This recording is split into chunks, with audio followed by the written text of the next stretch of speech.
Chapter 1. The Bowtie's Misfortune. Slap. The piercing whip struck Luo Li's face, the barbs cruelly tearing her skin, causing her porcelain-like visage to bleed profusely. Atop the sunsetting peak, Luo Qingqing, clad in white, wielded the whip with ruthless intent, her foot pressing down on Luo Li's mangled face, forcing it into the ground. As gravel seeped into her flesh with a sickening crunch.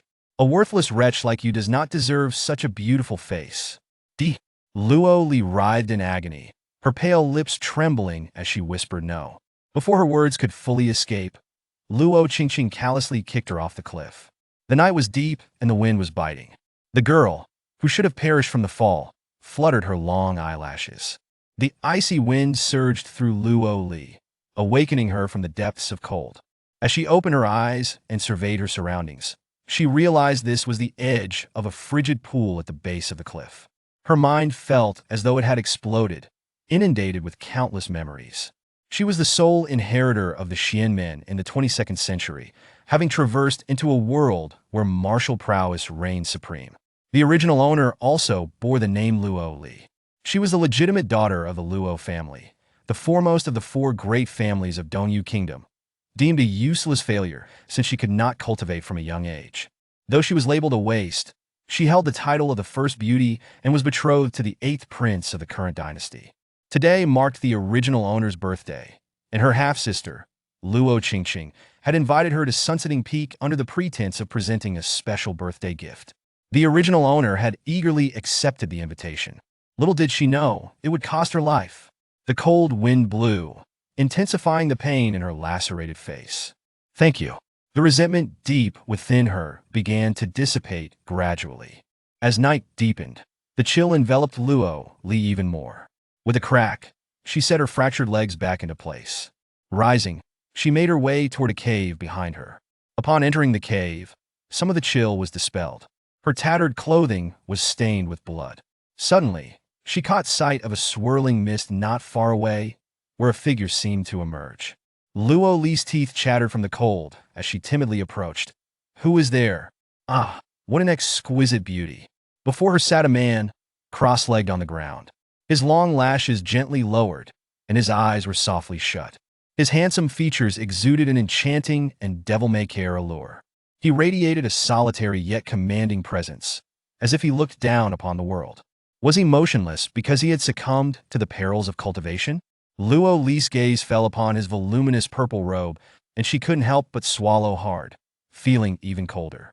"Beauty, fate has brought us together. May I borrow your garment for a while? If you remain silent, I shall take it as your consent."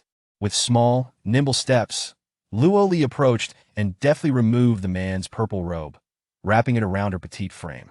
Instantly, she felt a modicum of warmth. Just as she was about to leave, a massive disc appeared beneath the man. A radiant light shimmered upon it, intricate patterns crisscrossing its surface. This is the Life and Death Destiny disc? It was a disc of life. The brighter the disc, the weaker the life force of its master.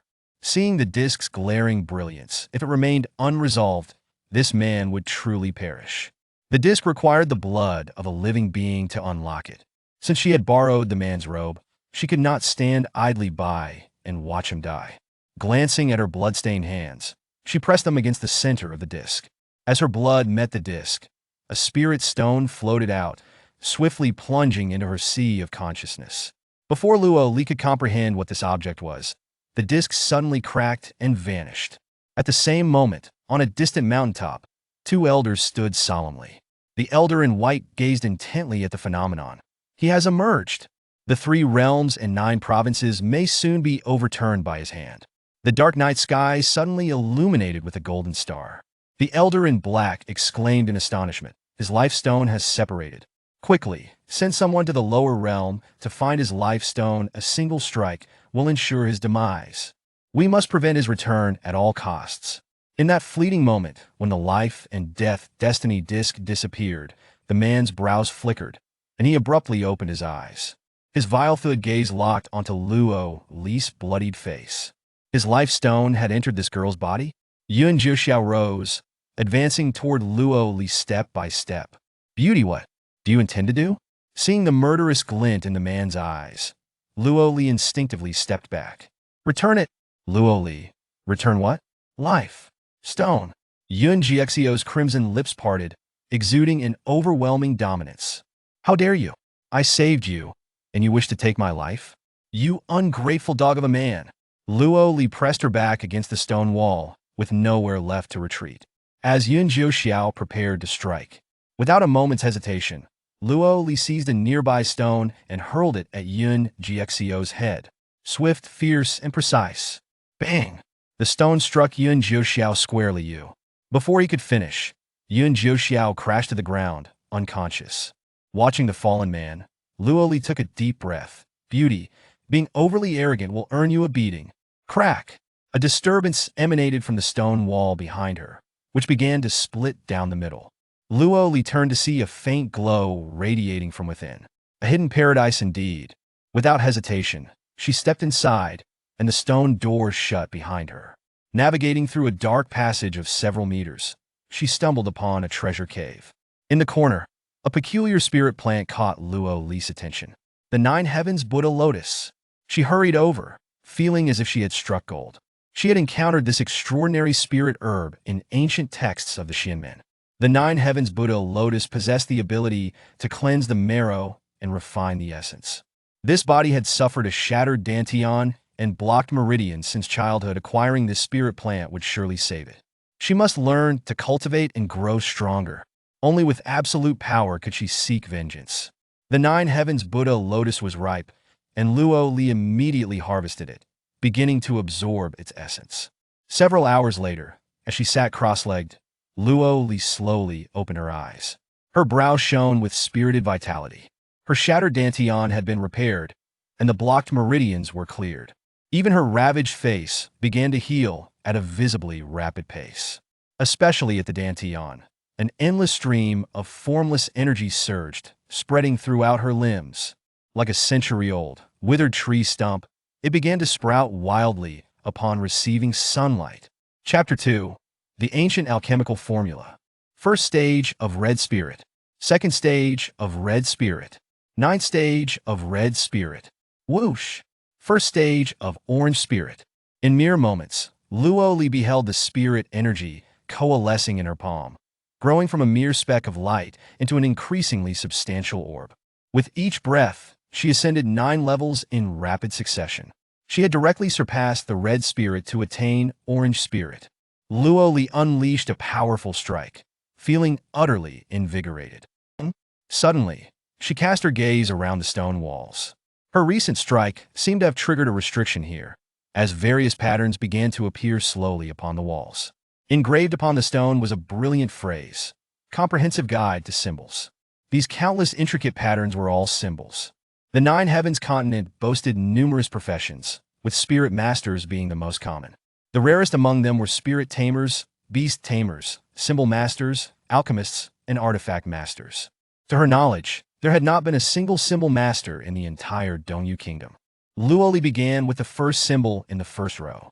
Since her birth, she had possessed an extraordinary memory, allowing her to remember everything at a glance. As the inheritor of the Xianmen, she had studied formation techniques and spirit manipulation since childhood. Though symbols were complex and intricate, she understood them intuitively.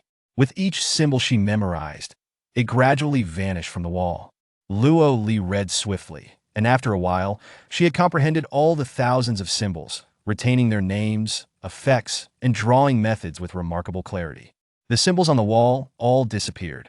Luo Li felt her mind brimming with various symbols.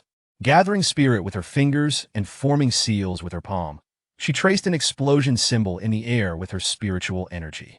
Without symbol paper, drawing in the void could only unleash 30% of the explosion symbol's power. Yet that was sufficient. She affixed it to the stone wall. Boom! The wall exploded, allowing a beam of sunlight to pierce the cave. It turned out that dawn had already arrived outside. She spun around to retrieve the item and discovered it was a book.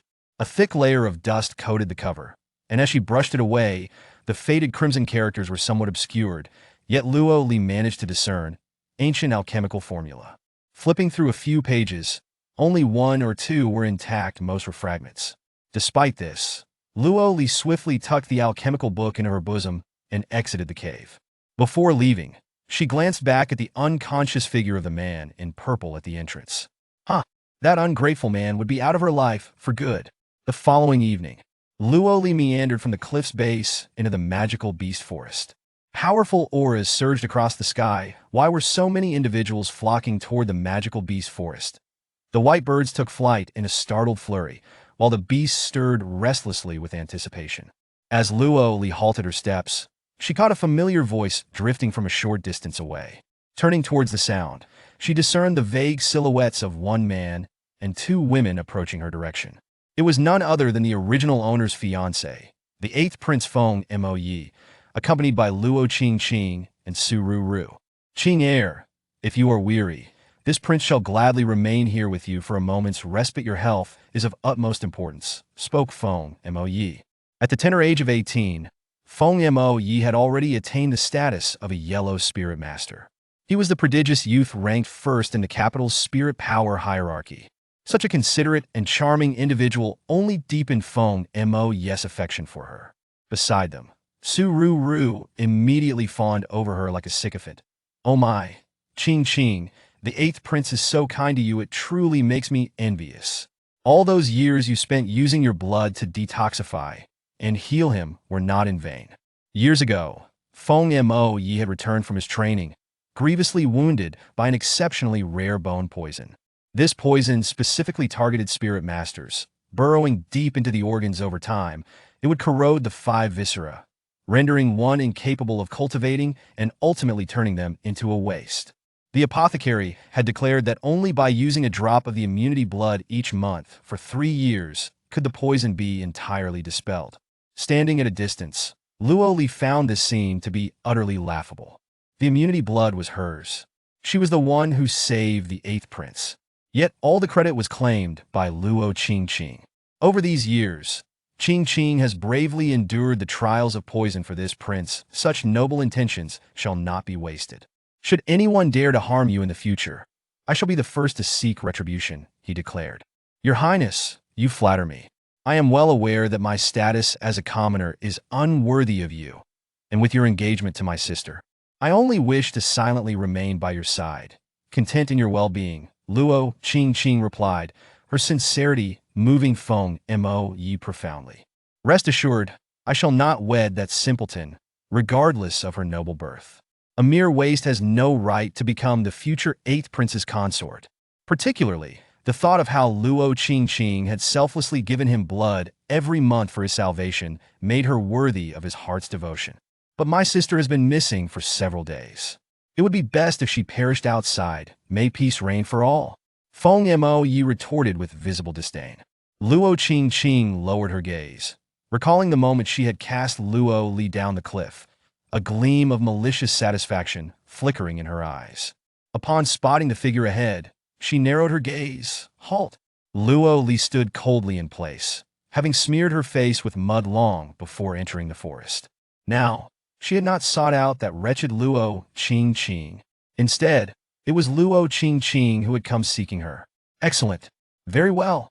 Luo Qingqing glanced at Feng Mo and Su Ru, signaling them discreetly. The two immediately understood her intent.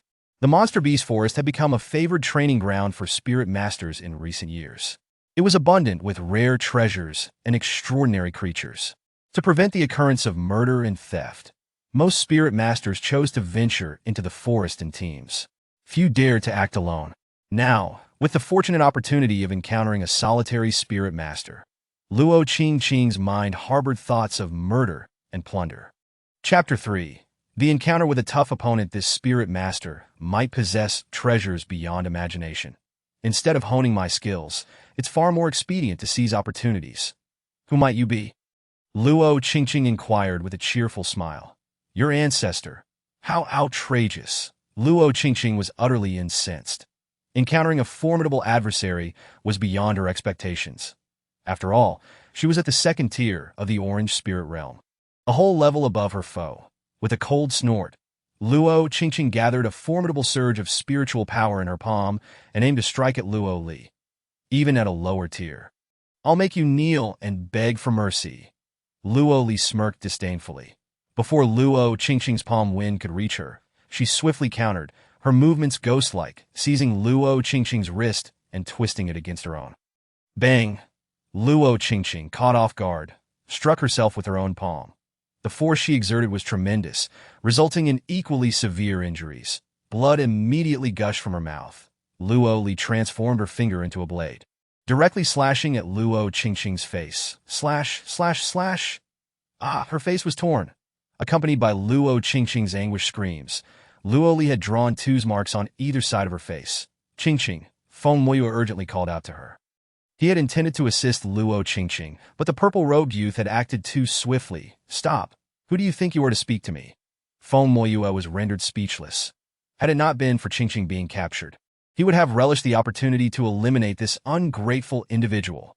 What did I say earlier? I'll make you kneel and beg for mercy. Luo Li's eyes narrowed as she clutched Luo Qingqing's hair and delivered a powerful strike to her knee. Bang! Luo Qingqing was forced to kneel before Luo Li. The pain shot through her legs, and her eyes filled with a blood-red fury. Feng Shui's expression darkened. You have gone too far. With that, he unleashed his spiritual energy, advancing toward Luo Li. The gust from his palm brushed past her. The oppressive force from the yellow spirit realm was 10 levels above Luo Li, making her acutely aware of her inability to confront Feng Shui.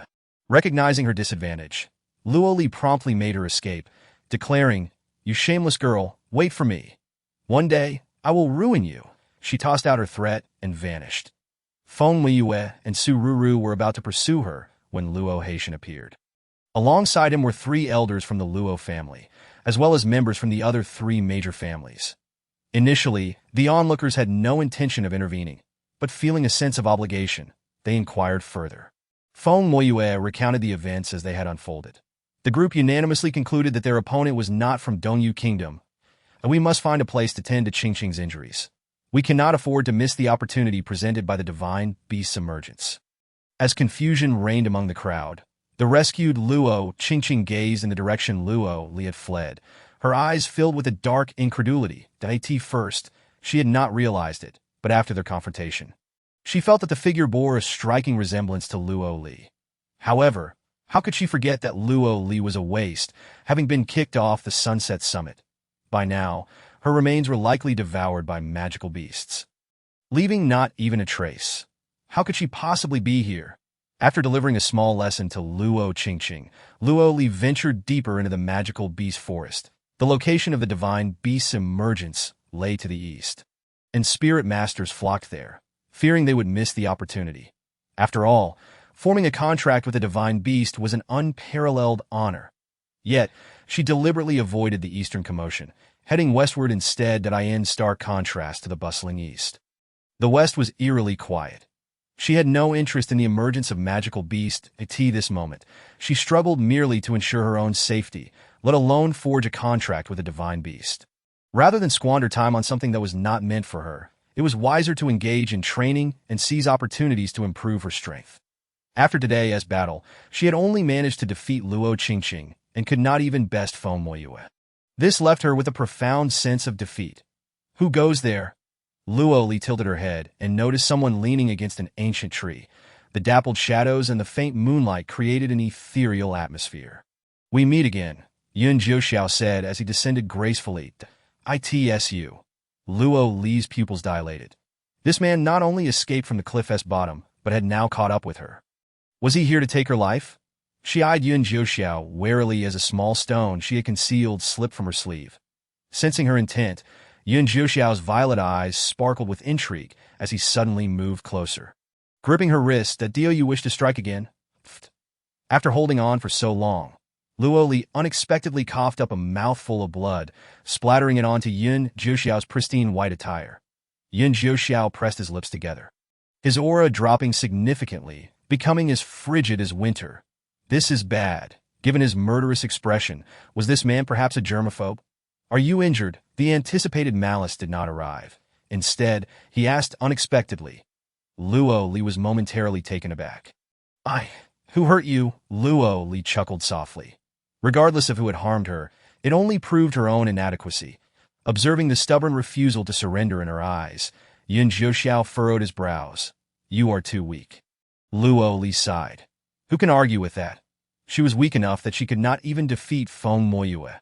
Yun Jiuxiao pressed against her forehead, a gentle yet powerful force flowing into her body. In an instant, her discomfort felt as if it had met a cool spring, providing considerable relief that in mere moments. Luo Li's injuries healed completely. Suddenly, a dragon's roar pierced the heavens, echoing into the sky, the overwhelming aura causing the entire magical beast forest to tremble.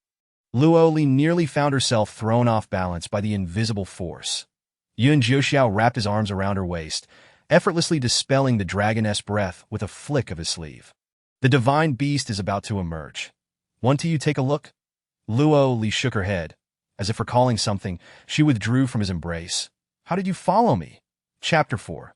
2 dragon eggs as long as I wish it. I can find you in an instant. Luo Li immediately sensed an overwhelming sense of danger. Are you so relentless in pursuing me, because you covet my life? Yun Jiuxiao paused, his handsome features momentarily perplexed. Covet your life? You seek me. Do you not wish to kill me? I could never bear to take your life, Yun Jiuxiao replied, gently patting her little head, that a chill ran down Luo Li's spine. This man's persistent pursuit surely concealed some scheme. My life stone resides within your consciousness, Yun Jiuxiao stated cryptically.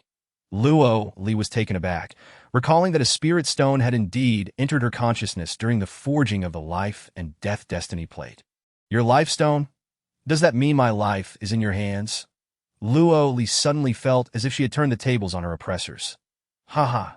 Yun Jiuxiao's gaze bore into her intensely. His phoenix eyes slightly raised. Isn't your life also in my hands, Luo Li? It was as if a bucket of ice water had been poured over her head, extinguishing her joy in an instant. How could she forget that this individual was far too powerful and not to be trifled with? Wait, how could your life stone be within my body? Yun Jiuxiao's expression darkened. Luo Li understood that Yun Jiuxiao must have encountered some unusual circumstance, preventing him from retrieving his own life stone, that if it were possible, who would willingly place their life in another's hands?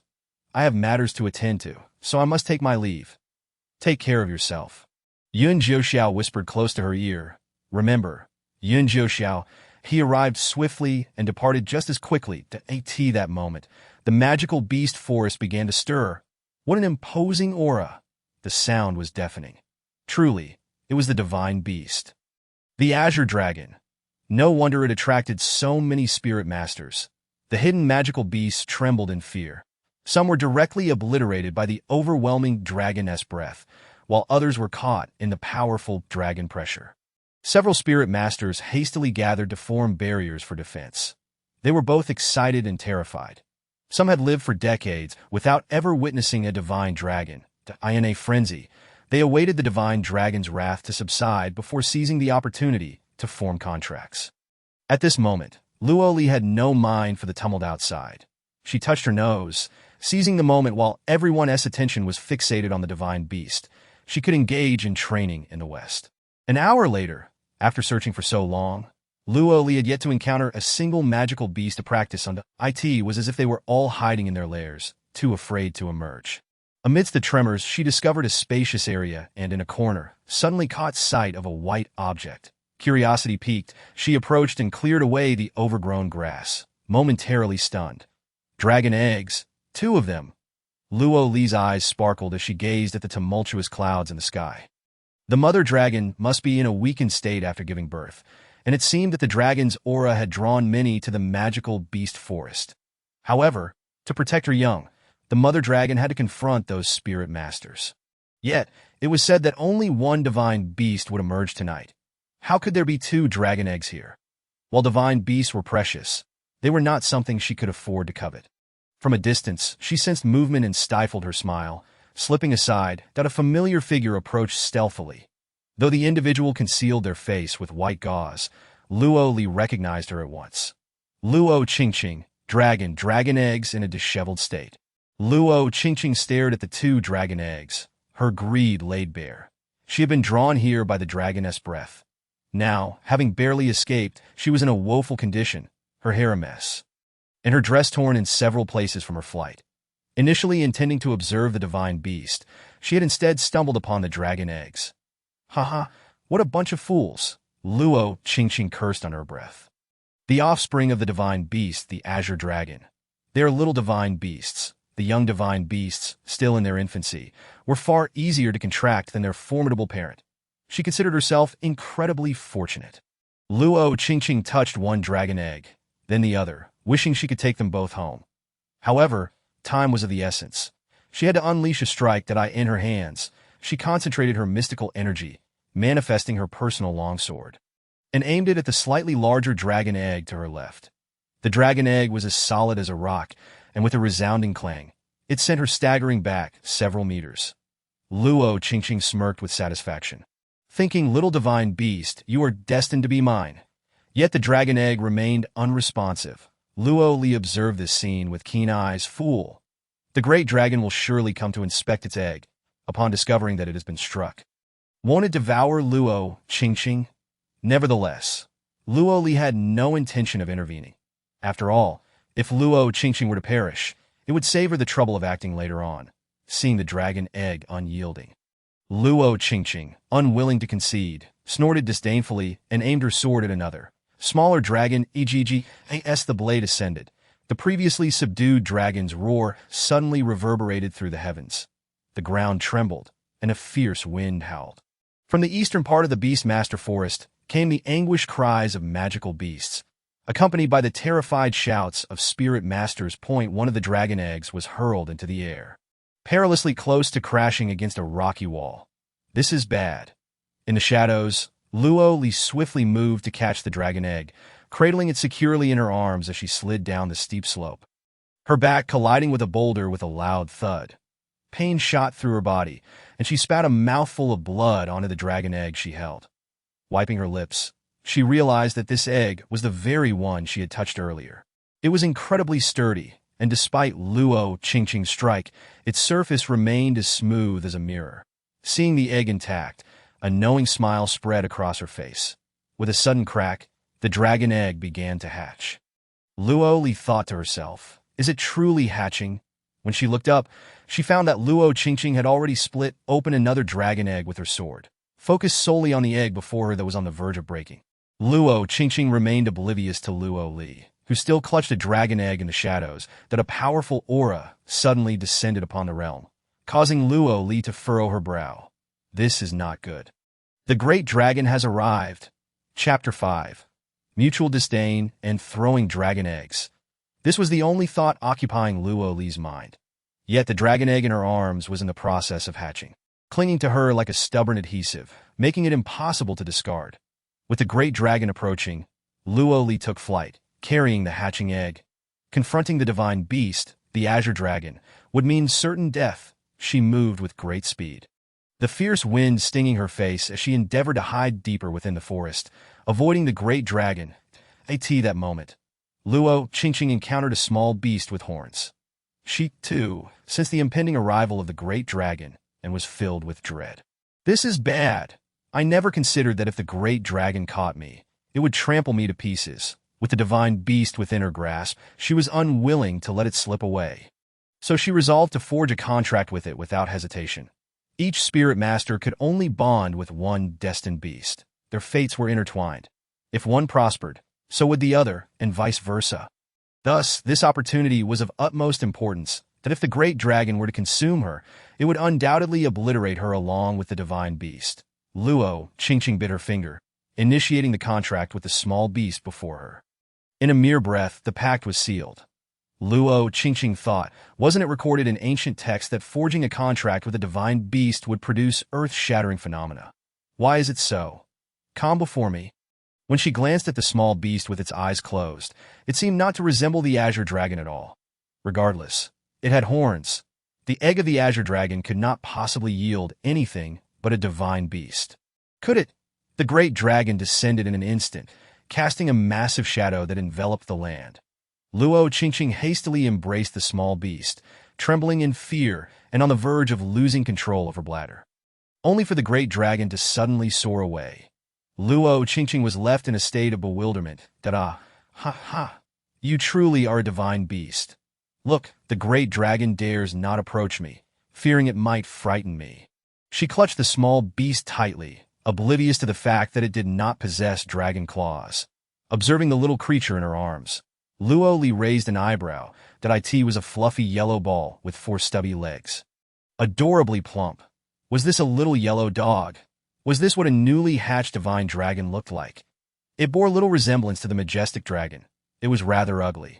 The little creature sensed Luo Li's scrutiny and protested with its gaze, insisting it was not a canine, but a super divine beast. Moreover, why could it not sense this person's spiritual energy? Was it possible that she was a waste of potential? Thus, the two shared an unspoken understanding of mutual disdain. Though the rotund creature appeared quite endearing, it was undeniably unpresentable. The little one nudged against her chest. I am not a dog. No.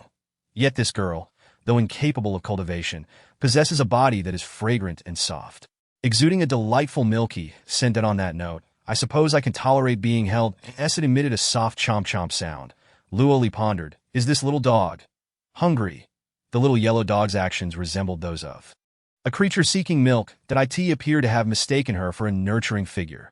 The roar of dragons echoed ominously, sending tremors throughout the beast-master forest, as if the earth itself were on the verge of splitting apart. Luo Li staggered, acutely aware that the great dragon was enraged, frantically searching the forest for its dragon eggs. Why was it fixated on this little dog dragon egg when there was still another egg in the dragon's lair? Luo Li took off running. Throughout her escape, she contemplated countless times tossing the little yellow dog aside, yet each attempt proved futile. Half an hour later, Luo Li paused beneath an ancient tree, concluding that if this continued, she would inevitably exhaust herself. That I can't keep running, she decided, resigning herself to fate. A while later, she mused, little yellow, I shall send you to find your dragon mother. She could no longer bear the burden of this ticking time bomb. The small creature, previously dozing contentedly, suddenly perked up, wide-eyed at the mention of its name. Who is little yellow? Logically, the divine dragon should have been able to locate her with ease, since the dragon egg would emanate its aura. However, the dragon merely circled above the forest, refusing to descend. Luo Li chose an open area, deliberately exposing her position. Moments later, the divine dragon appeared, a colossal figure with an imposing gaze, capable of crushing her with a single breath. Remaining calm, Luo Li raised the little yellow dog, declaring, Here, take your son. Quickly, take him away. Let it be known that I did not steal the dragon egg. It was your son who insisted on following me. Leaving me helpless, the furious divine dragon held back its breath, gazing at the little creature with wide, lantern-like eyes. The little yellow dog opened its eyes and chirped at the great dragon. The dragon's fury dissipated instantly. Satisfied that the little yellow dog was unharmed, the dragon turned its gaze toward the diminutive girl, who appeared to be judging its little master with disdain. Luo Li noted that the malevolent aura surrounding the dragon had significantly lessened. Was this dragon a softy at heart? She gently stroked its yellow fur, encouraging, Go find your dragon mother. I have other matters to attend to. The little yellow dog pouted, visibly displeased. The sweet and soft girl seemed to reject it. The divine dragon, suspended in the air, lowered itself, attempting to take the little yellow dog in its embrace. The little yellow dog glared defiantly at the divine dragon. The dragon began to tremble, its once dominant presence now tinged with reverence. Luo Li observed this bizarre exchange, incredulous at the sight of the divine dragon. Having a fit. In her astonishment, the divine dragon shrank slightly in size, prostrating itself before the little yellow dog. It knelt. It gazed at Luo Li, scrutinizing her intently. Little master, it appears that this human girl considers you a burden. The clarity in her eyes conveyed a sense of relief, as if she were shedding a heavy load. Unlike the spirit masters it had encountered before, who clung to the little master as though their lives depended on it, this girl seemed entirely different. Chapter 6. It's a boiled egg. The little yellow dog twitched its mouth. Humph. Were it not for the delightful scent and softness of this foolish girl, I would find her equally distasteful. Luo Li found the entire scene utterly bizarre. The dynamic between the large and the small did not resemble that of a mother and child at all. She recalled the earlier moment when she had frolicked with the little yellow dog in the forest. The divine dragon, with its overwhelming presence, should have had no trouble capturing her, yet it continued to hover above the trees, refusing to descend. Initially, she had thought the dragon had failed to locate her, but now it seemed there was more to the story. Caring not to linger and observe the unfolding drama, Luo Li seized the opportunity, while the great dragon and little beast were distracted and took off running. Once Luo Li had departed, the little yellow dog was left standing in place, bewildered. The foolish girl has abandoned me. Nobody was there to hold it. It plopped down on its rear, feeling a twinge of disappointment. The divine dragon hastily soothed, "Little master, you are a super divine beast. Please do not cry. I shall take you to find that girl. It is absolutely unacceptable for her to abandon you," with a flick of its head. The divine dragon lifted the little yellow dog and ascended into the air. Just as Luo Li found a secluded spot, a yellow blur suddenly crashed into her embrace. With my spirit, I summoned my true form. The contract is forged. Before Luo Li could comprehend what was happening, she felt herself enveloped by a surge of golden energy that in an instant, a colossal figure appeared in her mind, shimmering with golden light and exuding an air of majesty. Standing proudly between heaven and earth, the golden Qilin, a super divine beast. At that moment, the ground shook and the winds howled as an overwhelming aura converged above the entire Beastmaster forest. The divine beast had chosen its master. The divine beast had chosen its master. Spirit masters in various locations witnessed this phenomenon and erupted into frenzied shouts. Crowds surged toward the source, eager to discover who had so astonishingly bonded with the divine beast. Just after completing the contract, Luo Li remained unaware of the chaos about to unfold in the forest, that as she opened her eyes, the visions in her mind still lingered. Lowering her gaze, she noticed the little creature she had cast aside earlier nestled comfortably in her arms, blissfully gnawing on her fingers and sleeping soundly. Before her stood an endearing little yellow dog, reminiscent of the mythical creature Qilin that had just flickered through her mind. "Surely, you cannot be a mere dog." The little Qilin trembled slightly, pondering its unappealing appearance. After all, as men grow, they transform, becoming more handsome with each passing year. Just then, the divine dragon that had delivered the little Qilin was so enraged by the sight that it nearly leaped in frustration. "Young master, how could you? How could you bond with a mere human girl?" It had assumed that the young master was merely there to observe the girl, never anticipating that he would choose her as his master. "Young master, is he not your son?" "Humph. My young master is an ancient divine beast. I, a mere little divine creature, am not worthy of having a child from an ancient divine beast. While the world acknowledges that divine beasts are the mightiest, they are not all created equal. Above them lies the realm of super divine beast, the beast tribe. While strength is undoubtedly important, lineage purity holds even greater significance. People recognize that the Qilin clan once stood alongside the Dragon clan as a divine beast. Yet they remain unaware that the golden Qilin lineage transcends all, far surpassing that of ordinary divine beasts. The golden Qilin belongs to the super divine beast category. Originating from ancient times, its lineage elevated a full tier above that of divine beasts. In the barren land of the Nine Heavens continent, where cultivation resources are scarce, not a single divine beast has emerged in millennia, let alone an ancient super divine beast. This is dire. You possess the bloodline of an ancient super divine beast. How could you choose such an unremarkable girl as your master? How could you? The divine dragon was on the verge of losing its composure. Luo Li glanced at the divine dragon and then at the little Qilin nestled comfortably in her arms. It had clearly emerged from a dragon egg. Could it be a ruse? I didn't expect you to be physically weak, but mentally sharp. The divine dragon shot her a disdainful look, both furious and anxious. My young master is set to emerge during a time when I am breaking through my own limitations. Fearing for his safety against those with ill intentions, I had to conceal his ancient super divine beast aura with the dragon egg. Little did I know, it would attract a swarm of people. Those fools, they believe they can boldly approach, unaware that my young master is an ancient super divine beast. A super divine beast, Luo Li raised an eyebrow. But there were indeed 2 dragon eggs at that time. The other one was a false egg. False, you say? Indeed, the divine dragon, growing impatient, scoffed. That egg was left over from a skirmish with a magical deer beast. I transformed the fawn of the magical deer into a dragon egg to mislead onlookers at crucial moments. That was merely a beast's offspring.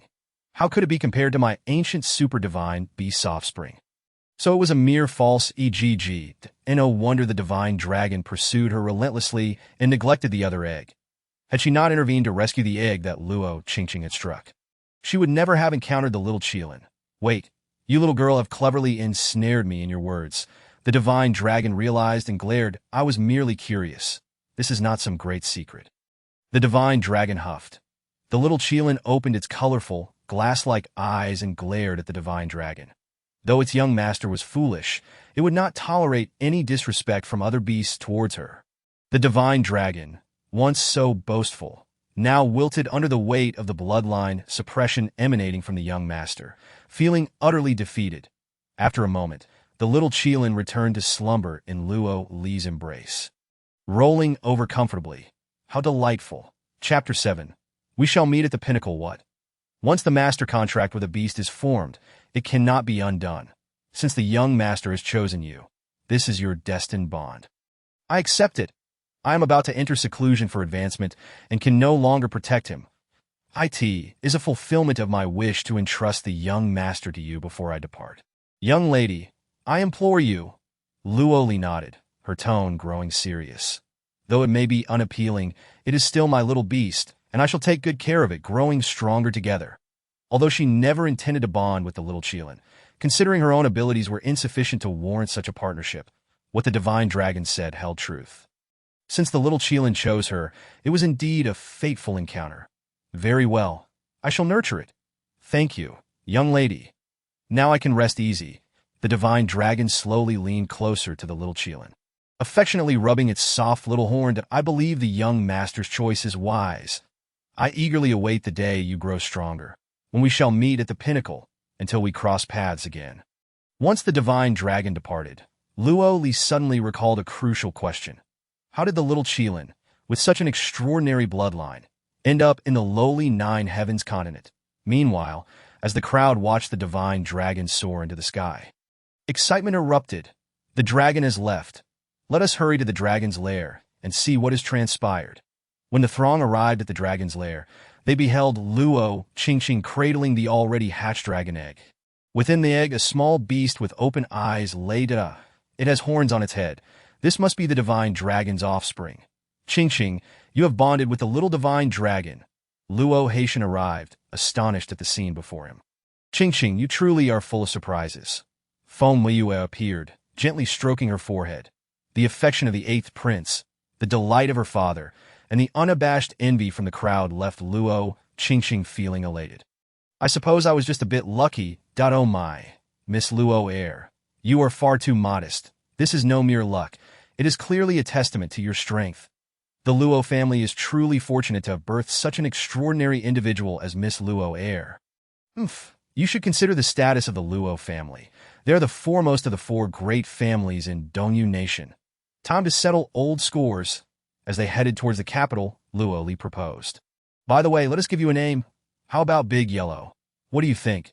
The little Qilin opened its drowsy eyes and gestured. While the name wasn't particularly unpleasant, it did feel somewhat odd. Oh, a more imposing name, perhaps? I understand. After all, only a grand name could match your illustrious identity. You see, in our land, only the mightiest beast can be called Big Yellow, the little Qilin. Is that so? Just this name. It suits you. Does it suit me? The little Qilin appeared doubtful, yet it seemed to find some merit in Luo Li's reasoning. Nodding in agreement. Oh yay. Now I have a name, with the recognition of the divine beast as its master. The forest barrier dissipated, and these two explosive pieces of news quickly spread like wildfire across the nations. Everyone believed this to be Luo Qingqing's accomplishment. She is remarkable. Simultaneously, many powerful factions in Dongyu Nation learned of this event and gathered at the Luo family.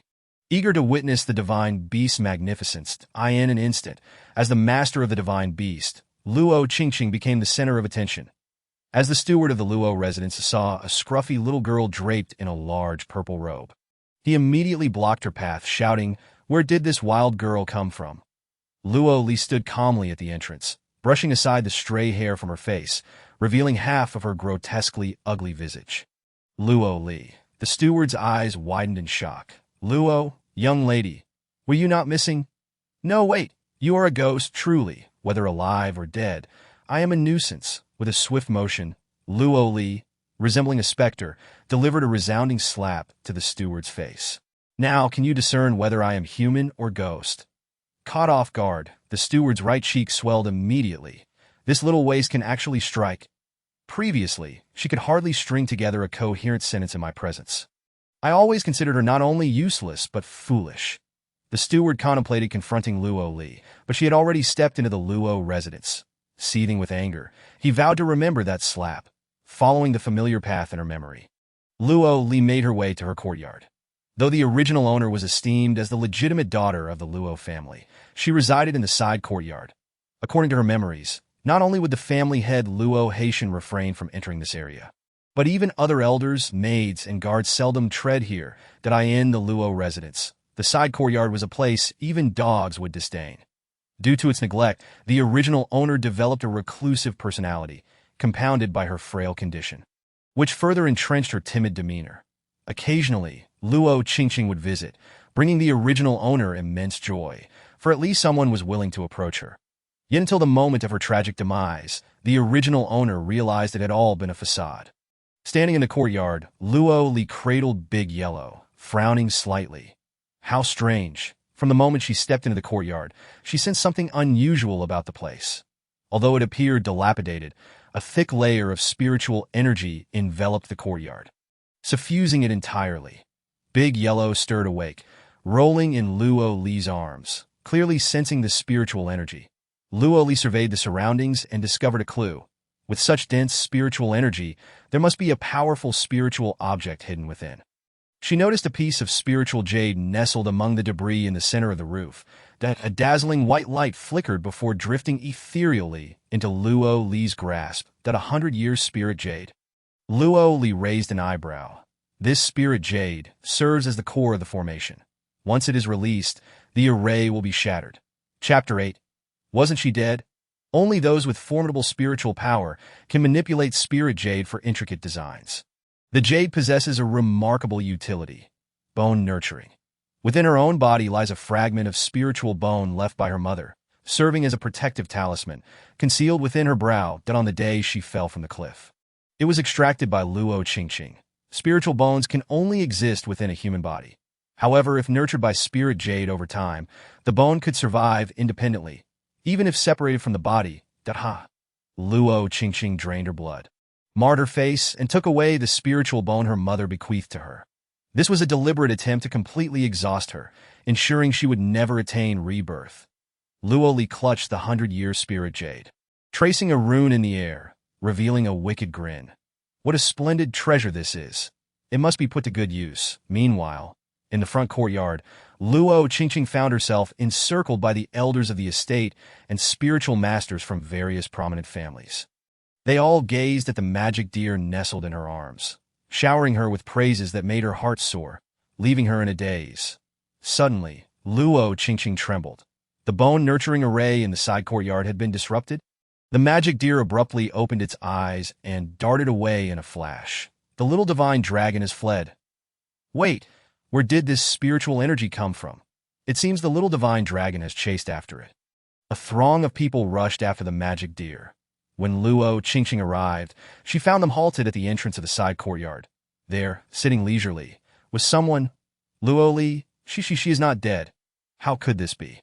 Oh, so many people. My sister has come too. Why is she silent? Is it because she is displeased to see her elder sister? Luo Li smiled, her voice sweet. Luo Qingqing stepped forward, confirming that this was indeed Luo Li. This useless girl is still alive. Everyone in the estate knew that Luo Li had been missing for several days. Yet no one cared to search for her, for they would hardly concern themselves with the fate of a waste. The spirit jade. This useless girl possesses spirit jade. Judging by its color and purity, it must be 100-year spirit jade. Useless? Luo Li cast a glance at the crowd, her lips curling into a smirk. So, this treasure is spirit jade. No wonder it is so beautiful. Though I may be deemed a waste, I must admit, my luck is rather exceptional. IT is mine. I almost forgot. There was one missing from my sect. Nonsense. We were just in the front courtyard admiring the divine dragon. How could we have left behind the 100-year spirit jade here? People are inherently selfish. The individuals before her, each claiming to be strong, were no exception. It is well known that the spiritual energy within a 100-year spirit jade can be absorbed and refined by spiritual masters. That be why absorbing the jade's energy, one might directly break through. At the very least, it could aid their descendants in enhancing their cultivation. Uncles and brothers, please cease your clamoring. Since this treasure is of no use to me, why not leave it to fate? Luo Qingqing hissed, her voice low yet venomous, that I do not care why you are alive. But I warn you, you better hand over the spirit jade now, or else. Ah, my sister desires it too? Luo Li's voice rang out like thunder. Luo Qingqing's expression shifted dramatically. Why is this wretched girl shouting so loudly? I must say, Qingqing, you already possess a divine beast. Surely you do not covet the spirit jade as well. Indeed, you are still a junior. You cannot desire every treasure. Focus on your cultivation. Opportunities will abound in the future. Do not be so inconsiderate as to rob us, all right? Moments ago, everyone had been lavishing praise upon Luo Qingqing, only to turn and scold her in an instant. Luo Qingqing seethed with indignation. She could not reveal that the spirit jade had been given to her by her master. Her master had warned her earlier not to disclose the matter of the spirit jade within the Luo estate. Luo Li observed coldly, noting how treacherous human hearts can be. Very well. To ensure fairness, I shall toss the spirit jade to you. Whoever seizes it shall claim it as their own. Luo Qingqing's divine beast could only be admired from afar. However, this 100-year spirit jade was something tangible. Those present were all seasoned individuals. What Luo Li could conceive, they could certainly anticipate as well. Weighed against the desire to covet another's divine beast, it was far more pragmatic to seize the spirit jade to enhance their own abilities. Excellent, this proposal is fair. Immediately, several voices echoed in agreement. Luo Li tossed the spirit jade into the air. Instantly, a frenzy erupted as the crowd lunged towards the shimmering object. Did I end the chaos? Bodies collided, and fights broke out. Luo Qingqing was no exception. That spirit jade was bestowed upon her by her master. It must not be snatched away by these people. Duh.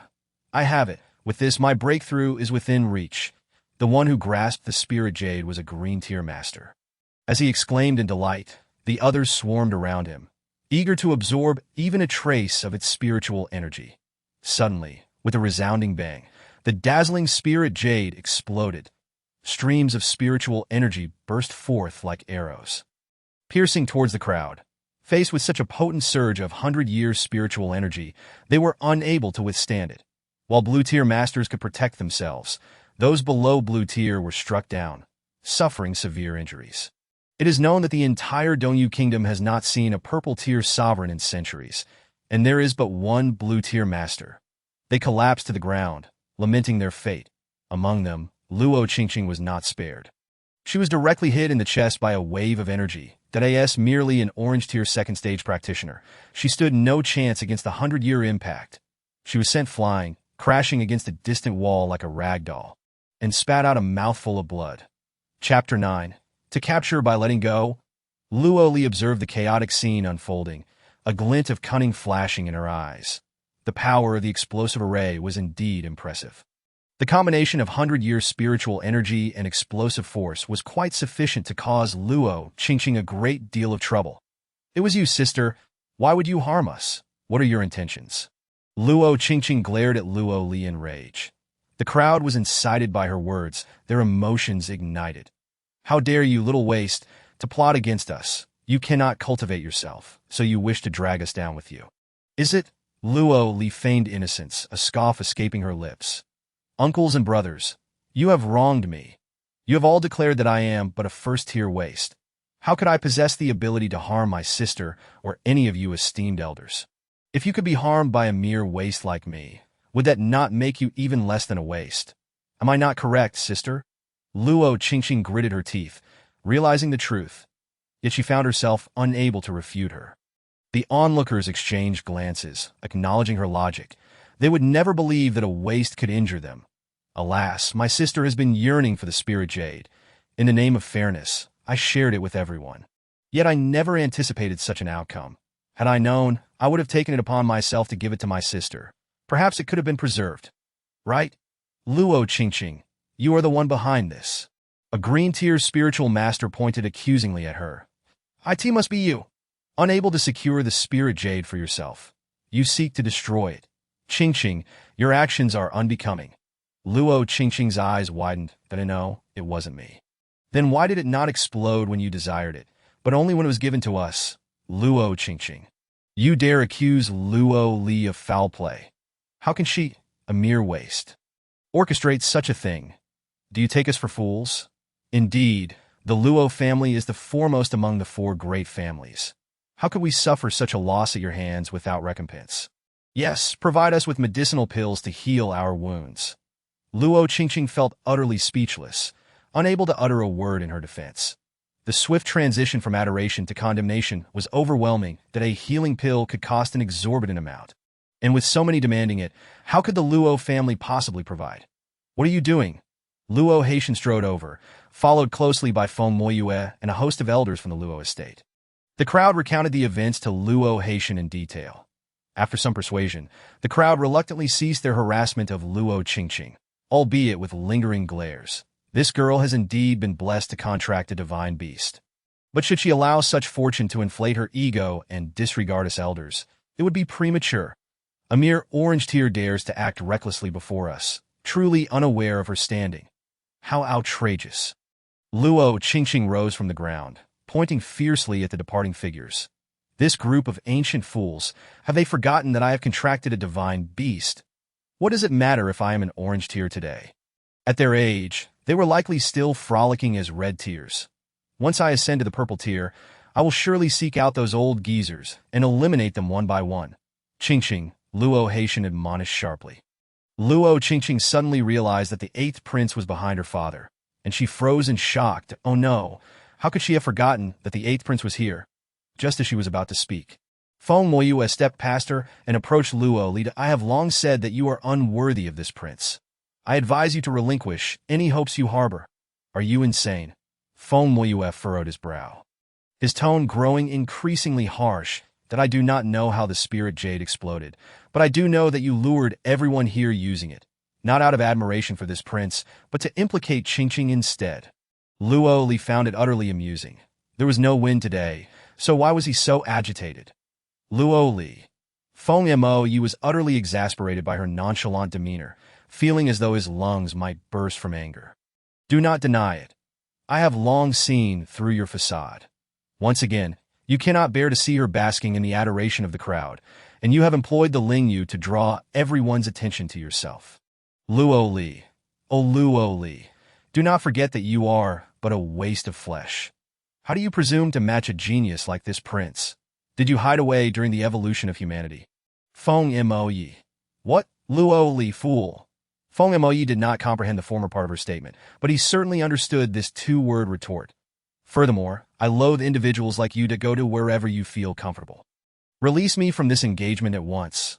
Luo Li's expression was one of utter disdain. Feng Moyue was momentarily taken aback. He did not anticipate that Luo Li would bring up the matter of their betrothal. A ploy of desire masked as restraint. Luo Li, do you intend to be the cause of my demise? The eighth prince truly knows how to embellish his own worth. Do you believe yourself worthy? You Feng Moyue gazed at Luo Li's genuinely contemptuous expression. Was she serious? From this day forth, I declare our engagement null and void, that I kindly ask you to keep your distance and refrain from appearing before me again, lest you mar my appreciation of the splendid world around us. The crowd gasped in astonishment, turning to Luo Li in disbelief. The wasteful young lady had audaciously rejected the eighth prince in public. Feng Moye's countenance turned as pale as parchment, and it was not until Luo Haitian spoke that he realized Luo Li had indeed consented to dissolve their engagement. This woman had previously cried and pleaded to follow him. Impossible to shake off. Yet inexplicably, a sliver of discomfort lingered in Feng Moye's heart. What right did this unattractive wretch have to cast him aside? Your Highness, I feel quite unwell. Feng Moyue immediately scooped her up, casting a glance at Luo Li, who sat there unmoved, clearly dismissive of him. Chapter 10. The ancient seal Feng Moyue felt an inexplicable irritation within him, and after exchanging a few words with Luo Haitian, he strode away. Lear, you truly possess remarkable skill. The illustrious eighth prince stands before you, and yet you are so brazen. Luo Haitian's voice boomed, a tremendous pressure emanating from him, aimed squarely at Luo Li. Luo Li stood tall and unyielding. What have you experienced these past few days? Is it not clear to you what I have endured? Luo Haitian replied with a sinister smile that leer. You now dare to retort. This expression bore no semblance of paternal affection. People can grow, Luo Li asserted. Grow. You. I once harbored hopes that you would mature, but you are simply too useless. Because of you, our family has lost face. And I am left to suffer your disgrace. And now you speak of growth? You allowed your sister to take the spiritual bone left to me by our mother. Even a tiger does not consume its young. A waste like you should not exist, and yet you dare to covet the spiritual bone. Your mother married into the Luo family for many years. Aside from birthing a useless daughter, she died prematurely. Beyond that, she served no purpose. What right have you to claim what she left behind? The Luo family has never supported idlers. Scum. Luo Li's gaze turned icy. How could her mother have ever chosen such a man? A chill gripped Luo Haitian's heart as he recognized that look. He had seen it in Feng Hua. That night, intoxicated, he had attempted to force himself upon the frail Feng Hua, yet she had never yielded. Casting aside his confusion regarding Luo Li, he declared, Since you have not perished, remain obediently in the side courtyard. If you cause any further trouble, do not blame your father for being merciless.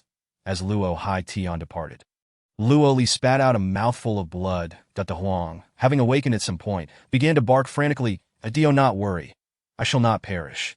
Luo Haitian was one of the rare Qingling, a spiritual master of immense repute throughout the Eastern Feather Kingdom.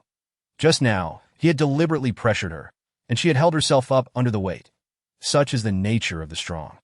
Wiping the blood from the corner of her mouth, Luo Li's eyes glimmered with a fiery determination. She was simply too weak. Weak enough for others to trample upon her at will, allowing them to dictate her life and death. Young lady, it is time for dinner. I am in a good mood today, so I brought your evening meal personally.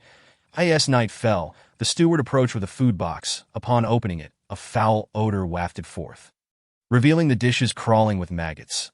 Luo Li shot a glance at the steward. You brought the 8th prince and Luo Haitian here, did you not?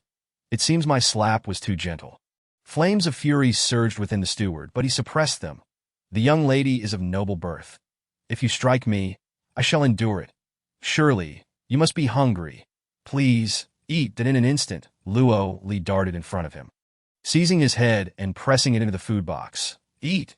I command you to eat to your heart's content. The steward's entire face sank into the bowl teeming with maggots. He wailed, struggling, even attempting to gather spiritual energy in his palm to retaliate. Luo Li's reflexes were swift as she snapped his wrist, binding him with a formation. With a twist of his wrist, she drew a dagger from his boot and swiftly slit his throat. The steward collapsed to the ground, lifeless, as maggots crawled into his mouth. Did they truly think her a soft persimmon, easily squished and molded? The night was as dark as ink at a figure akin to a feline. Slipped through the shadows and alighted at the Luo family's ancestral hall, that it was eerily silent, though no one guarded it, for Luo Haitian had issued orders. Anyone who trespassed would face the family as punishment. Luo Li stepped into the hall, where her mother had bequeathed the spiritual bone to her on her deathbed. At that time, she was merely 3 years old. Just moments ago, Luo Haitian and Luo Qingqing had visited the side courtyard, and she sensed they bore no trace of the spiritual bone. Clearly, it was not with them. That if her mother intended to leave the spiritual bone to her, why did she choose the Luo family ancestral hall? As she entered, she saw the name Feng Hua among countless tablets. That it was her mother's spirit tablet. The moment her hand brushed against Feng Hua's tablet, Luo Li felt her entire body seize up. Her limbs rendered immobile. She sensed a radiant disk forming in her dantian, upon which 9 black dragons coiled, each one staring intently at her. They clawed at her soul, seeking to devour her entirely. In that instant, Luo Li felt an excruciating pain coursing through her. She stifled a scream, biting her lip until blood trickled from the corner of her mouth. That it felt as though her entire being was on the verge of explosion, her skin splitting open inch by inch.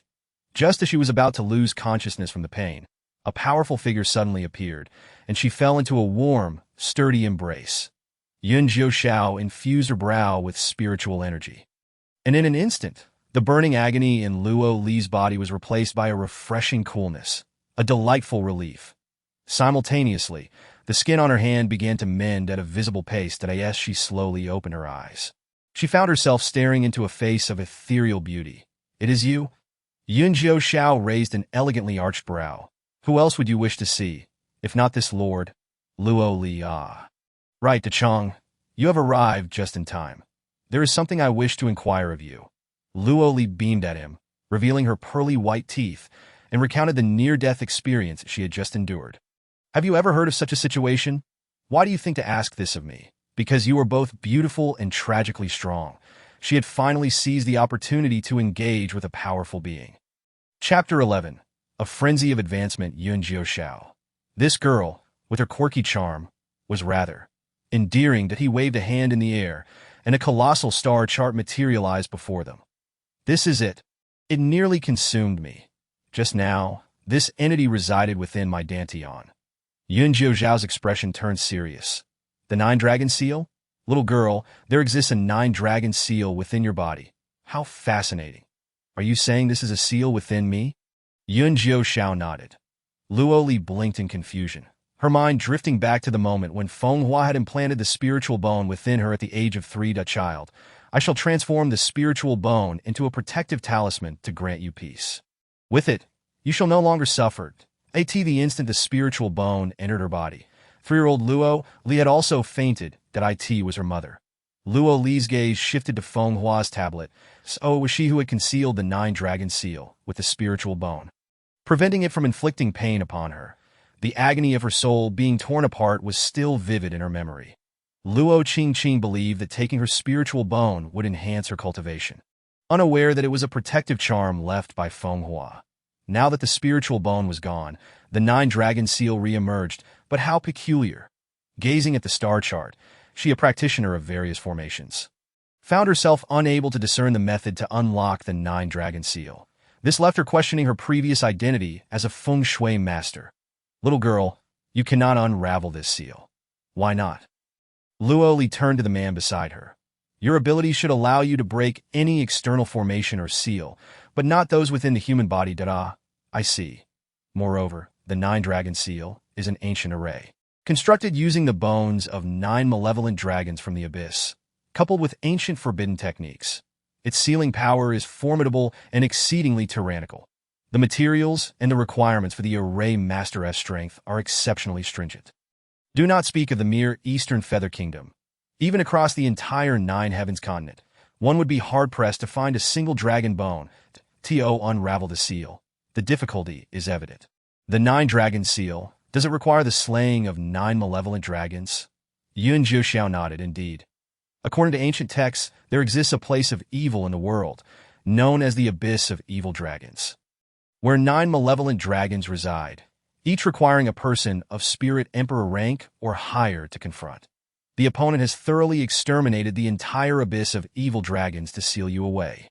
Luo Li sighed. "Such a formidable seal contained within my diminutive body. What a waste. Are you not afraid, you silly girl? What is there to fear, if I can find a way to break it? I want to see what lies beneath this seal that warrants such a hefty investment." Yun Xiao gazed into Luo Li's starry eyes. She resembled a withering blade of grass striving to grow toward the sun. "Do you know how to break it?" Luo Li blinked.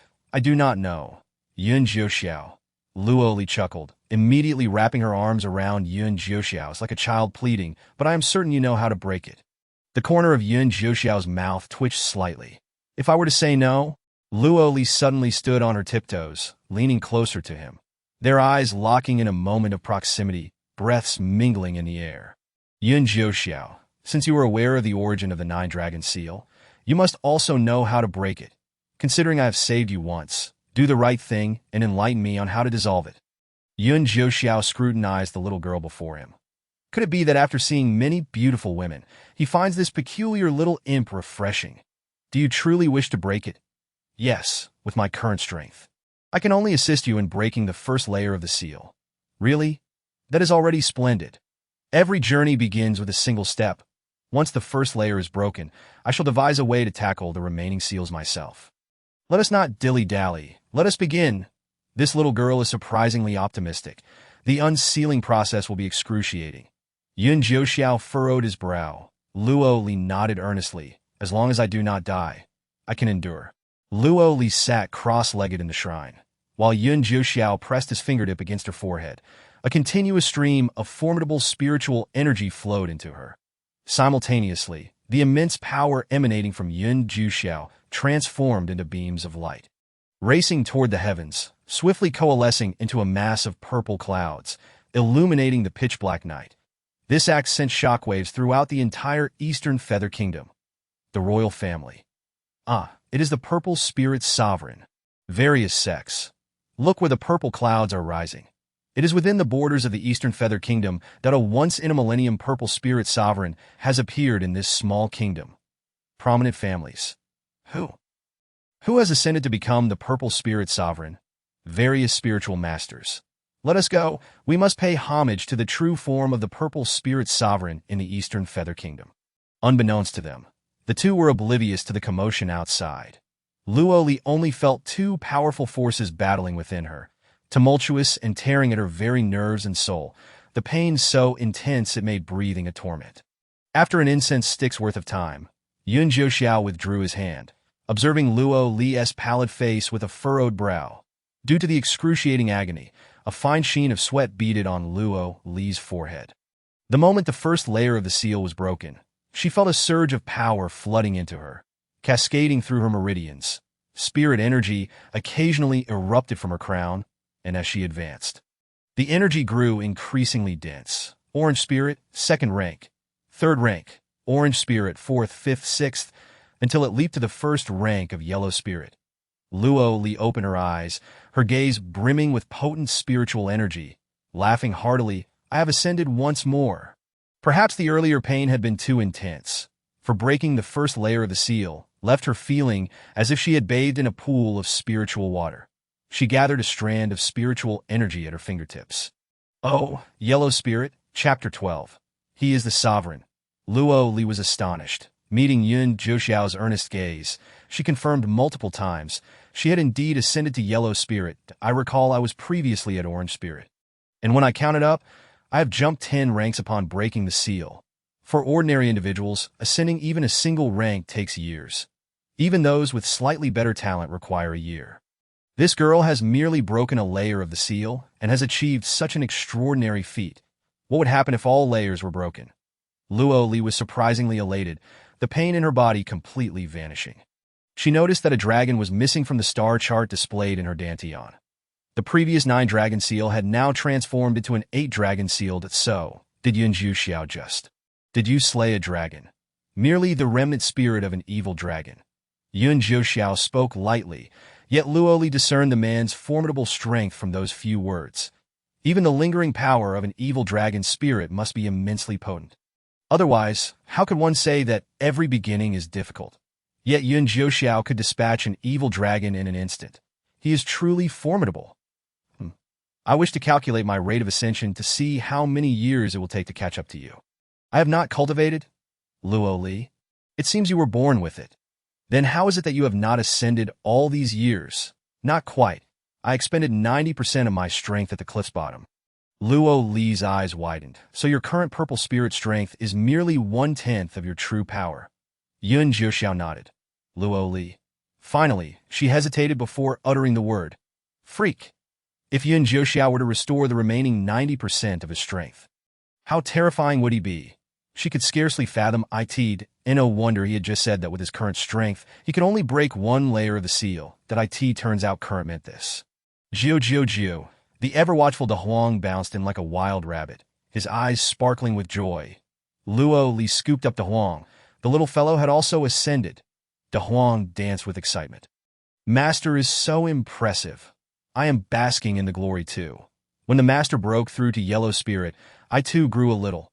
However, when De Huang caught sight of the purple-robed man standing across from them, his previously jubilant demeanor transformed into one of terror. Instantly, his fur bristled, eyes wide, trembling uncontrollably. Are you afraid of him? Luo Li inquired. Beasts are known for their acute senses, and De Huang quickly curled up in fright, not daring to make a sound. This man exudes an overwhelming aura. His gaze is so cold and commanding, lacking the gentle warmth of the little master. Observing De Huang trembling in fear of Yun Jiuxiao, Luo Li could only laugh helplessly. Wait a moment, Yun Jiuxiao, do not move.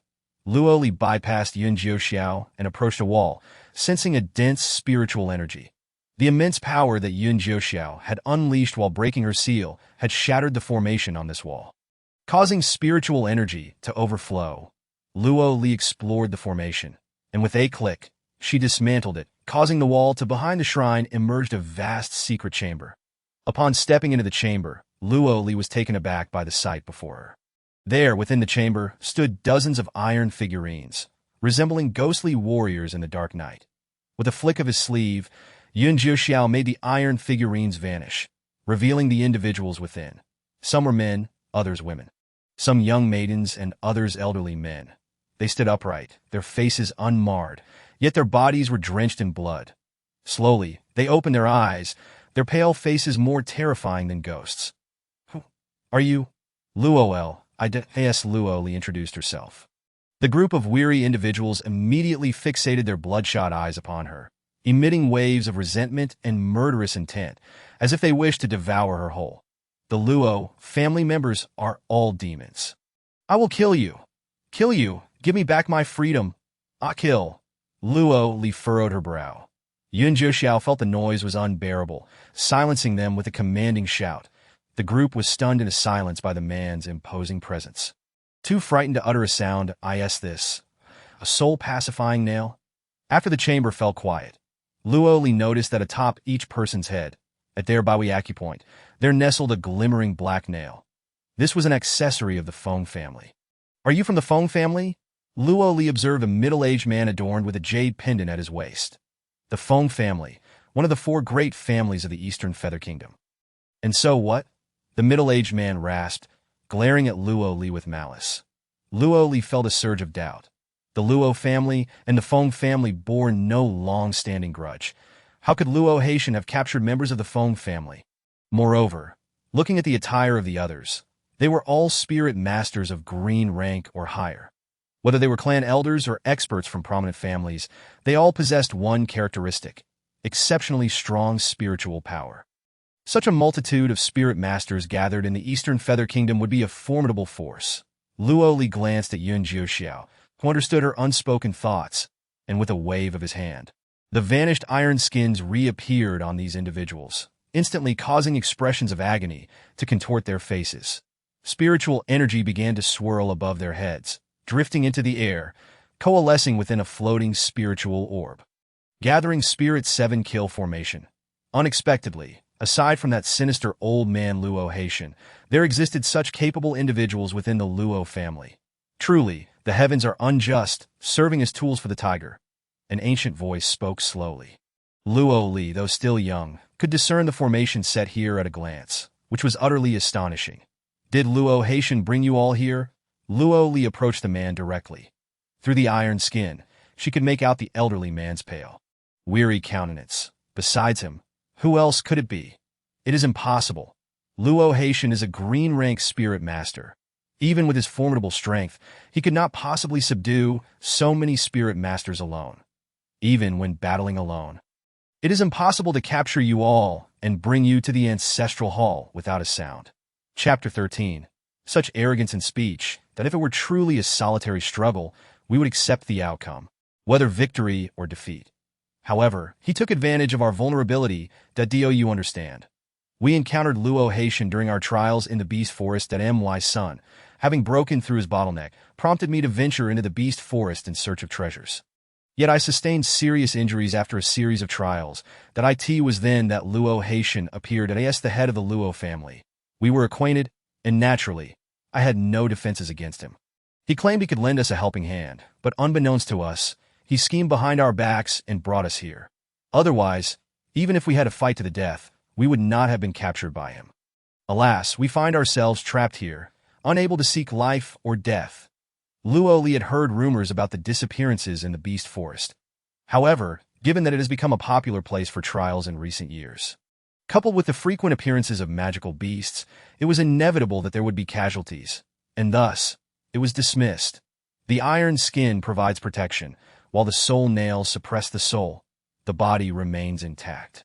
Yet the spirit endures countless torments, truly a state of neither life nor death.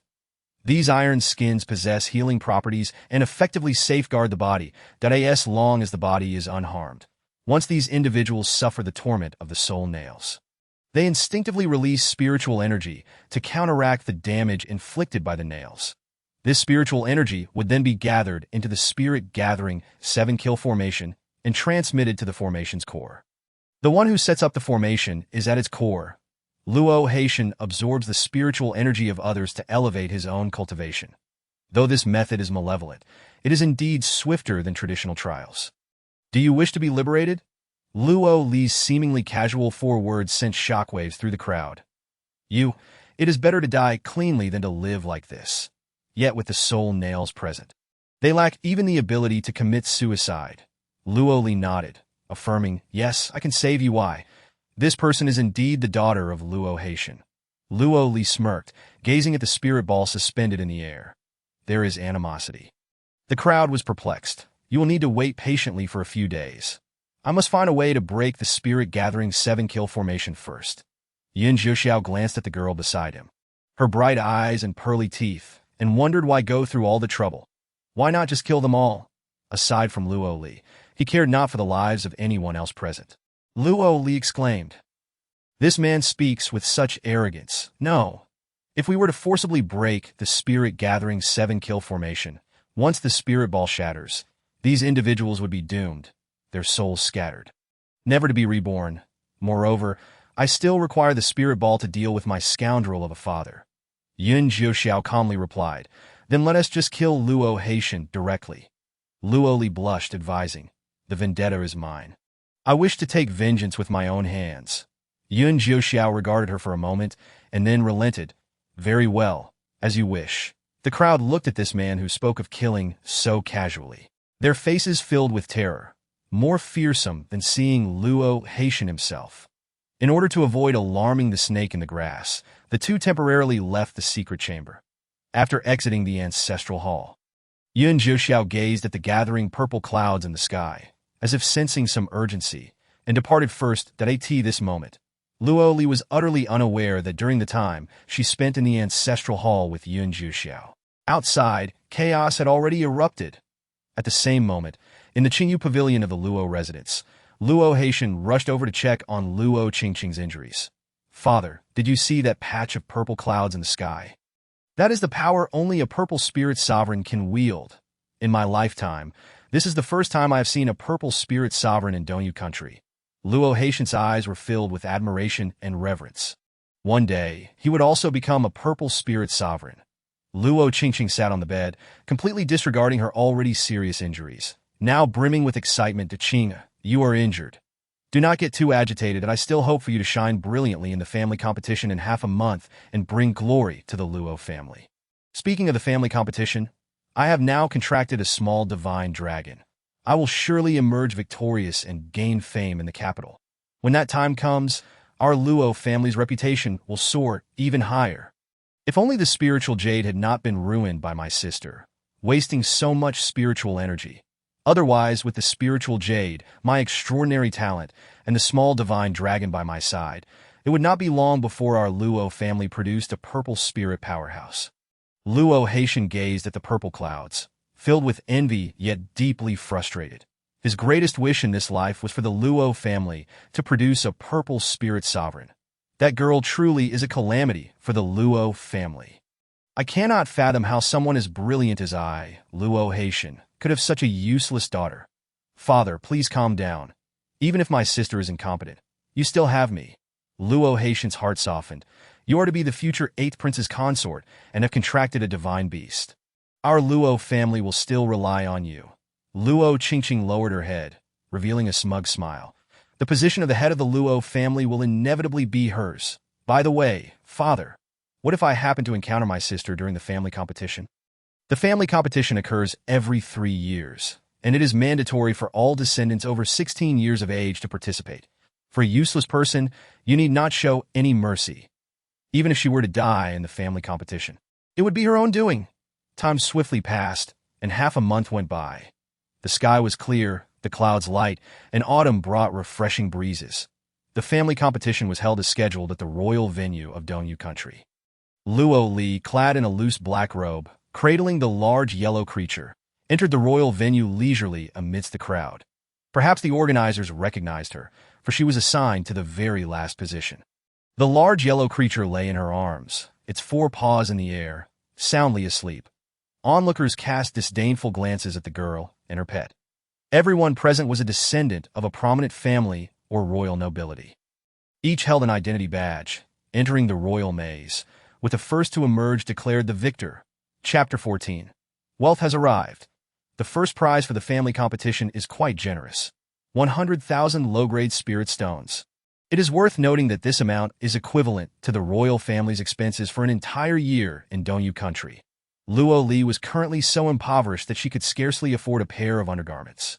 Thus, she could not afford to miss this opportunity to earn spirit stones. Unlike Luo Li, Luo Qingqing, having contracted a divine beast, stood at the front row. After the distribution of identity badges, Luo Qingqing provocatively glanced at Luo Li in the corner. Once inside the maze, she would seize the opportunity to eliminate her. Luo Li took her badge and followed the last group of participants into the opening maze. "Follow me." Feng Shui suddenly patted Luo Li on the shoulder and said, positioning himself before her. Luo Li shot him a glance, thinking Feng Shui was somewhat out of sorts. The eighth prince should better mind his own affairs. Luo Li chose the outermost path and swiftly vanished from sight. Luo Li, Feng Shui gritted his teeth, wanting to chase after her, but her shadow was nowhere to be seen. "Brother Yi, shall we go together?" Luo Qingqing approached him, having not yet chosen her path. Feng Shui frowned. "Are you looking for someone?" "No, let's go." Feng Shui suppressed his rising anger, yet he couldn't help but worry about Luo Li, and so it went. However, there was only one exit. Some individuals might spend a month inside the maze without finding their way out. Once inside, Luo Li found these challenges to be trivial. The maze may sound perplexing, but the principle of 1 gives rise to 2, 2 gives rise to 3, and 3 gives rise to all things remains unchanged. Everything follows a certain LAW. In the family competition, the royal maze, while hidden with dangers, undoubtedly harbors numerous opportunities and treasures. Danger and opportunity exist in equal measure. Luo Li patted the large yellow creature in her arms, urging it to wake up and get to work. The large yellow creature opened its drowsy eyes, pointing with its tiny paw to the right. Luo Li raised an eyebrow, chuckling lightly. "All right, let's go." She embraced the large yellow creature and promptly chose the 16th path to the left. The large yellow creature was momentarily stunned. Wasn't the goal to work and fight? The 5th path on the right carried the scent of beasts. The large yellow creature was unaware of Luo Li's intentions. It assumed that working meant engaging in battle. Luo Li calculated that as a super divine beast, the large yellow creature would naturally be sensitive to beastly scents. Beasts tend to gather together. The direction indicated by the large yellow creature would likely contain beastly presence, and she would naturally avoid those paths. Thus, she turned to the left, taking the 16th path it had not indicated. Sure enough, it was smooth sailing. "Master, are you sure this is the exit and not an abyss?" the large yellow creature asked. Luo Li stroked her chin, sensing that perhaps due to her training in spirit manipulation at the Xianmen, she felt an abundance of spiritual energy along this path, that a barrier. After taking a few steps, she discovered a small barrier alongside the road. Narrowing her eyes, she used her finger as a pen to draw an explosive talisman in the air. Bang! With a resounding crash, the barrier exploded. The stone door opened, revealing a dazzling golden light. Luo Li was taken aback. A room filled with spiritual plants, various grades of spiritual plants. The large yellow creature's eyes widened in astonishment. Wealth has arrived. Wealth has arrived. It had heard of pies falling from the sky, but had never seen so many spiritual plants descend from above. The girl and her pet exchanged glances. Luo Li glanced at the storage bag hanging from her waist. Time to gather, collect, collect, collect. Regardless of the grade of spiritual plants, all were stored in Luo Li's storage bag. This bag was obtained during her half-month of cultivation, purchased with all her savings from the market. Though the storage bag was not comparable to spatial spiritual tools, being smaller and cheaper, she had managed to buy 5. Although small, the bag could hold a considerable amount. Thus, Luo Li exited the stone chamber and took a few more steps, discovering another small barrier. She affixed an explosive talisman, and the stone door opened once more, revealing a room filled with rare treasures. Unlike spiritual plants, Lingji specializes in alchemy. The variety of heavenly materials and earthly treasures is complex, among which he spotted the 9 emperor grass, one of the essential ingredients for making talisman paper. The previously calm Doang became animated once again. Wealth is flowing in once more. Without hesitation, Luo Li continued to gather items into her storage bags. Thus, with each few steps, Luo Li detonated a boundary. She had blown up 5 in total, and by now, she had traversed more than half of this path. All 5 of her storage bags were completely filled. Luo Li and Da Huang exchanged a bewildered glance. Who would believe that all 5 sacks were filled with treasures? Yet, lacking a spatial spirit tool, where could she possibly store them? Surely, she couldn't carry 5 cumbersome sacks out of the maze, could she? As she approached the final boundary, Luo Li chose to detonate it as well, despite having no space left. She was curious about the treasures that might lie within this stone chamber, even if it was just for the sake of broadening her horizons. It was worth it. The moment the stone door opened, the chamber revealed itself to be distinctly darker than the previous 5, resembling a shadowy room. Upon entering, Luo Li discovered that it was filled with spirit tools. What a stroke of luck! It was as if she had stumbled upon a treasure trove without any effort at all. All the treasures within this royal maze must have been accumulated by the emperors of Dongyu Kingdom throughout the ages, or perhaps left behind by some illustrious figure. Luo Li dismissed such thoughts as her gaze swept across the room filled with spirit tools.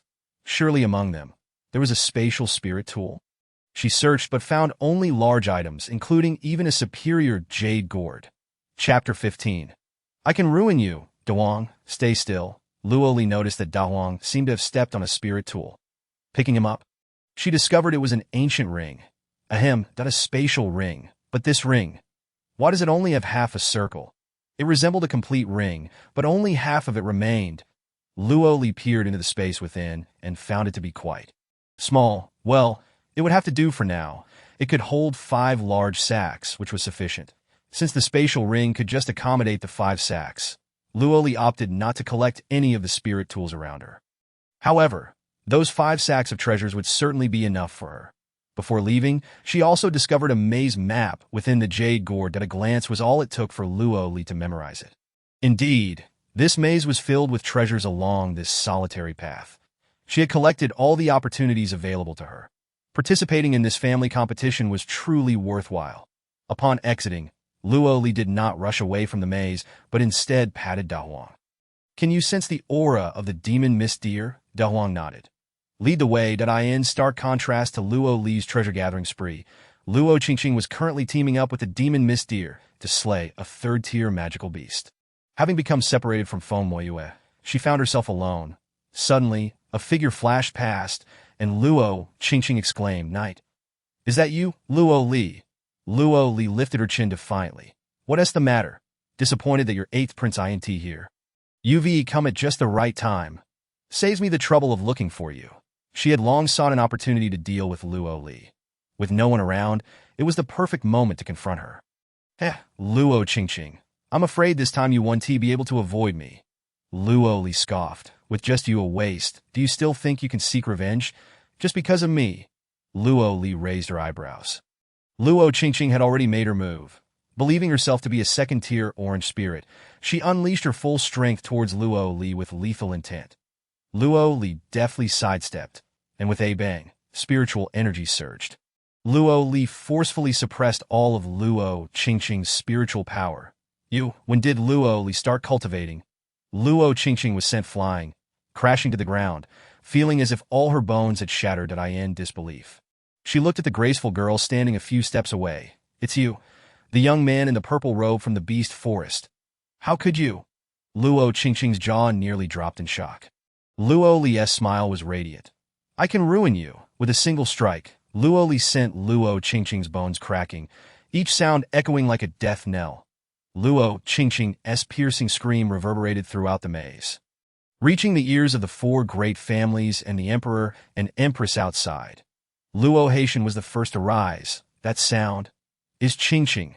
She must be in danger inside." The Dongyu emperor glanced at him. Luo Aiqing remained calm. "Since it is a competition, Encountering danger is inevitable. But Qingqing's voice sounds so tragic. What kind of peril has she encountered? Inside the maze, Luo Qingqing had all her meridians destroyed. This pain was nothing compared to the agony she had inflicted upon Luo Li. Luo Li, you have harmed me so deeply. My master will not let you off. Far away on the peak of Yunxian's sect, Mu Fian was in seclusion when she suddenly saw Luo Qingqing's miserable state in the mysterious mirror. Her delicate face darkened. Who dares to harm my disciple? Exterminate. A beam of radiant light descended into the mysterious mirror, directly enveloping the wretched Luo Qingqing. Luo Li watched this scene unfold, knowing that Luo Qingqing had a master. Though she had never seen her, the sect leader of Yunxian, Fian. This Yunxian sect was formidable. One of the 4 great sections members of the Dongyu royal family wishing to join the sect would not even qualify. Yet, Mu Fian had taken Luo Qingqing as her disciple, which was truly astonishing. Did Mu Fian think a distant ethereal presence could protect Luo Qingqing? Today, whoever stands in my way will be ruined. No matter your sect, Da Huang shot forward, directly tearing apart the small boundary surrounding Luo Qingqing. Though she had felt slightly better the moment the boundary shattered, the residual force struck her, causing secondary harm. Luo Qingqing felt as if all her bones were about to shatter. Contemplating death itself 1,000 miles away, upon witnessing this scene, Mu Fian was so enraged that she spat blood. Luo Li. After incapacitating Luo Qingqing, Luo Li promptly exited the maze. When the crowd saw a figure emerge from the exit, they craned their necks to get a better look through the night. Luo Haitian. It must be Qingqing, with a divine beast at her side. She will surely emerge soon. The head of the Feng family remarked, I've heard that divine beasts are particularly sensitive to the aura of magical beasts. So Qingqing must have avoided many dangers inside. Others eagerly anticipated her arrival, speculating it was indeed Luo Qingqing. After all, she had contracted a divine beast. Luo Li? The Dongyu emperor raised an eyebrow, his gaze filled with intrigue. The crowd! They felt as if they were seeing things, rubbing their eyes, yet it was still Luo Li. The waste from the Luo family. How could it be her? Luo Haitian frowned. How did you come out first? I came out first. Is that displeasing to you, father? Luo Haitian. No, not at all. Just a bit surprised. Luo Li chuckled a bit. This is quite surprising. How did you manage to come out? Luo Haitian could hardly believe it. Good luck, Luo Li replied nonchalantly. The crowd twitched their lips. Not only had Luo Li secured the top spot in this year's family competition, but she also seemed to have emerged faster than any previous winner, taking only a day and a night. Previous champions had taken at least 10 days. As Luo Li exited, the steward crushed the identity tokens of all participants, opening the maze and releasing everyone. Luo Qingqing was the last to be helped out by Feng Qing. And what happened to you? Luo Haitian exclaimed in shock. Luo Qingqing, as pale as a ghost, replied, I encountered a high-tier magical beast and had a bit of an accident. She swallowed her words, determined not to admit that it was Luo Li who had injured her. How could she face anyone after being harmed by a waste? Patterns. Hey, those markings on the little divine beast. It's a young demon Miss Deer. Someone in the crowd shouted, At this moment. The young demon Miss Deer, in Luo Qingqing's arms, had already opened its eyes. That's nonsense. This is a divine beast.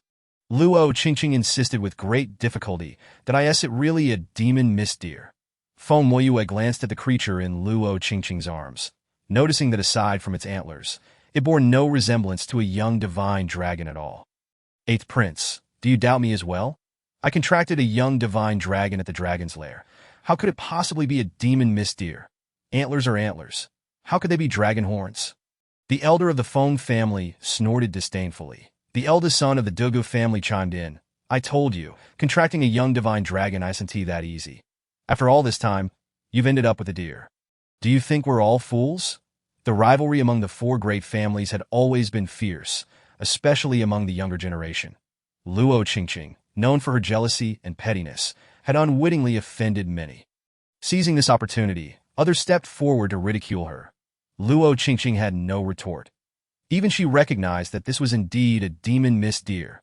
At that moment, Luo Li was watching the drama unfold with amusement. Meeting the Dongyu Emperor's probing gaze, Luo Li felt a chill run down her spine, as if she had been exposed. What a talented young lady, Ba! She is nothing but a fraud. The crowd was in an uproar, eager to throw rotten eggs and vegetables at her. Luo Qingqing suddenly felt as if she had been stripped bare and was being scolded. Tears streamed down her face as she glared hatefully at Luo Li. Without Luo Li, how could a talented young lady like her be subjected to such disdain? All of this was orchestrated by that vile person. Luo Li had deliberately given her time to make a fool of herself. Pfft. Luo Qingqing spat blood repeatedly, fainting from the rage. Luo Haitian shouted, "Qing-ya, how are your meridians?" All broken, someone help." No matter how loudly Luo Haitian yelled, the people around remained unmoved. They scoffed at him, showing no sympathy for a deceiver. Previously, after Luo Qingqing contracted the little divine beast, she had looked down upon everyone, even disregarding her elders. Now, her demise was well-deserved. As Luo Qingqing was carried away, the family competition came to a definitive close. Luo Li emerged victorious, claiming the top spot with a stroke of good fortune. The steward presented her with a storage bag filled with a staggering 1 million low-grade spirit stones. It is peculiar. Indeed, the maze contained every kind of treasure, yet lacked spirit stones. Perhaps they deemed spirit stones too trivial. But at this moment, she lacked nothing but spirit stones. Luo Li, accompanied by De Huang, ventured to the back mountain in the southern part of the city. The duo gazed at the dazzling 1 million spirit stones, their hearts brimming with excitement. Overnight, she had transformed from a pauper into a suddenly affluent individual. The sensation was exhilarating. This 1 million spirit stones could purchase countless treasures. Although the items she had gathered were immensely valuable, her current abilities were insufficient to utilize them. The 1 million low-grade spirit stones could alleviate her pressing needs. De Huang, until you attain sufficient strength for self-preservation. You must not reveal your identity as a super divine beast. Otherwise, it could lead to fatal consequences. The do you understand? It comprehends. Luo Li gently stroked its fur. Ever since she taught Luo Qingqing a lesson tonight, she felt a subtle surge of spiritual power coursing within her dantian. This place, rich in spiritual energy and seclusion, proved to be a splendid location for cultivation.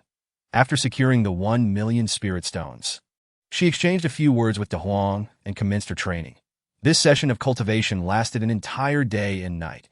When Luo Li finally opened her eyes again, it was already the following morning. She wondered where Yun Jiuxiao had gone. Ever since their parting at the Luo family ancestral hall, that fellow had vanished. Elusive as a ghost, he likely feared that this young lady would seek retribution upon them.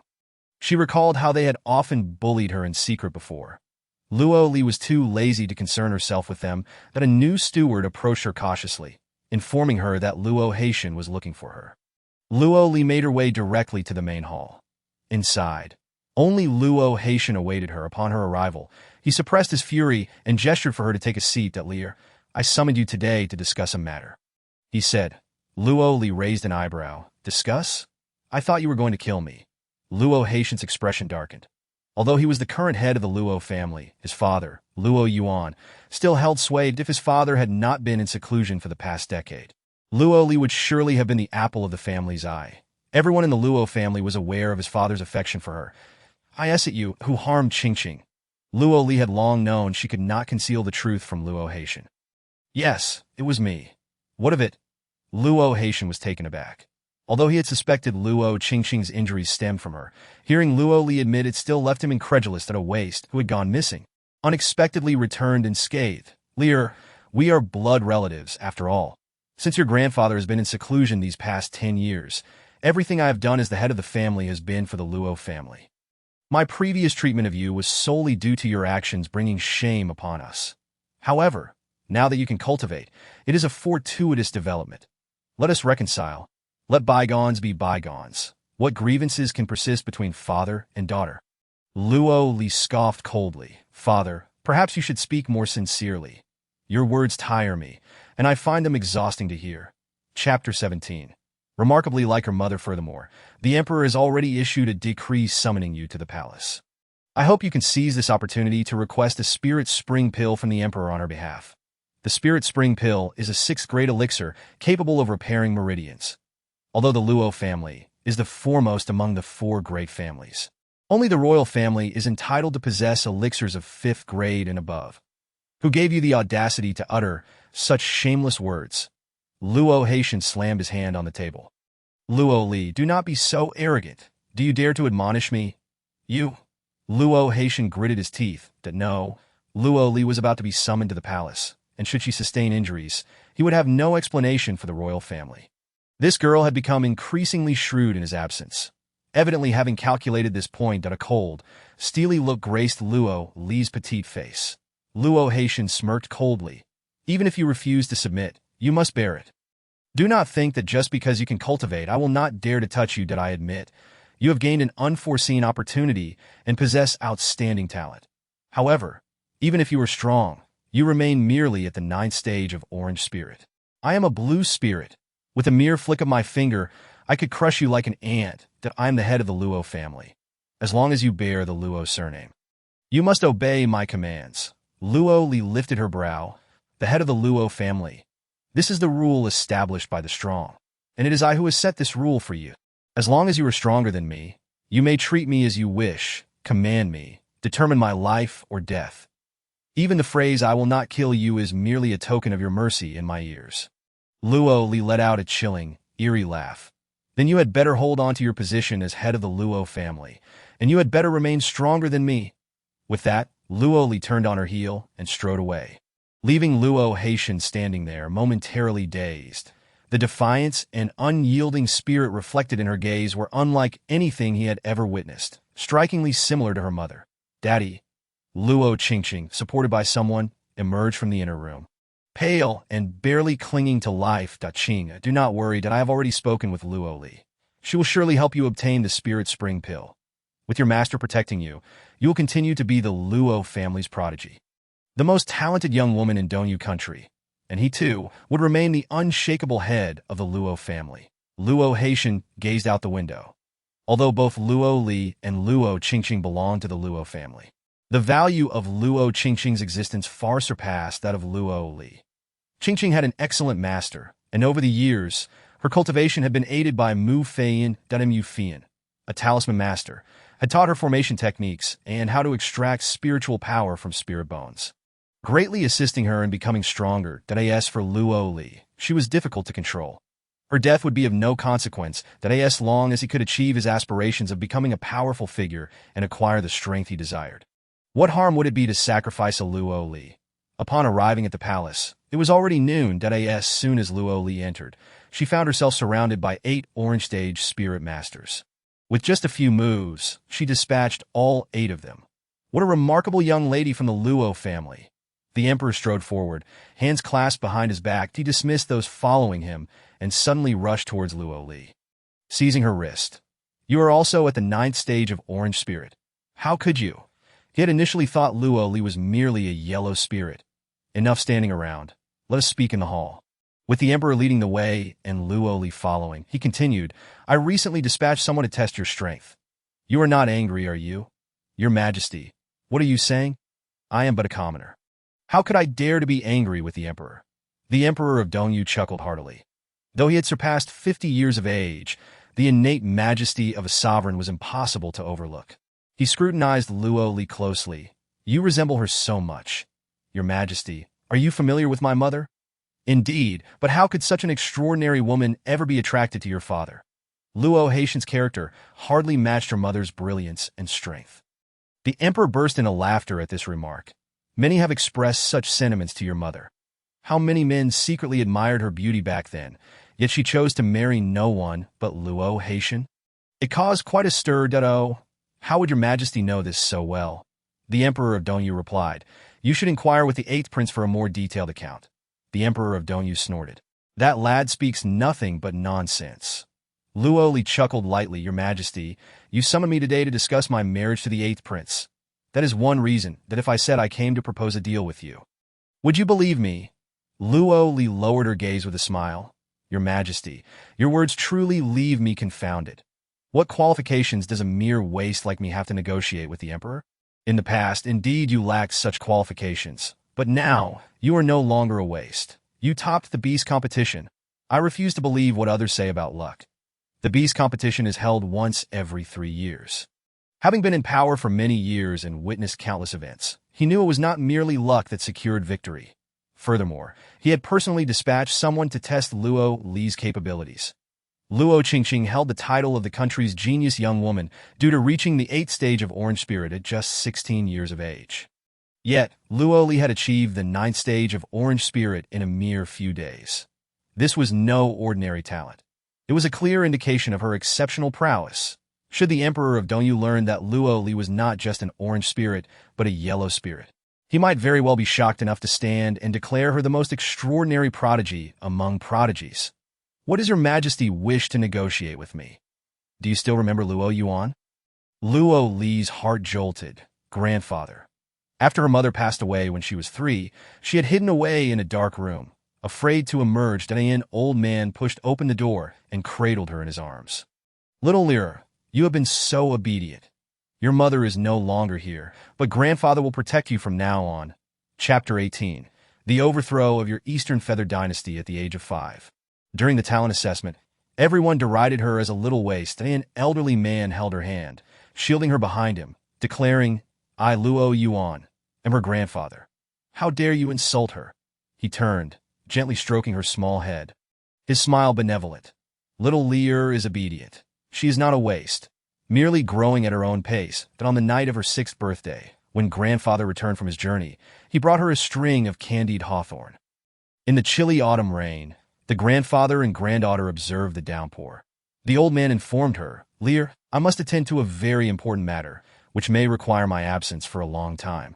But do not fear, for I will always protect you from the shadows. That day, Luo Li caught a glimpse of a tear in the old man's eyes, though at that tender age, she did not comprehend the sorrow of parting. The following morning, when she awoke, grandfather was gone. In Luo Li's heart, her grandfather was a towering mountain, her greatest protector since childhood. Despite being labeled a waste, she lived a life akin to a cherished jewel within the Luo family. If anyone truly cared for her in the Luo family, it was Luo Yuan. Since that fateful day, Luo Li felt as though the world had forsaken her, tormented by relentless nightmares, spiteful words from kin, cold glances from outsiders, and a torrent of slander. Until, ultimately, she was tortured and left to perish on the Sunset Peak. The Eastern Feather Emperor sighed. If my memory serves me correctly, Luo Yuan was in seclusion when you were merely 6 years old. Indeed, Luo Li replied, grandfather did not die. He entered seclusion a decade ago. Subsequently, Luo Haitian became the head of the family. Do you know why Luo Yuan suddenly chose to seclude himself? Luo Li shook her head. Though she was young at the time, she recalled the commotion surrounding that event. There were only 100 individuals with Qingling abilities in the Eastern Feather Kingdom, all of whom were aged elders. And only one with blue spirit at the 9th level, Luo Yuan, the former head of the Luo family. Even the current emperor was merely at the 8th level of blue spirit. Notably, there had not been a purple spirit in centuries. It could be said that Luo Yuan was the most likely candidate to become the first purple spirit ruler of the Eastern Feather Kingdom. Because of you, Luo Li met the Eastern Feather Emperor's profound gaze.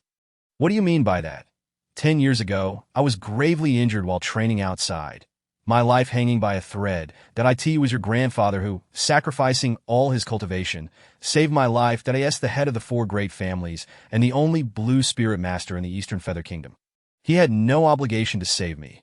Yet he declared that saving me was merely to ensure my protection of one person, namely you, his granddaughter Luo Li. Why? She inquired. He could have easily protected himself. Your grandfather is indeed a formidable figure in the Eastern Feather Kingdom. Yet he believed that his singular protection could not compare to that of a royal family, that he is old. One day, when he is no longer here, who will protect you? Luo Li's heart trembled slightly. No matter how powerful an individual may be, they could not match the strength of a royal family. That in order to survive, he had no choice but to enter seclusion. But you do not understand. 10 years of seclusion is a critical limit, that if he cannot emerge after the decade, he will forever remain trapped. He exchanged his entire cultivation for the royal family's protection over you. He traded a lifetime for the Luo family's restraint over you. Regardless of how difficult your years in the Luo family have been, at the very least, no one dared to harm you. Thanks to her grandfather's existence, even though the Luo family viewed her as a thorn in their side. Luo Haitian and Luo Qingqing could only covertly plot against her, never daring to act openly. This ultimately led to Luo Qingqing's murderous intent on the Sunset Peak. Later, I betrothed you to Yi because it was your grandfather's wish. Although you two may not be compatible, it must be said that this engagement does provide you with some protection to avoid inciting jealousy. I have had to monitor your situation from the shadows. You must know, your grandfather schemed his entire life, and even in death, he continually thought of how to protect you. A faint smile tugged at the corners of Luo Li's lips. Yet, her grandfather did not realize that relying on others could never compare to relying on oneself. The blood extraction and bone stripping on Sunset Peak. What Luo Qingqing and Luo Haitian owed her would be repaid tenfold. What is the agreement between you and my grandfather for these 10 years? The Eastern Feather Emperor smiled enigmatically. 10 years from now. If you are still alive, I will assist him in emerging from seclusion. You could simply summon me to the palace as per our agreement. What further transaction do you seek? You do not understand that I am currently at the 8th level of Blue Spirit, having cultivated for over a decade, and am on the brink of advancing to the 9th level. If I rashly assist Luo Yuan out of seclusion now, all my years of effort would be rendered futile, and my advancement would be in jeopardy. Your grandfather is the foremost expert in the Eastern Feather Kingdom, the only one at the 9th level of Blue Spirit. Following him, the Eastern Feather Emperor is the next strongest. After 10 years, the emergence of a 9th level Blue Spirit expert is inevitable. Luo Li squinted, a sardonic smile gracing her lips. Your Majesty, do not forget, had it not been for my grandfather expending all his cultivation to save your life 10 years ago, you would not be standing here discussing promotions with me today. You merely lost an opportunity for advancement, while my grandfather lost everything. But I also promised your grandfather to protect you. Since you are still alive, I have fulfilled my promise that I owe him nothing. What do you intend to do?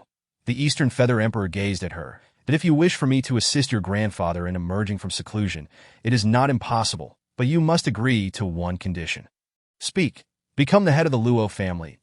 In 1 month. Luo Yuan's 10-year period will conclude that if you become the head of the Luo family within 1 month, I will assist him in emerging from seclusion. Luo Li, you must understand, the sealing dragon stone that confines Luo Yuan is a royal artifact. Currently, I am the only one capable of unlocking it. Very well, I agree. The Eastern Feather Emperor was taken aback. You actually consented? Luo Haitian has occupied the position of family head for many years, being a Qingling expert. What makes you think you will willingly relinquish it? I have my methods. You need not trouble yourself with them. I only hope that you will honor your word. The day I become the head of the family will coincide with my grandfather's emergence from seclusion. Otherwise, as long as I live, I will find a way to overthrow your Eastern Feather dynasty. Elderly slowly approached. Your Majesty, do you truly believe Miss Luo Li will accomplish this impossible task? The Eastern Feather Emperor's gaze was profound, that we shall see that I hope she will not disappoint me. Luo Li ventured to the back mountain of the Luo family ancestral hall, gazing at the sealing dragon stone that had existed for countless years. Her grandfather was sequestered behind that stone, in isolation for a full decade. Before she turned 6, an elderly yet formidable figure had always been there to protect her, his presence akin to a mountain, shielding her from numerous dangers, from the long-buried memories. Luo Li could sense the profound love the old man held for her. Chapter 19. A simple kick will suffice. This heavy familial affection, long suppressed within her heart, was warm and comforting. As Luo Li, who had traversed through time, felt an unspoken anticipation for her meeting with Luo Yuan, she murmured to herself, "You will come out." Her starry eyes lowered slightly. She was determined to persuade the Eastern Feather Emperor to release Luo Yuan. You seem troubled. Yun Jiuxiao appeared silently beside her, observing her furrowed brow, feeling a discontentment of his own. What brings you here? I have completed my tasks. Luo Li was puzzled. She had always sensed that Yun Jiuxiao was engaged in significant matters behind the scenes. Did it have something to do with the golden star stone that had suddenly appeared in her consciousness? Yun Jiuxiao's otherworldly eyes glimmered with a hint of ethereal light. That is my life stone. Luo Li. It sounded like something of great importance to him. When the cliff was unsealed, for some reason, it was absorbed into your consciousness that as long as the life stone exists, I exist. Does that mean your life is tied to mine? One could interpret it that way. Luo Li was taken aback. You should retrieve it quickly. Her own life was precarious enough. Adding Yun Jiuxiao's was simply untenable. Yun Jiuxiao smirked slightly, that if I could retrieve it. I would have done so long ago. I have attempted to extract it within the ancestral hall, but the life stone resists me and cannot be removed that I do not know. Yun Juxiao also found it perplexing. This life stone had been placed in the Millennium Barrier for defense, but unfortunately, those who sealed him employed special techniques, preventing the life stone from breaking free of the barrier, which was why it remained there until Luo Li's arrival, whereupon it was absorbed. Could it be that you have not fully regained your strength, causing the life stone to resist you? Perhaps that if those who sealed you were to discover that the life stone is with me. Yun Jiuxiao's expression turned serious. You would be in danger, that he had sensed the presence of those who had sealed him within the Eastern Feather Kingdom, prompting him to investigate. Luo Li, until I have fully restored my powers. This matter must not be disclosed to anyone else. Otherwise, both you and I will be at risk. Luo Li understood the gravity of the situation that I understand. When it came to her life, she certainly had to prioritize it. Luo Li turned her gaze back to the sealing dragon stone Dada. While the matter of the life stone could be set aside for now, the issue of her grandfather's emergence from seclusion was pressing. Yun Jiuxiao's long fingers brushed against her slightly furrowed brow, a dark glint in his eyes. "It is merely a broken stone. I shall kick it open for you." Yun Jiuxiao. Luo Li stood before the sealing dragon stone. Blocking him, it will require no effort. A simple kick will suffice. Yun Jiuxiao's demeanor was undeniably arrogant. Luo Li rubbed her temples, fully aware of his formidable prowess that he would hardly regard the Fenglong stone. Even the Fengtian stone would not capture his interest. However, it was imperative for me to have the Eastern Yu Emperor personally release my grandfather. Yun Jiuxiao raised an eyebrow slightly. Luo Li gazed at the tightly sealed Fenglong stone, knowing that freeing her grandfather was a straightforward task. Yet, her grandfather, with his noble heart and unwavering loyalty, would never breach his seclusion, as doing so would signify opposition to the Eastern Yu Emperor. An act contrary to his principles. Her grandfather was rightfully in seclusion, and she was determined to ensure that this venerable elder emerged with dignity, welcomed personally by the Eastern Yu Emperor 10 years ago. He had secluded himself for her, and 10 years later, she would rely on her own abilities to protect his release. Yun Jiuxiao affectionately stroked her delicate nose. "Very well. Whatever you wish to accomplish. I shall support you to at present. There was a matter in which I truly required your assistance, De Chong." Yun Jiuxiao responded, "Speak." Each time he heard that title, it evoked a peculiar sensation, though it was hardly melodious. "I would like to borrow your cloud carriage. I need to make a trip to Sifang City." Sifang City, located at the confluence of the four small kingdoms, was not under the jurisdiction of the Eastern Yu Kingdom or the other three nations, rendering it a lawless territory on the border of Eastern Yu in the vast expanse of the Jiotian continent. The Eastern Yu Kingdom was merely a minor state, overshadowed by the four great empires and superpowers, each with their own prestigious sects and families. The smaller the nation, the fewer the formidable warriors, leading to a scarcity of resources for spiritual cultivation. A harsh yet undeniable reality. Sifang City was notorious for its chaos. "What business do you have there?" Luo Li smiled faintly. "I have heard that Sifang City boasts an auction house, the largest in the four small kingdoms, that in half a month, the auction will commence. And I wish to seek out a particular item within it. The Yinyue Pearl." "You needn't trouble yourself borrowing the cloud carriage," he replied. "I shall take you there." As he spoke, Yun Jiuxiao gathered a surge of potent spiritual energy in his palm. And Luo Li felt the world spin around her as he seemingly compressed the mountains and rivers beneath their feet. They towered like giants overlooking the Luo residence, and soon, Yun Jiuxiao appeared to possess a small map in his hand. Spatial contraction technique. Luo Li was astonished. Such an ancient forbidden art was effortlessly wielded by Yun Jiuxiao that he nodded, encircling Luo Li's waist. "Let us go." Yun Jiuxiao led Luo Li directly upon the miniature map, traversing what would ordinarily take dozens of days in mere steps. They materialized in a wooded area on the outskirts of Sifang City. Luo Li gazed at the strikingly handsome face of Yun Jiuxiao, a wave of frustration washing over her. "What troubles you, little girl? Ahead lies Sifang City." De Chong. "You are truly remarkable," she remarked. Yun Jiuxiao chuckled. "When shall I surpass you? I wonder." This only strengthened Luo Li's resolve to diligently study her spiritual manipulation and formation techniques. Otherwise, if she were to devise a teleportation array, she too could travel with such ease. Yun Jiuxiao affectionately ruffled her hair. "Do not rush. Your destined realm lies ahead. Be wide the way. Why don't you inquire about my purpose for seeking the Yinhua Pearl? I have stated before, whatever you wish to pursue, I shall support you. Luo Li gazed at Yun Jiuxiao's cheek, her small hand reaching out to pinch it playfully, suddenly finding him captivating. Who? Yun Jiuxiao was about to respond when his expression darkened abruptly. Before he could act, two figures appeared. Your Majesty, we have finally found you. Two men in their 20s, one stout and the other slender, bore expressions of travel-worn fatigue, as if they had journeyed long and sleepless nights. However, with their arrival, the forest seemed to tremble. Blue Spirit Monarch? Yun Jiuxiao scrutinized the two. Luo Li nudged his robe. You wouldn't possibly not recognize them, would you? Frowning, Yun Jiuxiao replied, I do not recognize them. The stout and slender men immediately paled. Dropping to one knee in haste, Your Majesty, you have been missing for many years, yet your appearance remains unchanged. We have not forgotten you. Please do not forget us. Yun Jiuxiao himself could not recall how long he had been sealed in the cave, only vaguely aware that each time he awoke, there would be a few more white bones within. Chapter 20. Your Majesty favors Miss Luo. Sometimes there would be fewer, all dried up and turned to dust. However, he could not precisely calculate the duration of his imprisonment. Over time, memories of certain people or events had become inconsequential, and he had allowed them to fade. Forgetting was simply part of life. He saw no need to dwell on it.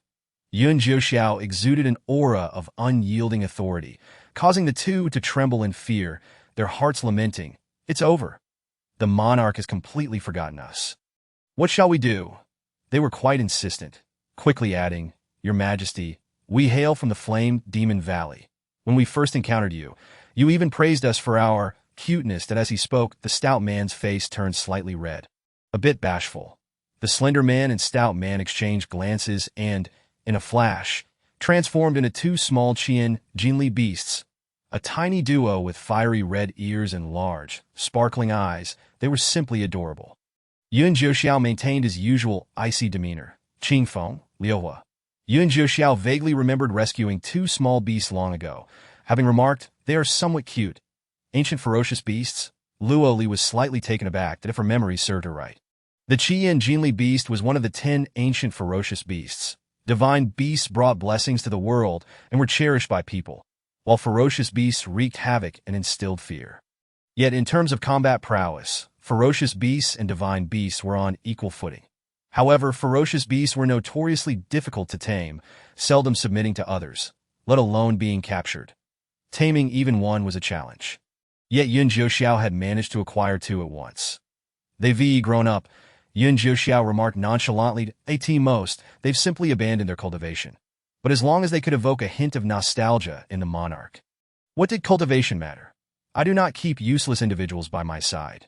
Your Majesty has the final say, the two said, feeling elated. Da Huang, who had unknowingly awakened, peeked out from Luo Li's spatial pouch, its furry little head bobbing curiously as it gazed at Qingfeng and Liuhua. Shivering slightly, it too was quite adorable. Would it grow to resemble these two in the future? Recalling the mutual disdain they had shared upon their first meeting, Da Huang felt even more dejected, now that its master had flourished. It couldn't continue to appear unkempt. They had promised to grow together. Luo Li sensed Da Huang's thoughts and gently patted its little head. Do not worry. A mother does not despise her child's appearance. I will never abandon you. Only then did Da Huang feel reassured, drifting back into a deep slumber at the Chong. Those two possess strong spiritual energy. They seem to be purple spirit monarchs. Indeed. Luo Li's lips twitched. Yun Jiuxiao's nonchalant tone was truly brazen. However, I just overheard them say they come from the Flame Demon Valley. Indeed.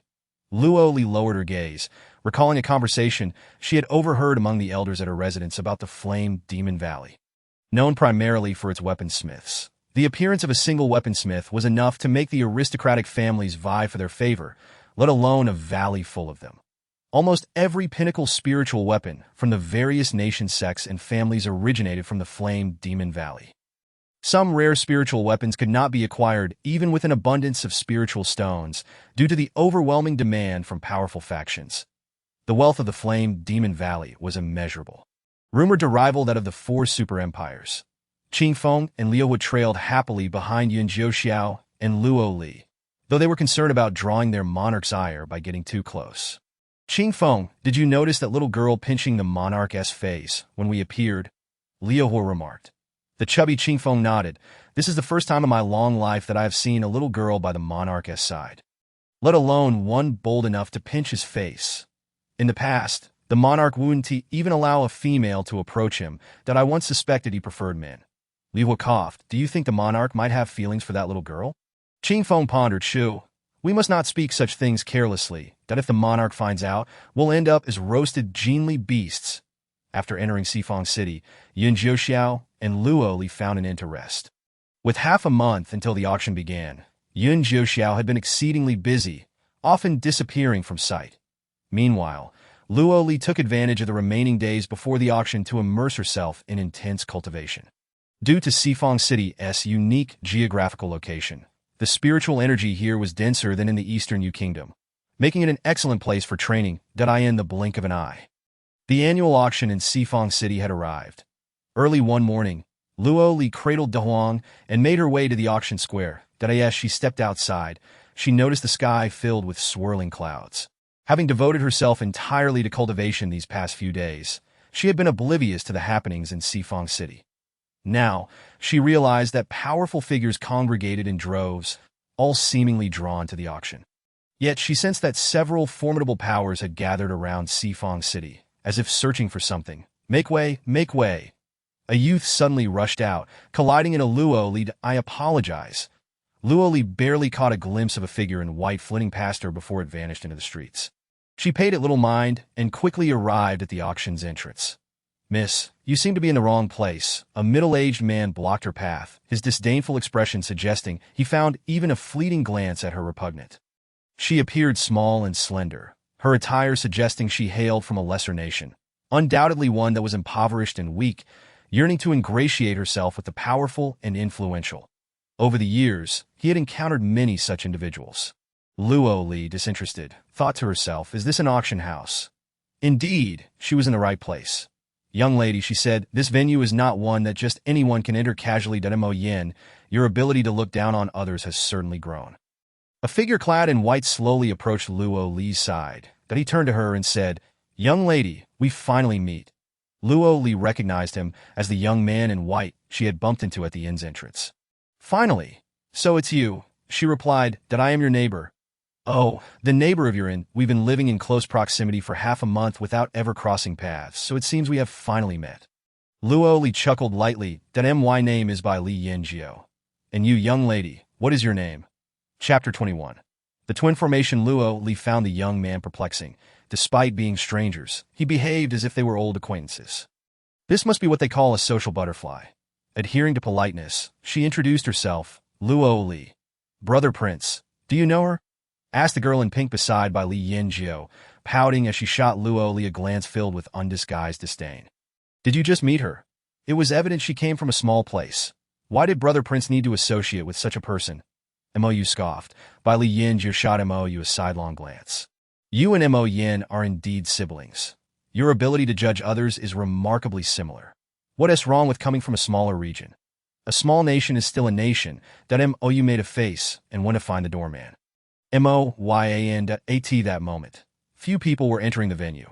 Luo Li learned from Bai Li Yanjiao's words that the girl was indeed his sister, observing the golden jade hanging from Bai Li Yanjiao's waist. He seemed to be the prince of a grand empire. Dongyu Nation was one of the 4 minor nations, while there were 4 major empires, and the 4 super empires were considered the highest-ranking nations. Luo Li, already unfamiliar with many people, had little desire to engage in conversation. She noticed Mou had produced an invitation and was handing it to Mo Yin. Brother, although we are siblings, we must still follow the proper procedures to avoid complications later on. She insisted that I assure you, I am not sneaking in. I genuinely possess an invitation from Brother Prince. Mo Yin smiled. Understood. You may enter. Mou gleefully approached by Li Yanjiao. Brother Prince, we should be going. However, Bai Li Yanjiao ignored her, instead focusing on Luo Li. Miss Luo, do you find yourself in need of assistance? Seeing as our fates are intertwined, I am more than willing to help. Intertwined? Luo Li did not share his sentiment. Brother Prince, I believe this young lady wishes to enter merely to observe the commotion, yet lacks an invitation. Does she not? The invitations to the Sifang City auction are exceedingly valuable, 100,000 spirit stones each. In a small nation like Dongyu, only those of the blue spirit rank or higher can obtain one, and even then only the royal family might barely manage to secure an invitation. Clearly, Miss Luo is neither of the blue spirit rank nor royal. She evidently seeks to cause trouble by trying to sneak in. Otherwise, why would you stop her? Mou quipped with a smirk. Bai Li Yanjiu promptly produced his invitation and handed it to Luo Li. Here. Luo Li glanced at the invitation and retrieved an identical one from her Qingkuan bag, presenting it to Mo Yin. Mo Yin was incredulous. You truly have an invitation, and a first-class box at that? Those holding the golden invitation were the esteemed guests of the auction, guaranteed front-row seats. That Mo Yin's expression soured. He had been rendered speechless by a mere young girl.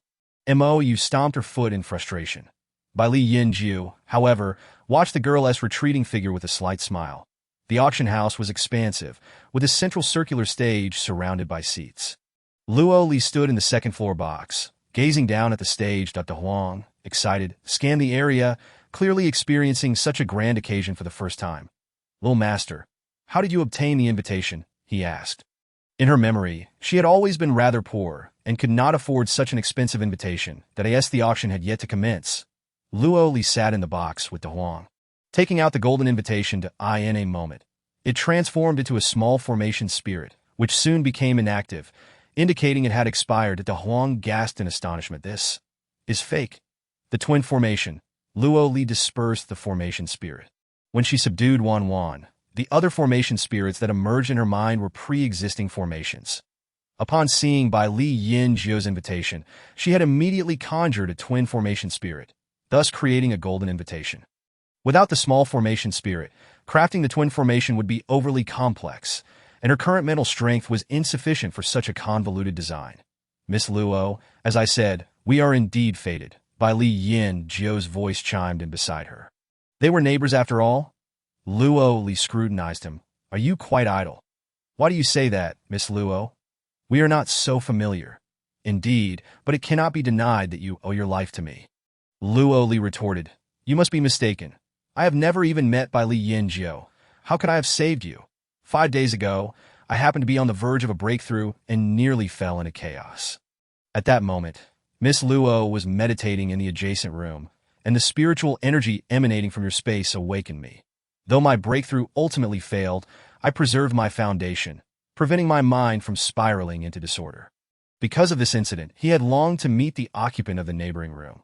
Yet for 5 days, the owner had not emerged, and he did not dare to disturb her training. That it was only after Luo Li left the inn that he received the news and recognized her. 5 days ago, Luo Li recalled that she had practiced spirit manipulation for a brief moment during that time. That it required substantial mental strength. And no wonder he had been so courteous, repeatedly speaking of fate. Miss Luo, what technique are you practicing? It is remarkably powerful, as it seems to exude spiritual energy effortlessly. Feigning ignorance, Luo Li replied, Spiritual energy? What spiritual energy? You must be mistaken. There is no way I could be mistaken. Bai Li Yanjiu gazed intently at her, observing her genuine confusion. Could it be that this young lady was completely unaware? What a coincidence, meanwhile. Mo Yu watched Luo Li with envy. She had been by the prince's side for many years and had never seen him show such interest in anyone else. Yet this girl, who had never even met the prince, had already captured his attention.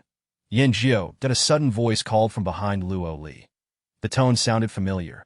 She turned around, her brow furrowing upon seeing the newcomer. Feng Mo Yi. Bai Li Yanjiu was the crown prince of the Qinglong Empire, a status so revered that the 4 minor nations were unworthy of his friendship. This explained why Feng Mo Yi had greeted Bai Li Yanjiu with a respectful gesture earlier. Although they were friends, their statuses differed greatly. Luo Li. How did you come to be here? Luo Li rolled her eyes. What a small world. Why should I report my whereabouts to you? You. Feng Mo Yi's expression darkened, though internally he felt a mix of surprise and delight. Chapter 22. Luck Surge's Fusion Space. Luo Li's invitation must have been bestowed upon her by the emperor. His own invitation had cost him years of accumulated spirit stones. He could hardly believe how favored Luo Li seemed to be at Mo Yi. Do you two know each other? Bai Li Yanjiu glanced between Luo Li and Feng Mo Yi. Feng Mo shot Luo Li a sidelong glance. Scoffing, she is the fiancée I mentioned to you previously, what? Bai Li Yin Jiu's eyes widened in shock. Luo Li frowned. Eighth Prince, do you not fear your tongue striking your teeth? Clearly, you are mistaken. Our engagement has been dissolved. Luo Li, must you clarify our relationship so thoroughly? Is that even a question? Should I cling to you like a stubborn adhesive after breaking off an engagement? Eighth Prince, you truly amuse me. When we were engaged, you were busy frolicking with your mistress, and now that I have called off the engagement, you dare to mention it. Your behavior deserves a single phrase. Asking for a slap. Feng Mo's face turned green with anger. You! Ha ha, please stop arguing. Bai Li Yin Jiu lightly waved his feather fan. We are all acquainted. It is a matter of fate. Bai Li Yin Jiu then leaned closer to Luo Li and whispered, I could not discern that you and Luo Qing are related. Indeed, not at all, Luo Li replied, a cold smile gracing her lips. Given that Bai Li Yin Jiu and Feng Mo had known each other for years, it was only natural that they would be familiar with Luo Qing as well. Your Highness, I heard from senior sister Qing that she has a useless sister. It cannot be Miss Luo, can it? Mou raised her voice deliberately, drawing the attention of others present, among the powerful gathered at the Sifang City auction. Although the crowd was a mix of talents, there had never been a useless person admitted. Suddenly, upon hearing those words, the surrounding onlookers cast derisive glances. Bai Li Yin Jiu glared at Mou. If you don't want to be treated as a mute, you should keep quiet. After being scolded, Mou obediently lowered her head, yet inwardly she reveled in her mischief. Luo Li remained utterly unfazed by the gazes of those around her. Instead, focusing intently on the implications of Mou's words that Mou and Luo Qing were disciples of the same master, which meant that Mu Fian was their shared mentor. It was somewhat reasonable for a master from one of the 8 great sects to take Mou as a pupil, especially given her origins in the Qinglong Empire. However, the fact that she would also accept Luo Qing as a disciple was nothing short of astonishing. Bai Li Yin Jiu offered an apology to Luo Li, but she dismissed it with indifference, clearly unconcerned by the scrutiny of others. Before long, the auction officially commenced. Feng Mo, Luo Li, and Bai Li Yin Jiu stood in their private box, surveying the scene below. The first item to be showcased was a spatial ring, displayed atop a round, unassuming white jade plate. The ring, an unadorned yellowish band, lacked any intricate designs. The starting bid was an astonishing 1 million spirit stones. A collective gasp arose from the crowd upon hearing this figure. Yet no one raised their paddles to compete. With a mindset of mere curiosity, Luo Li scrutinized the unremarkable spatial ring. Suddenly, a resounding cling echoed in her mind, sending a jolt of pain through her head as if a powerful force was compelling her. Despite closing her eyes to focus, the overwhelming energy seemed to emanate from a distant source, rendering her right arm weak and uncontrollable, lifting it involuntarily. The crowd erupted in astonishment. The auctioneer expressed surprise as a girl in the second box raised her paddle. Those seated in the private boxes all held golden invitations, indicating their wealth and status. Luo Li, have you lost your mind? Put your hand down. Feng Mo whispered urgently. Typically, the auction would feature a warm-up item prior to the main event, and this ring had been in circulation for several years. Its unattractiveness coupled with the exorbitant price had deterred any bidders that in the black market. Spatial rings were commonplace and easily obtained, making such a formal auction unnecessary. Yet, this year, an unexpected twist occurred as Luo Li. The fool raised her paddle. Luo, that item isn't worth it. 1 million is exceedingly steep. Bai Li Yin Jiu chuckled that if you desire a spatial ring, I have plenty in my inventory. You can choose after the auction concludes. Although the Eastern Feather Kingdom is a minor realm, my father has gifted me numerous spiritual artifacts, including spatial rings that if you want one, just take it. Lower your paddle. Only a fool would spend 1 million spirit stones on a worthless ring. You're all so loud, Luo Li exclaimed, her irritation evident. Did she not realize that the ring was not worth 1 million spirit stones? 1 million spirit stones. That was her entire fortune, accumulated from the family competition. Despite having amassed 5 sacks of treasures, she found herself lacking in spirit stones. Saving them was no easy feat. That it was the ring's power that called to her, making it apparent that she could not ignore its allure. Under the watchful eyes of the crowd, Luo Li joyfully obtained a spatial ring. Whispers of mockery rippled through the audience, as if they were laughing at Luo Li's foolishness that I in all the years the auction had been held. She was the first to fall into such a trap. Gazing at the ring resting quietly in its box, Luo Li felt a pang of regret that it took her an entire competition to ascend from poverty to wealth. Yet she plummeted back to destitution in mere seconds. This ring resembled the half of a spatial ring she had found during the family competition. Clang!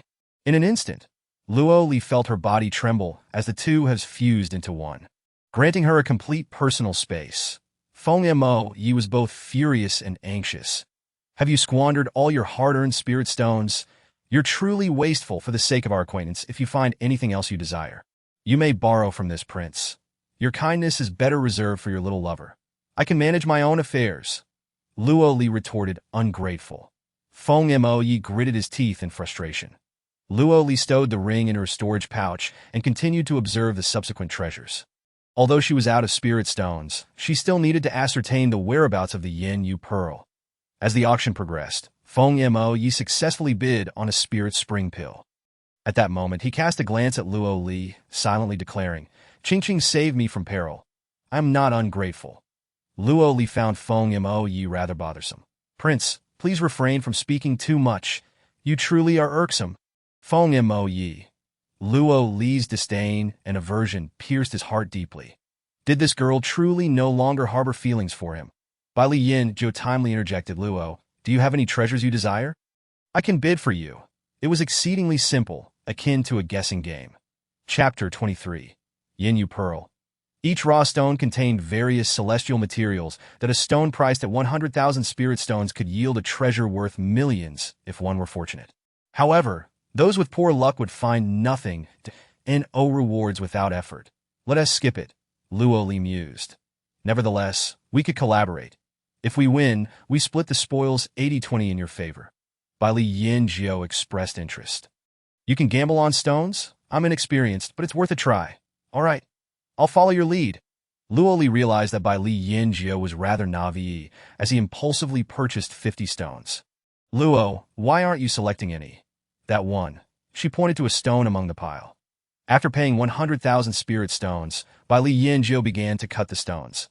Most of the stones yielded mid-tier yellow-grade spiritual herbs, and a few produced lower-tier mysterious-grade herbs. The value of the herbs barely equaled the spirit stones invested. Bai Li Yin Jiao's 50 stones collectively yielded only 3 million spirit stones, resulting in a loss of 2 million. Yet, he remained unfazed. Such ventures were inherently risky. How unfortunate. I've always longed for a heavenly-grade spirit herb. Even a low-tier one would bring me joy for several days. Luo Li lowered her gaze as the auctioneer prepared to open Bai Li Yin Jiao's 51st stone. When the stone was sliced, a flash of white light emerged, revealing a shimmering 7-colored herb. 7 treasures wonder vine. Bai Li Yin Jiao grasped the iron railing in excitement. Feng Yi's eyes widened in admiration. It must be a heavenly-grade spirit herb. That not must be. It is. Bai Li Yin Jiao was on the verge of tears. The room fell silent as the auctioneer announced. 7 treasures wonder vine. Heavenly-grade upper-tier spirit herb. Belongs to Bai Li Yin Jiao of the Qinglong Empire. Heavenly-grade item. An upper-tier one. The herb is worth 10 million spirit stones. I want to buy it.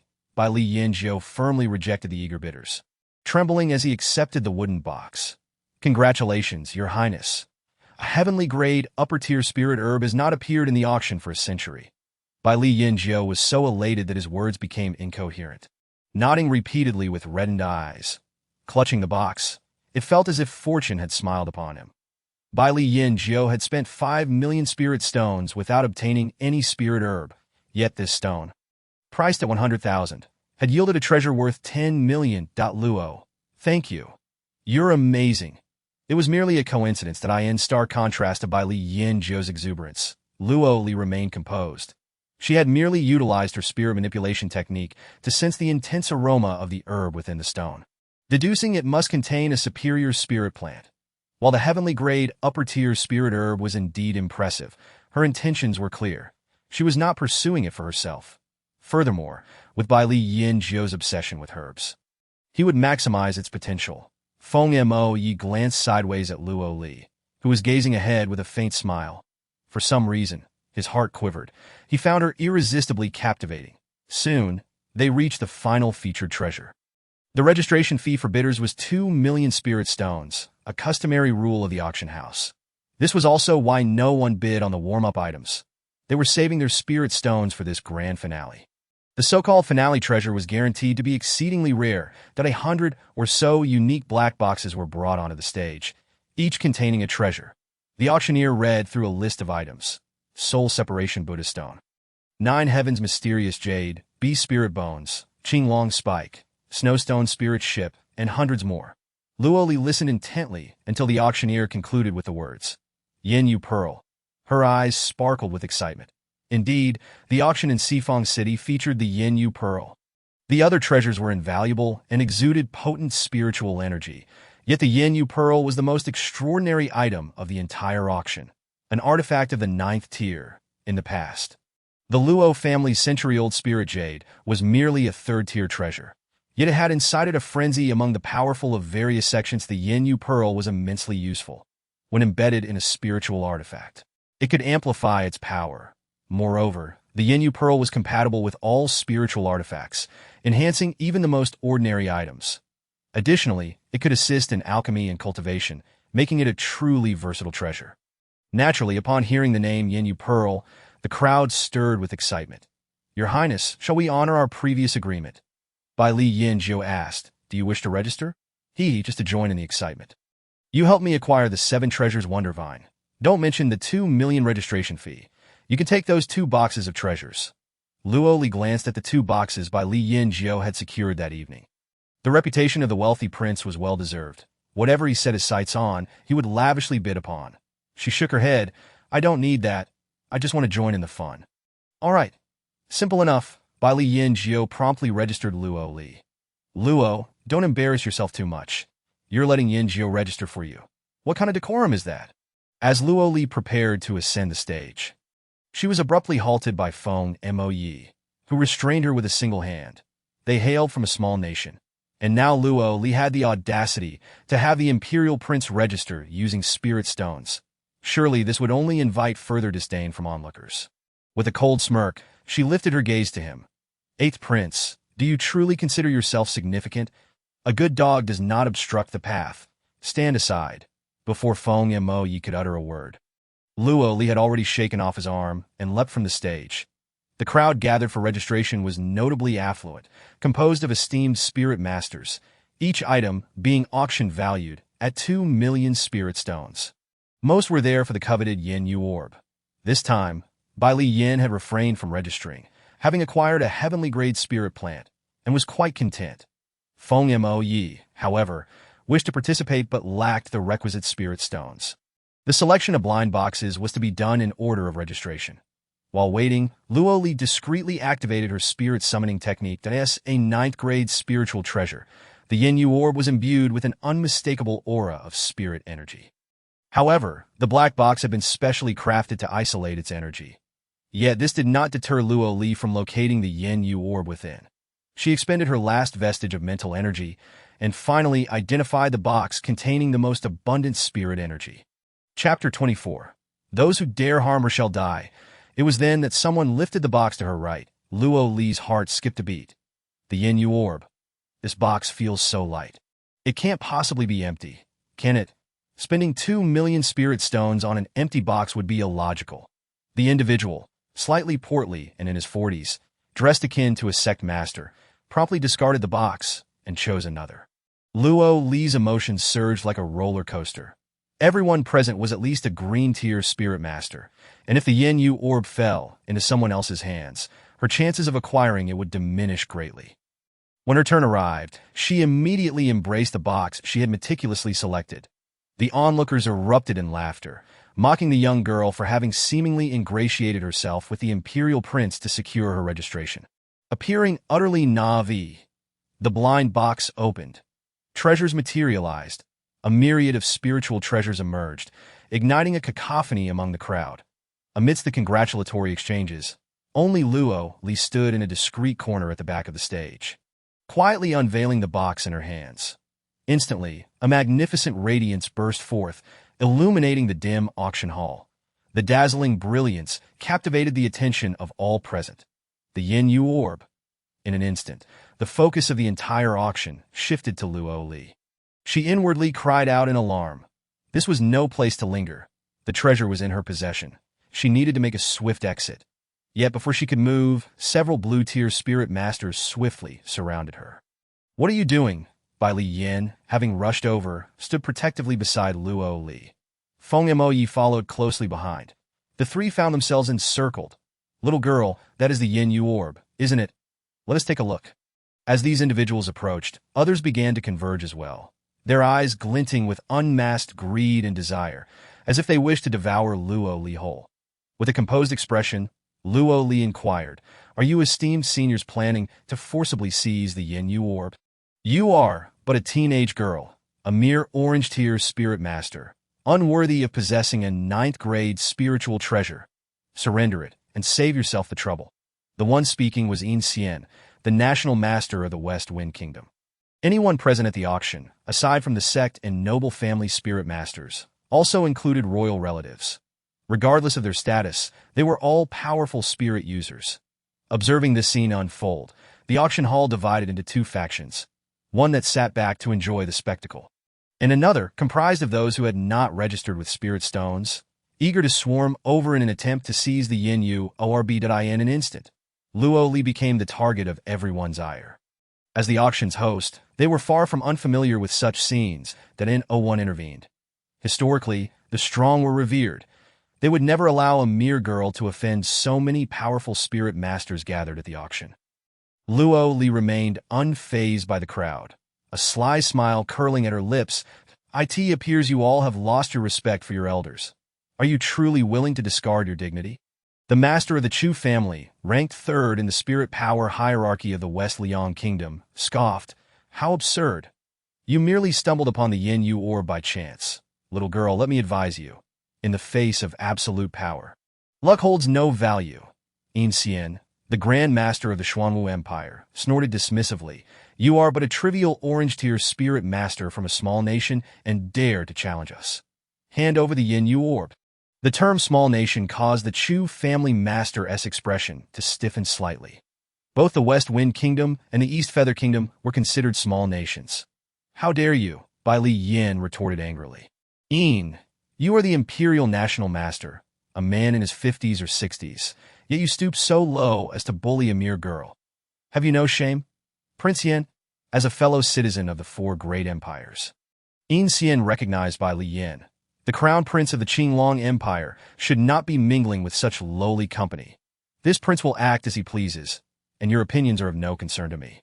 Yin Xian simmered with suppressed rage, but dared not speak further due to Bai Li Yan's status. Meanwhile, the other sect masters could no longer contain themselves. They exchanged glances, reaching a consensus. "Seize her." Forewarned by their movements, Luo Li swiftly cast a barrier before the three of them. "Your Highness, 8th Prince, this matter concerns me alone. It is not your fight. Please leave." Luo Li continuously channeled her spirit energy into the barrier to fortify her defense. Bai Li Yin insisted, "We are friends, and I cannot abandon you in your time of need." Feng Yi also interjected, "Luo Li, you are I will not leave you." Luo Li ceased her attempts to dissuade them. Although she was a yellow-tier spirit master with rapid advancement, she still fell short compared to the blue-tier individuals before her. This barrier would not hold for long. This girl can even draw formations? The Chu family master was taken aback. Yin Xian chimed in. "Just days ago, an anomaly appeared within the East Feather Kingdom. Could it be related to this girl? A formation master. It has been a century since one emerged from our four small nations." The Chu family master scoffed. "You West Wind Kingdom is not too distant from the East Feather Kingdom. Thus you ought to recognize that the anomaly was caused by the arrival of a purple-tier power. It has nothing to do with this girl. This girl is merely sharp-tongued and cunning. She likely learned some sleight of hand. Ignore her and seize the Yin Yu orb." A small nation's master colluding with an imperial national master to bully a 16-year-old girl. This is your so-called strength? Bai Li Yin, brimming with youthful fervor, scolded passionately. The Chu family master sneered. "Strength is respected. The weak are oppressed. This is the law of survival." Luo Li regarded the avaricious faces before her. Was her weakness a justification for being robbed? Even treasures acquired through her own merit should be offered up willingly. What difference was there between these self-proclaimed strongmen and thieves? Yet, she was utterly powerless to retaliate. A wave of frustration washed over her. Bai Li Yin and Feng Mo Yi were already at their breaking point, blood trickling from their lips as they collapsed. Luo Li held on desperately, but the barrier ultimately succumbed to the overwhelming force of the blue-tier spirit masters. As the barrier shattered, Luo Li was violently propelled several meters away, coughing up blood. As the crowd closed in, Luo Li contemplated the possibility of taking them down with her by shattering the Yin Yu orb. But at that moment, the auction hall suddenly trembled violently. Yun Jiuxiao descended from the heavens, landing beside Luo Li. Upon seeing the pale visage of the girl and the pool of blood before her, Yun Jiuxiao's tone turned exceedingly gentle. "Did I apologize for my tardiness?" Luo Li was equally startled. The formidable. Why was he here? Yun Jiuxiao swept her into his arms, fury igniting within him as an immense, oppressive spirit energy emanated from his being. The crowd trembled in fear, their hearts gripped with terror that a purple-tier sovereign. He was that enigmatic powerhouse. Ah, what staggering spirit energy! Yun Jiuxiao's disdainful gaze swept over the assembly. Those who dare harm her shall die. Chapter 25. Unleashing the Spirit Summoning Technique. Waves of powerful spirit energy surged forth like dragons breaching the ocean, sweeping across the entire auction hall. Yun Jiuxiao cradled Luo Li as they hovered in midair. Luo Li beheld the auction hall, which had moments ago stood intact, now collapsing into ruins. She clung to Yun Jiuxiao's neck, swallowing hard. He is so formidable. Truly impressive. When Luo Li regained consciousness, the night had deepened. She found herself reclining on Yun Jiuxiao's lap, startled as she sat upright, only to see him propped against a tree trunk. The man looked at her, relief evident in his expression. "That you're awake. That is good, great one. Where are we?" Luo Li noticed that Yun Jiuxiao's complexion was devoid of color, his breath uneven. Upon closer inspection, she realized he had succumbed to serious internal injuries. His internal spirit energy was nearly depleted, akin to an empty shell. "Your Majesty." When Qing Feng and Lu Hu arrived, they were met with this alarming sight. Luo Li spoke gravely. How could Yun Jiuxiao have sustained such severe injuries? The two men exchanged glances, unsure if they were being reprimanded by the girl. After all, they were revered crafting masters in the Joqian continent. Enough dawdling. Speak. Under Luo Li's formidable presence, they confessed. Initially, Your Majesty and the young lady journeyed to the Four Directions city and settled at an inn. Later, Your Majesty stated he had matters to attend to and instructed us not to follow. When we finally located him, he had engaged in combat with someone and was gravely injured. Your Majesty ordered us to find a secluded place rich in spirit energy for recuperation. After we completed our tasks, we heard the auction hall had exploded and sensed Your Majesty's power. Thus we came to investigate that a confrontation ensued. No wonder, upon her arrival in the Sifang city, the air was thick with the presence of formidable beings. It was evident that someone was secretly tracking Yun Jiuxiao. She had witnessed the extent of Yun Jiuxiao's strength firsthand, that in the southern region of the Joqian continent, the number of Xiling experts was already scarce, and it was nearly impossible for anyone to inflict serious injury upon Yun Jiuxiao. Clearly, those who had sealed him within the Joqian continent were even more fearsome, that he broke free from his seal. His pursuers sought to claim his life stone. Could it be that Yun Jiuxiao encountered those seeking his life stone within the Sifang city? After their clash, Yun Jiuxiao sustained injuries and subsequently made his way to the auction house. He should not have intervened, yet his injuries worsened as a result. Luo Li glanced at Yun Jiuxiao, biting her lip, her delicate face tense that he had protected her through fire and water. She must save him from peril. Having been struck by a palm from someone surnamed Chu, coupled with the strain of locating the Yin Yu treasure orb using her spirit manipulation technique, her body was severely depleted. Yet, she could still sense the rich spiritual energy lingering in the white mist forest. Perhaps she could manage to initiate her spirit manipulation technique one more time, even at the risk of rupturing her meridians. She drew upon the surrounding spiritual energy and directed it into Yun Jiuxiao's body. The mental energy in her mind dissipated continuously with the activation of the spirit manipulation technique, causing her already weakened body to feel increasingly unbearable. Blood trickled from her lips. leaving Qing Feng and Liu Hua astonished. Where did such potent spiritual energy come from? It all flowed into the monarch's body, who possessed such prowess to harness the spiritual energy in the air for their own use. As the two remained astonished, they noticed Luo Li's complexion growing increasingly pale, her breathing faint. That it was she. The anomaly had been caused by Miss Luo. Observing Yun Jiuxiao's slightly more relaxed expression, despite her disheveled appearance, she managed to muster a faint smile. Her mental energy had been entirely expended. She could no longer probe her own sea of consciousness. For the next few months, she would be unable to activate her spirit manipulation technique. After a brief adjustment, Luo Li suppressed the pain within her body and asked, "Have you found the healing place you were looking for?"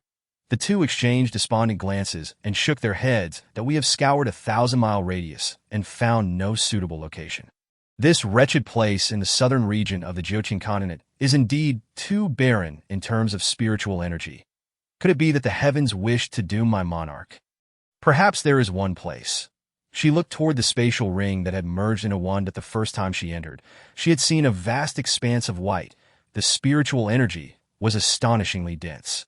Luo Li suddenly felt that the million spirit stones spent were truly worth it.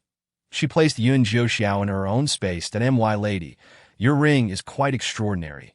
Typically, spatial rings possess only space, devoid of spiritual energy. Qing Feng gazed at the worn ring, while Liu Hua leaned in for a closer inspection. That I have seen countless spirit artifacts, holy artifacts, and even divine tools, yet I cannot identify the rank of this ring. What you have seen are all fine treasures. This item is worn and unwanted, so it is not surprising you have never encountered it. As Luo Li spoke, she failed to notice the dim ring flashing with a glimmer. As if protesting her words, during the past 10 days, she had not been idle. Aside from eating and sleeping, she had been fervently cultivating. Upon returning to the Luo residence, her first task was to sneak into the family ancestral hall at night. After placing the Yin Yu treasure orb into the formation, the next step was to quietly await several hours. Eventually, the formation would self-destruct. Some scoundrels deserved a good thrashing. The following morning, Luo Li was awakened by the commotion in the courtyard. Upon stepping out, she saw the new steward, Su Bo, conversing with Granny Cui Lu. What has happened? As soon as Granny Cui Lu noticed Luo Li had awakened, she bypassed Su Bo and approached her. Her expression barely concealing disdain, as if the side courtyard were an ill-omened place. She still forced a smile and said, "My lady, you are far too lazy. Several groups have already arrived in the front courtyard. Why are you only just rising?" Luo Li lazily shot her a glance. "Speak plainly to it is as such. Today is a momentous day for our Luo residents. The head of the family has invited you to the front courtyard for the festivities. Now that the eldest lady is no longer a waste, the head of the family holds you in high regard. This is a splendid opportunity for you to make an appearance. You must not miss it." Granny Cui Lu resembled a lecherous old madam, her demeanor oily. Luo Li acknowledged her and dismissed her. After freshening up, she noticed the steward hesitating to leave. That my lady, perhaps it would be best if you did not go to the front courtyard. Su Bo could not help but advise. Luo Li sensed something was amiss. Su Bo had recently been promoted as a child. She had seen him always by her grandfather's side, serving for many years. After her grandfather entered seclusion, Su Bo had been assigned to the back courtyard. Today felt particularly strange, as Granny Cui Lu, who was close to her father, had been clamoring for her to go, while Su Bo was advising against it instead. Chapter 26. I will seize the position of the family head. Alas, the old servant cannot say much. Just be cautious, my lady, caution. Luo Li made her way directly to the front hall. Today, the Luo residence was indeed bustling with activity. The 7 elders, along with other branches of the Luo family, had all arrived. There were a total of 167 people. The spacious courtyard was alive with chatter, as if a grand event were underway. Luo Li's arrival attracted the attention of all. As the legitimate daughter of the Luo family, despite her previously tarnished reputation, she was still the most qualified to step into the main hall. Luo Haitian, as the family head, occupied the principal seat. At his side sat Feng Mo Yi and Luo Qingqing. Upon seeing Luo Li, Feng Mo Yi was undeniably astonished after their encounter at the auction. He had been left in a daze, and he was unaware of what had transpired subsequently, only hearing occasional whispers that the auction had collapsed.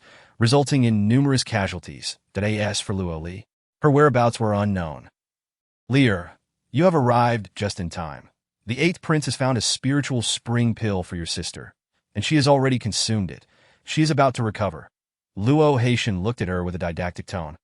As for you, the matters at the beast competition, I shall not pursue for now. Now that you can cultivate, once Qingqing recovers, our direct lineage will only continue to flourish. As the legitimate daughter, you must get along well with your sister from now on. Luo Li leaned casually against the doorframe. Good sisters, the kind that secretly torment and extract blood and flesh. Seeing Luo Li's nonchalant demeanor, devoid of the decorum expected of a noble lady, Luo Haitian's expression darkened. Luo Li, speak properly to Ha. Go ahead. Tell me why you call me here today. I am rather busy and have no time to waste with you. Since you have spoken plainly, I shall be forthright as well. Today, with the 8th prince present, I shall speak openly. Qingqing has just merged with the spiritual spring pill. Her foundation is still unstable, and she requires your spirit beast blood. You shall offer it willingly. As soon as Luo Haitian's words fell, Luo Qingqing lowered her gaze, a flash of triumph evident in her eyes. Luo Li had humiliated her at the beast competition, not only ruining her foundation, but nearly costing her spirit beast its life. Such deep-seated hatred could not be overlooked. Luo Li chuckled, finally understanding why those people had looked at her with such pity. It seemed everyone believed her plight was unfortunate. After finally emerging from hardship, she was to contribute to the Luo residence once more. How clever! They had not come to seek her out for retribution. Yet they had delivered themselves right to her doorstep. Luo Li strode directly to Luo Qingqing. You wish for my spirit beast blood? Sister, considering we share the same bloodline, I implore you to save me. Luo Qingqing squeezed out a couple of tears, appearing pitiful. I can afford to give you my beast blood, but I fear you may not be able to handle it. Luo Li moved with a ghostly swiftness, closing in on Luo Qingqing, unleashing a surge of spiritual energy that struck her chest. Luo Qingqing felt the spiritual spring pill she had just consumed shatter within her, rendering its effects null. Qing or Qingqing, both Luo Haitian and Feng Mo Yi exclaimed in unison.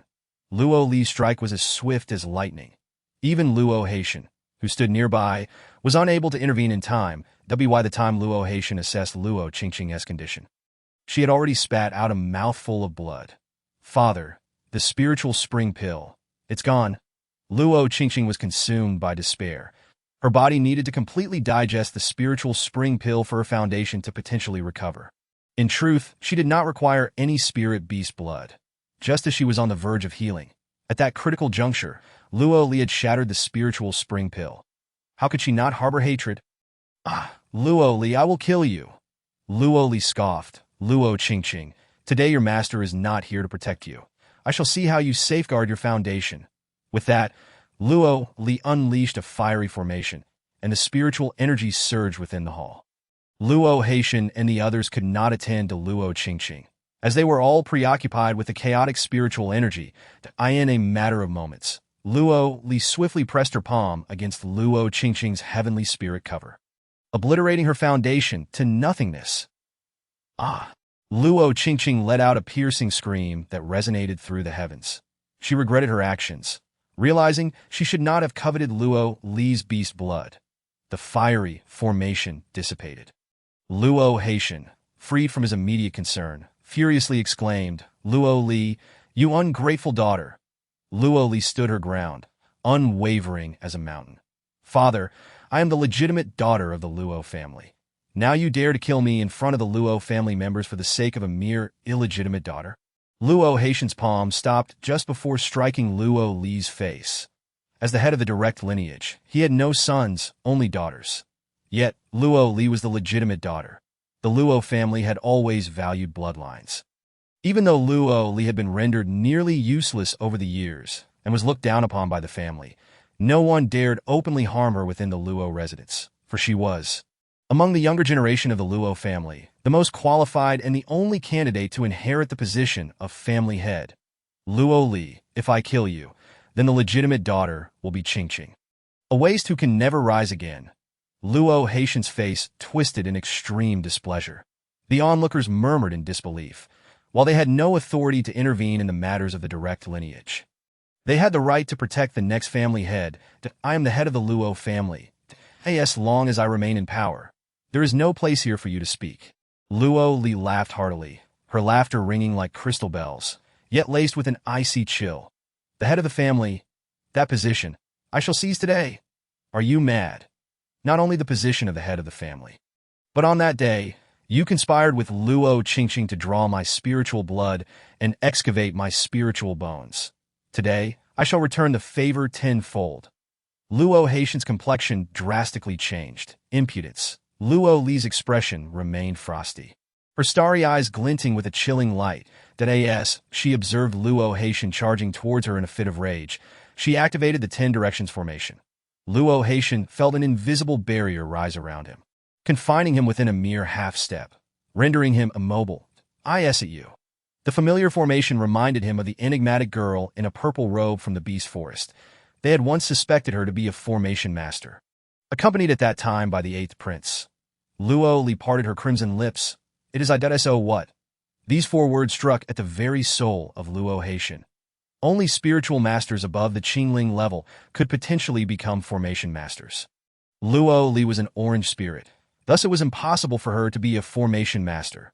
Yet the spiritual energy converging in her palm left Luo Haitian aghast. Green spirit. Waves of shock rippled through the crowd.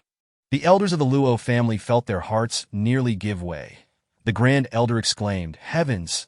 The young lady is actually a green spirit." More than 20 days had passed since the beast competition. Just half a month ago, the young lady was still at the 9th rank of orange spirit, and now she had ascended to green spirit. What terrifying speed of advancement, the second elder remarked. Am I seeing things?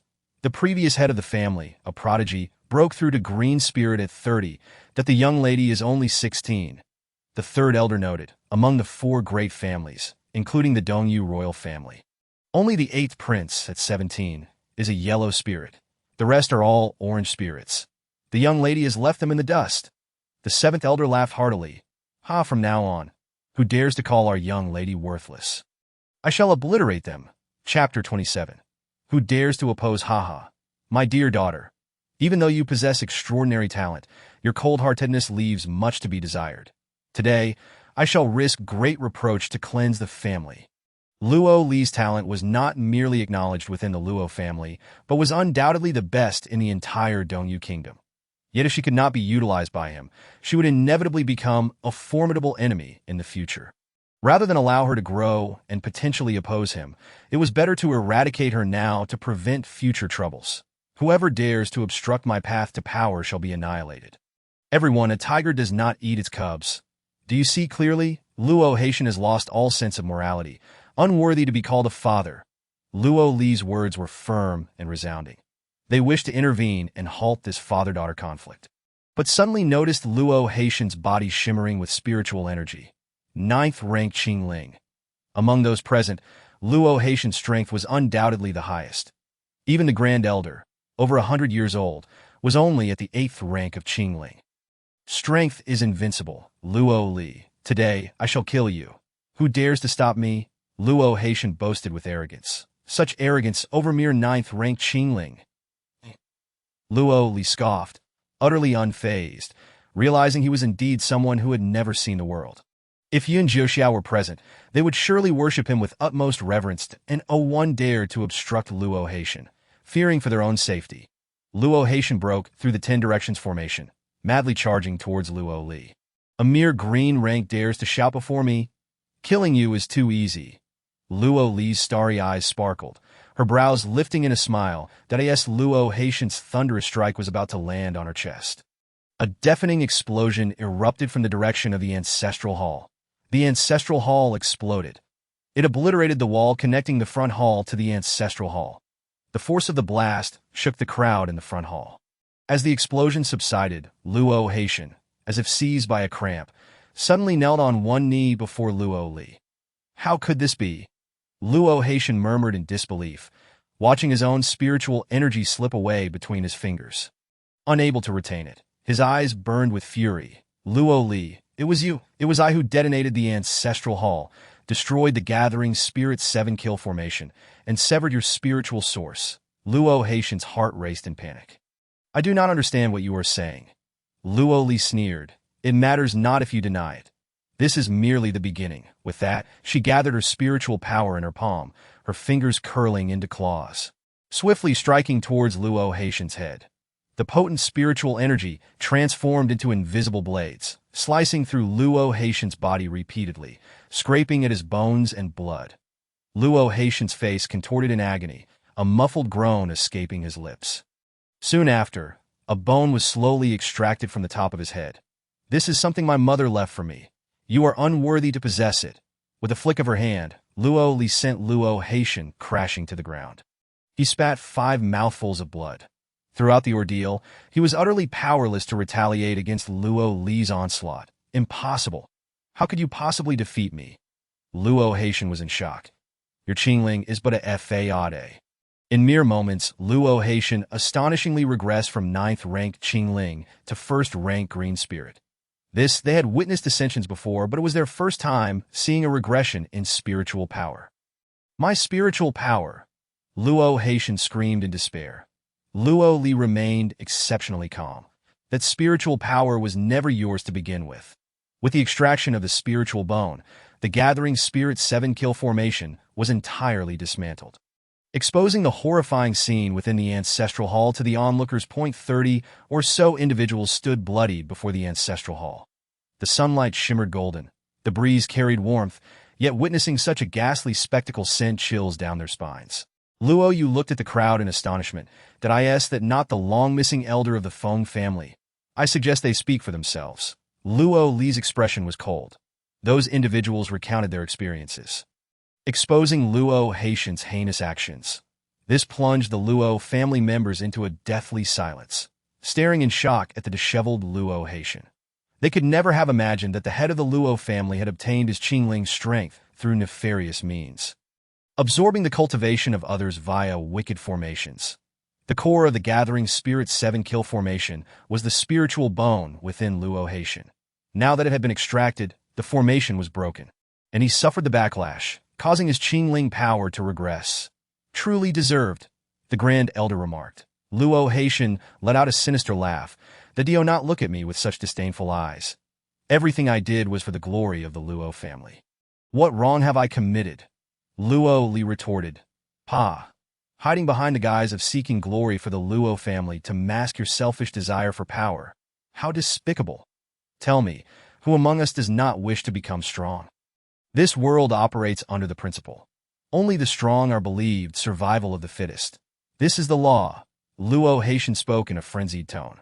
While the strong are naturally revered, the wicked deserve to be eradicated.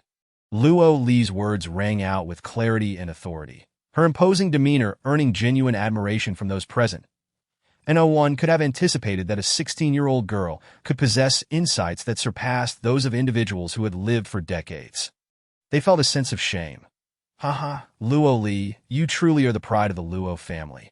Had I known it would come to this, I should never have allowed you to be born into this world. Luo Haitian gritted his teeth, his heart aching for his dissipating spiritual power, which he had painstakingly absorbed. Now, it was all destroyed by Luo Li. Luo Li narrowed her eyes. Unrepentant. You wish to commit patricide? That is an act of utmost treachery, intolerable by the world. You may be cruel enough to harm your own child, but I shall not forsake my kin. Fear not. I will not kill you. Luo Haitian's heart relaxed momentarily, only to be gripped with fear by Luo Li's subsequent words. However, I will cripple you. Luo Li directly shattered Luo Haitian's dantian, severing all his meridians that he was rendered utterly incapacitated. Luo Haitian's eyes brimmed with blood. Luo Li, you have wronged me so. The Luo family will never forgive you. I will see who dares to oppose my little Lear. The Feng Long stone shattered, and an old man stepped forth from the stone chamber. With brows furrowed and an imposing presence, his hawk-like eyes bore the weight of countless trials. Father. Father. Luo Haitian's eyes widened in disbelief. Luo Yuan had emerged from seclusion. The crowd hurriedly bowed in respect. Old head. Everyone treated Luo Yuan with utmost reverence, but at that moment, the old man's gaze was solely fixed on Luo Li. Luo Yuan approached the young girl with excitement, his face breaking into a gentle smile as he carefully took her hand. That my little Lear, you've grown so much. A warm current surged through Luo Li's heart that in her previous life, she had been abandoned by her parents. Taken in by her master for secret training, becoming the leader of a hidden sect, and throughout her life, she had been alone with no siblings. Later, when her master passed away, her loneliness intensified, leaving her without any kin. Now, being addressed so affectionately by an elder, she held his hand and could even feel it trembling. Chapter 28.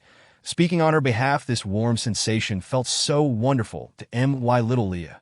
Do you not recognize your grandfather? Grandfather?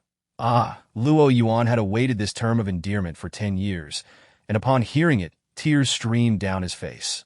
Luo Li suddenly found the elder before her exceedingly endearing, transforming from a stern figure into a childlike demeanor in a heartbeat. Luo Yuan's expressions changed swiftly. He turned to the crowd, his tender gaze replaced by an authoritative glare. Who dares to oppose my little Lear? Step forward.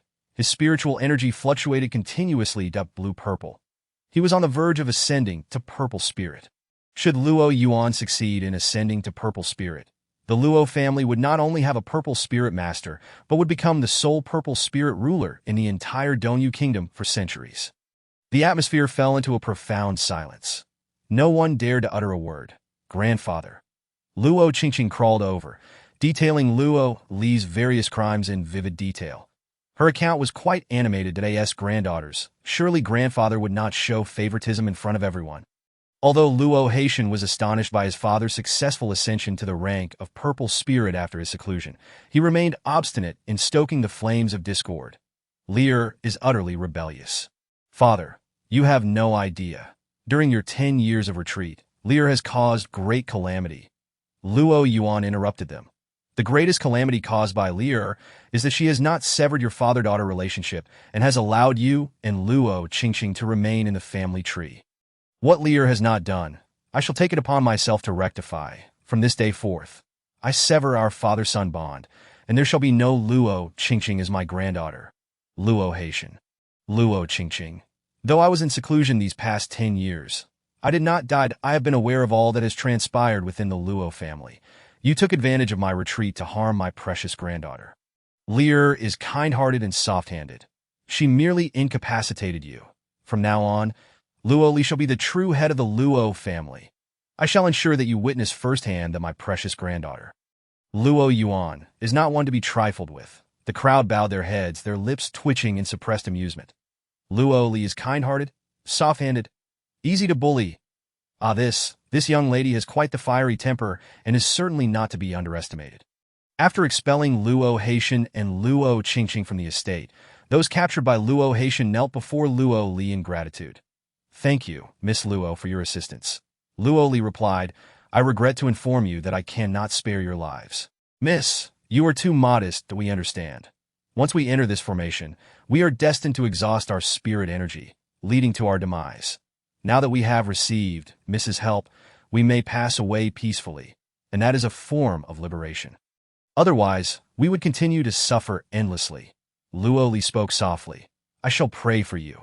May your journey be smooth. Thank you.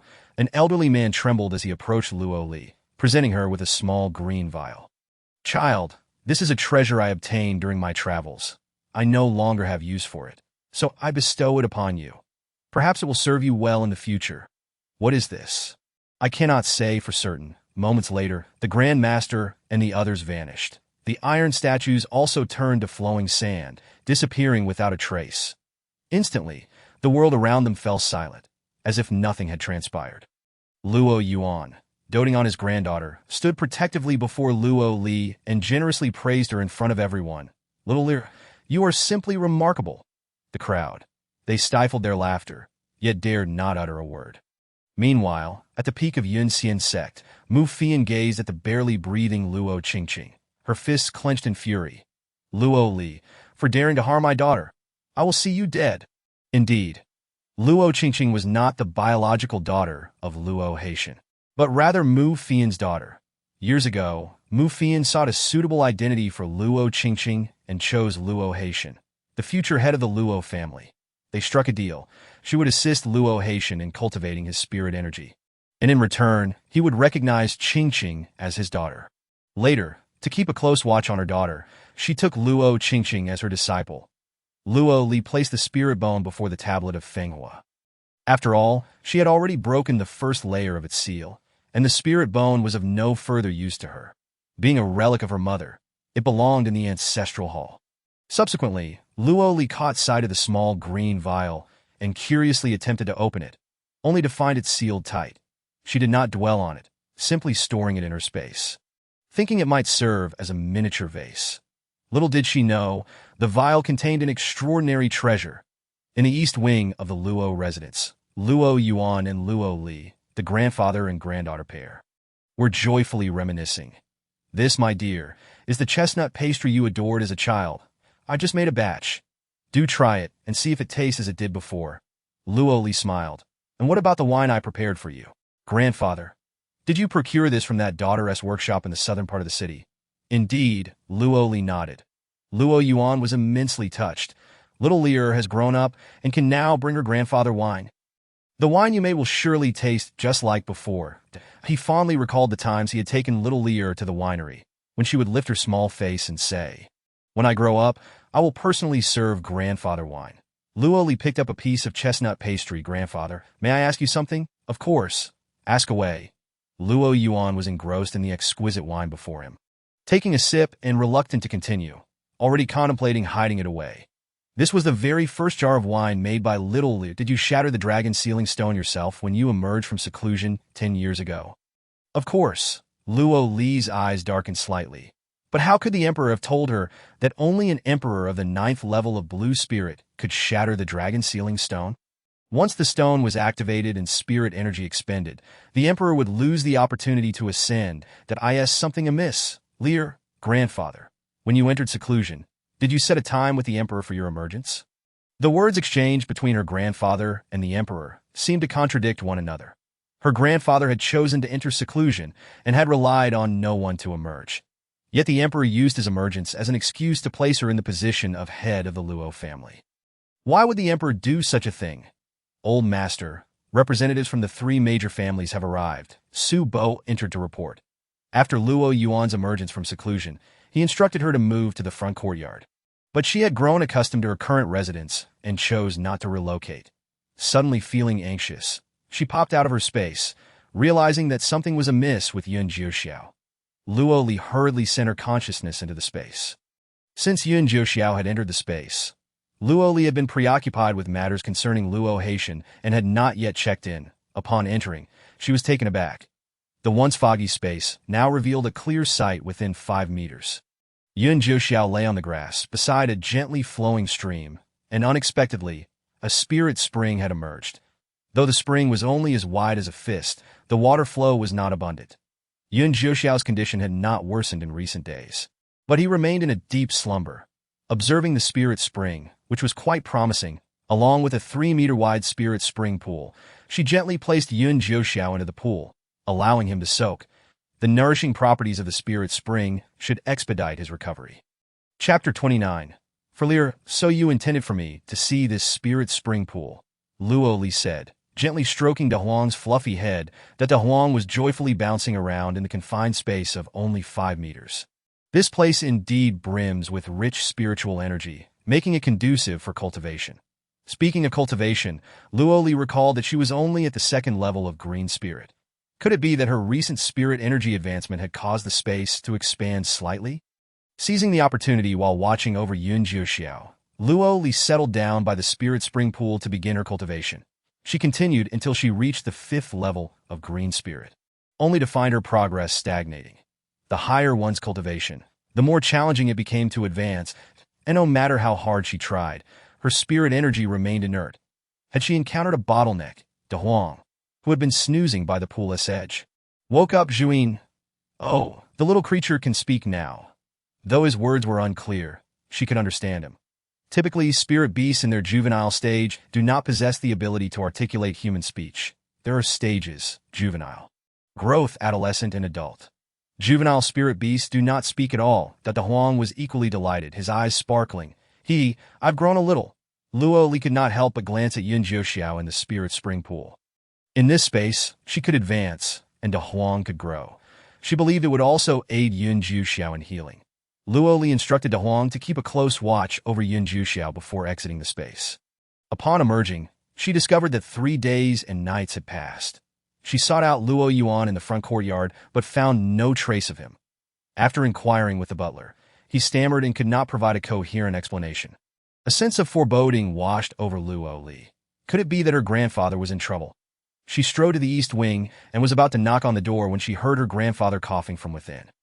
Just as she was about to push the door open, she overheard the elder suggesting anxiously, "Old master, you have just emerged from seclusion. Your body is still quite weak that if you exhaust yourself teaching the cultivation methods to the younger generations of other families, you may not be able to withstand IT.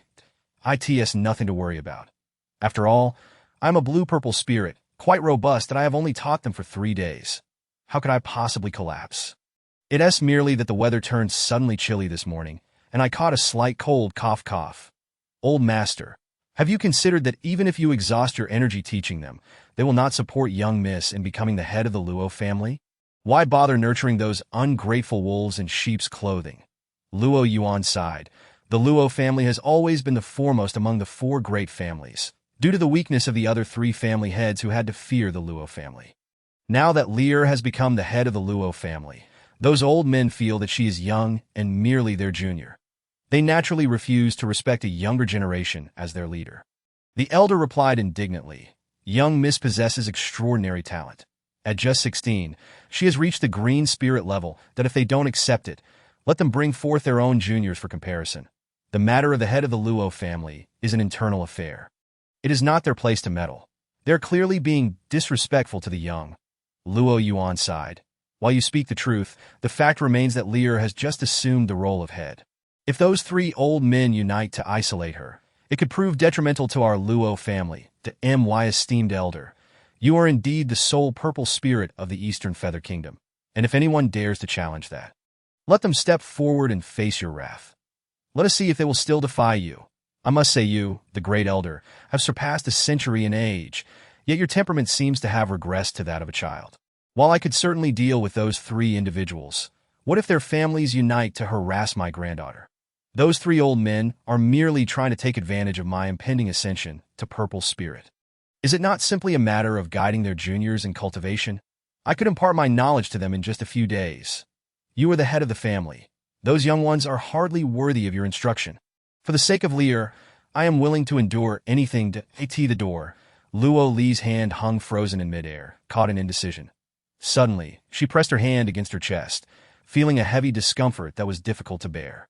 Her grandfather, a formidable blue-purple spirit, was actually seeking acceptance for her from the 3 major families. The door was abruptly pushed open. Luo Yuan, upon seeing the white-clad maiden at the threshold, felt his heart tighten. "Lear, what brings you here? When did you arrive?" "Neither too early nor too late. I came while you were conversing with the great elder." Luo Yuan's mind raced it so. She overheard the conversation. "Grandfather, your health is not at its best. Here is a medicinal pill I prepared earlier. It will be beneficial for you." Luo Li stepped forward slowly, placing a small white porcelain vial before Luo Yuan. For some reason, he felt a twinge of guilt. He had anticipated that Luo Li would directly inquire about the earlier discussion. Yet she merely brought medicine. "I'm perfectly fine. My body is quite robust." Though he spoke these words, he quickly consumed the pill. Noticing Luo Li's unwavering gaze upon him, he chuckled sheepishly. "Lear, is there anything else on your mind? Are you tired, grandfather? If so, you should rest. I will visit you later." With that, Luo Li turned to leave. At least she hesitated. Glancing back at him, "I ask something troubling you?" "Nothing. Please do not overthink it, grandfather. Just rest well." Luo Yuan watched Luo Li stride away. Deep in thought, he mused, "Old fan, do you sense something amiss with Leo?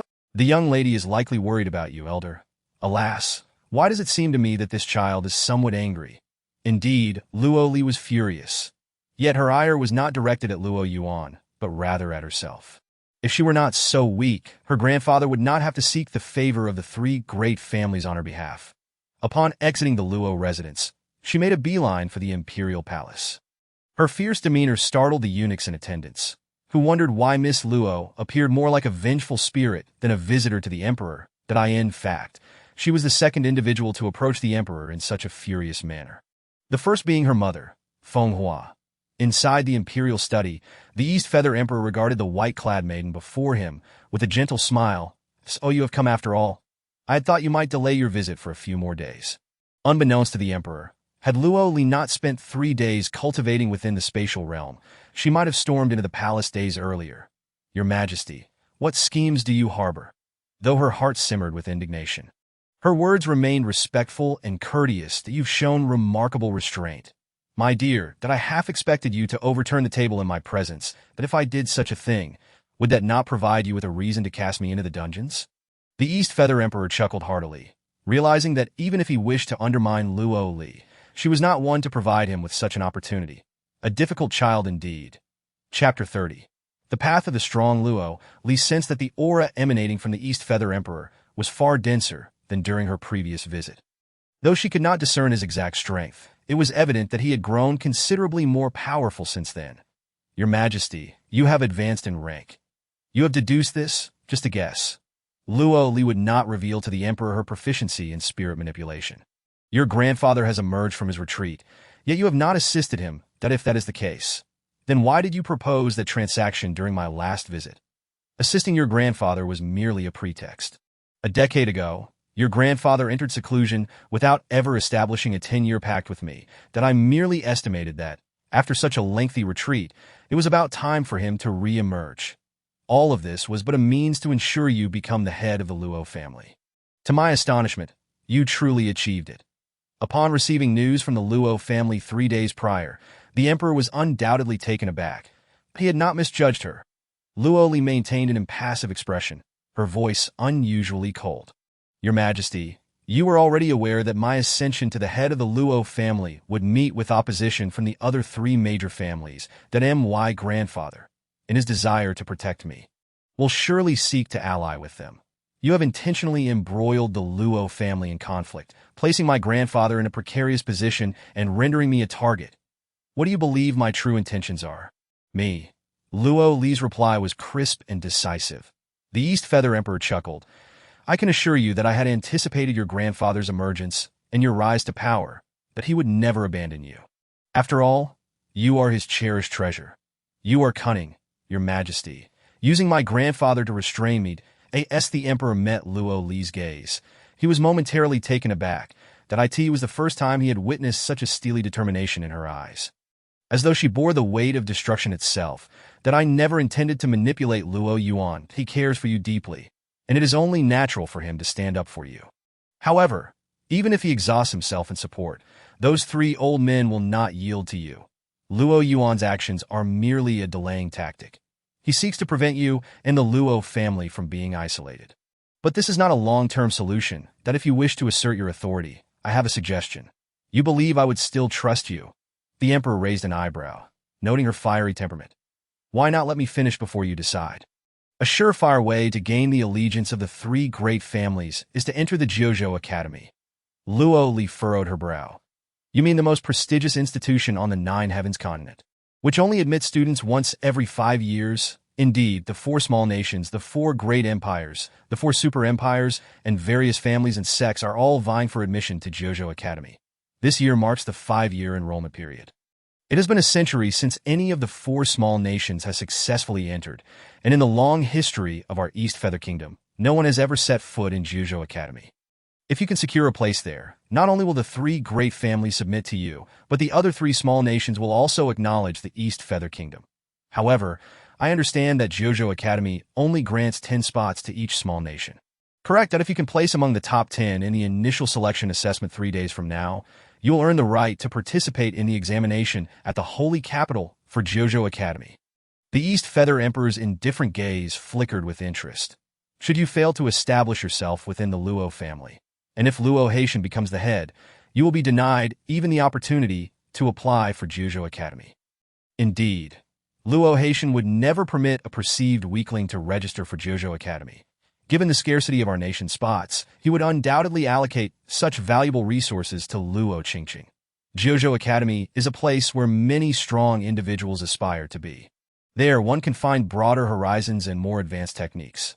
Gaining admission would be immensely beneficial. Now that you are the head of the Luo family, all eyes are upon you, Luo Li, no matter what. You must not allow others to ridicule you. Should I be grateful to your majesty for paving the way? Luo Li's tone held a hint of amusement, leaving the East Feather Emperor feeling somewhat awkward. Luo Li was not angry. Rather, she regarded the emperor with calm composure. Although she had been outmaneuvered concerning the headship of the Luo family, he remained oblivious to her true aspiration, the path of strength. The emperor's actions aligned perfectly with her own desires, and thus, she chose to go along with the flow. Why me?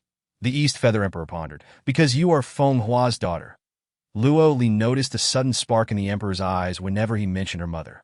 It seemed that every time he spoke of her, a glimmer of light appeared. Little Lear, this path of strength can only be paved to this point. The remainder is for you to traverse. How far you can go depends on your own abilities, that I believe I will not disappoint your majesty. The East Feather Emperor was taken aback, that I thought you would be furious with me. To be honest, I was indeed angry upon entering the palace, but upon reflection, I realized I should be grateful to you. You have provided me with this opportunity.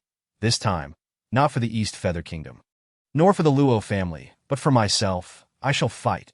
Ha ha, splendid. The East Feather Emperor gazed at Luo Li with a fatherly affection. This radiant and determined young lady resembled the extraordinary woman he remembered from the past, his beloved Feng Hua. Your daughter has indeed inherited your lofty ambitions. After bidding farewell to the East Feather Emperor, Luo Li exited the imperial study. As she made her way back to the Luo residence, she encountered Feng Moi, who seemed to have been waiting for her arrival. Luo Li. The sun was setting, casting a warm glow over the horizon. Eighth Prince, what brings you here? Regarding the recent events in the Luo family. Feng Moi had been present on the day of the headship transition. Did the Eighth Prince refer to events from 3 days ago? He must have witnessed everything that transpired that day. How could it be that Luo Qingqing was expelled from the Luo residence? Surely, the Eighth Prince isn't here to settle scores with me. Is he? Feng Moye's expression grew troubled. No, this prince has a matter that remains unclear and wishes to inquire of you. Luo Li had likely already surmised what he intended to ask. Feng Moye continued.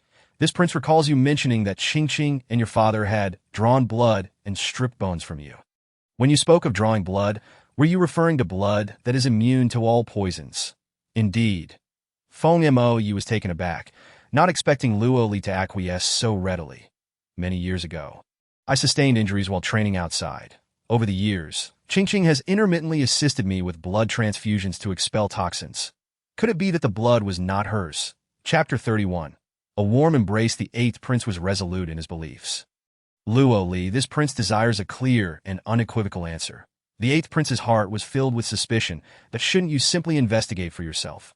Luo Li was disinclined to engage with him.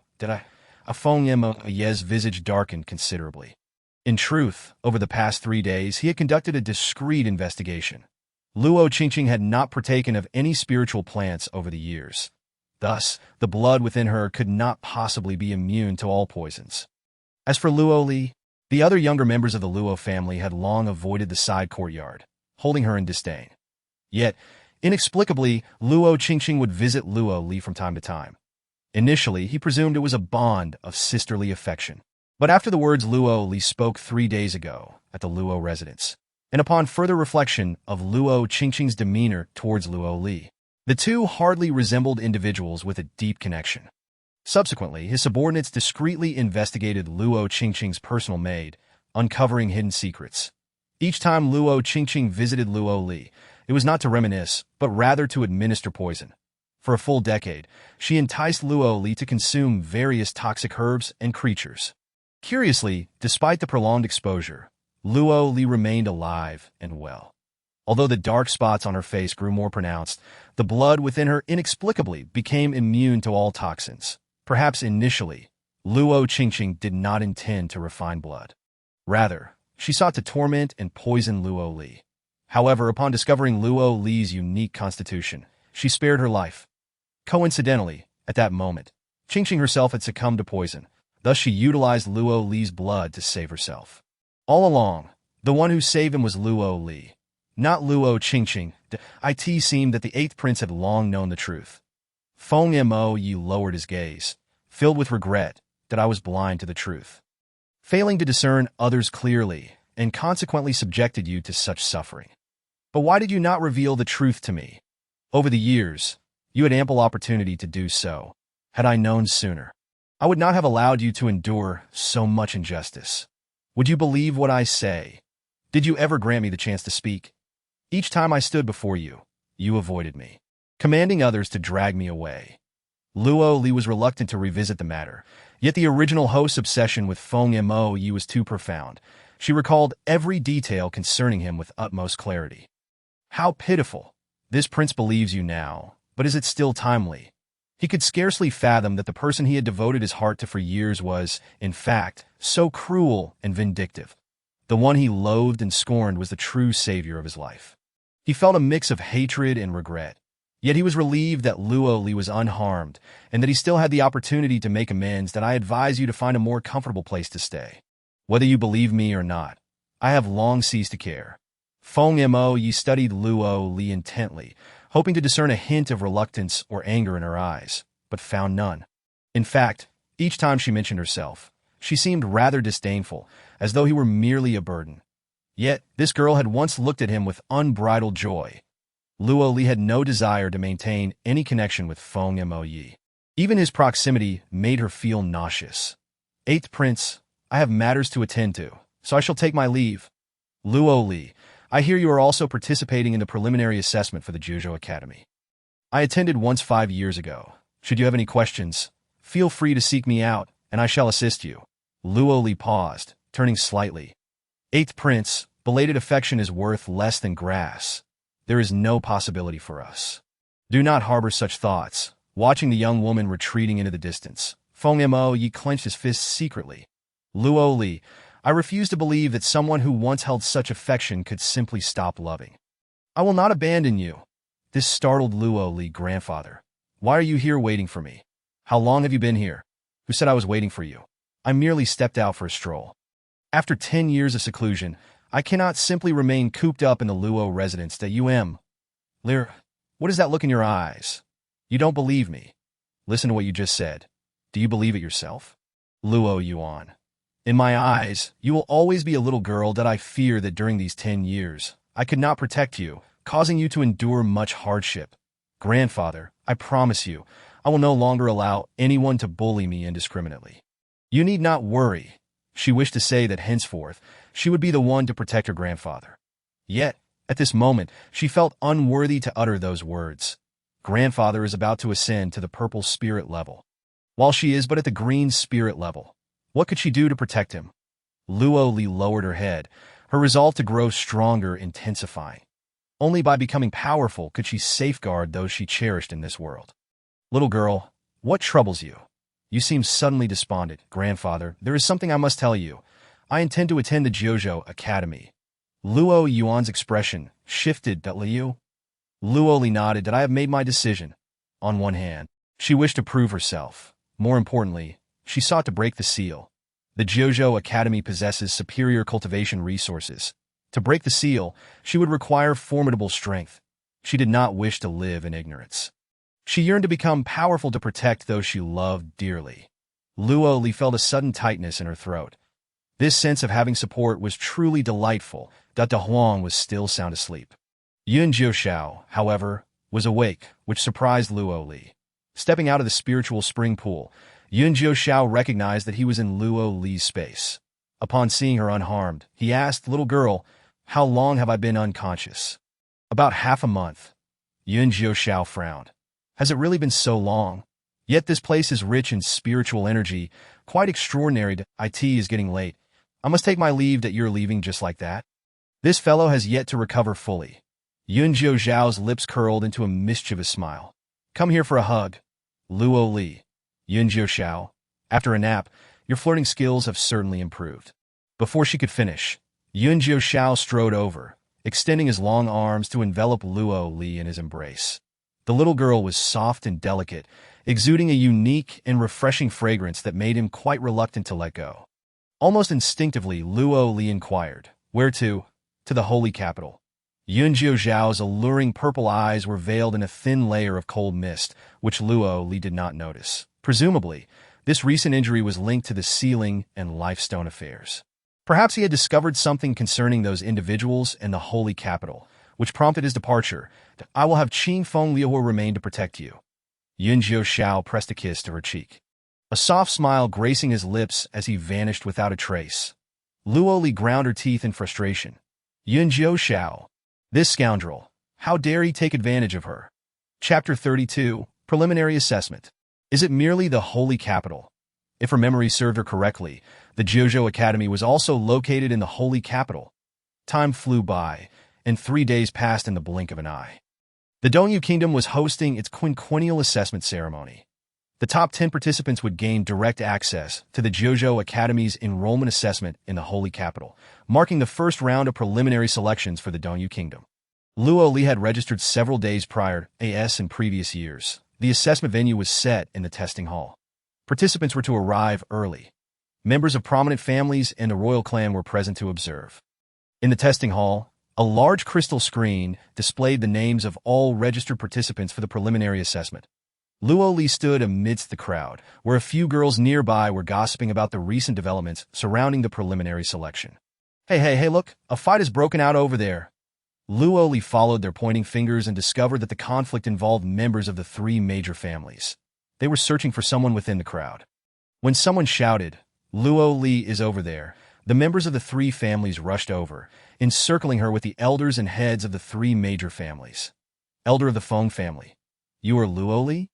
Such a little thing. How can you shoulder the great responsibility of being at the helm of the 4 major families? How dare you foolishly register for the Jiuzhou Academy's preliminary assessment? Who granted you such courage?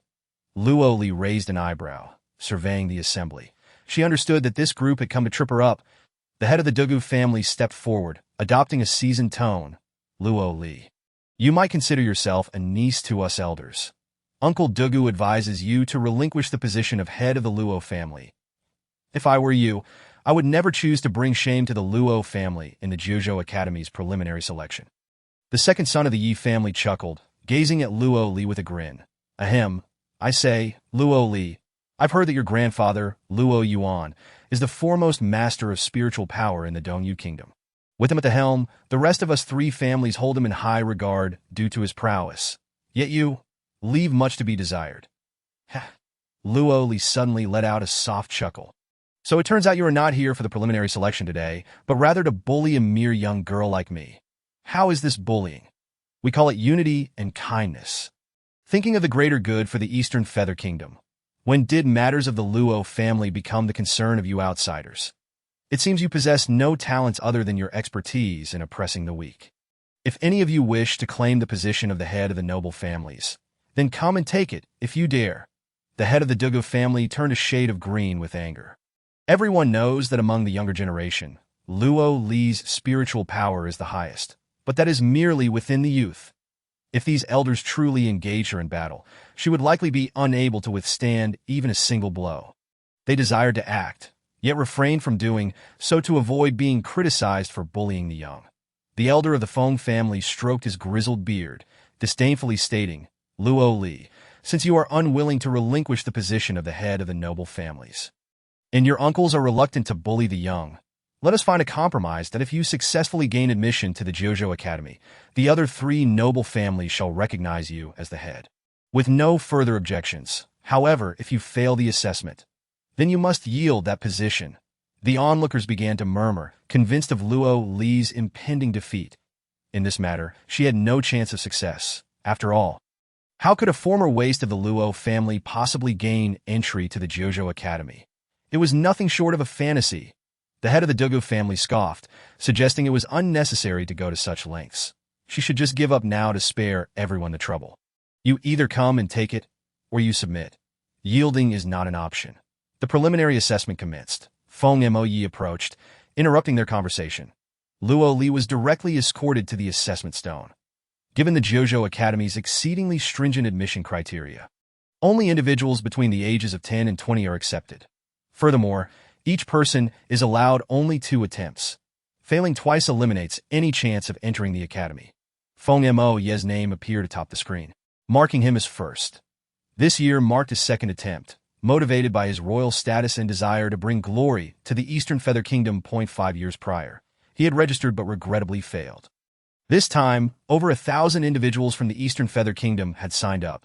The preliminary assessment was relatively simpler, focusing on talent testing, although everyone undergoes a talent assessment at the age of 5. The initial results are often inaccurate. Many improve their talents as they grow and cultivate.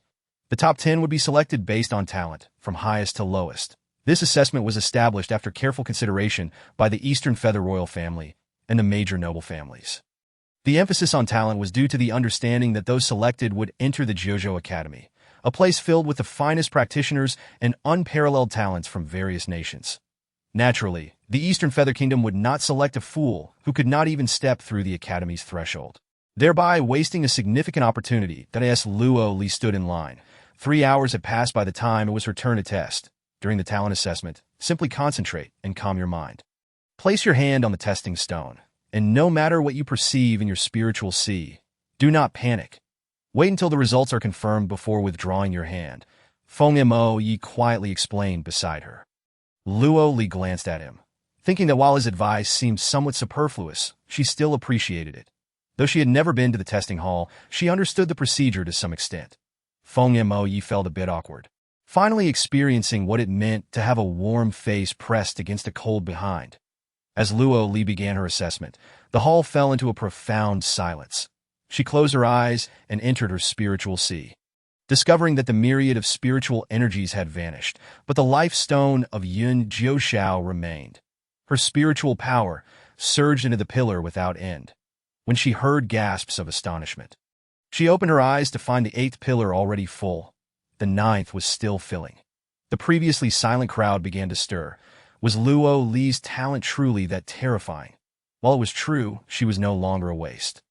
There was no way her talent could suddenly surpass the 8th prince's. The 9th pillar filled, and the 10th began. Chapter 33. Surge in power. Luo Li blinked her large eyes. It felt as though a powerful surge of spiritual energy was about to burst forth from her palm. Yet the 10th pillar was nearing its capacity. If it erupted, would the pillar explode? Just as the 10th pillar was about to fill, a miraculous scene unfolded in the testing hall. Suddenly, the spiritual energy within the pillars began to recede. Luo Li was taken aback. Her spiritual energy was behaving like a child, bouncing forward one moment and retreating the next in mere moments. The crowd's emotions fluctuated like a roller coaster, rising and falling with the spiritual energy. Finally, with a crack, the energy halted at the 6th pillar. It was as though she silently commanded it to stop, and then her talent ceased to grow. Never mind. Perhaps she would retest when no one was around. After the entire preliminary selection, Luo Li placed in the top 10. Coincidentally, she was in 10th place, the tail endpoint 1 representative from the royal family, 1 from each of the 4 major noble families, and 5 from the commoners made for a fair distribution of spots. The fact that Luo Li entered the top 10 was utterly unexpected for the 3 major noble families and the gathered crowd. To put it charitably, she placed 10th. Realistically, she was the last. The head of the Duga family remarked to the other 2 noble families, "I never expected that little waste Luo Li has so little ability. Yet luck seems to be on her side." The elder of the Feng family gazed thoughtfully at Luo Li. "What is there to fear? She has merely passed the preliminary selection. The road to the Jojo Academy remains long." Remember, the 8th prince also passed the preliminary selection. The real assessment lies ahead, and then Luo Li will understand what true cruelty entails. At that moment, on the 2nd floor, Luo Yuan gazed at his granddaughter amidst the crowd, his eyes wide with astonishment. Originally, Luo Li had not permitted him to come today, fearing he might act out of line. But he could not resist. He witnessed everything that transpired in the testing hall, initially wanting to support his granddaughter, but then reconsidered, realizing how capable and remarkable she was. She would surely slap those old geezers in the face herself. "Indeed, old master, I didn't expect the young lady to have such talent." Su Bo could not help but praise. However, Luo Yuan's smile faded, replaced by a frown. His little ear would soon embark on a journey. Although the outside world was infinitely exciting, it also harbored many dangers. If only he could keep her as a sheltered flower forever. But he understood that was not what Luo Li desired. Meanwhile, in a corner of the testing hall, a figure in gray observed Luo Li with delight. Thinking, "What a unique little girl." Luo Li suddenly felt an odd gaze upon her. and as she scanned the crowd, she found nothing unusual. How strange. This feeling had occurred for the third time. From the beast competition to the auction in Sifong City, and now to today's testing hall, this gaze seemed to linger upon her. After a brief respite, the top 10 were to board the vessel for the holy capital. That place is truly the land of the mighty. A gathering of geniuses. Luo Li sharpened her resolve. Yun Jiushao was also in the holy capital. Would she encounter him there? In the holy capital, the group disembarked from the vessel, and Luo Li's large yellow dog grew exceedingly excited. Unable to resist peeking out from the spatial realm. Master, the spiritual energy here is so dense. Indeed, it was. Luo Li gazed at the magnificent structures in the distance, soaring into the clouds like a colossal dragon coiling among the heavens. Such grandeur and majesty. That must be the Jiuzhou Academy. Feng Mo was visiting the holy capital for the second time and remained in awe, while the other 8 gasped in astonishment. I thought it was some great personage. Turns out it's just the newcomers from the Eastern Feather Kingdom. Not far away, by the roadside, an elderly man in gray, holding a gourd of wine, chuckled as he watched them. I'm not trying to discourage you, but I assure you, you will surely fail this year. The group turned to Yi Wu Dao, their expressions sour. They thought this old man must be out of his mind, either crazy or foolish. Yi Wu Dao disregarded their reactions, his gaze fixed on Luo Li, who was at the very back of the tent. That little girl, care to become my disciple? Before Luo Li could respond, Feng Mo stepped forward, saying, Luo Li, don't mind this old man. He likely has some mental issues. That let's move on, so we don't miss the reporting time. Yi Wu Dao scoffed at this. Luo Li nodded, about to follow the main group when Yi Wu Dao suddenly used an illusory technique to whisk her away. Luo Li, Feng Mo started to pursue, but was held back by the other 8. 8th Prince, the reporting is urgent. Among the 9, except for Feng Mo, who was particularly attentive to Luo Li. The others were eager to report, fearing they would miss the assessment time. Yi Wu Dao took Luo Li to an unknown corner. The communication talisman in her spatial realm chimed. Miss Luo, are you well? Do you need me to intervene? It was Lu who was speaking. No need. The young girl remained perfectly calm and unflustered. She wished to see what this old man intended by following her repeatedly. Yi Wu Dao wasted no time, bluntly asking, little girl, care to become my disciple? Whom should I worship? Yi Wu Dao patted his chest, pointing to himself. Of course, it's me. Luo Li scrutinized him from head to toe. Not a chance. Oh, come on, just give it a try, Luo Li. This old man wants to take on a disciple. Yi Wu Dao scratched his head in frustration. If you don't want to, then I won't let you go. You might miss the reporting time. If you wish for me to take you as a disciple, that is acceptable. However, it cannot be done in such a haphazard manner. Can it? Surely, one must seek out a more formidable master, no? With a raised eyebrow, Yi Wu Dao declared, I am indeed quite formidable. He then concentrated a surge of spiritual power into his palm, proclaiming, Xiling. Do you see this? Luo Li was momentarily taken aback, initially contemplating a ruse to make her escape, but it seemed she could not flee after all. Xiling is indeed impressive, though I have encountered purple before she could finish her thought. The old man before her suddenly expanded, his form colossal, yet devoid of a shadow. Luo Li was slightly stunned. An Undying Clan member? As Yi Wu Dao transformed into a giant from the Undying Clan. His power soared instantly, leaping from Xiling to the realm of Spirit King, the legendary Undying Clan. While resembling the Giant Clan, the Undying Clan possesses a unique characteristic. They cast no shadow and possess immortality. Yet in recent years, the Undying Clan has dwindled, with few having witnessed an Undying, and scarcely anyone speaks of them anymore. Moreover, he bore the sect's insignia upon his head. Every sect leader possesses such a mark. However, I have not heard of any members of the Undying Clan within the 4 major sections. Luo Li twitched her lips. An ordinary appearance could only signify Xiling, and the boost in strength with his true form indicated that this old man was not merely Xiling. She had intended to use this as an excuse to refuse him, but it appeared that would not suffice. Little girl, becoming my disciple would be quite advantageous for you. However, should you decline? Chapter 34. 7 Senior Brothers Senior. Have you ever been to Donyu Kingdom? I've been keeping an eye on you since the Beast Comparison Tournament. Indeed, it is you, Senior, from the Beast Comparison Tournament to the auction, and now to the testing hall. You have been present throughout? I simply wish to acknowledge you as my master. Caught off guard by the revelation, Wu Dao felt a tinge of embarrassment, but now he had finally found his opportunity. Opportunity? Wu Dao coughed. There is always that powerful being by your side. I fear that if I approach you, I may be suppressed, was the strong being he referred to Yun Jiuxiao, with the reporting time drawing near, and knowing he could not win in a fight. He resigned himself to accepting the apprenticeship. Wu Dao was overjoyed. Little Lear, from now on, you shall be my youngest beloved disciple. Youngest? Just how many disciples does this old man have? With no time for further inquiry, Wu Dao promptly transported Luo Li to the examination reporting site of Jiuzhou Academy. Fortunately, they arrived just in time.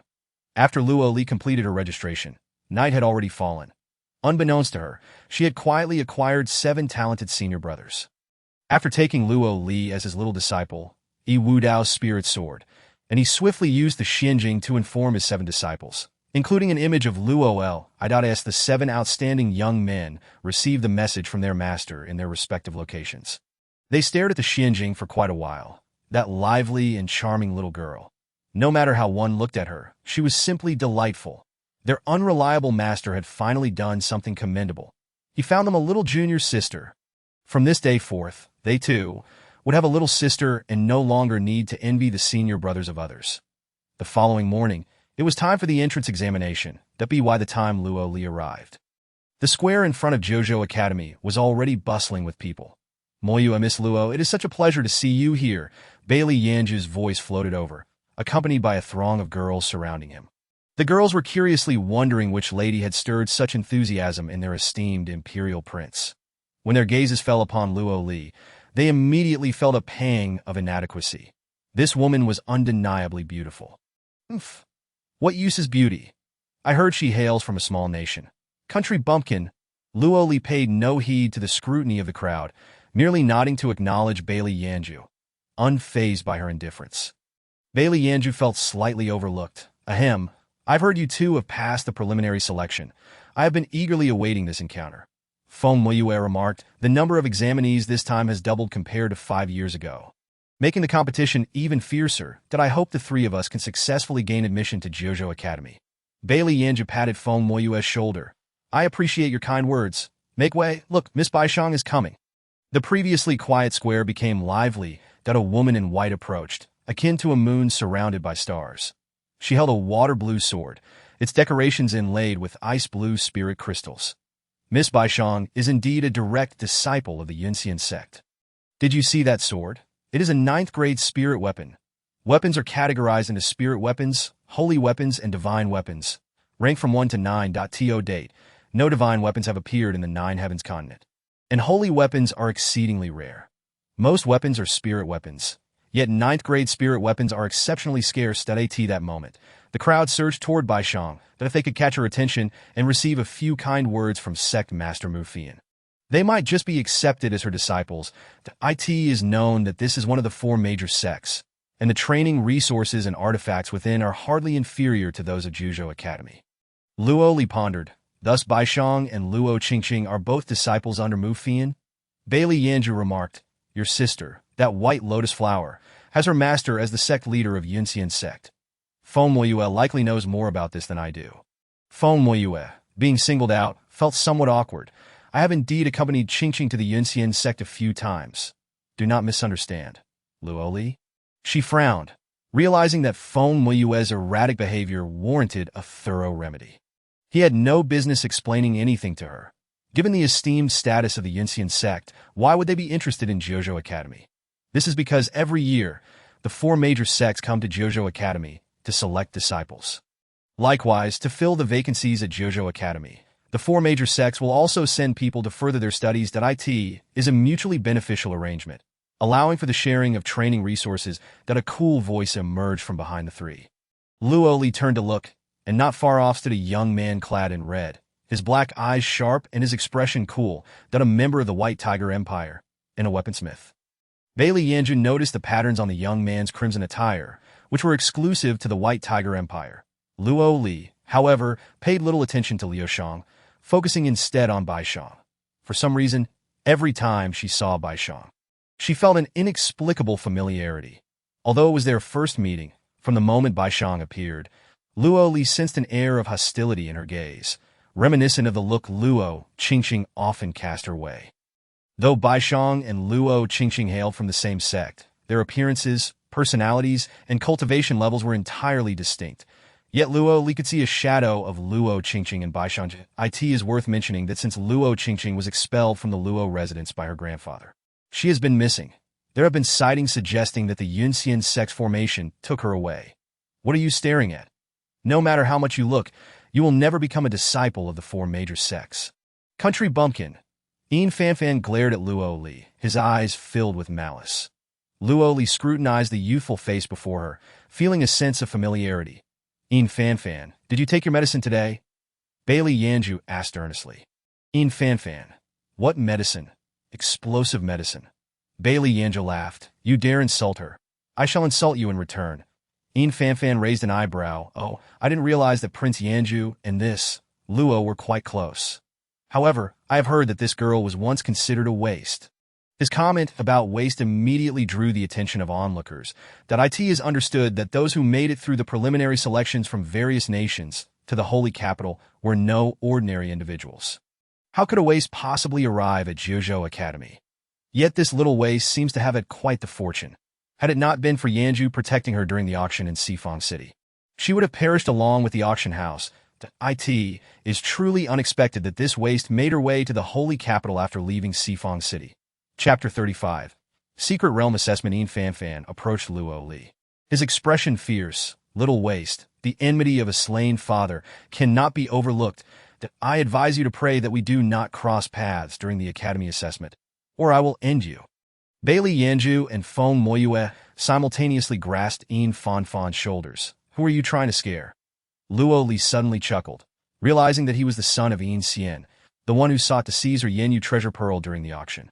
It was likely that Yun Jiuxiao caused the commotion at the auction, leading to Yin Xian's demise within. The chaos was so great that many powerful beings perished. Want to kill me? We shall see if you possess the capability. During the assessment, fighting was strictly prohibited. An official soon approached, and the group dispersed, temporarily quelling the minor disturbance. Moments later, it was time for the examination. Everyone lined up in formation. The chief examiner approached, counted the participants, and began to explain the rules for this entrance assessment. Simultaneously, he unfurled an illustration of a spiritual plant. The image depicted a spiritual plant's appearance, accompanied by descriptive text. The location of this entrance assessment will be in a small secret realm. Groups of 10 will be formed, and we will personally escort you into the small secret realm. Each group's location will differ. The assessment is quite simple. Whoever obtains the heart of the spirit plant within the duration of a single incense stick shall be deemed successful. At last, we shall evaluate everyone based on the quantity of heart of the earth grass they have collected and the time taken to exit the small secret realm, selecting the most outstanding candidates. It is crucial to emphasize that the small secret realm not only abounds with spiritual plants, but also harbors certain dangers. Thus, all participants must exercise utmost caution upon entry. Examiner, may we choose our own teams? Bai Li Yin Jiu raised his hand. The elderly chief examiner adjusted his glasses perched on the bridge of his nose and replied, No, furthermore, I must reiterate that fighting in private is strictly prohibited within the small secret realm. Any act of bodily harm will result in immediate disqualification and nullification of your scores, Bai Li Yin Jiu scoffed. Yin Fanfan also felt disgruntled upon hearing this rule, having finally seized an opportunity to deal with Luo Li. She did not anticipate this additional regulation. Never mind. She would eventually take care of her. Luo Li, along with Feng Mo Yi and the other 8 from Dongyu Nation, formed a group and was sent into the small secret realm. Upon opening their eyes, they found themselves in a forest of red maples. The air was thick with spiritual energy, and the faint presence of magical beasts lurked in the shadows. The young master of the Dugu family surveyed the surroundings, noting that only their group was present, unaware of where the other groups had been transported. Feng Mo Yi looked at the others and declared, Let us not concern ourselves with them. Our priority is to find the heart of the earth grass. During the last assessment, I was also in a small secret realm, so I am somewhat familiar with this place that I recall that beyond the red maple forest lies a small river. The eastern part of the secret realm is more perilous than our current location, so we should consider ourselves fortunate to have landed in the red maple forest. There are spiritual plants ahead. Let us go and inspect them. While the group murmured and analyzed their next course of action, Luo Li had already observed her surroundings thoroughly. Throughout their journey, regardless of what others said, Luo Li maintained her silence, exuding an air of tranquility. Feng Yi made several attempts to engage her in conversation, but the young lady remained aloof, ignoring him completely, that he felt too embarrassed to continue to... The heart of the earth grass. I've found it. Su Yi-chan exclaimed joyfully as he plucked a stalk of the heart of the earth grass. The others looked at him enviously. Yi-chan, I can't believe you found it so quickly. Are you planning to leave right away? Though time is of the essence, I only have one stalk of heart of the earth grass. I think I will stay with the group and search for more. No, Luo Li interjected. The group was puzzled. What do you mean? No, Luo Li replied, that is not the heart of the earth grass. Feng Deshao exclaimed, Luo Li, you truly have a malicious mind. Su Yi-chan has worked hard to find a stalk of the heart of the earth grass, and you dare to claim it is not. Do you think we are blind? We have all consulted the spiritual plant compendium. It is clear that you are merely envious of Su Yi-chan. Su Yi-chan lowered his gaze at the heart of the earth grass and said, Miss Luo, I am not from one of the four great families, and I do not know you all well that I have no intention of targeting you, so I kindly ask that you do not target me. Luo Li was nearly amused to the point of anger. How could good intentions be so misconstrued? I merely aim to remind you, given our shared origins, but since you choose not to believe me, so be it. Following this incident, the others began to regard Luo Li with suspicion. This young lady was quite attractive but harbored a devious mind. They gradually dispersed. Feng Yi, however, did not leave Luo Li. Do not envy Su Yi-chan. We, too, will find the heart of the earth grass. 8th Prince, I advise you not to waste your time on me. We truly have no future. Feng Yi let out a bitter laugh and remained silent, feeling that this was merely Luo Li's frustration speaking. After all, some of his previous actions had indeed caused her distress, and her resentment was justified. That as Luo Li wandered about, she noticed other teams passing nearby. However, due to the examination rules in place, those who met merely exchanged glances without daring to engage in any conflict. Before long, among the 10 in Luo Li's group, 9 had found the heart of the earth grass, leaving Luo Li empty-handed. Not even a single blade of grass or a leaf to show for her efforts. Luo Li, Feng Yi began to feel anxious. The others laughed at Luo Li, saying, I told you, Luo Li, you must have relied on luck to get through the preliminary selection. You can forget about the Jojo Academy. It seemed her position as the head of the family was all but secured. Feng Deshao remarked, you might as well concede early. Why embarrass yourself like this? Enough of your comments. Feng Yi said sternly as he handed Luo Li a stalk of heart of the earth grass. Take this for now. I will search again. Luo Li, by Li Yinjiu approached with satisfaction, having found the heart of the earth grass faster than anyone else in his group, though he had only managed to collect one stalk. Yi, how many did you find? Unfortunately, only 2. That the quantity of heart of the earth grass in this small secret realm is exceedingly limited, and with the prohibition on fighting and clashing, it is a challenge just to obtain any. Bai Li Yinjiu displayed the heart of the earth grass in his palm. Not bad. I found this one across the river. What about you, Luo Li? I found nothing. Luo Li glanced at Bai Li Yinjiu's spiritual plant, realizing it was indeed the genuine heart of the earth grass. Bai Li Yinjiu was taken aback. This girl did not seem like someone who would easily give up. Just as they were about to speak, the sky of the small secret realm suddenly flickered, and several people emerged from it. Standing in the square, they found it crowded with people, each clutching their own heart of the earth grass. Some even possessing multiple stalks. Based on the time and quantity, Luo Li and her group were at the back of the line. The chief examiner began to inspect the spiritual plants in everyone's possession. Feng Yi handed the heart of the earth grass to Luo Li. Luo Li, what are you doing? I have already stated that is not the heart of the earth grass. Luo Li, can you please be more rational?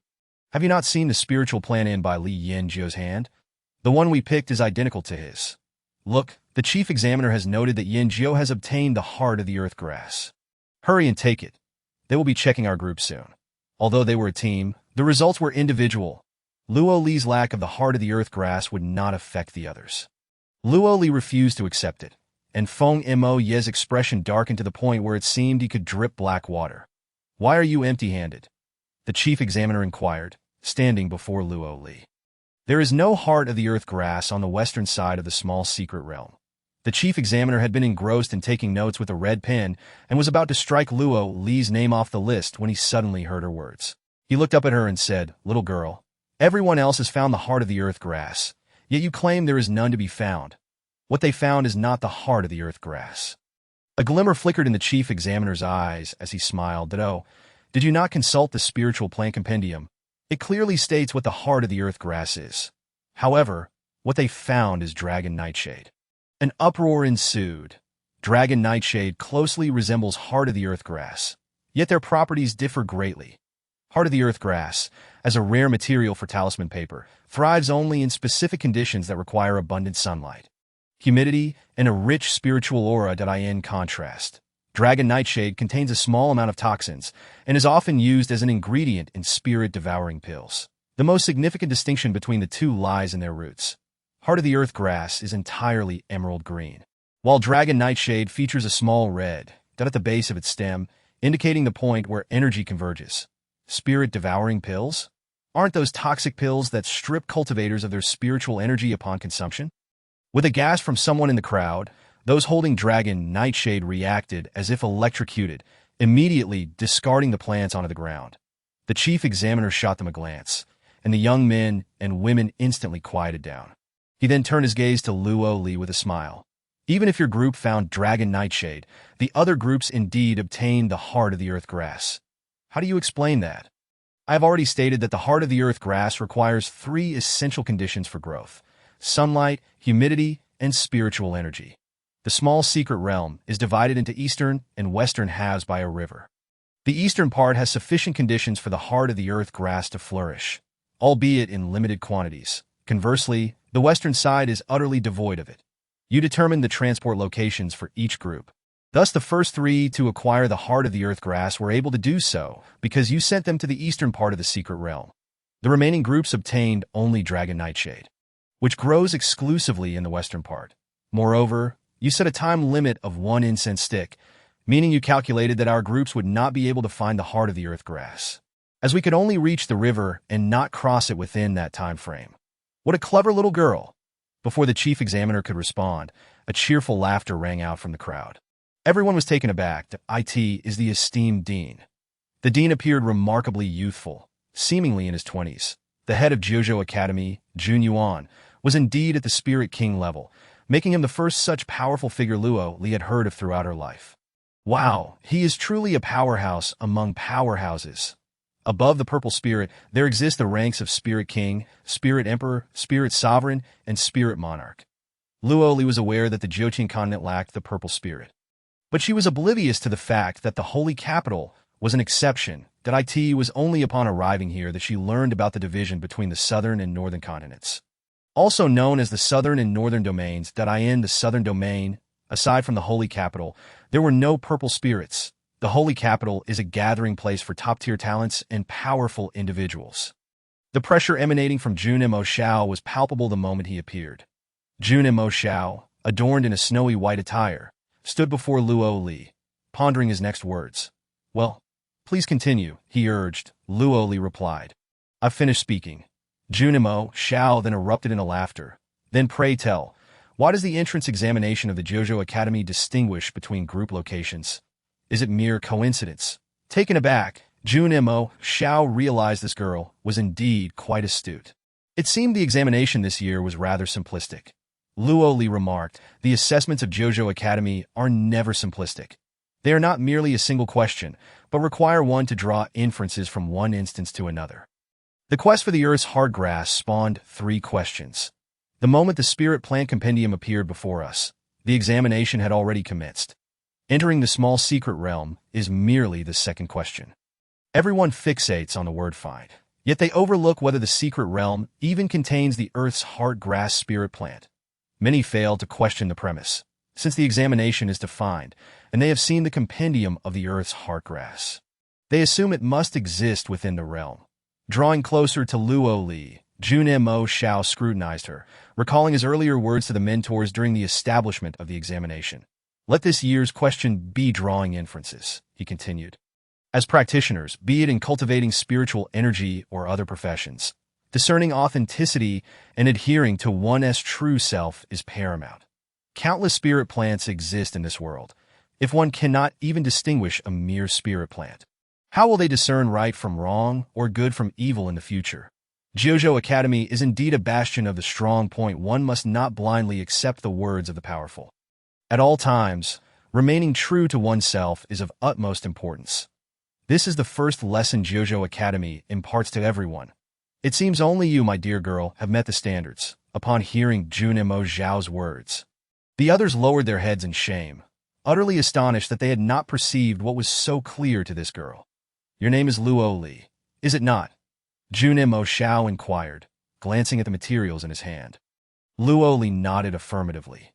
Excellent, that he then handed the materials to the examiner nearby and turned to leave, with the examiner announcing, the examination for this year has concluded. After the burning of a stick of incense, the names of those who passed will be displayed on the Academy stone. The entrance assessment came to a definitive close. After the incense burned, Luo Li found her name among the numerous others and smiled faintly. Indeed, luck plays a role in examinations.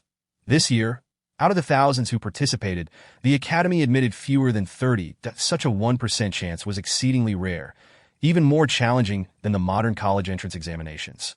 Congratulations, Luo Li, Bai Li Yin Jiu approached cheerfully, clearly having passed the examination himself. The earth's heart grass he held was genuine, that he glanced at the unsmiling Feng Mo beside him and said, Ah, Mo, it seems you were just a tad lacking in luck, but do not be too disheartened. Though you may not enter Jojo Academy, there are still other sects you could join. Feng Mo let out a bitter laugh, casting a glance at the composed Luo Li beside him. Though she stood close, he felt a vast chasm separating them.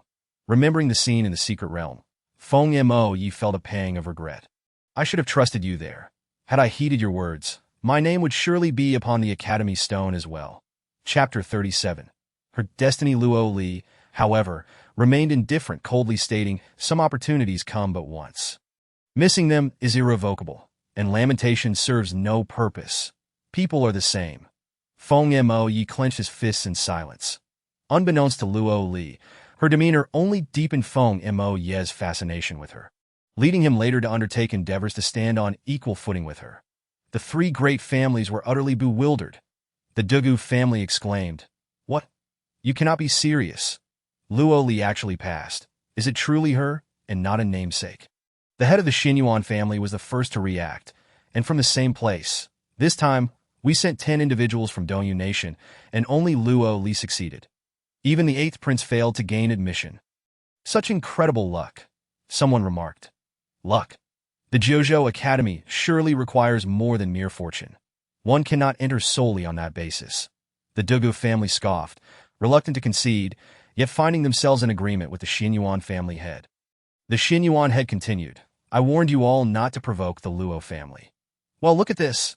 The Luo family not only has Luo Yuan, a near-purple spirit powerhouse, but now boasts the youngest head of the 4 great families in Luo Li. Not only has she shattered a century-old history in Dongyu Nation, but even the other 3 nations have sent envoys to congratulate the emperor and the Luo family. That it is an extraordinary honor for our 3 great families to be led by the Luo family. They mused. Mind you, the other 3 nations have been scheming to lure the Luo family away. The Dugu family retorted, Have they all lost their minds? That girl was once deemed a waste, the Feng family added. Whether they are mad or not, we are on the brink of insanity ourselves. Alas, we 3 are heads of families, yet we failed to see the brilliance, mistaking gold for mere gravel. Luo Yuan has always been shrewd. Perhaps he advised Luo Li to bide her time, waiting for his emergence to astound the world. Exchanging glances, their thoughts solidified. The Xinyuan family asked, What shall we do now? The emperor has personally gone to congratulate the Luo family. Are we to continue opposing them? The Dugu family replied, If the Xinyuan family seeks destruction, the Dugu family shall not accompany you. With Luo Li entering Jojo Academy, it is likely that the Luo family will produce another purple spirit. With Luo Yuan already a headache, should Luo Li truly rise, who among our younger generations could contend with her, we would surely be left in a state of utter defeat, since the other 3 nations have sent congratulations. We should follow suit to the Luo family I refuse to allow our younger generation to gain a formidable rival. The Feng family interjected awkwardly. Previously, the three of us made quite the scene in the testing hall with Luo Li. Now, if we go to the Luo family, will they even allow us in? The Dugu family head, who had been the most vociferous, slammed his hand on the table, declaring, if they refuse us entry, we shall enter regardless. Albeit with our tails between our legs. Meanwhile, at the Luo family, the atmosphere was unprecedentedly jubilant. Everyone was beaming with joy, as if Luo Li were their own kin. Master, I have lived to such an age and never witnessed so many influential figures visiting our Luo residence. An elder remarked. Luo Yuan sighed. Do you think Luo Li will be safe in the holy capital? While all rejoiced for Luo Li, only Luo Yuan wore a furrowed brow, deeply concerned for her. Her journey was just beginning. The Emperor of Dongyu approached, gazing at Luo Yuan with profound intent. Your Majesty, she is my granddaughter, and I only wish for her to live a life free of worries. Should she not grow stronger, she will lack even the qualification to survive. Luo Yuan, you must understand, she was born extraordinary. This is her destiny, and the only path she can tread. Luo Yuan grimaced. Luo Li is not one to resign herself to fate, but if she were to learn of her origins, she might attempt to defy the heavens and alter her destiny. Luo Li successfully entered Juzhou Academy, and De Huang rejoiced, bathing in the spiritual pool within the spatial realm. The space trembled slightly, whether due to some anomaly or otherwise, it was unclear. Regardless, De Huang remained blissfully unaware. The first task for new students was to allocate dormitories. When Luo Li finished packing and emerged from her room, she encountered by Li Yinjiu. Luo Li, I told you we were destined to cross paths. Look, we were neighbors at the inn, and now we are neighbors at the academy. The new student dormitories consisted of individual rooms arranged in 5 rows. Come, let me show you Ling Xiao Pavilion. The class assignments should have been posted by now. Bai Li Yinjiu led the way. Are you familiar with Zhuzhou Academy? Luo Li inquired as she followed. I have visited a couple of times with my father, so I remember some places. He replied that, to be honest, I was determined to gain admission here the first time I came. The atmosphere truly feels different. From the moment she stepped into Zhuzhou Academy, Luo Li felt this. Not only did the land resonate with spiritual energy, but even the flora thrived with vitality, surpassing that of the outside world. It was said that prior to the establishment of Zhuzhou Academy, a fierce battle among powerhouses had ravaged this land. Many treasures of the deceased ancestors lay buried underground, and after all these years, surely those relics would emanate considerable spiritual energy. Luo Li was taken aback that an academy built upon a battleground. Upon arriving at Ling Xiao Pavilion, they found it teeming with people. The class assignments had been unveiled. New and old students shared the same classes. As the distribution of resources and teachings remained uniform, 4 classes were established. A, B, C, and D. That those who spotted their names rejoiced, preparing to celebrate. Bai Li Yinjiu searched for Luo Li's name in Class A, but found none, although his own was present. Luo Li, wait here for a moment, he instructed, swiftly navigating through the crowd toward the instructor's platform. That moment, 3 instructors sat upright, attending to their new students. Bai Li Yinjiu stood before Yinyu, the Class A instructor, who was nearing 50 and possessed the highest abilities among the 4 instructors, that he was the second spirit king after the dean, Junimo Xiao. While Yinyu perused the class roster, he glanced up at Bai Li Yinjiu and said, You think you can enter my class just by having the dean praise you? This makes no sense. Luo Li's performance was merely average. What makes her exceptional? Who among those admitted to Zhuzhou Academy is not outstanding? Originally, Luo Li should not have been admitted to Zhuzhou Academy. Now, being granted a special admission is already quite remarkable for her. Does she still wish to enter Class A? How naive. Mentor Yin, do you even hear yourself speak? Chapter 38. The Indifferent Mentor. Bai Li Yinjiu, have you become so accustomed to being the imperial prince that you regard Zhuzhou Academy as your own territory? Yinyu is acquainted with Bai Li Yinjiu. After all, he is the prince of the empire. However, in Yinyu's eyes, Bai Li Yinjiu is merely a young brat of noble birth. In the academy, strength is paramount. Even the imperial prince must defer and address him as mentor. Bai Li Yinjiu's temper flared, and he exclaimed, Yin. Luo Li's clear voice interjected as she stood beside Bai Li Yinjiu, gently patting his shoulder to signal him to refrain from causing a scene. Unencumbered by fear, Luo Li stood alone, yet she did not wish to put Bai Li Yin Jiao in a difficult position. Mentor Yin, I have a question that puzzles me. I kindly ask for your clarification. Yin Yu scrutinized Luo Li, his eyes filled with disdain as he retorted, What do you mean? You should not have been admitted here. Yet you were granted special entry. Huh. Do you really think I need to announce your origins? Just a trivial Eastern Feather nation. If it weren't for the dean taking a moment to ask you a few questions and glance your way. Do you honestly believe you would have had such luck to step foot here? Luo Li's expression grew cold. Oh, is it solely because I hail from a lesser place that you assume my presence here is due to luck rather than merit? Merit, your reputation as a waste has echoed throughout Eastern Feather Nation. Who doesn't know of it? From my perspective, you merely possess fleeting spiritual power. Is this what you call merit? At that moment, a voice echoed in the space. Miss Luo, this Yin Yu is truly ungrateful. Allow me to teach him a lesson. Qing Feng Lu rolled his fists, eager for a fight. How dare he look down on their sovereign? Stop. Luo Li did not wish to be the first expelled from the academy. It would not only bring hardship upon her grandfather and the Luo family, but also incite criticism from the Eastern Feather Nation. Yin Yu scoffed at her. If you lack capability, then remain where you are. What kind of pathetic class is this? I wouldn't even wish to join. Luo Li could no longer contain herself. This class, I shall no longer serve. Yin Yu's eyes widened. How could this little girl speak so arrogantly? Showing such disrespect to her mentor. What are you implying? Coming from a small place. You clearly know nothing of the rules, do you? Yin Yu. Luo Li was infuriated. To think that a dignified spirit king would be confronted by such a little green spirit. Yin Yu slammed his palm on the table, declaring, Today, I shall teach you a proper lesson. Mentor Yin. Shui Bingyu immediately stepped in to mediate, as the only female mentor among the four, responsible for Class B. She recognized that it was unbecoming for a mentor to engage in a physical confrontation with a new student on the very first day of school. Such news would likely tarnish your reputation. Yin Yu seethed with anger, his face flushed. Master Lei, Yin quickly stepped in to dissuade him. Only Master Rongchen sat idly on the wall, observing the spectacle with a glint of amusement in his eyes. Shui Bingyu turned to Luo Li. Luo Li.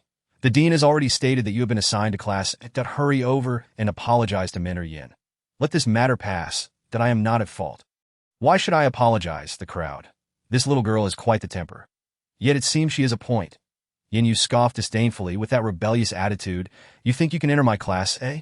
I care not for such a pathetic class. Luo Li casually glanced around before her gaze settled on the old man lounging against the wall. Mentor Rongchen. May I join your class? Rongchen, caught off guard, quickly sat up straight, startled. What?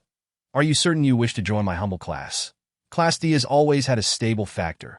It has never changed its position. Last place. Over time, Rongchen came to accept his own limitations, choosing to embrace a lackadaisical attitude. So what if we are last? We earned that position through merit. Luo Li nodded. Rongchen chuckled. Come. This promises to be entertaining. Yin Yu sneered. You lack ambition. Mentor Yin, I have heard that after enrollment, there will be a preliminary assessment a month later, correct? Fear not, I shall ensure that the students of Class A show you leniency. After all, the entire academy knows you are perpetually first, and we last. Despite Yin Yu's words being laced with sarcasm and disdain, the students of Class D dared not utter a single word of defiance. Yin Yu's strength was formidable. They felt they lacked the qualifications to oppose him.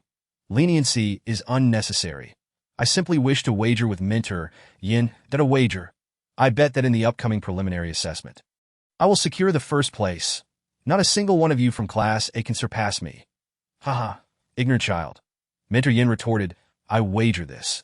Should you attain first place, I will gift you all the spiritual stones and treasures from our class's secret realm. However, if you lose, Class D will be forbidden from entering any secret realms for training henceforth. Deal. Yin Yu, Shui Bingyu, and Lei Yin were all taken aback that to be barred from entering any secret realms for training would undoubtedly sever Class D's resources for cultivation. Last place would forever remain last. There would be no hope for a comeback. Mentor Yin. Bai Li Yin Jiao interjected. Are you seeking to plead for Luo Li? Yin Yu's tone turned heavy. Bai Li Yin Jiao swiftly crossed out his name from the Class A roster with a red pen, declaring, I too wish to join Class D. Yin Yu. Have you lost your mind, associating with a waste? I haven't lost my mind. I simply find your demeanor unappealing. Yin Yu. Although Yin Yu felt regretful about Bai Li Yin Jiu's decision to switch classes. He did not attempt to retain him. For many years, he had led Class A. Although he had no imperial prince among his students, the strongest members from various noble families and sects were in his class. One more or one less made little difference. Regardless, Class A would always remain first. Class A held their heads high, while Classes B and C feigned indifference, secretly aligning themselves with Class A. Did Luo Li aspire to be first? Not a chance. Did Class D hope for an upset? Dream on. The crowd gradually dispersed, leaving only the members of Class D, who encircled Luo Li, each wearing a serious expression. Bai Li Yin Jiu instinctively shielded Luo Li. For this girl would never back down. She would explode at any provocation. To prevent the situation from escalating too wildly, he figured it was best to protect her. What do you want? The crowd exchanged glances and then bowed in unison towards Luo Li, saying, Sister Li, you were incredible, Luo Li. Bai Li Yin Jiu's jaw dropped in disbelief. Wait a moment, weren't these people looking to settle scores with Luo Li? You see, although we are perpetually last, we have long felt oppressed. So what if we are last? Without us at the bottom, could they ever claim second or third? Especially those from Class A, they look at us as if we were flies, deeming our presence filthy. We've long wished to declare war on them. You did what we have yearned to do for years. How brave, class leader Feng Yang remarked. Yes, we've been bullied for far too long. It's time we assert ourselves. Chapter 39. The class pet Sister Li, you were so cool just now. That mentor Yin is always so arrogant, but you made him so furious his face turned green. Luo Li paused for a moment and said, Aren't you afraid I will block your way? If we lose, we won't be able to enter any secret realms, and we'll have to seek training outside the academy. The outside world does not offer the same effectiveness as the academy's secret realms. Firstly, there are fewer treasures and less spiritual energy outside. The treasures and spiritual plants available in the academy's secret realms are abundant. This is one of the reasons so many people are desperate to enter the academy. Class leader Feng Yang replied, If we lose, we lose. We won't enter the secret realms anymore. Besides, every time we enter, we face all sorts of ridicule and exclusion. Spiritual plants, high-level techniques. We in Class D have never been able to obtain any. After so many years of running, we long to freely seek training outside. Though he spoke boldly, Luo Li detected a hint of sorrow in Feng Yang's eyes that I will not lose, and I will not allow you to lose. We will definitely take first place. Once we secure first, we can enter whichever secret realm we desire, and all the treasures will belong to us. Ha ha ha. Feng Yang laughed heartily, though it seemed like a daydream. Simply thinking about it brought him joy. Luo Li, dreams are worth having. What if they come true? Exactly. Sister Li is so optimistic. Let's learn from her. Who cares if we are last? We will enjoy every day. Rongchen observed the spirited, passionate youth with a glint of light in his eyes. Since these children arrived, his once monotonous days have become increasingly joyful. You, little girl, are quite the joy-bringer. Rongchen smiled warmly at Luo Li. Ahem, the time is nearly upon us. Those who wish to attend the evening class may do so, while those who desire to sleep may rest, and I shall take my leave now. See you tomorrow. Luo Li's lips twitched. The other mentors would eagerly wield their whips, meticulously supervising every moment of training. Solely for the sake of performance that I in stark contrast, Rongchen indulged in feasting, merriment, and leisure, leaving no aspect of enjoyment unattended. It's no wonder that while the other three mentors sat with an air of authority, only Master Rong Chun lounged against the wall, observing the commotion. This was a clear display of utter negligence. The two had encountered him once before their enrollment. Luo Li had heard by Li Yin Jiu mention that Lu Shang was a subordinate of the White Tiger Emperor and a renowned artifact smith. This youth always donned a sleek black attire, exuding an air of coolness that on their way back to the dormitory, Bai Li Yin Jiu teased, I never expected you would be assigned to Class D.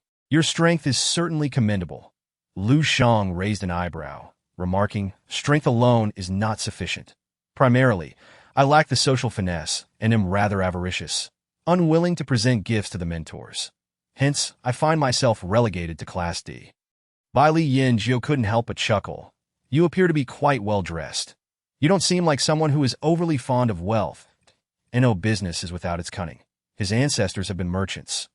And he was a true merchant in every sense, ditto, the kind whose wealth rivals nations. By Li Yin-Jiu's words struck with precision.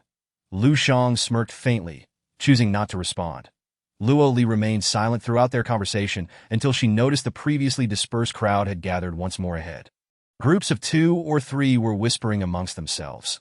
Their voices were too subdued for the trio to discern the specifics. Moments later, a group of girls erupted into excited squeals, pointing toward the highest edifice. "Ah, look who that is! It's Mu Qianxing. He has emerged so handsome, so cool, so dashing. Mu Qianxing, the campus heartthrob of the Jojo Academy, the most exceptional student, the first to reach the Spirit King realm among the students." It was said that he had qualified to become a mentor, yet he personally declined the offer. Do you understand what it means to refuse the dean? Just look at our Class A mentor, Yin Yu. I heard he had to speak highly of the dean for quite some time before earning his position. Both Mentor Yin and Mu Qianxing are at the Spirit King realm. And according to whispers, Mu Qianxing surpasses Mentor Yin by a level. The dean is formidable. We shall never attain such heights. However, Mu Qianxing is still a student, just like us. With enough effort, perhaps we could draw closer to such a prodigious youth. Luo Li listened to the hushed conversations, the girls so animated that they seemed ready to rush forward. Her gaze fell upon the youth seated cross-legged at the pinnacle of the grand hall. Eyes closed in meditation. The distance was too great for her to discern his features, and frankly, she felt indifferent. She couldn't help but mutter, in broad daylight, who would sit atop a hall to meditate. Luo Li mused, reflecting on how numerous the talents were at Jojo Academy, with Spirit Kings seemingly abundant. Within a mere moment, she had encountered 3 Spirit Kings. No wonder they looked down upon her. Who hailed from the Eastern Feather Kingdom, the Eastern Feather Kingdom. The purple spirits were revered, let alone the Spirit Kings who surpassed them. Suddenly, she felt a collective gasp from those around her. Bai Li Yin-Jiu tugged at her sleeve. Lu Shang frowned slightly, muttering, "This?" Luo Li looked up to see a new figure before her. His demeanor was unyielding, dressed in a fitted white attire, exuding an air of cold arrogance. 5 words sprang to her mind. An aloof nobleman. Luo Li, Mu Qianxing spoke first, his face devoid of emotion. "You are Mu Qianxing?" she inquired, and he nodded. Luo Li blinked. "Oh, I don't recognize you, Mu Qianxing." The crowd. Is Luo Li blind? Before her stood Mu Qianxing. "Hey, come with me," Mu Qianxing said, taking hold of Luo Li's wrist and leading her away. The crowd. Bai Li Yin-Jiu and Lu Shang exchanged glances. They both sensed the overwhelming pressure emanating from a true powerhouse. Mu Qianxing was genuinely formidable. Neither dared to utter a word. Meanwhile, the youths present were teetering on the brink of a frenzy of gossip. Class A Student 1. "Ah, the great Mu has actually touched Luo Li. How enviable." Class A Student 2. "Mu has taken that little waste of space, Luo Li, away. Humph, he must be going to reprimand her." Class B Student 1. "Are you blind? If Mu wanted to reprimand someone, why would he do it secretly? Could it be that he has a soft spot for Luo Li?" Class C Student 3. "Mu is the most outstanding student in our academy. Even the mentors regard him with caution. How could he possibly be interested in a mere waste?" Class D students gathered, overhearing the chatter about Luo Li, retorting, "Just because you are favored by Mu, does that mean our Li Jie cannot be?" Instantly, 2 factions, supporters and detractors of Luo Li, began to clash. Chapter 40. The Clumsy Senior Brother. Amidst the heated exchange, Luo Li had already been escorted by Mu Qianxing to Star Peak. This was the only mountain within the academy, and it belonged solely to Mu Qianxing. Unlike the chaotic scenes at the academy's entrance, Star Peak was serene and elegant, a tranquil haven amidst the clamor.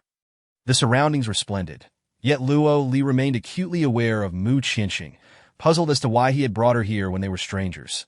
"Hello, little junior sister," Mu Qianxing greeted, his cool demeanor contrasting with his playful tone, leaving Luo Li quite astonished. Fearing he might frighten her, Mu Qianxing reached out to ruffle her hair. "Little junior sister, I am your 7th senior brother. Don't you recognize me?" Luo Li took a step back. "Have we met?" "Oh, I forgot. I have seen you, but you haven't seen me." "Where did you see me?" "There was a portrait of you in the messages sent by our master. If you don't believe me." Looked at Mu Qianxing produced a mystic mirror, and Luo Li beheld a message from Wu Dao. Suddenly, she felt disoriented. She recalled Wu Dao's words. "You are my youngest disciple." The youngest, Thus, she had forgotten to inquire about how many senior brothers and sisters she had above her. If Mu Qianxing was the seventh, then she was the eighth. Little junior sister, you are the youngest among us, the only little junior sister. Luoli found the situation simultaneously amusing and bewildering. She had unexpectedly gained 7 incredibly impressive senior brothers. If the seventh was already so remarkable, one could only imagine the prowess of the other 6. Seventh senior brother, why does your face seem a bit expressionless? You noticed. You are quite astute, my little junior sister. Luoli. Were it not for witnessing it firsthand, she would never have believed that the seemingly aloof Mu Qianxing was the same person as the one before her, exuding a playful demeanor. To be honest, my elder brother cast a poker face curse upon me. The rumors that you are aloof and detached stem from this curse. Essentially, why cast such a curse? Luoli nearly burst into laughter. Realizing that the stoic ice prince was, in fact, a playful senior brother, Mu Qianxing explained, my elder brother said that a true master must maintain a certain demeanor, that one's prestige must match their prowess, so that others will regard and fear you. Since you are family, the curse does not apply in your presence. That moment, the little steward, as was his custom, approached Star Peak to deliver spiritual meals to Mu Qianxing. From a distance, he spotted the usually stoic Mu Qianxing affectionately ruffling the hair of a little girl and grinning at her. This was more shocking than seeing a ghost. The little steward fled in fright. Mu Qianxing watched the steward's retreating figure, frowning slightly. Seventh senior brother, aren't you going to do something about it? With him running off like that, rumors about you in the academy will surely multiply. Let him be that if anyone dares to bully you, your senior brother will protect you. Luoli. Suddenly, the sensation of having an older brother felt oddly comforting.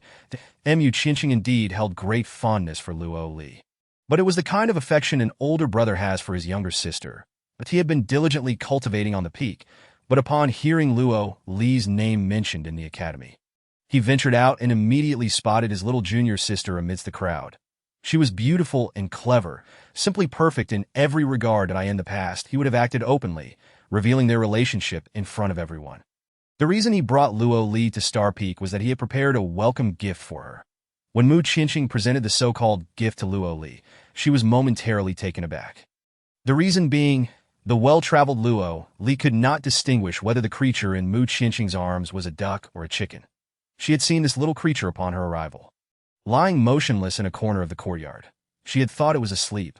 But now, after a short time, the little white chick's eyes sparkled, looking much more spirited. Little junior sister, I noticed you seem fond of small animals. So I prepared this gift for you. Luoli couldn't help but chuckle. How did you know? Did you forget the portrait from our master? You were indeed cradling a large yellow dog. Luoli paused, recalling that the image Wu Dao sent was not merely a headshot, but a half-body portrait. The large yellow dog had indeed been included. This is a chicken I found at the foot of the mountain. You see, after just a few days at Star Peak, it seems to be getting weaker by the day, that it appear to be on the verge of death, that it must be destined to be with you. Despite being a life form, rather than perishing in my Star Peak, it would be more merciful to bestow it upon you. Junior sister, it might yet be salvaged. Luoli was rendered speechless. Seventh brother, I am grateful. In the confines of space, De Huang was abruptly awakened by the scent of a beast, and with a swift motion, he darted out, glaring fiercely at the chicken cradled in Mu Qianxing's arms. How dare a small creature approach its young master, attempting to usurp its affection? And it was an ugly little chick at that. There was no way this could be allowed. De Huang's eyes glinted coldly. The little white chicken, appearing dazed, suddenly sensed a piercing gaze upon it. Upon raising its eyes, it beheld a small yellow dog. Instantly, the little white chicken bristled in defiance that De Huang was taken aback. This little white chicken dared to resist the ancient beast's bloodline pressure. It was merely a chicken. Who feared whom? De Huang bared his teeth at the little white chicken. Keep your distance from my master. The little chicken retorted. Who says I must? I shan't, De Huang warned. If you don't move away, I shall bite you to death, the little chicken boldly declared. Don't think that I fear you just because you show your teeth. Come on, I'll peck you to death. If you have the guts, come down here. And thus, the two small creatures extended their necks, squawking loudly, flailing their limbs as they began to tussle on the ground. This spectacle elicited peals of laughter from Mu Qianxing. The little white chicken was so spirited, Was this what they called a scene of chickens flying and dogs jumping? Luo Li's expression darkened. De Huang was not merely a dog, but this little white chicken was indeed fierce. It was her first encounter with a small creature bold enough to challenge De Huang. One must remember. During the beast competition, both large and small creatures could sense De Huang's overwhelming presence. After a while, the two small beings, having exhausted themselves, retreated several meters apart, glaring at each other defiantly, neither willing to concede. Finally, Mu Qinqing intervened, declaring, "All right, from now on, you are both family. There will be ample time for quarrels." The two small creatures exchanged glances, perplexed by the statement. Chapter 41. A breath of celestial energy, Mu Qinqing cradled the little white chicken, which had just been flapping about energetically, now suddenly listless. "Junior sister, do you see? This little white chicken is indeed fated to be with you. It would perish in my care." "Quite so." Luo Li accepted the little white chicken, though it was small and frail. Its eyes sparkled with brilliance. Shall it follow me from now on? She could not afford to raise a holy beast, but surely she could manage a little chicken. The little white chicken nodded vigorously, and a pact of companionship was swiftly formed. Luo Li wished to inquire De Huang's opinion, but De Huang had already darted back into the space, claiming territory with a delineating line, "Seventh brother. Does this chicken have a name? I am hopeless at naming. I did not give it one. Junior sister, why not bestow one upon it?" "Oh, let us call it Area." Seventh brother thought it resembled a little white duck. The little white chicken was indignant. "I am neither a chicken nor a duck. Junior sister, that name is truly delightful. A perfect match." Mu Qinqing praised, giving a thumbs up that a simple yet stylish name. Indeed, it required the touch of the junior sister. Luo Li triumphantly acquired a chicken.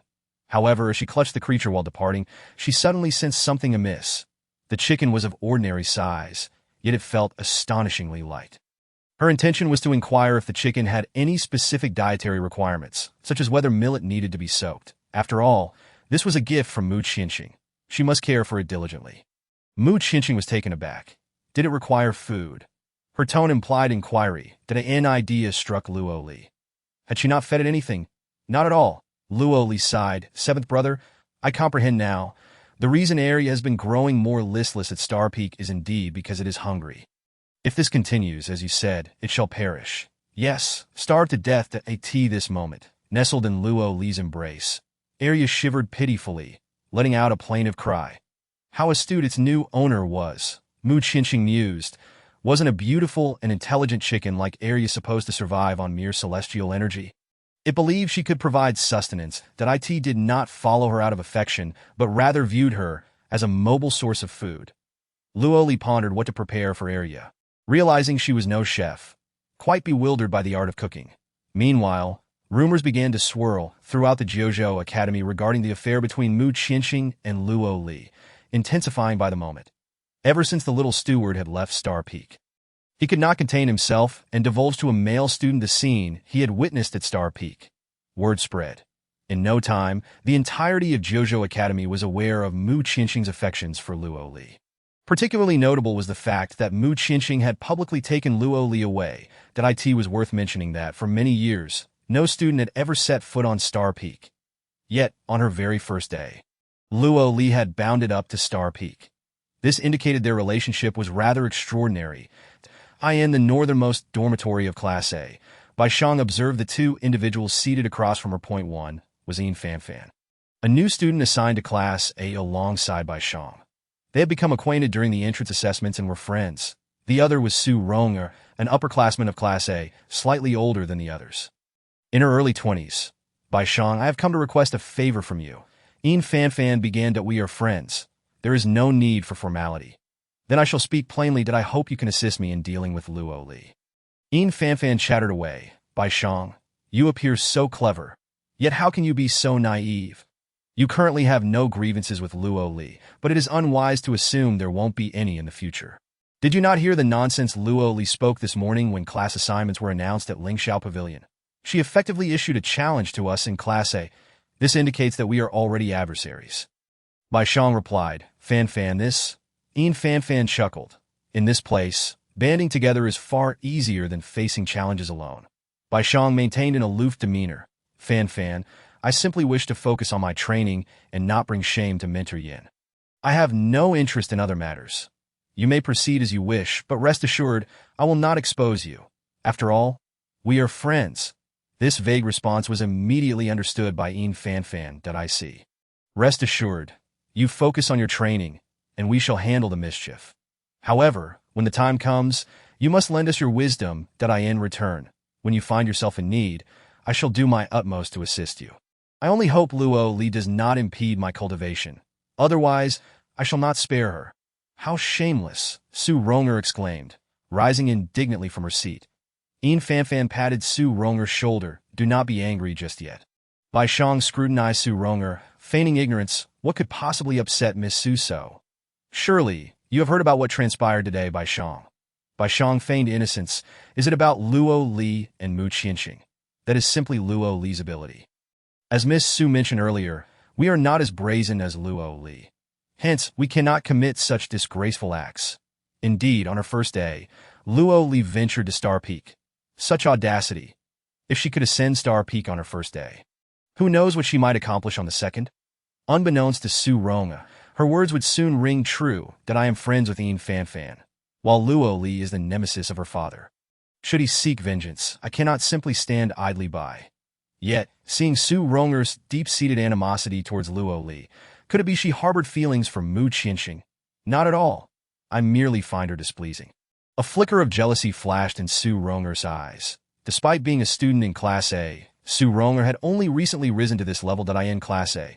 She had yet to form any friendships. Her acquaintance with Fan stemmed from their meeting during their practical training in the past 2 years. Lacking a powerful background or connections, Su Ronger had risen through sheer strength in Jiuzhou Academy. Students like her were abundant. Aside from her slightly attractive appearance, no one remembered her efforts.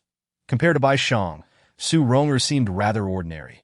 Chapter 42, Area erupts Bai Shang, with her identity as the direct disciple of Mu Fian. The sect leader of Yunxian sect commanded a certain respect among the new students. Many at Jiuzhou Academy strove to cultivate diligently, hoping to enter one of the 4 major sects without a prominent background. Bai Shang, in contrast, appeared as a noble princess experiencing life at Jiuzhou Academy. Since you hold me in such high regard, it would be remiss of me not to assist you in your time of need. With this declaration, Bai Shang established her dominance among the 3 to Fan, and Su Ronger instinctively gravitated toward her. Idea you have a plan to deal with Luo Li. Fan inquired, that Su Ronger eagerly awaited Bai Shang's strategy. Bai Shang smiled lightly. I have heard that there exists a forbidden area for new students. The library, Su Ronger's eyes brightened. I have been at the academy long enough to know a bit about the library. It is only accessible to mentors, and it is said to be fraught with danger. Any new student who dares to enter will surely meet their demise. There have been previous students who attempted to enter, but none returned. That if Luo Li were to step foot in the library and perish within, it would resolve everything. Fan and Su Ronger exchanged glances, deeply impressed by Bai Shang's intellect. They had indeed chosen the right person. When she decided to act, it would be a decisive blow. Luo Li, your time of demise has come. Fan and Su Rong have devised a plan and are gleefully making arrangements. After the 2 departed, Bai Shang closed the doors and windows, retrieving the mysterious mirror from her space. As her hand glided across the surface of the mirror, a phantom figure emerged within Mu Fian, master. Bai Shang spoke with utmost reverence. Mu Fian was in seclusion at the main peak, enveloped in a mist of white, with the mysterious mirror hovering before her. How goes the task? The disciple has successfully entered the academy. How many from Dongyu Nation passed the assessment? Only Luo Mu Fian's expression stiffened. She was indeed a formidable little girl. What if Feng Moyue, the 8th prince, did not pass the assessment? As for Feng Moyue, I shall personally arrange matters regarding your mission. Bai Shang declared. The disciple shall undoubtedly fulfill Master's expectations, and will surely locate that object within the academy to eliminate Luo Mu Fian cautioned. Remember, do not let anyone discover your transformation. I understand, Master. Bai Shang closed the mysterious mirror, casting her gaze towards the dormitory of class, a chilling smile crept upon her lips. My dear sister, you have crippled my cultivation. I shall ensure you pay back tenfold. No one will ever know that the real Bai Shang has perished, and she is now Luo Qianxing. Through Mu Fian's forbidden arts, her soul was transferred into Bai Shang's body. had it not been for Luo Li completely incapacitating her. How could she have endured such a soul exchange?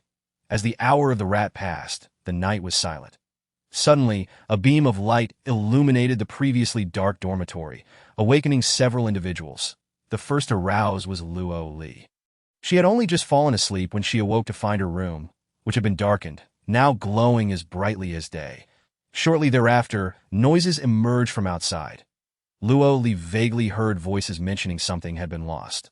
Gradually, more and more people gathered. Bai Li Yinju and Lu Shang, residing on either side of Luo Li, knocked on her door, and she appeared bewildered. Bai Li Yinju exclaimed, "Luo Li, something terrible has happened. Our Class B has been robbed." Lu Shang elaborated, "All the spirit stones from our class have been stolen." Luo Li blinked in surprise. So what was being murmured outside was indeed about stolen spirit stones? At Bai Li Yinju's insistence, Luo Li checked her own space for spirit stones, only to discover they were all gone. Previously, at the auction, she and Bai Li Yinju had collaborated to earn 100,000 spirit stones, which she had stored away for her expenses at the academy. But now, not a single stone remained, nor even a fragment. Who could be so audacious as to steal all our class's belongings in an instant? After much deliberation, Bai Li Yinju and others concluded it must be the work of a skilled thief. Luo Li. Could it be Master Rong? "Hey, Luo Li, we're calling you." Bai Li Yinju and Lu Shang noticed Luo Li staring intently at a sleeping chicken on the table. This chicken they had only just noticed was their first encounter with such a creature. Tonight was truly bizarre. First, they lost spirit stones, and then inexplicably gained a chicken. An illuminating chicken, no less. This chicken was not particularly attractive, but its feathers shone brightly, even more so than the spiritual wall in my father's palace. Bai Li Yinju marveled. Who doesn't he know that the Great Hall of the Qinglong Empire contains walls imbued with spiritual energy? Stepping inside, one could feel the crackling essence of spiritual power. Luo Li gazed outside, where the night was as dark as ink. Yet her room radiated light akin to that of day. The brightness spilled over, casting a glow on the western dormitories. She pointed at the chicken on the table. "Do you not sense a delightful aroma emanating from it?" Bai Li Yinju and Lu Shang did not notice. Luo Li gently patted Arya, who opened her eyes, emitting beams of light that shot out and exploded like fireworks outside. The air was filled with the scent of spirit stones, perhaps due to her business acumen. Lu Shang possessed a particularly keen sensitivity to the aroma of spirit stones that it was a blatant scent of wealth. Luo Li observed Arya, her lips twitching. "Arya, you Heaven-T consumed all our spirit stones. Have you?" Arya blinked her sparkling eyes, her crescent-shaped smile revealing satisfaction, followed by a hearty belch. When she opened her mouth, a dense aura of spiritual energy burst forth, transforming into a sphere of spiritual power that detonated throughout the dormitory area. This act stirred the entire Jiuzhou Academy. Except for Class D, which occupied the western dormitory, the other three classes' dormitories were obliterated, their roofs blown away. The crowd gaped in astonishment, all eyes turning towards Luo Li's room. The beams of spiritual energy and the spheres erupted from within her quarters. Upon their arrival, the onlookers discovered Luo Li, Bai Li Yinju, and Lu Shang fixated on a chicken. Luo Li swiftly covered Arya's mouth. This commotion quickly attracted 3 mentors and students from the other classes, surrounding Class B's dormitory to the point of being impenetrable. Luo Li internally lamented, "This is not good." She never anticipated that Arya's favorite food would be spirit stones, the very essence that spiritual practitioners could not do without. Just before sleeping, she had prepared some rice for Arya, which the creature had completely ignored. She had planned to seek alternative food for Arya in the black market come morning if it continued to refuse the rice. Outside, shouts and curses echoed incessantly. Luo Li hastily concealed Arya within her space, then calmly stepped outside. Chapter 43. A bunch of useless individuals. Everyone, along with the 3 mentors, turned their gaze towards her. The first to speak was Yin Yu. Tonight's celestial phenomenon might indicate a high-level practitioner's breakthrough. Have you encountered that individual? Shui, Bingyu, and Lei Yin speculated. 3 dormitory areas have been overturned. Yet Class D remains unscathed. Could it be Rongchen? Yin Yu chuckled. That slacker who only knows how to eat, drink, and sleep? If he could cause such a stir, I would gladly call him grandfather. Cough. Yin Yu, Am I truly unworthy of the term celestial phenomenon? Rongchen strolled over, his eyes still heavy with sleep, clearly having been roused by the commotion. It's late. We have no time for idle chatter. The phenomenon originated from Luo Li's room. Let us investigate. Yanyu mused that Luo Li was somewhat fortunate. It was unlikely she was the one to achieve a breakthrough, but it was conceivable that the skilled individual might be hiding in this foolish girl's quarters. As Yanyu led the way into Luo Li's room, he froze at the doorway. There, in the corners of the room, a circle of people surrounded a proud chicken. Yes, a chicken. Yanyu believed his eyesight was excellent. He had not misidentified it. This is outrageous. Yanyu, infuriated, puffed up his cheeks, pointing at the group in exasperation. Bingyu, Lei Yin, just look at this. These are the students brought out by Rongchen, gathering together for cockfighting. This is outrageous. This is absurd. Where is Class D's spirit? Is this not a case of losing focus? No wonder Class D always ranks last. Shui, Bingyu, and Lei Yin were equally stunned, never expecting that in such a remarkably serious place as Juzhou Academy, one class would completely disregard their standing to engage in cockfighting. Yanyu, beside himself with rage, found Luo Li's room repulsive, as if stepping inside would diminish his status as a mentor, that he angrily turned away. Catching sight of Rongchen gleefully watching him, which only fueled his ire further, and no wonder the celestial phenomenon did not strike Class D. It simply did not deserve it. Class D is clearly a place even the phenomenon looks down upon. Rongchen, you keep smiling. What a misalignment of values. How could such a group of mouse droppings exist in Juzhou Academy? Yanyu could not bear to stay another second in Class D's dormitory area, grumbling as he led the others away. The members of Class D completely ignored the three mentors who had just arrived, and in their eyes, area was far more appealing. This chicken was quite pleasing to the eye. Its feathers remarkably shiny. It was said to have been gifted to Luo Li by Master Mu. This was my first encounter with such a dazzling chicken. By Li Yinju remarked, it said you consumed our spirit stones. But fear not, spirit stones can be earned again. Our Class D may not excel at much, but we are number one in raising pets. Luo Li was rather astonished at how quickly Arya became the class pet. After all, these spiritual practitioners had traversed numerous secret realms. What kind of spirit pet had they not seen? Luo Li realized that allowing Arya to consume spirit stones continuously was not feasible, especially as their class was rather impoverished, that if they continued to feed Arya spirit stones, they would surely struggle during the upcoming assessment in a month. The news of Class D's indulgence in cockfighting quickly spread to the other three classes. Although their dormitories had been destroyed, upon hearing of Class D's conduct, they dismissed it with disdain. The reconstruction of the dormitory area would require class funds.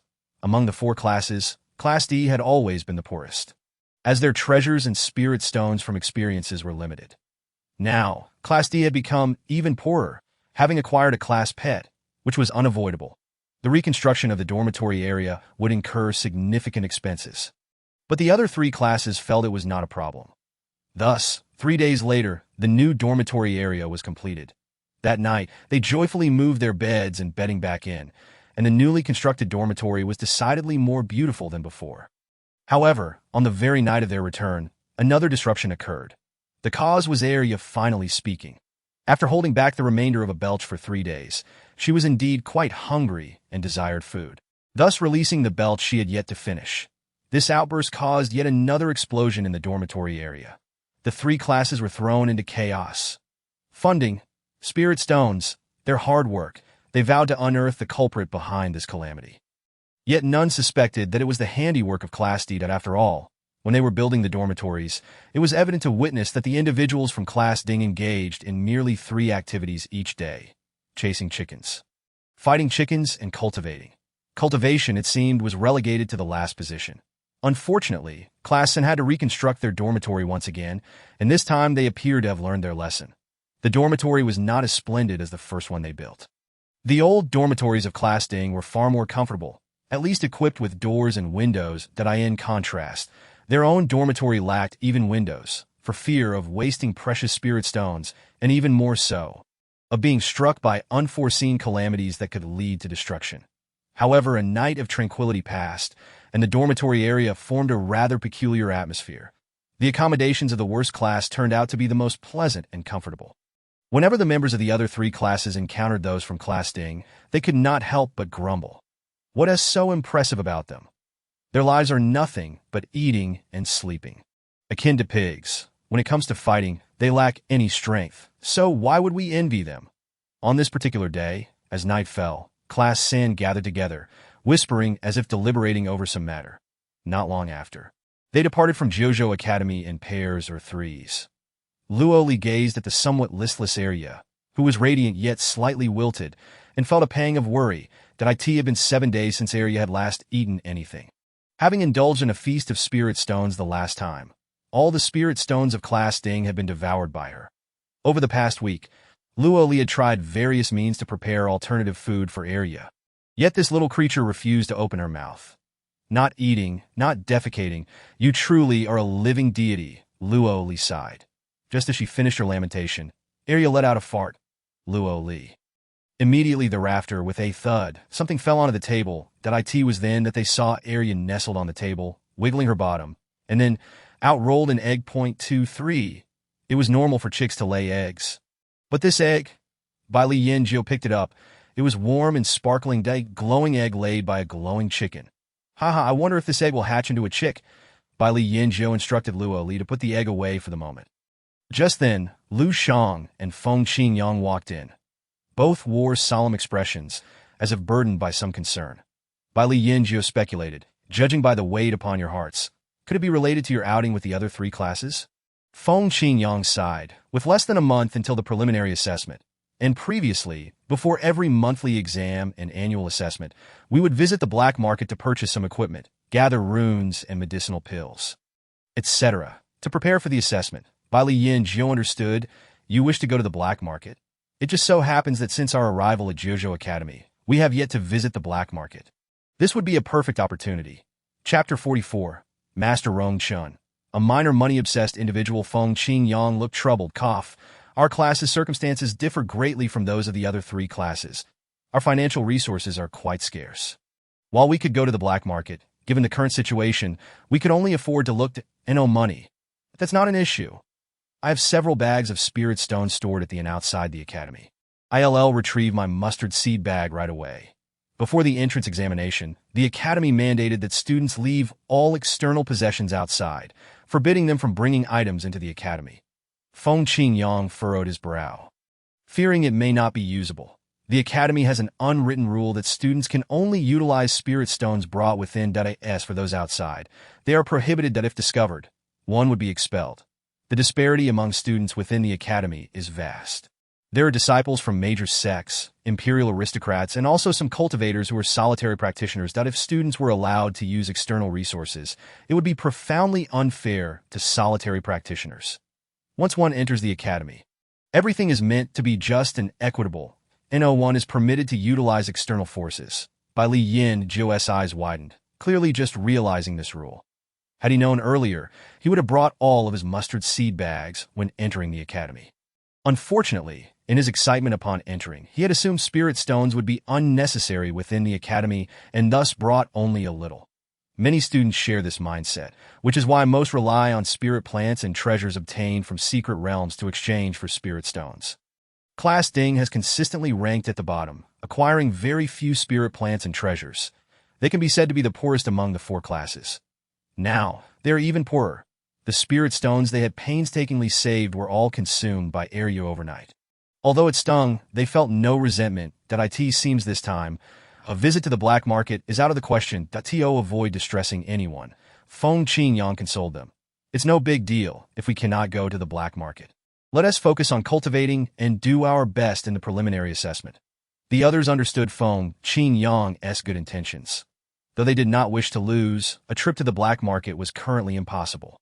Indeed, a single coin can thwart a hero. Meanwhile, Luo Li, who had been silent, heard the words black market and glanced at the listless Arya lying on the table, her eyes flickering. She must devise a way to rectify Arya's spirit stone-eating habit. There is still a way to go to the black market. Luo Li's eyes sparkled with an idea. The others turned to her in unison. Do you have money? No. But we can borrow. Dante joked. Those people would rather steer clear of us from Class Ding at every turn. Who would lend us spirit stones? Feng Qingyang twitched his lips, but he had been in the academy the longest and was acutely aware of Class Ding's position. There is one person.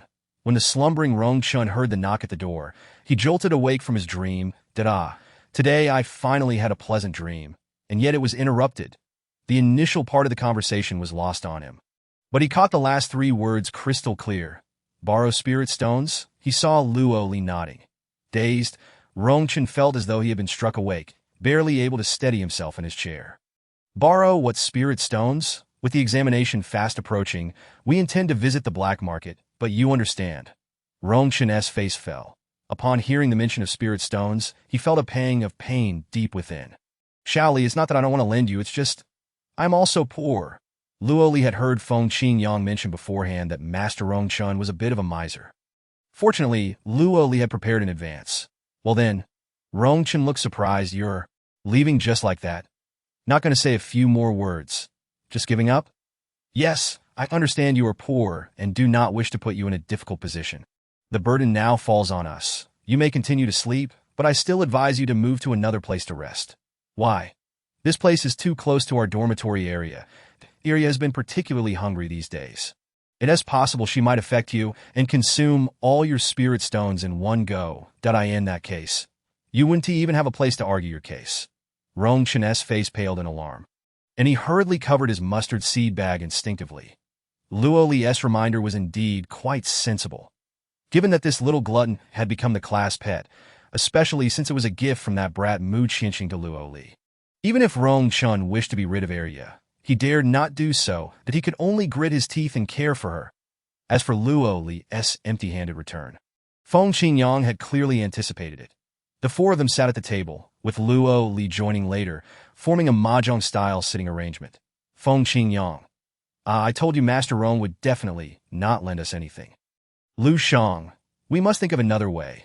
It's hard to cook without rice. By Li Yanjiu. Sigh. Worrying without spirit stones is troubling, and worrying with spirit stones but not being able to spend them is also troubling. Luo calmly lifted the teacup before her. Don't panic. This matter will surely come to fruition. As soon as she finished speaking, a clear cough echoed from the door. Here we are. It was Rongchun. The 4 of them stood in unison. Greetings, Master. Rongchun smiled amiably at them and placed a small bag on the table. Feng Qingyang, surprised, inquired, Master, what is this? You all wish to go to the black market. Dante you? Here, this is for your spirit stones. Feng Qingyang was utterly thrilled. Having been at the academy for so long, this was the first time he had seen Rongchun willing to part with spirit stones. It was known that this old man was one to take in, but never let out. He was nicknamed Rong Pai Xiao de Don't Despise It.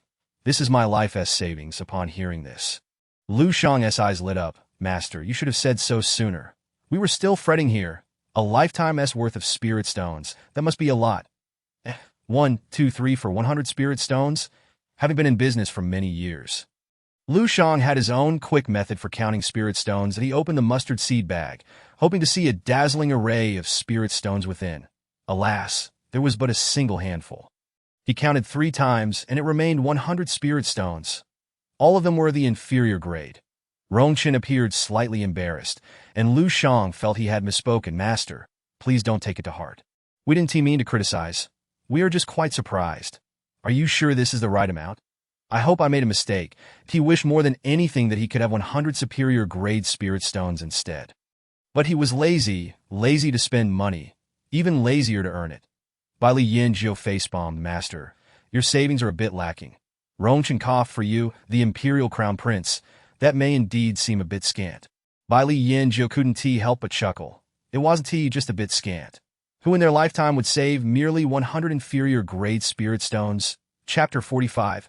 So many treasures. Bai Li Yanjiu was accustomed to being generous, spending lavishly without a second thought. Once at an auction, he had spent 1 million spirit stones just to secure a spot for Luo Li. Rongchun's meager savings truly reshaped his understanding of wealth. Is it too little? Bai Li Yanjiu greeted with a broad smile, exclaiming, not at all. Compared to us, you are simply extravagant, a true tycoon. You have quite the sharp tongue, he retorted as the group engaged in light-hearted banter. They soon realized that time was slipping away, prompting them to prepare for their venture into the black market. Before departing, Luo Li expressed gratitude, saying, Master, We cannot thank you enough. Rest assured, this 100 spirit stones shall be considered a loan from you. One day, we shall repay you tenfold.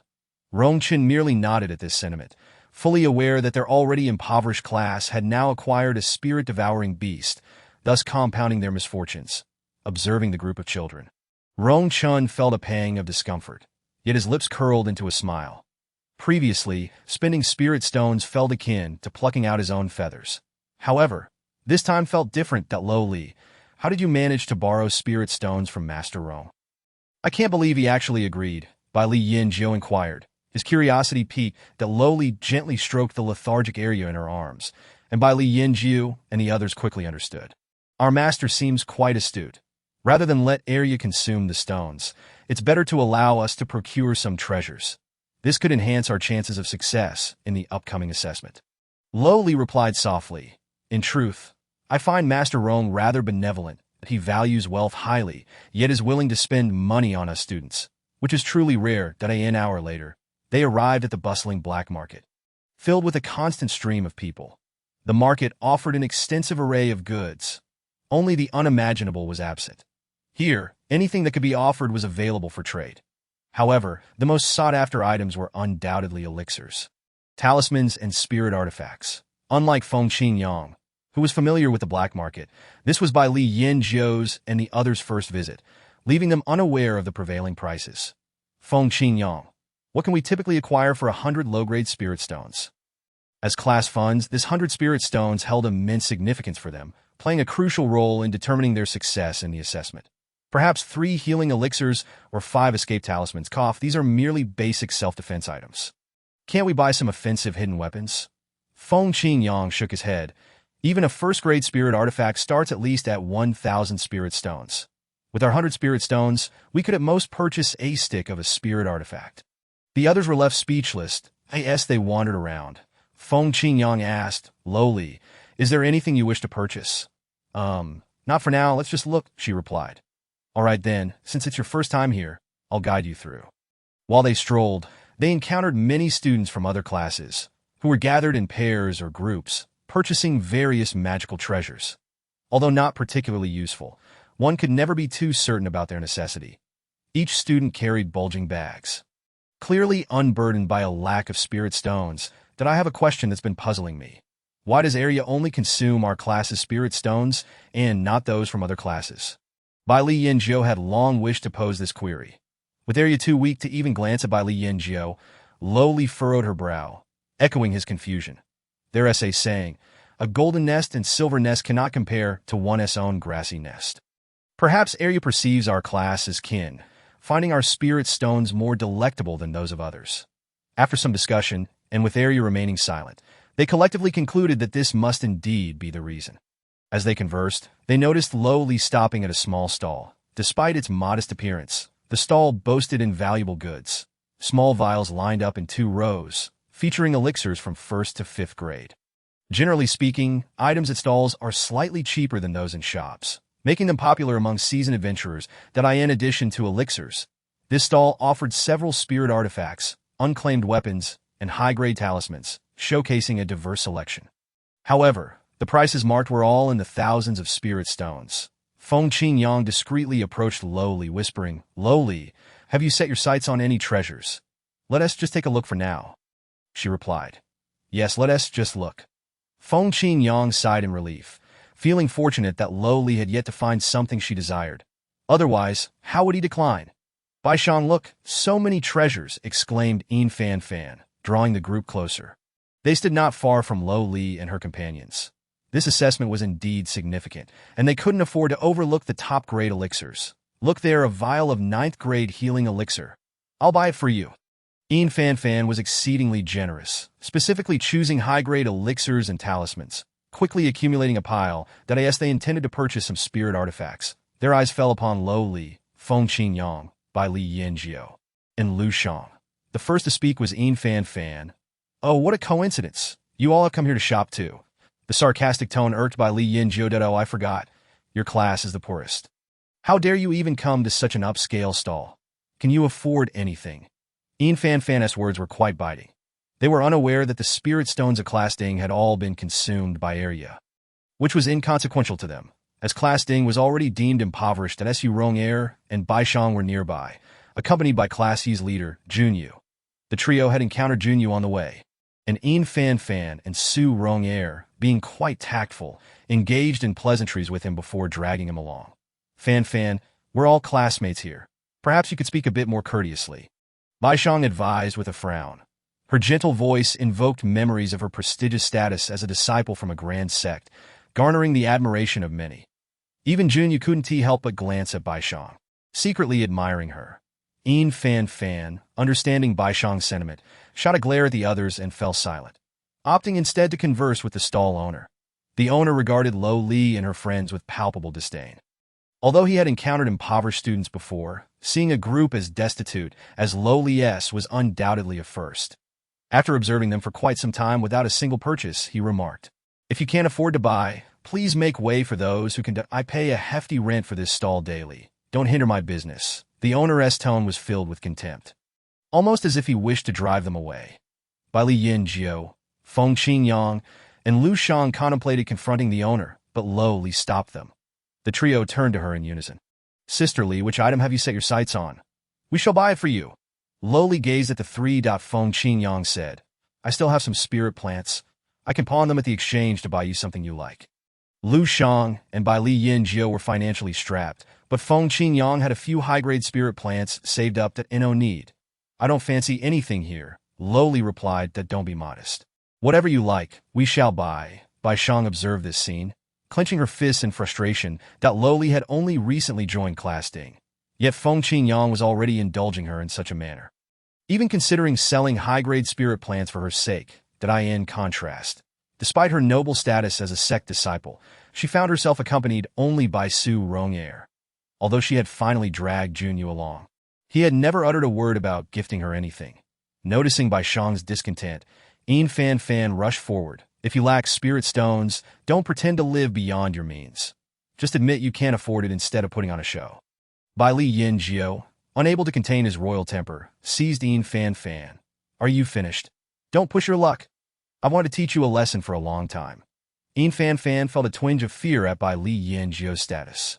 After all, his identity was undeniably noble. Who knows, he might one day become the emperor of the Qinglong Empire.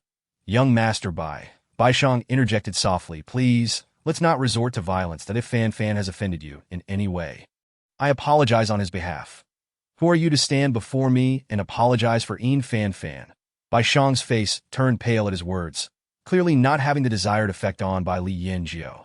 "Indeed, our Class Ding is recognized as poor. Why should we let that bother us?" Bai Li Yin Jiu. He watched as a flicker of cold disdain crossed Lo Li's face. "I it merely those 2 vials of elixirs and 2 sheets of talismans that signify the wealth of your class." "TSK, what kind of expression is that? Are you looking down on someone?" Yin Fan Fan was quick to retaliate. "We are indeed wealthy. Who said we only buy 2 vials of elixirs and talismans? If it weren't for you being such an eyesore, we would have already purchased enough." Yin Fan Fan seized the moment to flaunt before Lo Li as soon as he saw his adversaries in discomfort. He felt a sense of satisfaction. Bai Shang, too, struggled to contain herself. Feng Qingyang's earlier statement to Lo Li, "Whatever you like, we shall buy," had struck a nerve. She wanted Lo Li to witness what true class pet status looked like. "Fan Fan, let us not argue that we should focus on shopping first, that we only purchase healing elixirs. We still need detoxification elixirs, and I think that treasure-seeking beast looks quite appealing." Yes, whatever you desire, we shall purchase. Feel free to choose. We may lack in many things, but we certainly have an abundance of spirit stones at Ronger. Junyu, you should also have a look. I shall pick up the tab for you." Yin Fan Fan exuded an air of extravagance. How could those 2 possess so many spirit stones? They must have been well acquainted with the Academy's rules long before entering. Bai Li Yan couldn't help but click his tongue in astonishment. Feng Qingyang nodded in agreement. Mentor Yin Yu and Mu Fian shared a close bond, and moreover, the entirety of the spirit stone expenses for Class A had been covered by Yin Fan Fan and by Chong, significantly boosting their favorability within the class. Such blatant cheating. How infuriating. Luo Li was the calmest among them. While Yin Fan Fan and Bai Chong were busy acquiring treasures, Luo Li turned and strolled over to the adjacent stall. Next door, a middle-aged woman was selling miscellaneous goods. Unlike the incessant flow of customers at the current stall, this one was utterly deserted, with passers-by not even sparing it a glance. The offerings were rather obscure, including rusty swords, damaged talismans, and spoiled elixirs. Luo Li picked up a dark, murky item. The proprietress, noticing a customer, brightened up. This item had been sitting unsold for decades, rarely even attracting a glance. "Young lady, you have an eye for quality. This is an iron pot. And I can tell you are a virtuous woman. The spirit meals prepared with it are simply delectable." Luo Li inquired about the price in spirit stones. The proprietress quoted 100 low-grade spirit stones. Was that all there well for this outing? After inspecting a few more items, Luo Li ultimately selected 3, a large pot, a knife, and a piece of iron. Feng Qingyang and the others watched as the proprietress joyfully wrapped up the 3 items, with the pot being the most expensive. Fortunately, the proprietress was quite generous, offering a knife and a stone as complimentary gifts with the purchase of the pot. "Luo Li, are you really planning to make spirit meals for area?" Even Feng Qingyang, having witnessed countless peculiar items, was taken aback by Luo Li's selection. Luo Li merely smiled gently, reassuring Feng Qingyang that he then summoned Lu Shang and whispered a few words in his ear. Lu Shang's cool demeanor transformed into one of delight, and he nodded before departing. Meanwhile, Yin Fanfan and Bai Chong shamelessly approached. Upon seeing the 3 items Luo Li had chosen, they nearly burst into laughter. Not only they, but even the onlookers were left dumbfounded. Luo Li and his companions appeared as 4 complete fools. "Luo Li, you have quite the knack for selecting items. Not only have you gathered all the necessary cooking utensils, but you've also prepared a sharpening tool. Haha. While others came to the academy to learn cultivation, you came here to learn cooking." Luo Li's expression remained cool and composed, yet he seemed quite pleased with his acquisitions. "Have you ever seen these items? I doubt you can afford even a single bottle. We have 5 big bottles here. Do you?" Sour grapes from those who cannot reach the grapes. Just wait until the assessment. "And I shall make you weep. Only 5 bottles? Is that all? If you can produce 5 bottles, I will kneel and call you grandma." Luo Li's lips curled into a sardonic smile, and it was apparent that the title grandma would indeed be uttered. Yin Fanfan laughed heartily. Bai Chong, Rong Junyu, look at these delusional fools from Class D.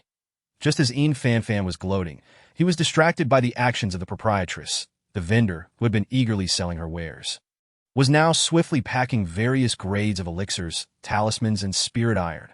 What on earth? Could it be that a wealthy patron has rented the entire stall?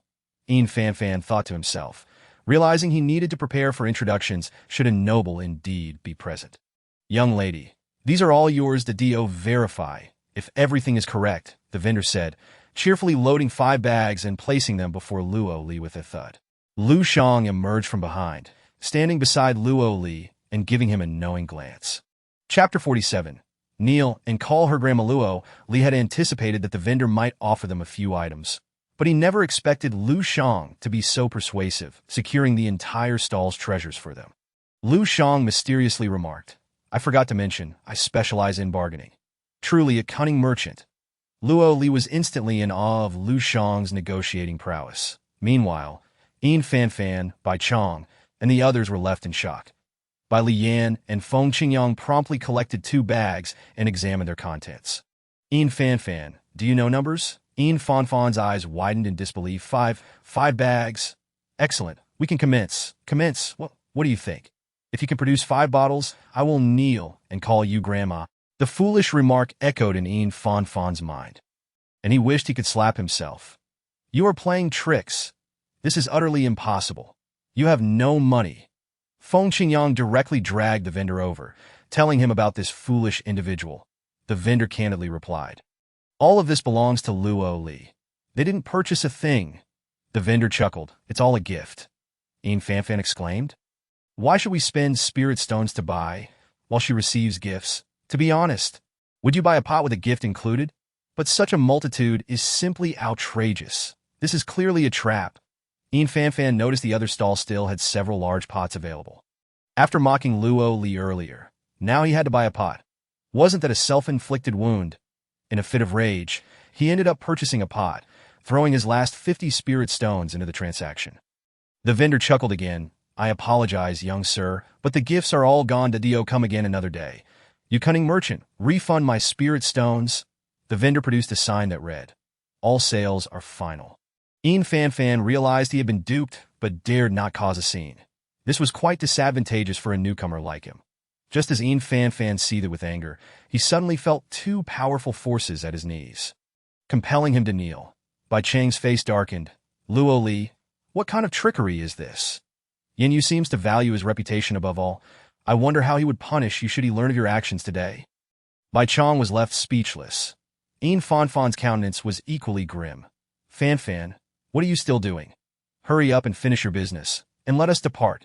Bai Chang was beside himself with fury, feeling utterly humiliated alongside Fan. However, he could never bring himself to call Luo Li grandma. Bai Chang glared at Fan. Now you realize the shame? Where was your sense of urgency earlier? In front of everyone, Fan called out to Luo Li, Grandma, and promptly dashed away. There was no time for a slow escape. Ha ha, what a relief! Bai Lian burst into laughter. I have long found Fan and that little white flower intolerable. Watching them suffer this silent loss is simply delightful. Feng Qingyang and Lu Shang also wore smiles. Luo Li, how did you manage to persuade the vendor to give us 5 bags of items? The vendor selling miscellaneous goods and the one selling treasures were a married couple. The husband sold spirit treasures while the wife sold junk. They supported each other in business. How did you know they were married?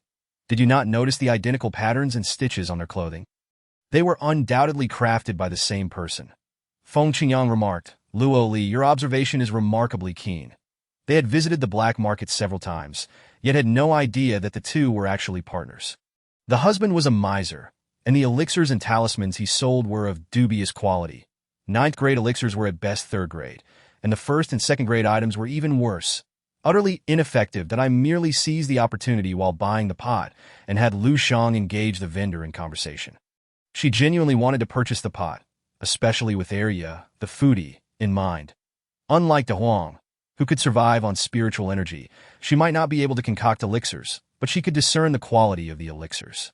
She noticed the ceramic bottles contained spiritual energy, yet the elixirs inside did not resemble top-grade quality in either appearance or aroma. That I asked for those talismans. She could see through them at a glance. Upon hearing the phrase engaged in conversation, Feng Qingyang grasped the situation. Lu Shang had truly taken negotiation to an art form.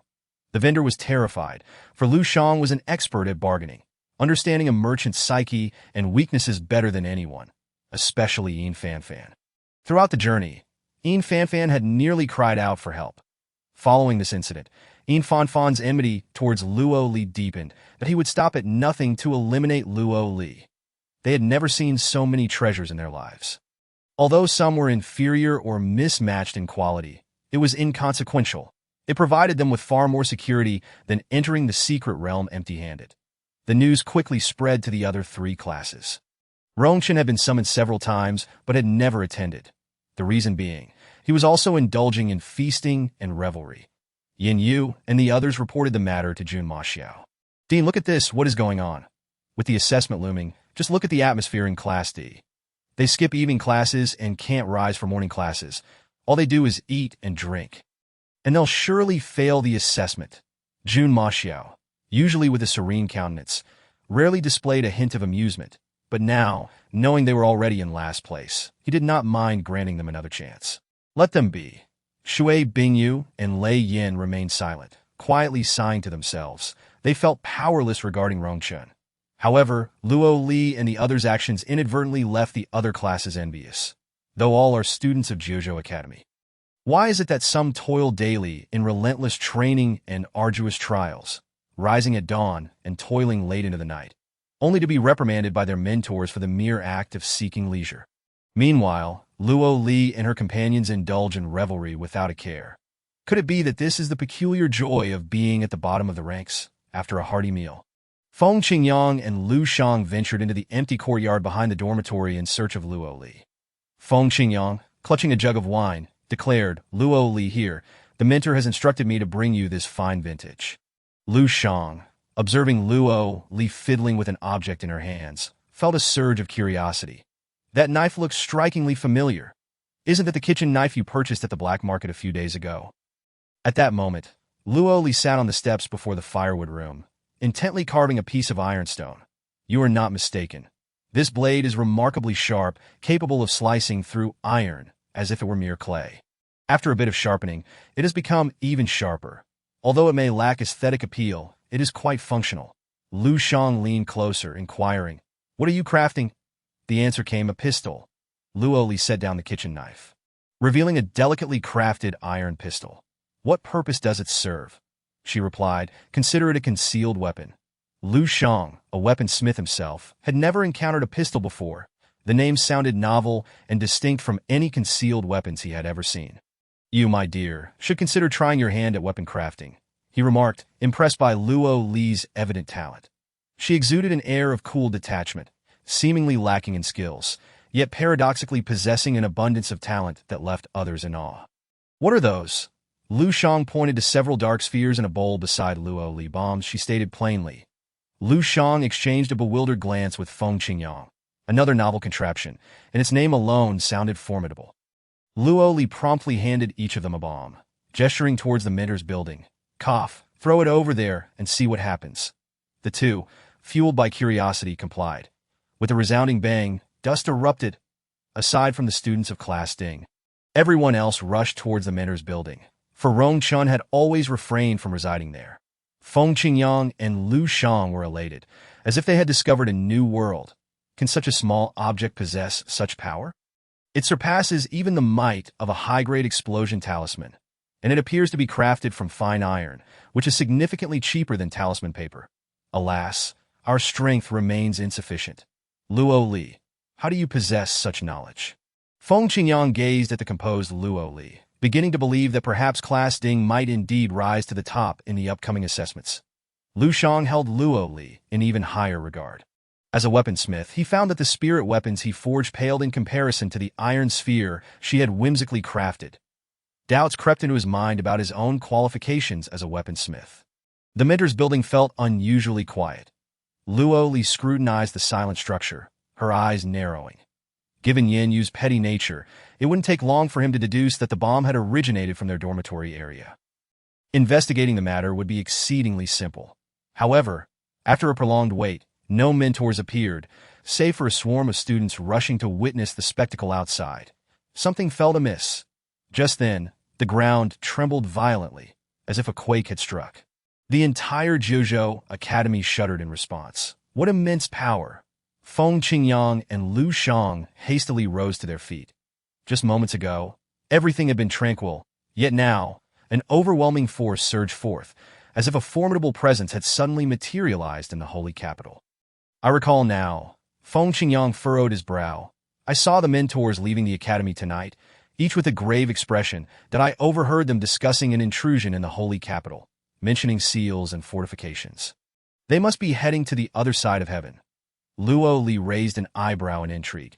Was the other side of heaven not situated at the farthest edge of the holy capital? It was said that no powerful figures from sects or academies were permitted to tread that ground. Indeed, that is the place. The most perilous yet potent locale within the holy capital. It is whispered that only those at the Spirit King level can approach, while those beneath that tier would perish under the surrounding spiritual energy. Every century, the other side of heaven trembles, prompting the mightiest from various factions to reinforce the seals. Feng Qingyang had learned of these tales through books and the words of fellow cultivators. The truth of these legends remained uncertain, and he had little knowledge of the nature of the seals at the other side of heaven. Lu Shang added, "The other side of heaven is the most enigmatic region connecting the southern and northern domains.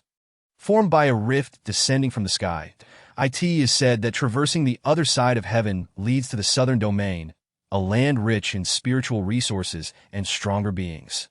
The expansive Jiuqian continent is divided into the southern and northern domains. Their current position belonged to the northern domain, the lowest tier. In contrast, the southern domain housed cultivators of the Spirit Emperor level as their minimum." Luo Li gazed towards the distant sky, the northernmost point of the holy capital. Despite the vast expanse separating them, she could faintly perceive purple lightning streaking across the heavens, a sign of the formidable presence that could draw the attention of the mentors and the academy head. A vision of a remarkably elegant man clad in purple robes, Yun Jiu Xiao, flickered through her mind. Could it be him? Suddenly, the phenomenon ceased, and tranquility ensued.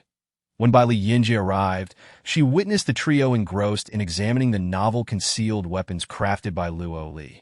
Mentor Rong inquired about the happenings here. I suspected it was you three causing the commotion, and indeed it is. Rong Chun, known as the most lackadaisical of the four mentors, was typically excluded from critical missions to the other side of heaven by Yin Yu and the others. Fearing that his indolence would hinder their efforts to reinforce the barrier, Atio preempt any further inquiries from Rong Chun. Lu Shang took it upon himself to explain the situation. Just as he departed, a stranger approached, claiming that Yin Fan Fan sought out Luo Li. Bai Li Yinjie and Feng Qingyang recognized the student from class. What could Yin Fan Fan want with Luo Li at this hour? I am unaware. He merely invited Luo Li to the training grounds, the student replied before departing. Luo Li stood, preparing to leave, but was halted by Bai Li Yinjie and Feng Qingyang. That it is late at night. An Yin Fan Fan summons cannot bode well. That it is highly likely he seeks a duel. That we will accompany you. Luo Li replied with a nonchalant smile. Upon arriving at the training grounds, they found Yin Fan Fan standing alone in the center. The academy's training ground was expansive, typically used for collective training, akin to morning exercises in modern times. The obsidian-like floor reflected a chilling glow under the moonlight, clad in a fitted outfit and wielding a sword. Yin Fan Fan pointed dramatically at Luo Li. Luo Li, you are quite timid. I invited you alone, yet you brought along 2 companions. Are you so fearful of facing me that you require assistance? Luo Li smirked lazily. So? You wish to challenge me? Indeed. You humiliated me in public at the black market. I cannot let that slide. Yes, Luo Li stepped onto the training ground. Yin Fan Fan's excitement surged. Yes, advance. Just a few more steps. When Luo Li stood 5 meters away from him, Yin Fan Fan inwardly sighed in relief, breaking into a triumphant laugh. Nearby, Bai Li Yinjie and Feng Qingyang exchanged bewildered glances, pondering Yin Fan Fan's peculiar behavior. What has gotten into him? Why is he laughing so joyously before the fight even begins? Bai Li Yinjie remarked, but Yin Fan Fan's sinister laughter echoed throughout the training ground. Luo Li, you are not worthy of my personal involvement. You are doomed. Luo Li's sharp gaze pierced through the air. Oh, is it because of the 1,000-layer illusion array beneath your feet? Yin Fan Fan's laughter abruptly ceased, his expression morphing into one of disbelief. How did you know? With a swift motion, Luo Li raised her hand, and with a resounding crack, the 1,000-layer illusion array dissipated. The training ground vanished, replaced by a 7-story building before their eyes. A black plaque bore 3 blood-red characters, but the surroundings were shrouded in darkness, exuding an atmosphere of chilling desolation. Yin Fan Fan staggered back, his grip on the sword faltering. How could you recognize this as the 1,000-layer illusion array? Luo Li's lips curled into a sly smile. That in her previous life, her mastery of geomancy was not acquired in vain. Yin Fan Fan's nod was slow and hesitant. Bai Li Yinjie and Feng Qingyang, equally astonished, rushed to Luo Li's side, adopting protective stances that it's merely a trivial illusion. Yin Fan Fan was incredulous. You declare this a mere trivial illusion? The 1,000-layer illusion array is a mid-level formation. Only a mid-level talisman master can deploy such a creation. Only those above the Qingling level can even attempt to cultivate formations that a talisman master requires years of training, and mid-level masters even more so. For such a formidable array to be trivialized by Luo Li is utterly absurd. Yin Fan Fan surmised that Luo Li must have lost her mind, utterly deranged. This is terrifying. Even if that was an illusion. The path we took from the back courtyard to the training ground was real.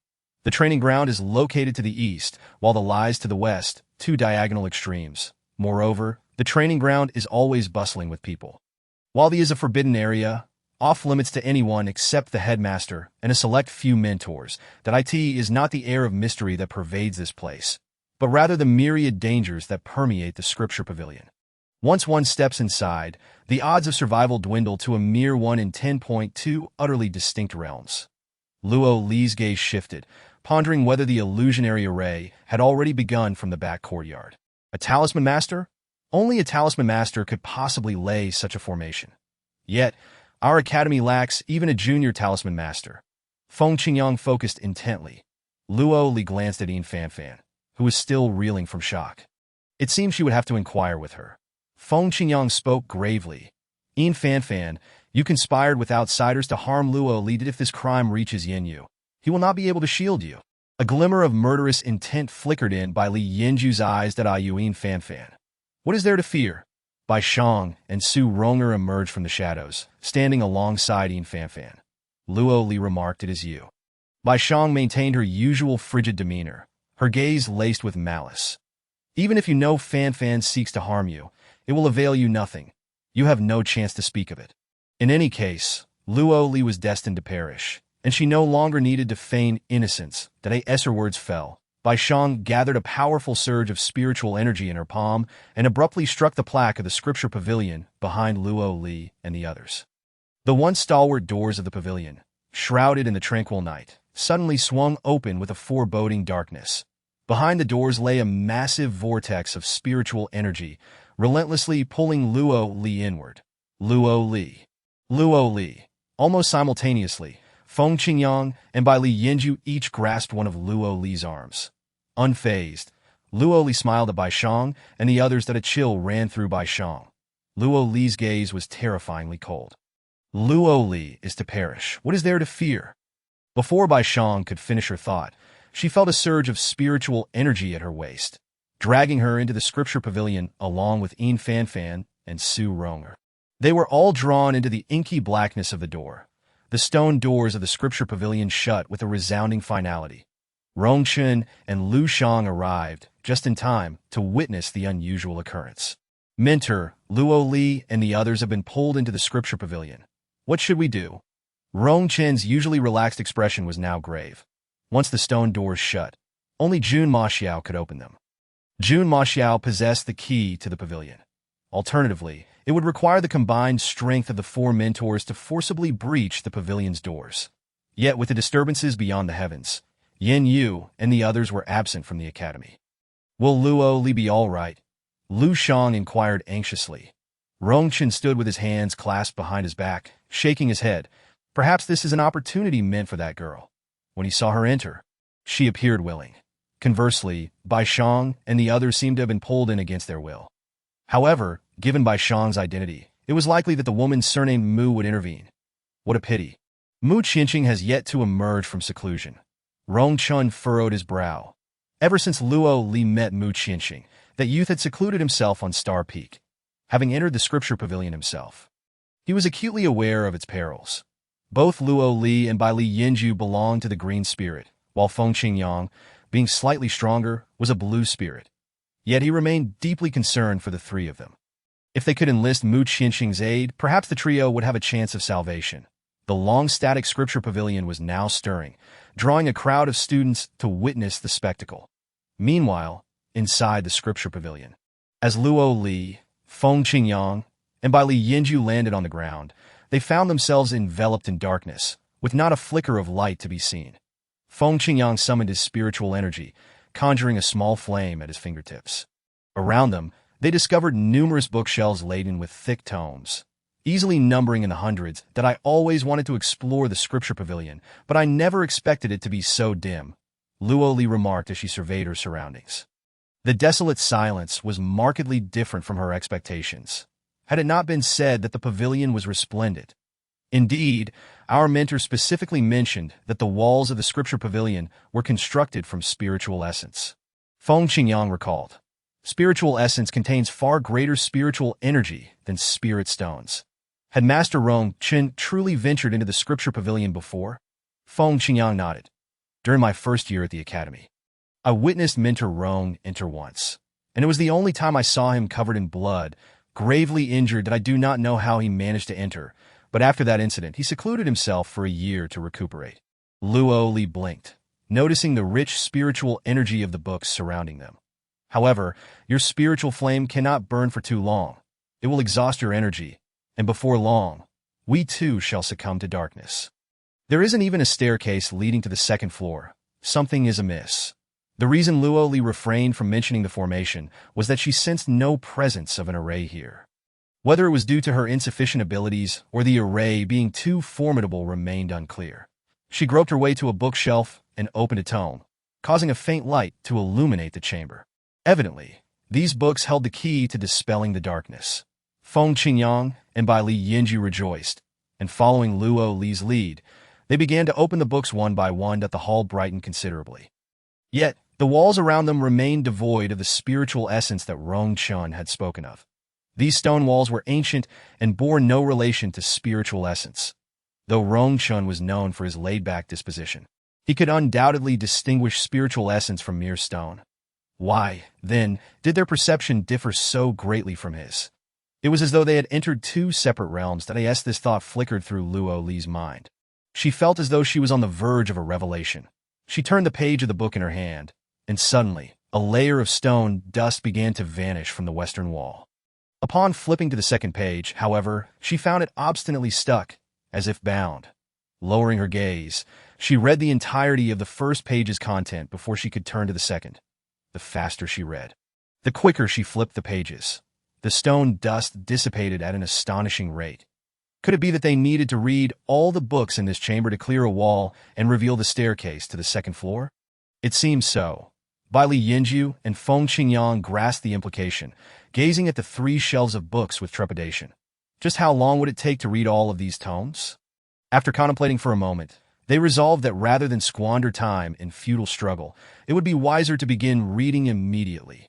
Luo Li scanned the pages with remarkable speed, though she may not possess many exceptional qualities.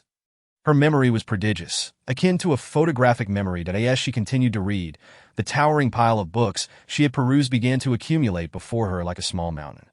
Bai Li Yinju and Feng Qingyang, however, struggled to keep pace. They flipped through the pages, but before they reached the halfway mark, exhaustion overwhelmed them, and they began to feel drowsy and lightheaded. Luo Li, doesn't your head ache? Feng Qingyang frowned deeply, finding these few pages more exhausting than a rigorous trial. Luo Li noticed their pale faces and the fatigue etched into their features as they sat on the ground, their eyes heavy with sleep. If you are tired, take a break and resume when you awaken. Regardless of who reads, as long as we finish all these books, we can leave this level. Before Luo Li could finish, the 2 of them had already succumbed to slumber. Luo Li chuckled softly and continued her reading. While she did not experience headaches, the sheer volume of books began to weigh on her eyelids, and she too succumbed to fatigue, hugging a book and dozing off for a while.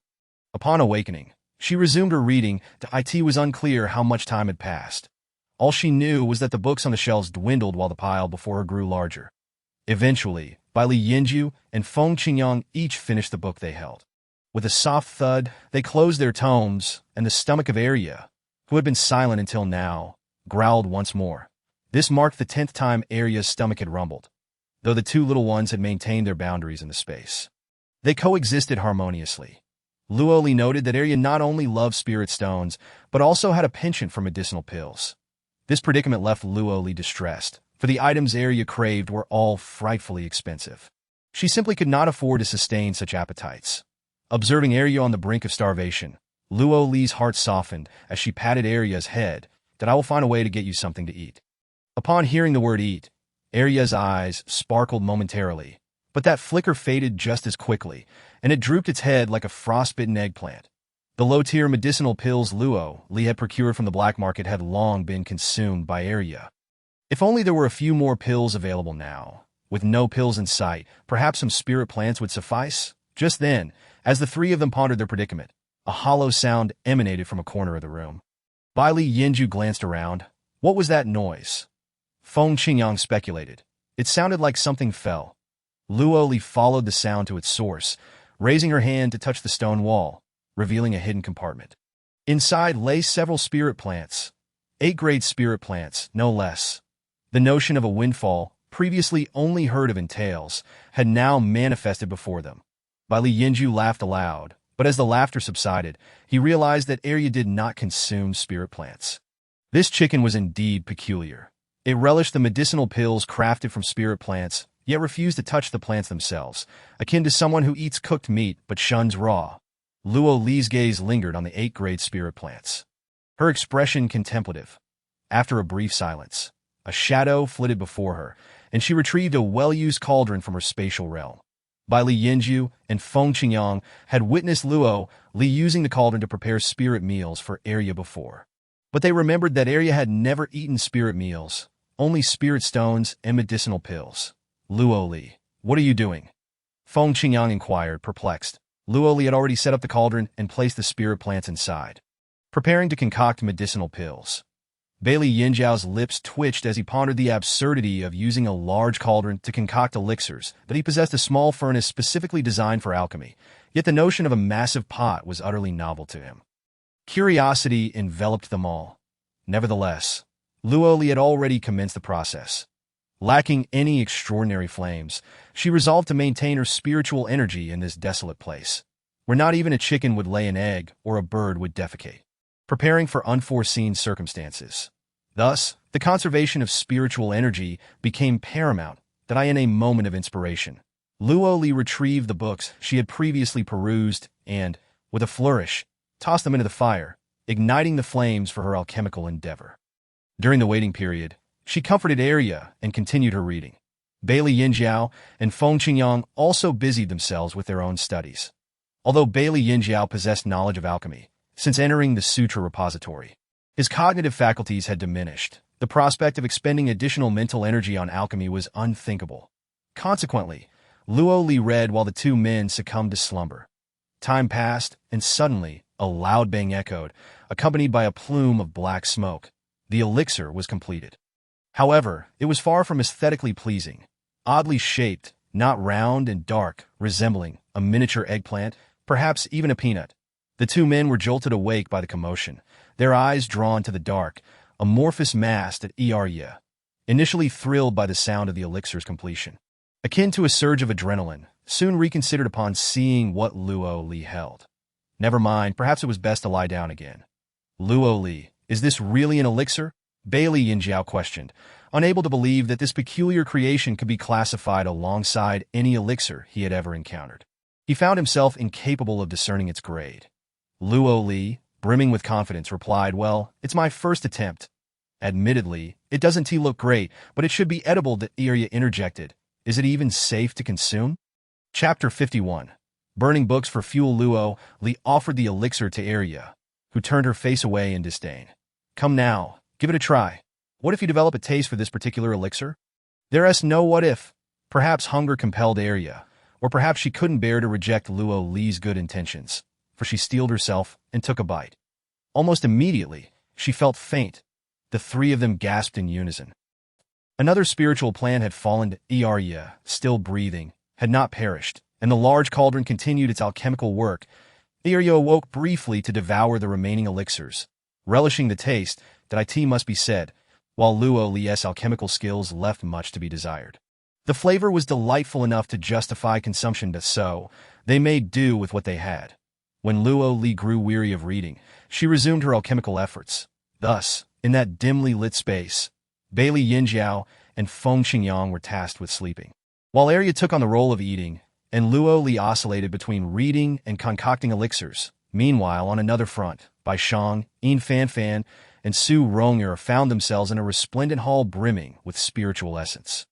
The hall was magnificent, yet fraught with peril. As they entered, they beheld spiritual plants displayed like exquisite vases upon shelves. The trio was instantly elated. Having lived for over a decade, they had never encountered such high-grade spiritual plants. They frantically began to shatter the glass bottles to seize the plants. However, each attractive bottle was sealed with a colossal magical beast that in an instant, upon colliding with 3 glass vials, 3 formidable beasts emerged. After the 3 combined their efforts to vanquish one beast, they aimed to retrieve the spiritual plants to heal their injuries. Yet the plants promptly slid off the shelves and vanished. Bai Shang remained blissfully unaware that the spiritual plants they so desperately sought had already been collected by Luo Li for the purpose of alchemy and nurturing spiritual pets. As the trio sustained increasingly severe injuries, the magical beasts grew ever more powerful. Yet they had not acquired a single spiritual plant. Exhausted, they were disinclined to continue fighting. Yet this hall was eerily peculiar. The moment they ceased their efforts, a debilitating pain surged through their heads. They could do nothing but persist in their battle until, before them, a swirling mass of black mist began to materialize. Time slipped away, and Arya had indulged herself to the point of satisfaction, retreating to sleep once more. In the meantime, Luo Li stored the remaining elixirs in her spatial realm. The books, each one read, and subsequently burned, were consumed until none remained. The western wall had completely vanished, revealing a staircase leading to the second floor. The three gazed at the dark, uninviting corridor. Luo Li was the first to step forward, only to be repelled by a mysterious black force. Thankfully, she evaded injury in the nick of time. What could this black force be? Bailey Yinjiao, still drowsy, mused. It's demonic energy. Feng Qingyang explained. The instructor mentioned that demonic energy can rival spiritual power. Yet, the sutra repository is supposed to be suffused with spiritual energy. How could demonic energy manifest here? It is a barrier formed by demonic energy, Luo Li asserted. Given their low levels of spiritual power and the density of demonic energy before them, they were no match for it. What a waste of time reading those books, Bailey Yinjiao lamented. His spirits suddenly revived. Luo Li raised an eyebrow. Not necessarily. De Huang peeked out from the spatial realm, its fluffy little head emerging as it rolled onto its back in Luo Li's embrace, displaying its belly before fixing its gaze on the barrier. Its eyes widened in astonishment. Luo Li encouraged De Huang. Go on. It's your turn. De Huang leaped forward, instantly consuming the demonic energy from the barrier. Unlike Arya, who was solely interested in spiritual stones and elixirs, De Huang was fascinated by demonic plants and energy, while it typically drank from the spiritual spring in the spatial realm. This was a rare opportunity to enjoy something it truly relished. After absorbing the demonic energy, Luo Li successfully dismantled the barrier, allowing the three to ascend to the second floor. Once again, the room was filled with books. Without hesitation, they resumed their reading. Just as on the first floor, Bailey Yinjiao and Feng Qingyang could only manage one book before succumbing to fatigue, whereas Luo Li remained largely unaffected. Thus, they continued their ascent to the third, then fourth floors, reading and concocting elixirs. Eventually, they completed the reading and production of elixirs, burning the last of the books for fuel. Bailey Yinjiao, breathless, exclaimed, "We've reached the sixth floor." Feng Qingyang cautioned. The instructor warned that the higher we go, the more perilous it becomes. Luo Li casually inquired, which floor did the instructor reach? Feng Qingyang paused. The first, Luo Li. Strangely, despite their journey, they had encountered no dangers. She had serious doubts that they had entered the right place. Still, having come this far, they might as well proceed upward. The trio entered the seventh floor, which differed from the previous six in that it was devoid of bookshelves. Instead, there was a single desk with one book atop it, resembling a grand study. Were it not for the fact that they had entered the sutra repository with their wits about them, they would scarcely believe that this serene yet oppressive space was the same perilous repository they had heard about. Luo Li approached the desk and picked up the book, which bore no title on its cover. She flipped through it, only to find no sound around her, according to the rules established in the first 6 floors. Upon completing a book, an exit should appear, right? Bailey Yinjiao scrutinized his surroundings, puzzled. The atmosphere here was distinctly different. While elegant and tidy, it bore an air of suffocating pressure. Feng Qingyang placed a hand on his chest, feeling a weighty discomfort that intensified after ascending for a short while, as if an immense force were bearing down upon him. Both Bailey Yinjiao and Luo Li sensed it too. This ain't good. If we linger here too long, we'll surely perish. Luo Li urged that to die under such an invisible pressure is unacceptable. We must escape. As they reached the staircase, the three halted in shock. The entrance had vanished. Luo Li raised her hand but found herself unable to gather even a sliver of spiritual energy. Here, it seemed to have dissipated entirely. They all simultaneously caught a whiff of death's approach. They had anticipated encountering formidable magical beasts or powerful formations, or at the very least, some other formidable entity to engage in battle. Yet, unexpectedly, they found themselves facing an oppressive force, unaware of their surroundings or what enemy lay in wait, and were on the verge of being crushed to death. The exposed skin of the three began to crack under the immense pressure. Blood dripped steadily onto the ground, sizzling as it met the surface, emitting black smoke that spread throughout the space. With great difficulty, Luo Li made her way to the desk and grasped the solitary book. Remaining calm, she reasoned, the presence of a book here is undoubtedly significant. Grabbing a brush from the desk, she noted the peculiarity of the absence of an inkstone. Yet, the brush seemed capable of forming characters. The book contained no text, merely a plethora of intricate symbols. As she held the brush, a sense of relief washed over her. She began to draw on a nearby sheet of paper. With each stroke, the pressure lessened. 1 page, 10 pages, 100 pages she continued to draw, until she had replicated every symbol from the book. Chapter 52. Absorbing spiritual energy with one's rear. The inexplicable sense of oppression finally dissipated. Luo Liu? Bailey Yinjiao pointed at her face. Yet Luo Li felt as though she had toiled for several days. Utterly exhausted. Dizziness clouded her vision, and blood trickled from her nose and mouth. As she surveyed the scattered symbols on the desk, a spark of inspiration ignited within her, and she energetically began to collect them. A vast array of symbols was swiftly gathered into her spatial realm. Although proficient in formations, this was her first time drawing so many since arriving in this world. The variety of symbols was overwhelming, and she could scarcely remember their grades. Following the designs presented in the book, she wiped the blood from her nose, fatigued. For the first time since entering the sutra repository, Luo Li found herself resting her head on the desk. Falling into a deep sleep that in her dreams, she was transported to a vast expanse of white mist that as the fog cleared, she beheld a somber sky, where vibrant hues clashed with ominous thunderstorms and dark clouds loomed overhead. A juxtaposition of light and darkness that a figure stood at the edge of the clouds, hair flowing in the wind, violet eyes strikingly captivating, that a chilling, malevolent beauty emanated from this presence, exuding an air of superiority. Yun Jixio gazed down at the throng below with a condescending expression. You insignificant insects, dare to covet my spirit. Luo Li recognized among the group standing on the ground Yin Yu, Shui Bingyu, and Lei Yin, the 3 esteemed mentors of the Juzhou Academy. Also present was a man clad in white, Jun Mo Xiao, who appeared to lead them. Behind him stood numerous spirit masters she had never encountered before, each one casting fearful glances at Yun Jiuxiao. They yearned to advance, yet found themselves paralyzed by trepidation, while retreating was equally impossible.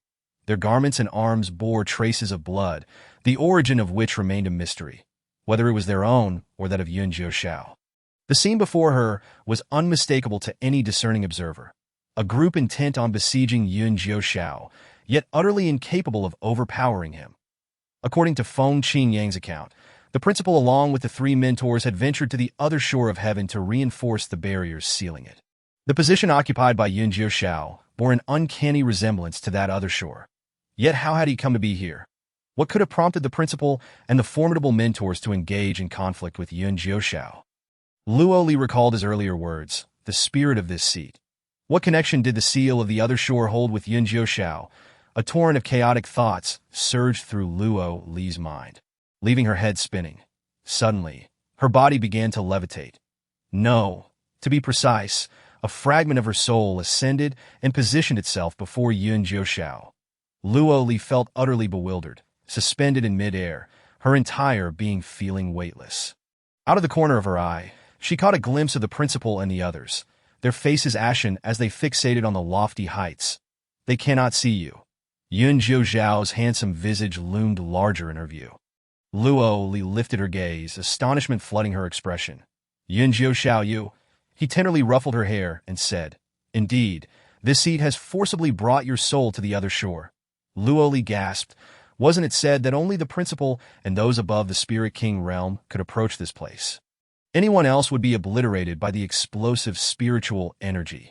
The fact that Yun Jiuxiao could drag her, a mere green spirit, into this realm was utterly shocking.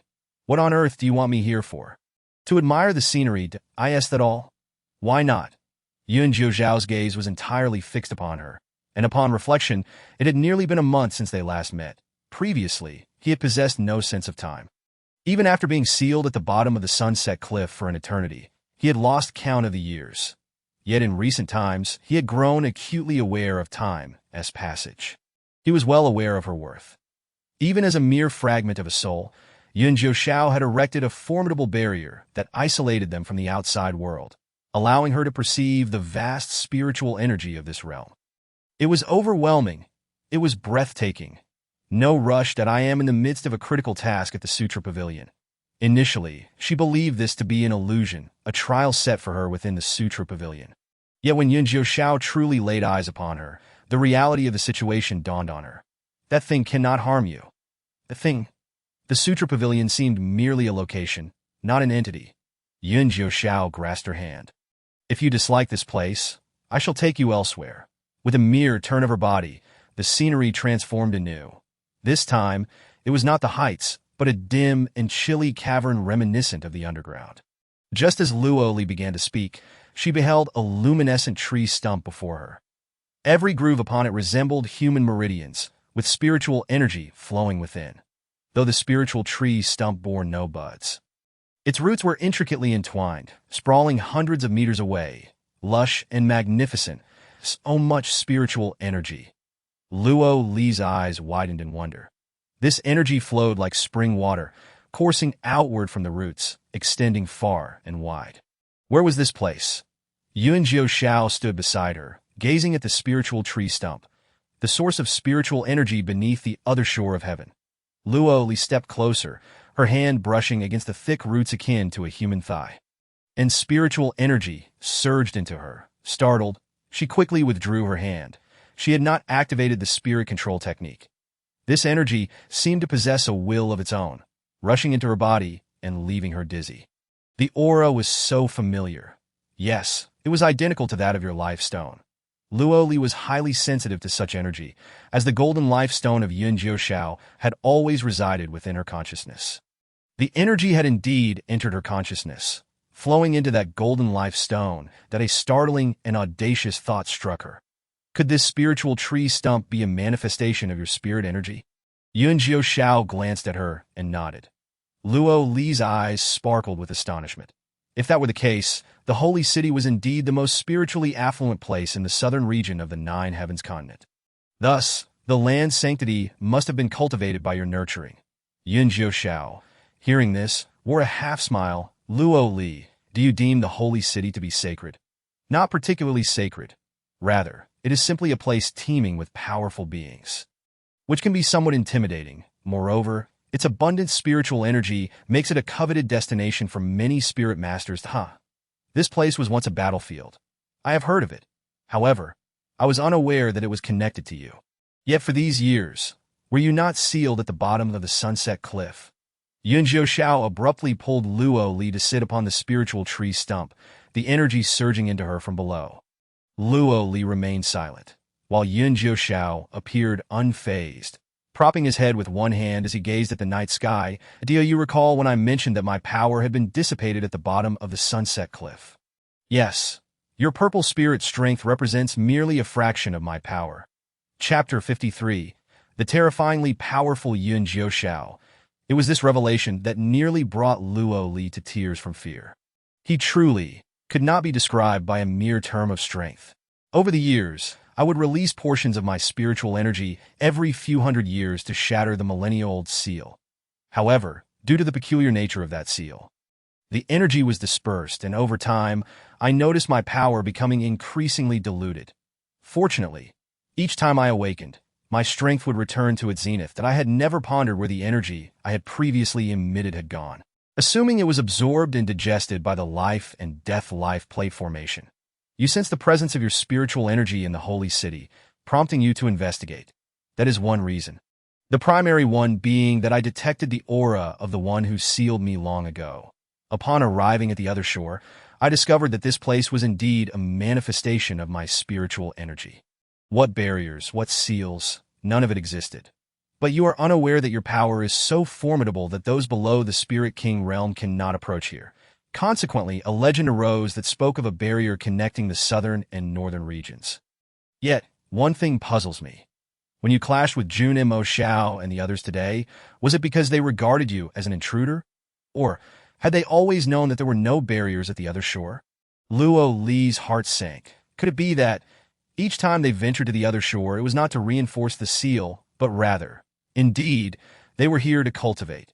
The closer they were to the spiritual tree stump, the stronger the energy, and thus, the faster their cultivation. Yet those fools could only remain on the surface, lacking the qualification to enter the depths. Luo Li's gaze darkened. Yun Jiushao energy had nourished the entire holy city, transforming it into a sanctuary for the powerful. The principal and the mentors had come here to leech off his energy for their own cultivation. The audacity of people truly left her astounded. For others, to have their energy exploited by such a multitude while facing threats of violence. And to be deemed an intruder. How infuriatingly absurd. Yet Yun Jiuxiao spoke of it with such nonchalance. Luo Li occasionally caressed the spiritual tree stump, asking, Yun Jiuxiao, do you not absorb this spiritual energy into your own body? No rush. I am still tracking the whereabouts of the other party within the holy city. Their concealment is too profound. Might they also be relying on your spiritual energy to cultivate? Huh. Yun Jiuxiao scoffed lightly. Luo Li realized her conjecture was correct. The transformation of his spiritual energy into the tree stump was no mere coincidence. It was deliberate that as long as the spiritual tree stump remained, that person must still be in the holy city. It would only be a matter of time before he was exposed. Yun Jiuxiao's fingertips danced with a cluster of exceedingly concentrated spiritual energy. Luo Li's eyes widened in awe. Your power had grown even stronger since last time. Spirit King Realm? No, Junimo Xiao was at the Spirit King Realm, yet I sensed nothing near his strength. This is the pinnacle of the Spirit Respect Realm. Above the Purple Spirit are the Spirit King, Spirit Emperor, Spirit Respect, and Spirit Sovereign that I end the lower-ranking countries and mid-tier empires of the Nine Heavens continent. Even the Spirit King Realm is scarce, let alone the Spirit Respect Realm. Yun Jiuxiao's crimson lips curved into an alluring smile. This little girl is quite perceptive, recognizing the strength of this seat. Luo Li had not anticipated this. Perhaps it was due to her lifelong practice of spirit control that made her innately sensitive to spiritual energy. This meant that as Yun Jiuxiao regained his strength, he would recover even without deliberate cultivation. Your recovery rate is astonishing, surpassing the lifetime of others' efforts in cultivation. Have you regained half of your strength? 20%. Her experience was still too limited. Forcing Luo Li's soul to remain at the other shore would only inflict harm upon her. The lingering warmth of Yun Jiuxiao's presence remained on her, and all that had transpired was not a dream, but a reality. Blood continued to drip from her nose, soaking the scroll of symbols before her. Luo Li swallowed a hemostatic pill and turned her gaze to a corner of the grand hall, her expression suddenly darkening. She discovered that Bai Li Yinjiao and Feng Qinyang had collapsed in the corner. Approaching them, she noticed a thin sheen of sweat on their faces, their lips murmuring incoherently, their pallor akin to that of someone gravely injured. Something was amiss. The two were evidently succumbing to the ominous signs of a nightmare. You are the peculiar one, only capable of speech without daring to reveal yourself. She exclaimed boldly, I am the spirit of the scripture tower. Oh, so all the prohibitions here were set by you. The tower spirit chuckled coldly. That is natural, but you are indeed an oddity. Having entered my illusion, you possess no inner demons? Illusion. Luo Li noticed the scattered talisman books on the table, recalling that she had fallen asleep after transcribing the talismans. It wasn't tea fatigue that had overcome her, but rather she had entered the illusion crafted by the tower spirit that I do have inner demons. How could I be without them? Luo Li rolled her eyes. It must be Yun Jiuxiao who had drawn her soul away, rendering the illusion ineffective against her. Was the thing that cannot harm you that Yun Jiuxiao mentioned, referring to the tower spirit? What are your inner demons? This inquiry intrigued the tower spirit, for the seven-layer illusion was exceedingly powerful.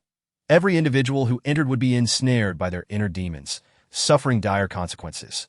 Using one's inner demons to combat foes was the simplest strategy.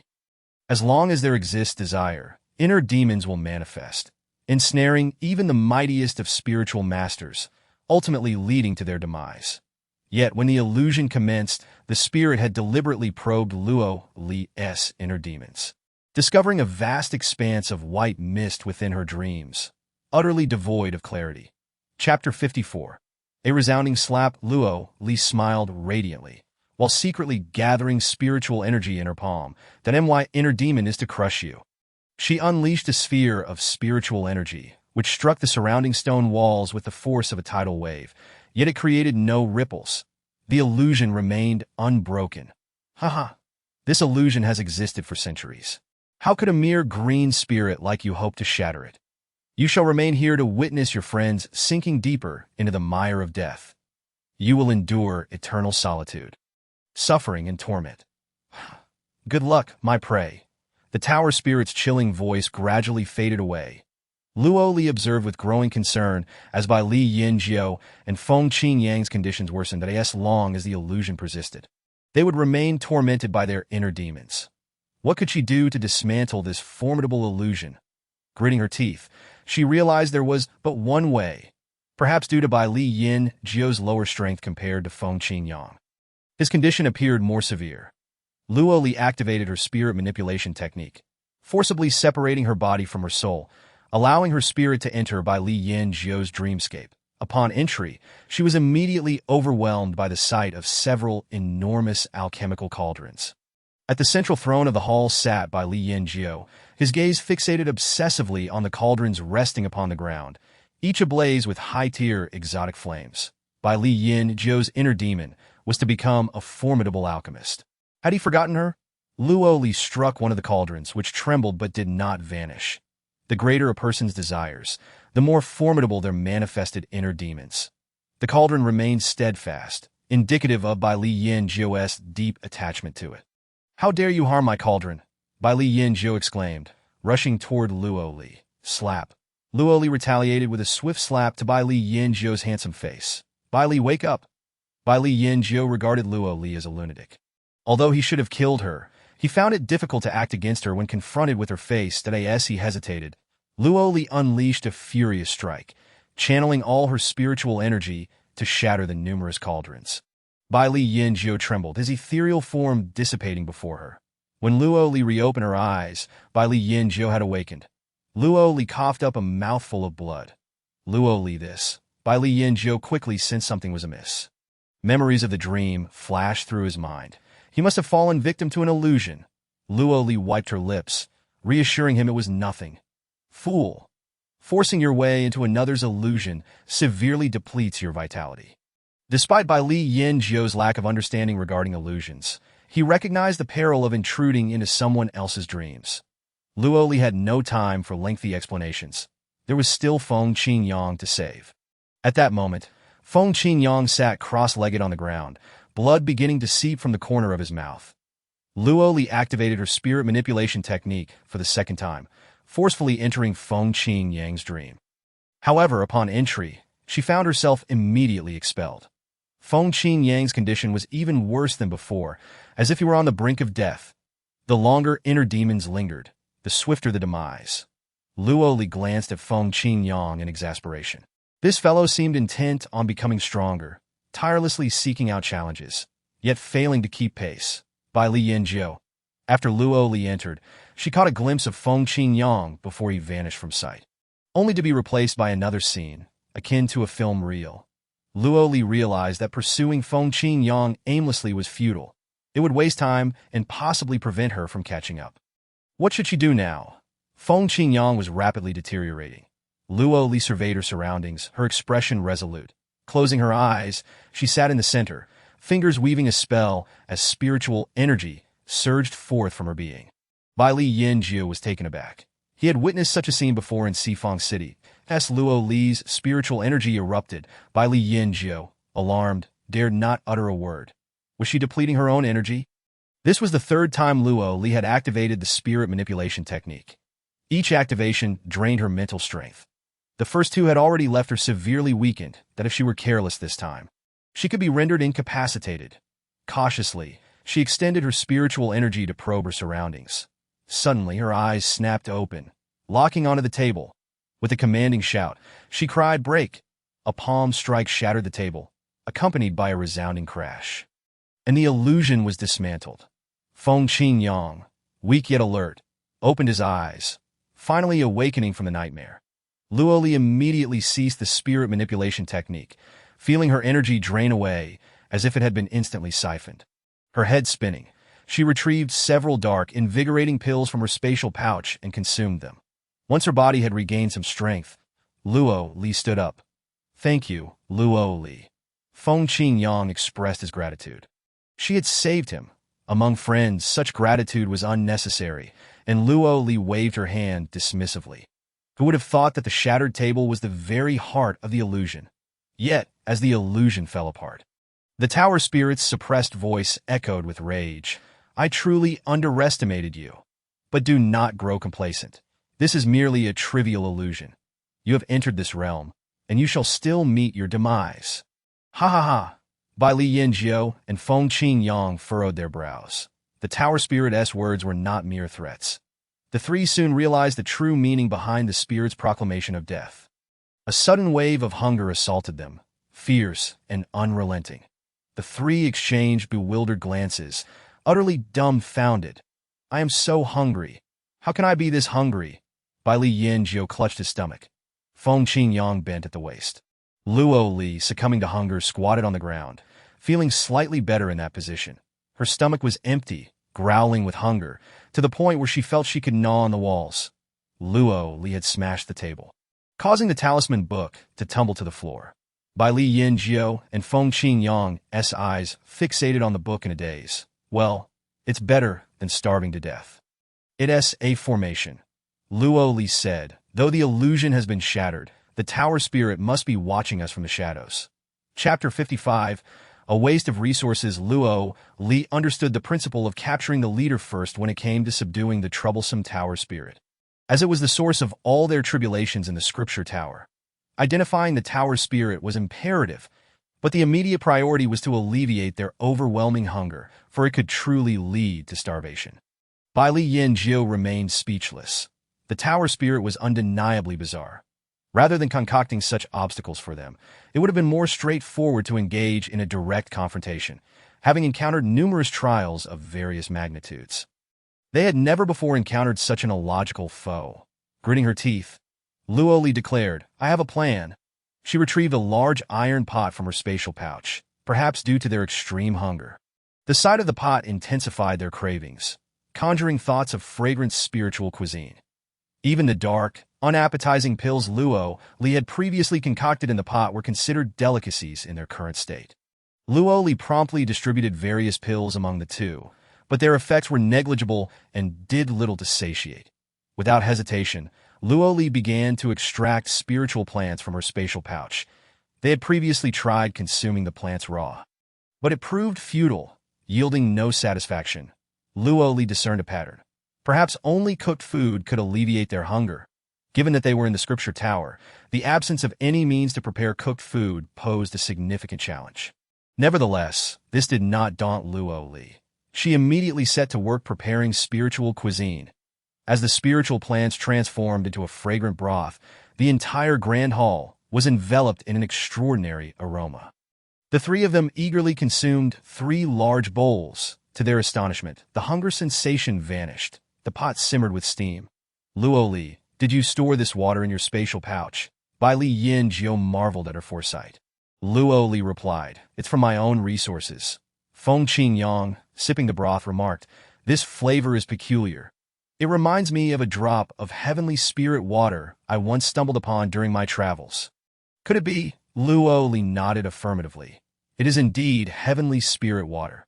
The two widened their eyes, recognizing the extravagance of their feast. It is known that a single drop of spirit spring water is a rare treasure. Now, they had an entire pot before them. As they pondered this, Luo Li exchanged a knowing glance with the two, and they understood her intent.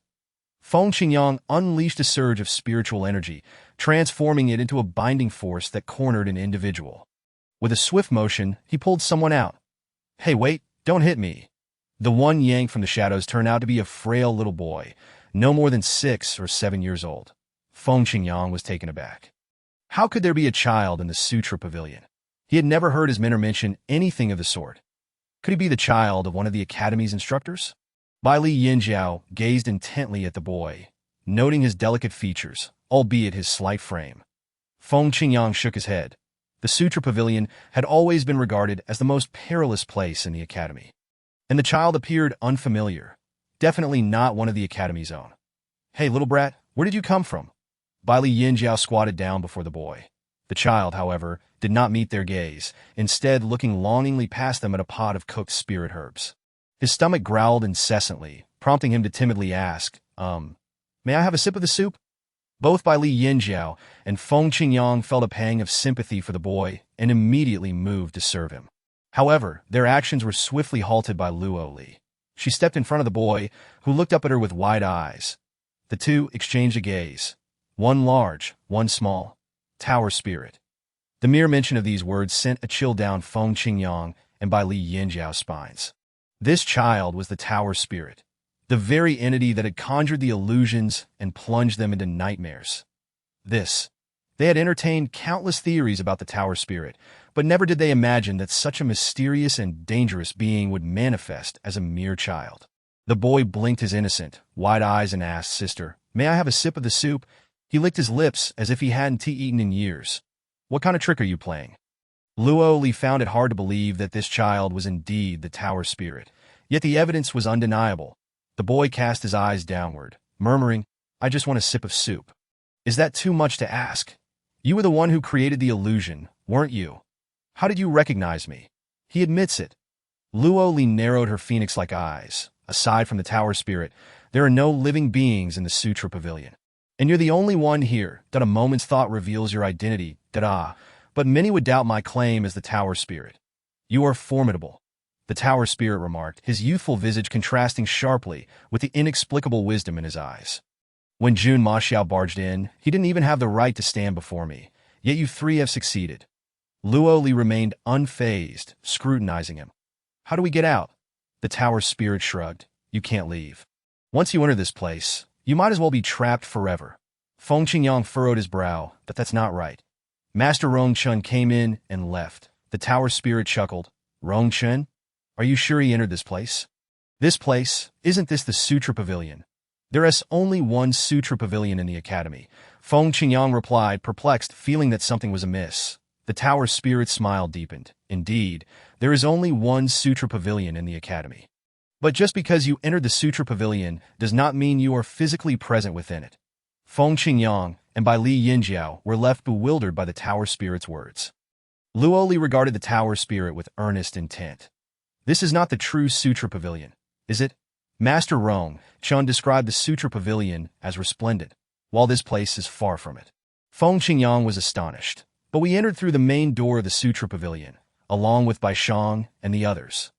"Wait, where are Bai Shang and Yin Fanfan?" They suddenly recalled that throughout their journey up to the 7th floor, they had not encountered Bai Shang, Yin Fanfan, or Su Rong. Initially, they thought the intricate mechanisms of the Sutra Pavilion had separated them from Bai Shang and the others. However, even if they had landed in different locations, the floors should have remained consistent.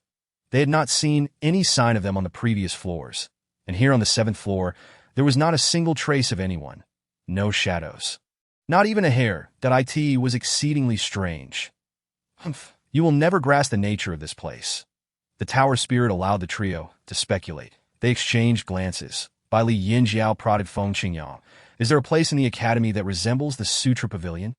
As newcomers to the academy, Bai Li Yinjiao and Luo Li were understandably unfamiliar with their surroundings.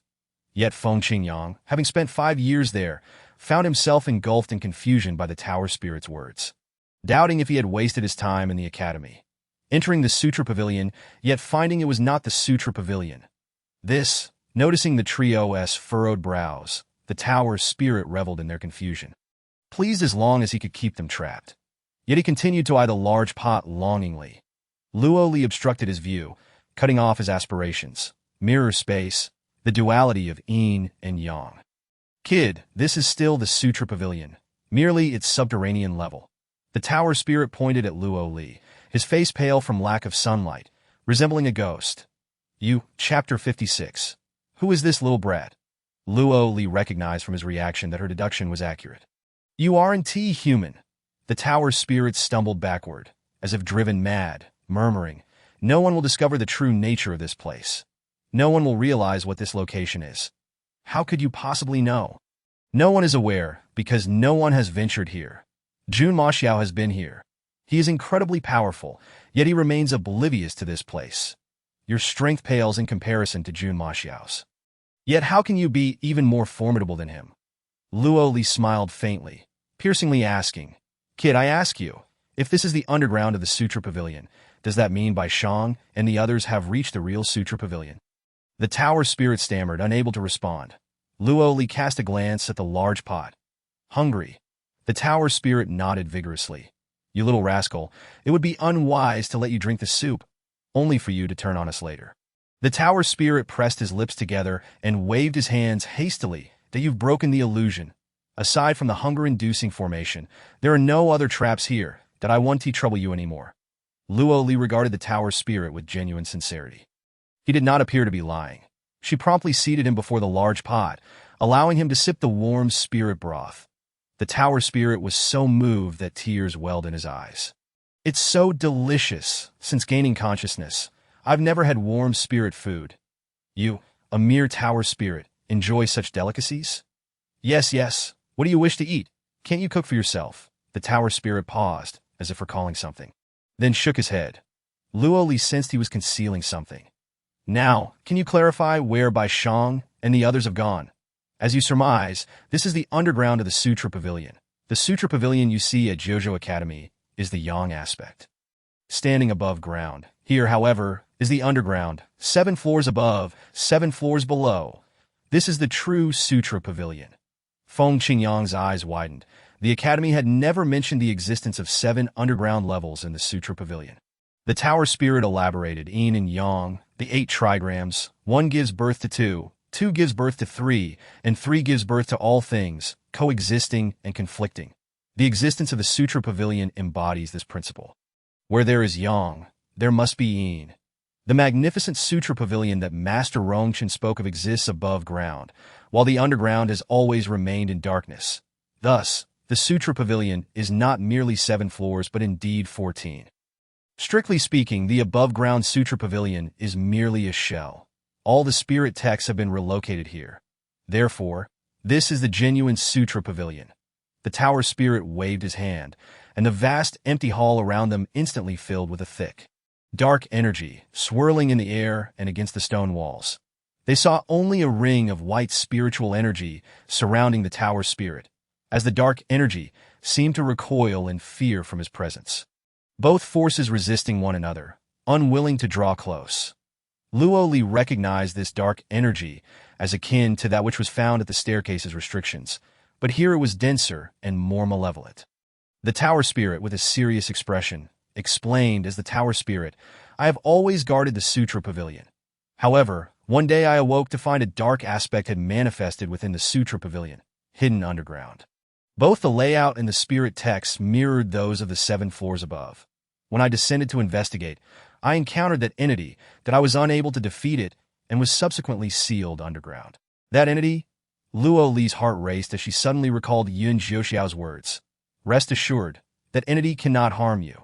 Initially, she thought Yun Jiuxiao referred to the tower spirit, but now it seemed Yun Jiuxiao was not speaking of the tower spirit, but rather the entity mentioned by the tower spirit. The tower spirit joyfully took another sip of spirit broth. Nodding that I discovered that this entity sought to kill me and seize the Sutra Pavilion. So when it sealed me, I employed the yin-yang conversion array. I transferred all the spirit texts from the 7 floors above to here, while simultaneously sealing it above ground. Luo Li turned to the tower spirit. So, it has become as it is now, you guarding the underground while that entity watches over the above? The tower spirit affirmed, yes, the underground is rife with demonic energy, and the malevolence runs deep, that my spirit text can contend with them. But only temporarily that I have sensed that over the years, its strength has grown significantly, consuming all the spiritual energy from above. Does that mean there are no spirit texts left above? That entity has a voracious appetite for spirit texts, which bolster its cultivation.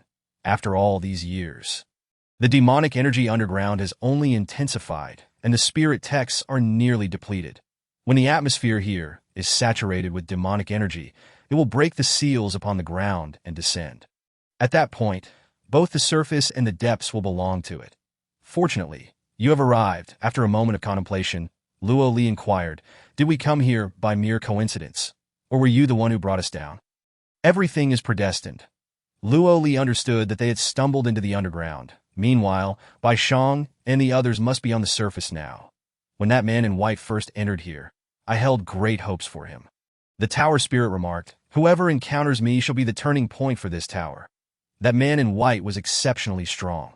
He was the most formidable individual I have ever seen during my years as the tower spirit at the academy. So young, and yet he had already reached the realm of spirits. However, he ultimately failed. He did not even break through the first layer before leaving this place. The 3 knew well who the tower spirit referred to. The man in white. Jun Mo Shaoed, the tower spirit continued. A touch of disappointment crept into his voice. The demonic energy was growing increasingly potent, and the spirit tome had also been eroded that I can hardly endure here much longer. I once thought I would never witness a turning point before my demise, until I laid eyes upon you. You have been able to break through the constraints of the demonic energy and arrive here, shattering the illusion and freeing me. Did you set this illusion yourself? Asked Luo Li. The tower spirit replied with a simple yes, that I feared that entity would breach the surface seals and come to kill me. So I confined myself within the 7th layer and created an illusion for my own protection. Should it dare to approach, it would inevitably fall into the illusion that I was prepared to fight it to the death. The trio gazed at the young tower spirit and suddenly felt that their previous hostility towards this child had been somewhat excessive, that he merely possessed a powerful enemy, losing both light and freedom. What fault was it of his? But why, after the illusion was shattered, did he appear so famished? Upon hearing this, the tower spirit sighed and replied gloomily, "Many years ago, that entity did come down here, intending to annihilate me. However, it discovered the illusion. For it, the illusion was a formidable array that it was malicious, and once ensnared, it would inevitably succumb to its own inner demons, finding it difficult to escape. Yet it was also quite clever. It chose not to enter the illusion, but sought to kill me from outside, thus laying the 10 calamities array upon the 7th layer." Chapter 57. The Master of Lucky finds the 10 calamities array. Luo Li had been unaware of this formation, but when the tower spirit mentioned it, descriptions and solutions concerning the 10 calamities array naturally surfaced in her mind. The 10 calamities array bore no lethal capabilities. Yet it possessed a singular aspect that instilled terror in all spirit masters. Being within the 10 calamities array induces an unparalleled hunger. Hunger is the most torturous torment of will and the swiftest means of bringing about death. No matter if one is a spirit king or a spirit emperor, none can withstand the 10 calamities array. Once a person loses their will, they are most susceptible to yielding, capable of committing any act. Luo Li recounted this matter eloquently. Feng Qingyang and Bai Li Yin Jiu stared at her in astonishment, clearly puzzled as to how she knew so much. "Have you truly memorized the contents of all the spirit tomes?" The tower spirit marveled. It was as though the entire repository of the scripture hall resided within Luo Li's mind. That entity devised this array to compel me to break through the illusion. But alas, it miscalculated. The tower spirit displayed a hint of pride. "All these years, you have endured such hunger without yielding. I nearly resorted to cannibalism with Bai Li just now," Feng Qingyang admitted somewhat sheepishly. Bai Li Yin Jiu then chimed in. "If I were in your position, not to mention years, even an hour would have sufficed to break through the illusion and escape, that in truth, I did not resist the 10 calamities array. Rather, I discovered a means of concealment. The tower spirit pointed to a corner that we harvested the spirit herbs from that very spot." Bai Li Yin Jiu approached and began to rummage around, discovering a vertical passageway from which the spirit herbs had fallen. He gestured towards the pot containing the spirit herbs. "Look, all these treasures we are consuming came from there. Could it be that you secretly provided them?" The tower spirit shook his head. "That no, this passage connects to the 7th layer above." Bai Li Yin Jiu's expression turned incredulous. Could it be that these spirit herbs fell from the 7th layer?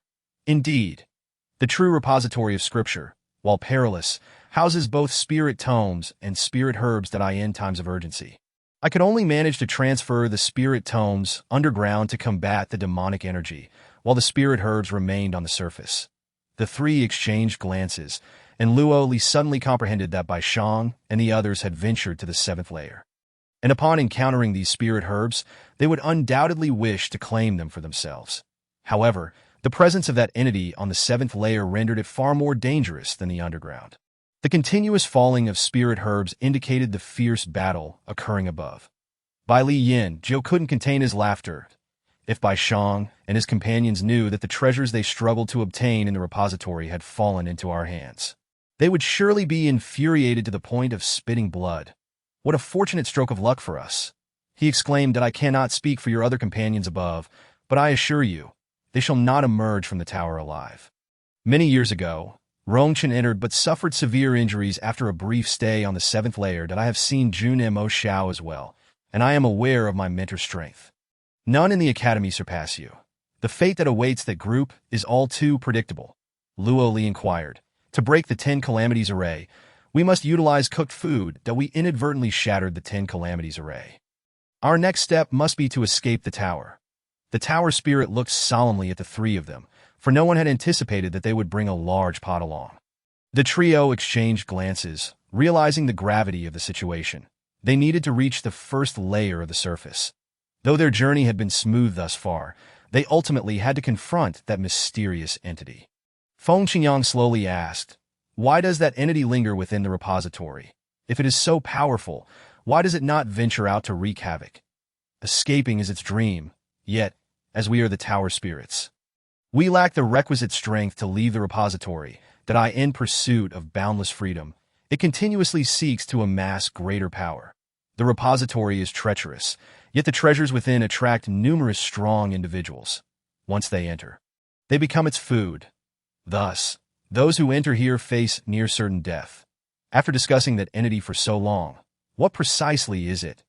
Does it possess any weaknesses?" The tower spirit shook his head, "that I do not know its weaknesses." This was also why he could not contend with that entity. Suddenly, the entire seventh layer began to tremble, and black mist surged forth. The tower spirit furrowed his brow. "This is bad. It has emerged. Weren't you saying it would wait a while longer before appearing?" Luo Li spoke in a grave tone. "Why has it come out so quickly? There must be something amiss. Be careful, no matter what happens. Ensure that you fight with all your might to survive." At the same time, outside the repository, Rongchen and Lu Shang had been waiting outside for a full 10 days, yet not a single person emerged. Soon, many students became aware of the unusual happenings surrounding the repository. The crowd gathered increasingly. Luo Li, that troublesome girl. Ever since she arrived at the academy, nothing but misfortune has occurred. Now, because of her, Bai Shang, Yin Fan Fan, and Su Rong have all been drawn into the repository. What on earth is she up to? Yin Yu fumed, blowing his beard in anger. Shui Bingyu and Lei Yin merely observed Yin Yu, saying nothing. "Rongchun, this is your student. Look at what she has wrought." Yin Yu was nearly driven to madness. "You know full well how dangerous it is inside that repository.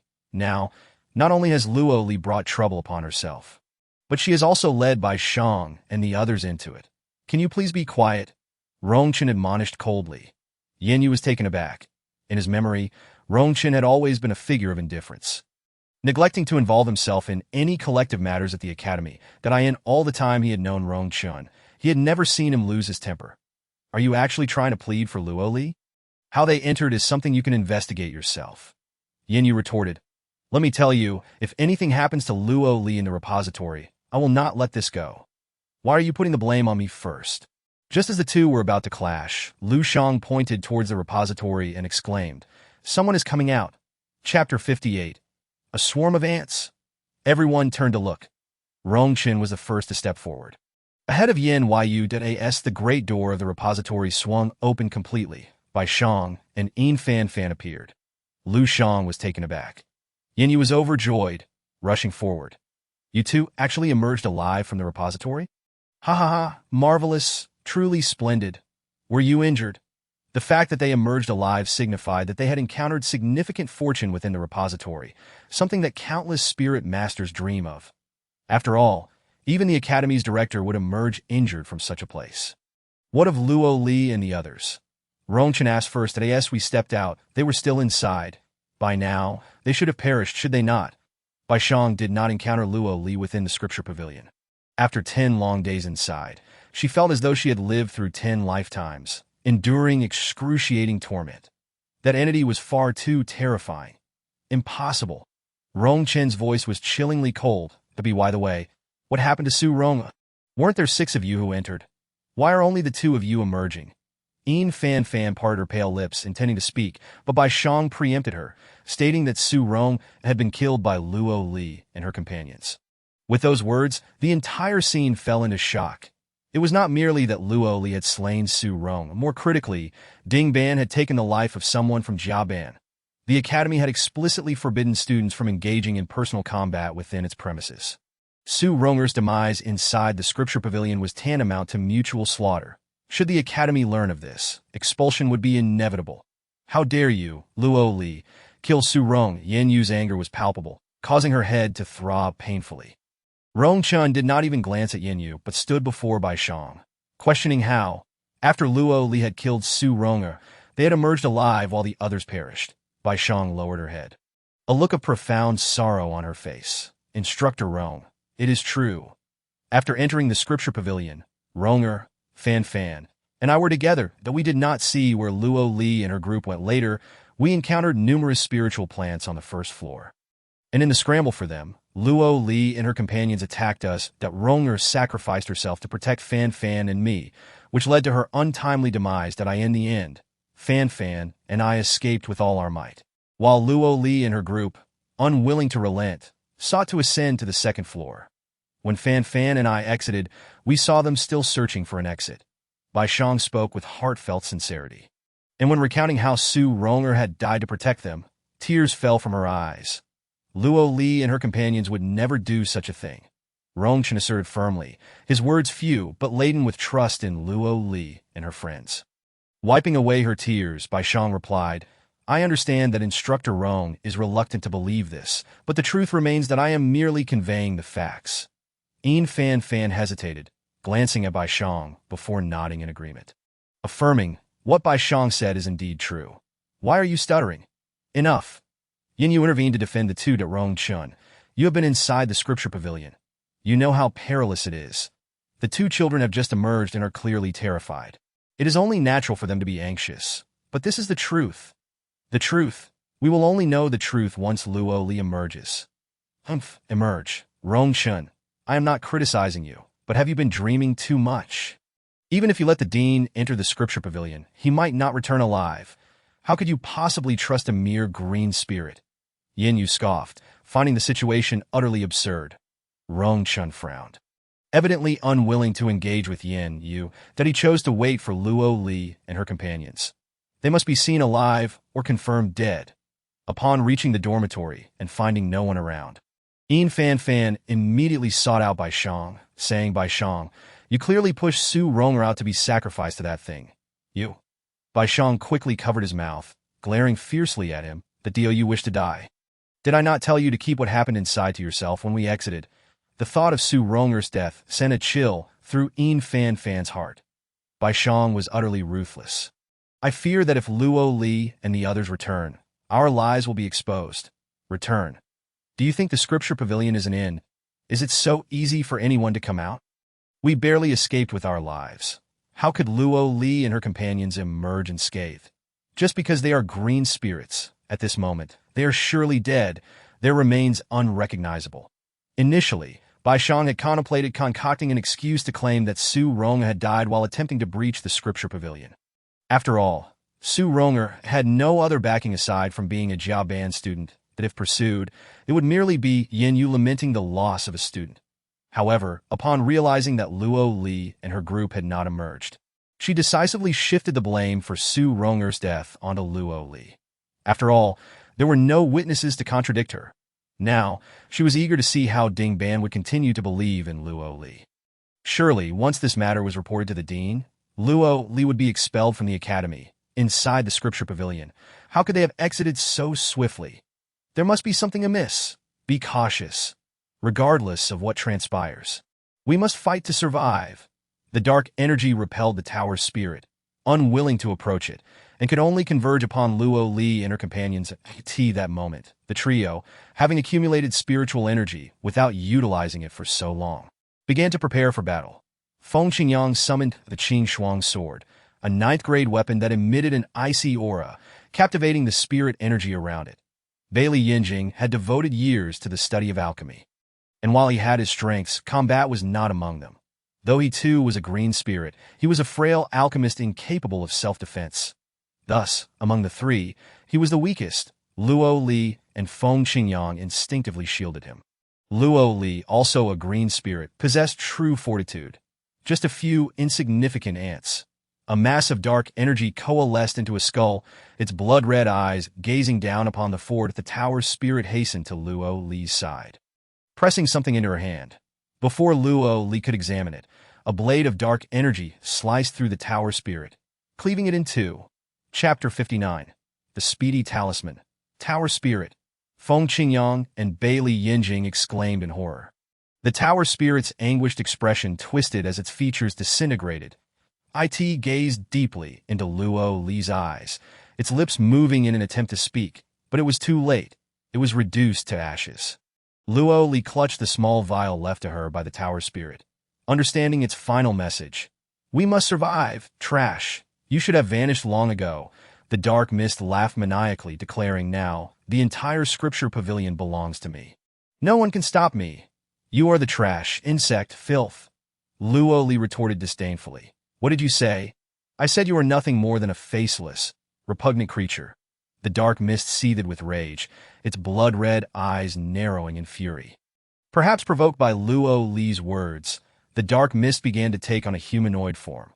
Upon seeing the figure before them, the trio's eyes widened in horror. Was that the tower spirit? Was this not the spirit that had been obliterated? Yet this incarnation was enshrouded in dark energy, its eyes blood-red, and its face pale as a ghost. Its aura was ominously dark, a far cry from the pure and clear essence of the tower spirit they had encountered earlier. Luo Li. Is this an illusion set by that dark entity?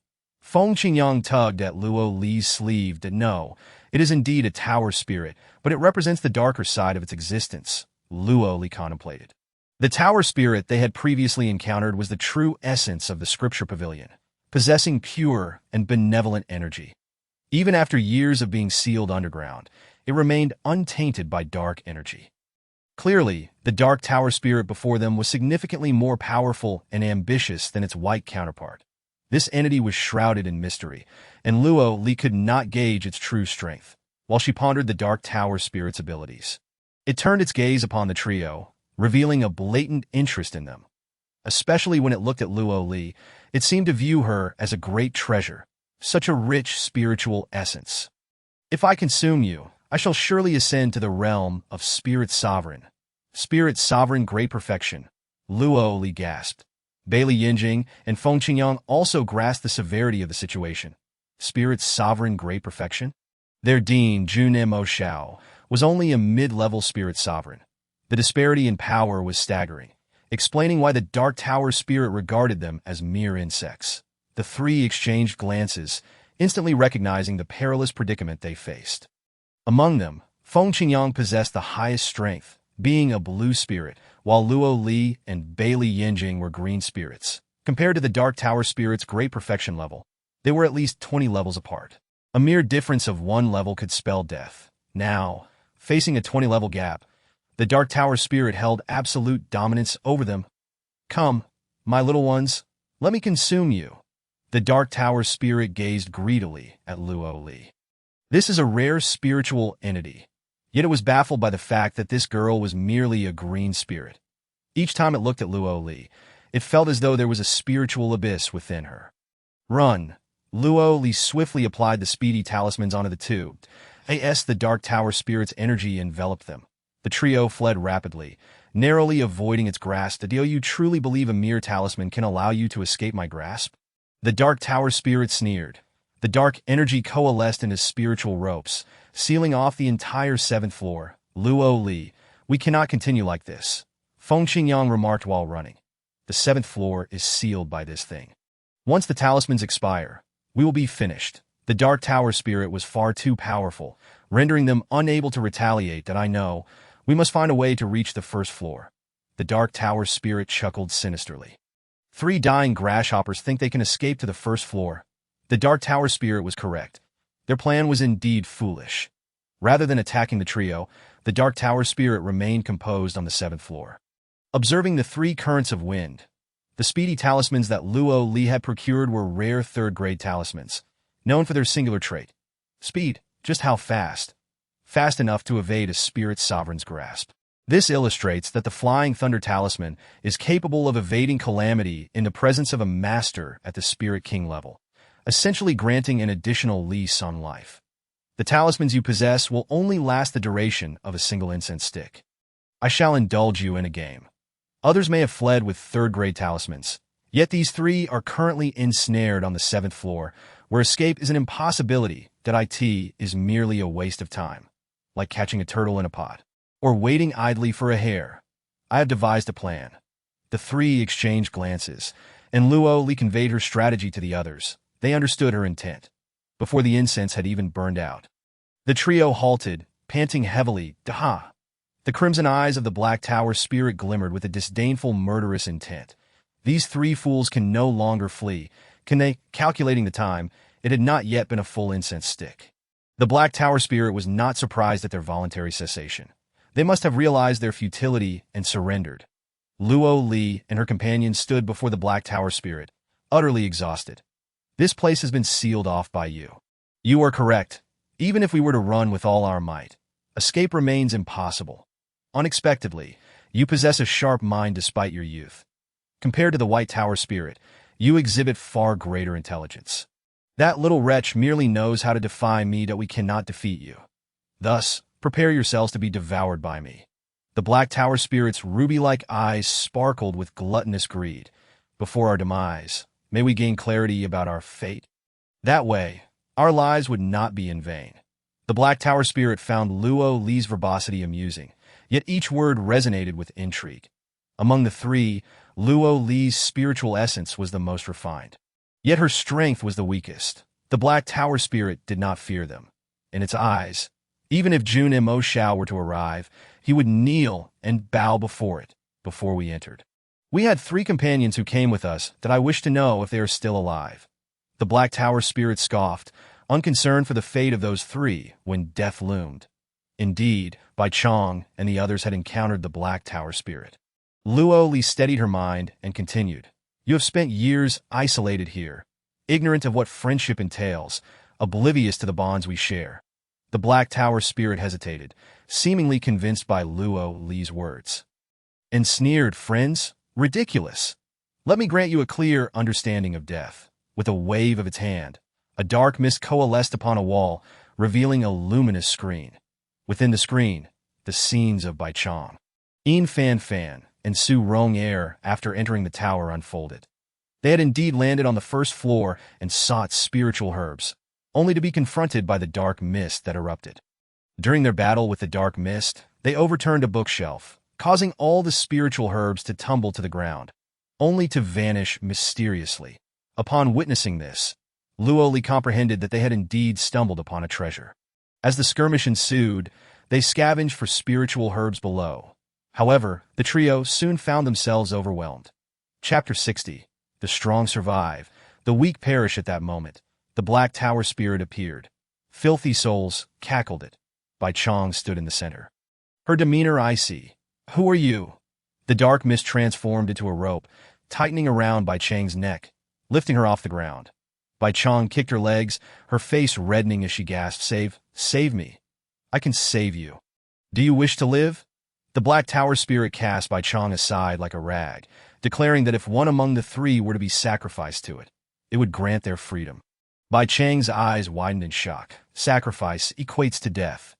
After enduring the soul transfer to inhabit the Bai Chong body, she had yet to witness Luo Li, that wretched girl, perish. Why should she meet her end? Yin Fan Fan and Su Rong Er recoiled in fear, pointing at each other, unwilling to take the initiative to sacrifice themselves. Bai Chong rose from the ground, delivering a sharp slap to Yin Fan Fan and Su Rong Er, silencing them.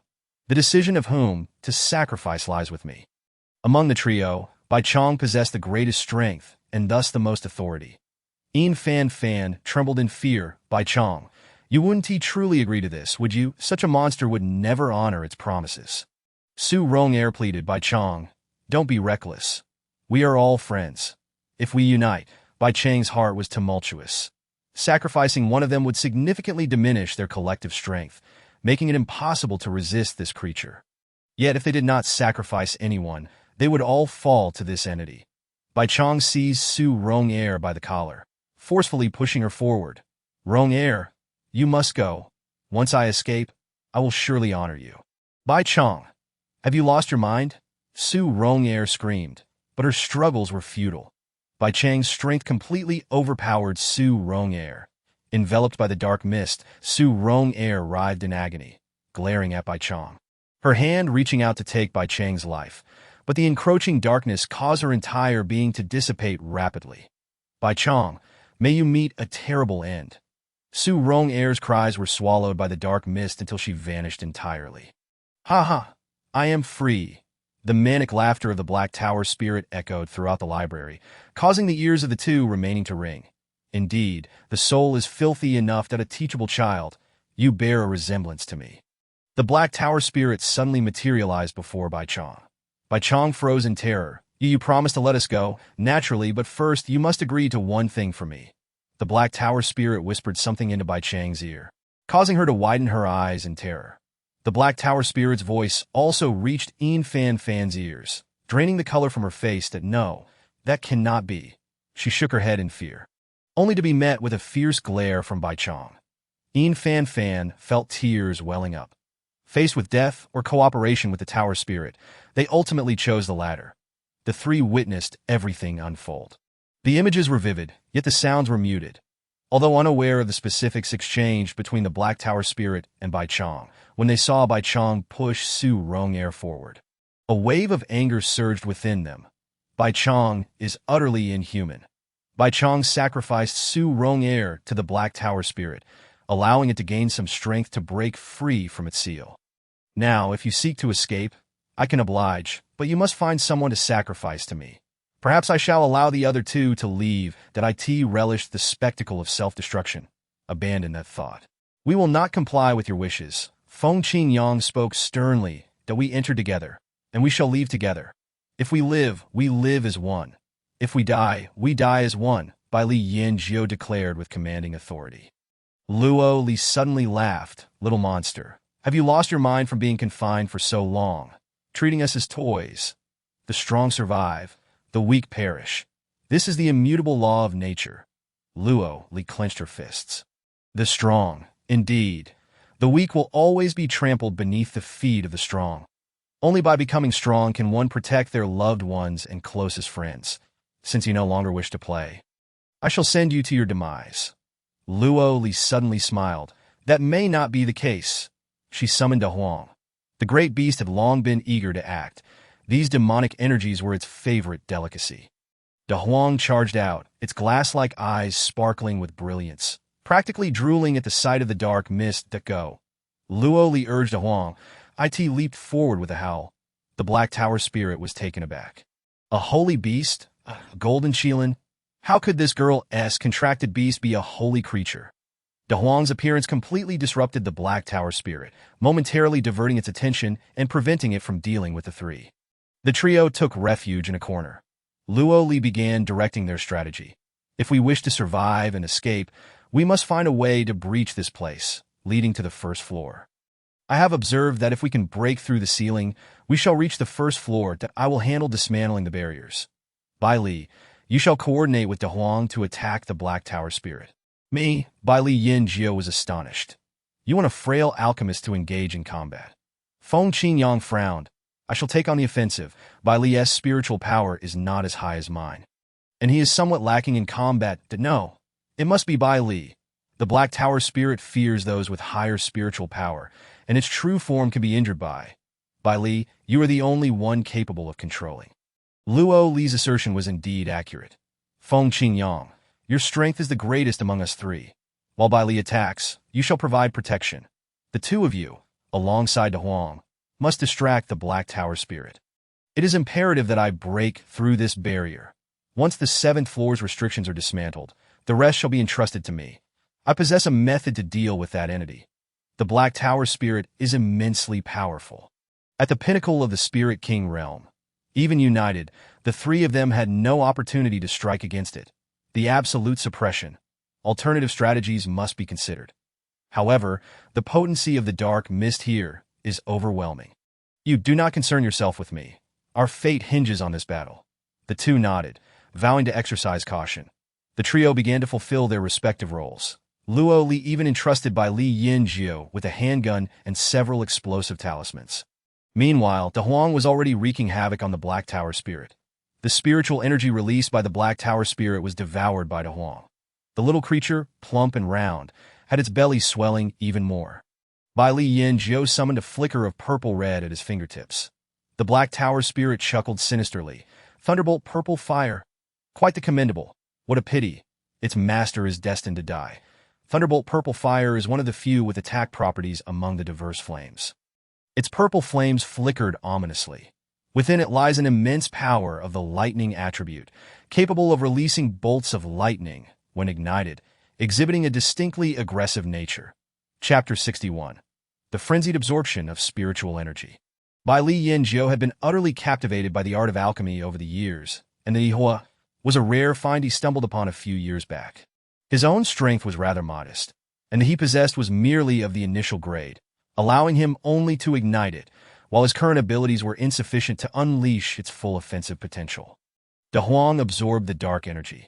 Bai Li Yanjiu transformed thee into a series of fireballs, affixing explosive talismans to them before loading them into the small pistol given to him by Luo Li. When the Black Tower spirit lunged at Bai Li Yanjiu, he pulled the trigger, and with a series of sharp pops, the small fireballs shot forth. Bang! Pop! The fireballs collided with the Black Tower spirit.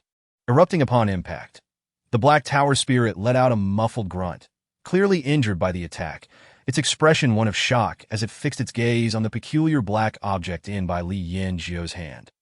What is that? How can the expelled explode? It was painfully shocking. Bai Li Yanjiu felt a surge of joy. It was his first time using to attack another, the Black Tower spirit. Infuriated, unleashed a torrent of dark energy, ensnaring Bai Li Yanjiu like iron chains. Feng Qingyang brandished the Qing Shuang sword, slicing through the dark energy, just as it was about to envelop Bai Li Yanjiu. Feng Qingyang's speed was astonishing, befitting the strongest of the trio. Nevertheless, the Black Tower spirit regarded the two with utter disdain, perceiving them as unworthy of its consideration. However, with Bai Li Yanjiu incessantly firing projectiles, it found it momentarily difficult to approach them. In stark contrast, Luo Li had ascended to the pinnacle of the 7th level. The Black Tower spirit sneered, realizing their intent to breach the Songjing Lu. How Navi? They were merely putting up a futile resistance, a child's play. Luo Li produced a small vial left to her by the White Tower spirit, containing a single white feather, glimmering with a chilling ethereal light. Spirit feather, she chuckled. So this was what that worthless being left for you, that he wanted you to survive. How utterly laughable. Did that fool not inform you before his demise that he was sealed here all these years because he possessed only one spirit feather? To unlock the 7th layer's restrictions, 2 spirit feathers are required. That fool failed to achieve it in life, and neither shall you. The Black Tower spirit cackled madly while dodging the bomb shot by Bai Li Yanjiu. Enough games. You shall all perish. With a disdainful huff, the black energy surrounding it surged dramatically that a gale of darkness swept through the 7th level, pressing menacingly toward Bai Li Yanjiu, who struggled to maintain his footing. At a critical moment, Feng Qingyang yanked him away, narrowly avoiding the Black Tower spirit's lethal strike. The sacred beast was indeed formidable, yet it was merely a juvenile. The Black Tower spirit inhaled deeply. At that moment, De Huang had overeaten somewhat. In stark contrast, the Black Tower spirit remained unscathed. Just as it was about to unleash its wrath and annihilate everything, a distinct crack echoed through the tumultuous 7th level. In that dark expanse, a beam of light suddenly pierced through. The restrictions of the 7th layer had been lifted, breaking through to the 6th. This is impossible. The Black Tower spirit's crimson eyes widened. The other spirit feather had been lost many years ago. Luo Li's figure flickered as she landed before Bai Li Yanjiu and Feng Qingyang. That I forgot to mention. This lady possesses 2 spirit feathers. From whence did you acquire the other? The Black Tower spirit interjected. That deceased waste possessed but a single spirit feather. Luo Li raised an eyebrow, crushing a small green vial in her hand, revealing a spirit feather that floated serenely within. This was a gift from an elder named Dao, whom she had saved in the Luo family's ancestral hall at the time. She had been unaware of the feather's purpose. Only after the White Tower spirit entrusted her with a spirit feather, and she saw the 2 spirit feather patterns upon the 7th layer's barrier, did she comprehend that 2 were indeed necessary to unlock the 7th layer's restrictions. As expected, had she not softened her heart to save the spirit masters from the Luo family ancestral hall, allowing them to perish instead, she would have had no chance to escape today. Doomed to die within the radiant light illuminated the entire 7th level. The demonic energy began to dissipate. That if we are to leave, let us depart together. They both exclaimed in unison. Did you truly believe that breaching the connection between the upper and lower levels would allow you to escape? You are gravely mistaken, the Black Tower spirit scoffed, unwilling to waste any further words on the trio. This Luo Li was a constant source of trouble. She could not be allowed to live. Go, Luo Li roared, forcefully sending the two to the first level that as the Black Tower spirit's immense spiritual power closed in. A shadow darted past, and Luo Li summoned a large cauldron as a shield to block the Black Tower spirit's furious strike. Crucially, the cauldron's base was covered in hundreds of protective talismans. The Black Tower spirit was on the verge of spitting blood in frustration. It had sensed something unusual about the cauldron long ago. Its unappealing appearance belied its indestructibility. Once Luo Li, whom it deemed as weak as an ant, was now utterly unassailable. The Black Tower spirit's fury escalated, smoke billowing from its entire being. This was an affront of the highest order to a grand completion spirit king. Seeing the Black Tower spirit's wrathful demeanor, Luo Li felt a surge of relief within her. The knowledge gleaned from the spirit tomes was not in vain. The talismans she had drawn were not without merit. The blood she had shed in the past was not wasted. With the cauldron shielding her, she gazed upward toward the brilliantly illuminated 7th level, ready to unleash her full potential, forming seals with her hands. She sat cross-legged behind the cauldron, channeling all her mental energy into the art of spirit mastery. She cautiously controlled the powerful spiritual energy from the 7th level, carefully directing it into her own body. It surged in like a tidal wave, flowing through her veins and limbs. What in the world is this? The Black Tower spirit was astounded. The spiritual energy from the 7th level was being absorbed by this girl. You are a spirit master? The Black Tower spirit's voice trembled with fear. This was impossible. There could not be spirit masters in the 9 heavens continent. A mere lowly nation dares to toy with me? I shall kill you. I will ensure your demise. The Black Tower spirit's enraged roar echoed throughout the, shaking by Li Yinjiu and Feng Qingyang on the 1st level to the point of spitting blood. The Black Tower spirit was overwhelmingly powerful that it charged toward Luo Li. By Li Yinjiu and Feng Qingyang, peering down from the 1st level, shouted in unison, Luo Li, be careful. Bang! The Black Tower spirit's attack was completely thwarted by the cauldron. The protective talismans ignited in an instant that it's over. By Li Yinjiu's eyes widened in horror as he exchanged a glance with Feng Qingyang, both resolute in their determination to stand by Luo Li. Even if it meant facing death, that we entered together. We either die together or escape together, Feng Qingyang declared. They understood that descending was tantamount to walking into a death trap, but they could not bear to watch Luo Li perish alone. If they were to die, they would do so together. With the talismans ablaze, the cauldron could no longer withstand the Black Tower spirit's might. Luo Li, we must devise another plan. Your body is fracturing. Bai Li Yinjiu exclaimed, noticing Luo Li's condition. Since she began her incantation, the spiritual energy within the tower had inexplicably surged into her body. Her once petite frame had begun to swell. Skin cracking open, blood seeping from every pore, that if this continued, she would self-destruct. Feng Qingyang's expression darkened as he realized the gravity of the situation.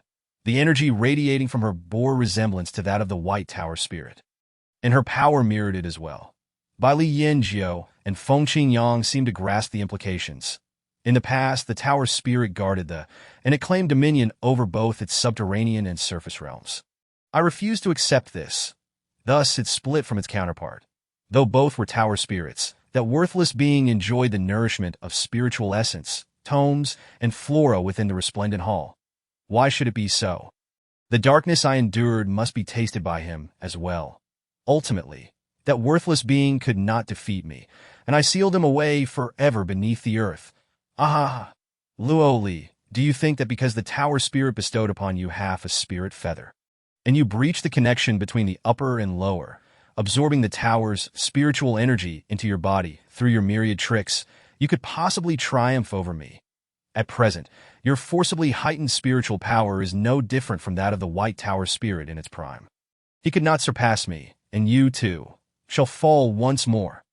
The Black Tower spirit regarded her with contempt, a hidden king in the shadows, poised to devour its prey, that it believed that Luo Li was manipulating the external spiritual energy through her talismans. To crush you is akin to crushing a handful of ants. The Black Tower spirit roared in fury, its energy overwhelming the cauldron that has 2 waves of spiritual power, surged toward Luo Li. Bai Li Yanjiao and Feng Qingyang rushed to shield her. Thud! Thud! They were sent flying by the force of the attack. The strike from a grand completion spirit king was beyond their capacity to bear. Fortunately, 90% of the force was absorbed by the cauldron, leaving them to endure only a fraction. Yet it was sufficient to shatter their meridians, leaving them on the brink of death. Powerful. The Black Tower spirit is exceptionally formidable. The two crawled toward Luo Li, leaving a trail of blood in their wake. Even in death, they would protect her, just as she had shielded them moments ago. They were not merely friends. They were comrades bound by life and death. Luo Li's gaze darkened as she recognized the perilous state of her companions. That moment, the spiritual energy within them had been fully absorbed into her body. Suddenly, a deep, resonant dragon's roar echoed through the silent space, emanating from the depths of Luo Li's being. The entire trembled. The Black Tower's spirit gasped. The power within you stirs. You. Only those possessing an extraordinary seal within their bodies can exhibit such phenomena. How could an ordinary person possibly harbor such earth-shattering power of sealing? It could not fathom what kind of seal bore the image of a dragon. Luo Li continued to channel the external spiritual energy. Absorbing, absorbing, absorbing. She forcibly broke through the second layer of the seal. The formidable spiritual energy surged forth like a torrential flood, sweeping through the 8 meridians of Luo Li. Green spirit, blue spirit, cyan spirit. The strength escalated wildly, until the Black Tower spirit could no longer discern Luo Li's power. The Luo Li's body cracked, with blood dripping down like wild roses blooming in the dark night. Pain exploded throughout her body, threatening to shatter her into pieces. Yet, she gazed intently at the Black Tower spirit, a profound smile curving her lips. You will come to understand that I am unlike the White Tower spirit. With a thunderous shout, Luo Li transformed into a sphere of spiritual energy, whooshing towards the Black Tower spirit. A resounding crash echoed as spiritual energy burst forth. Luo Li was thrown back, her body tumbling to the corner of the wall, drenched in blood, resembling a fragile porcelain doll that would shatter with the slightest touch. Master! Master! De Huang and Arya rushed out, their little eyes brimming with tears as they protected Luo Li on either side. Luo Li soothed the 2 agitated little ones, who had not been summoned by her earlier. De Huang's belly was almost bursting from consuming too much demonic energy, while Arya had always been seen as a glutton devoid of combatability in her eyes that a spurt of blood erupted from the Black Tower spirit. The pitiful Luo Li smiled even more deeply, realizing the difference. Didn't you? The Black Tower spirit looked at Luo Li in shock. Indeed, you are not the same as that waste. That waste could not harm me even a hair's breadth until the very end. But you, the Black Tower spirit stared at the pool of blood before it that a green spirit human girl actually made me spit blood. What a disgrace. However, your desperate attempt to elevate your power, risking self-destruction to perish alongside me, is ultimately futile. Even if you exhaust everything, you can only inflict a scratch upon me. Perish together? No, you overestimate yourself. She had never contemplated a mutual demise. She had always aimed to slay this monster. But this monster was far too powerful, overwhelmingly so. A chilling wind swept past outside the scripture pavilion. The crowd gathered before the pavilion showed no signs of dispersing despite the appearances of Bai Chong and Yin Fan Fan. If anything, they only grew in number. The people from Class Ding were all present. Others from the 3 classes behind them were also chattering excitedly. They all believed Luo Li had perished. Yet, whenever this topic arose, the people from Class Ding would bravely step forward to declare that Luo Li and her companions were alive. Bai Chong and Yin Fan Fan had already been out for a whole day and night. Anxious and fearful, they seized the opportunity to go to the front of the scripture pavilion. Rong Chun, who usually indulged in feasting and revelry, had not eaten or drunk anything since arriving at the pavilion, as if he had entered a fasting state. Lu Shang, the task you assigned, Rong Chun said. Lu Shang nodded. I have visited Star Peak, but Mu Qinxing is still in seclusion, and I cannot enter Mu Qinxing. Mu Qinxing has emerged. Suddenly, there was a stir at Star Peak. Yes, a white shadow flashed by. Mu Qinxing had arrived at the front of the scripture pavilion. His appearance sent the crowd into a frenzy. Despite being in seclusion for over 10 days, he remained the same cold, handsome figure, Expressionless as ever, Demu Chinching walked step by step towards the scripture pavilion, ignoring the gazes of the crowd, standing before Rong Chun. Where is Luoli? He searched the entire academy. Only here, where there were many people. Rong Chun felt a pang of unease. This boy spoke with a stiff tone, his icy demeanor exuding an air of murderous intent. As if he were here to settle accounts with their Class S Luoli. Rong Chun recalled a few days prior when Mu Chinching had taken Luoli to Star Peak. Could it be that Mu Chinching held a personal grudge against Luoli? Rong Chun found it incomprehensible, but he focused on the matter at hand. She is inside. Chinching, there is something I wish to ask you for assistance with. Chapter 63. Tear down the scripture pavilion. Although I do not know the grievances between you and Luoli, I implore you to set aside personal animosities in the face of life and death, that if you agree to save Luoli and her companions, I, Rong Chun, will owe you a favor. This was also the reason Rong Chun had sent Lu Shang to Star Peak. Everyone knew that Rong Chun adored indulgence and detested being indebted to others. Now that Luoli and her companions were inside, Rong Chun had essentially relinquished his bottom line, that Mu Chinching's face remained cold at this moment. His expression was even more frigid than when he had first appeared. Rong Chen's heart sank slowly. Mu Chinching, you. I do not agree. Rong Chen's face fell. That it's over. However, Mu Chinching proceeded directly to the front of the scripture pavilion, drawing forth the Shattering Sky Sword, the only holy artifact in the Jiuzhou Academy. The Shattering Sky Sword was a first-grade spiritual artifact that Mu Chinching had obtained during his trials. Generally, spiritual artifacts, holy artifacts, and divine artifacts were divided into 9 grades. The 3 types of weapons could not be interchanged. No matter how skilled the master, a spiritual artifact would always remain a spiritual artifact. Yet, the Shattering Sky Sword was different. It was the only weapon capable of transformation. After years of effort, Mu Chinching had managed to upgrade the Shattering Sky Sword from a first-grade spiritual artifact to a first-grade holy artifact. In the southern region of the Jiutian continent, no holy artifact had ever appeared that in Mu Chinching's mind. He was highly likely to one day forge the Shattering Sky Sword into a divine artifact.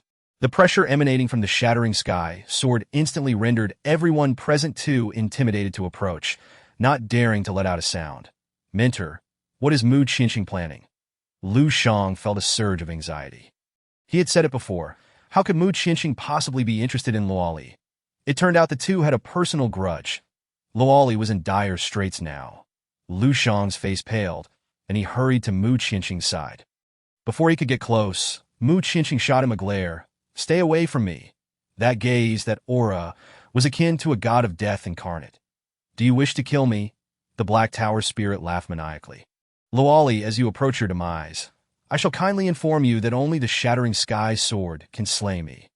The Shattering Sky Sword? Luoli's eyes flickered. The name sounded strikingly familiar.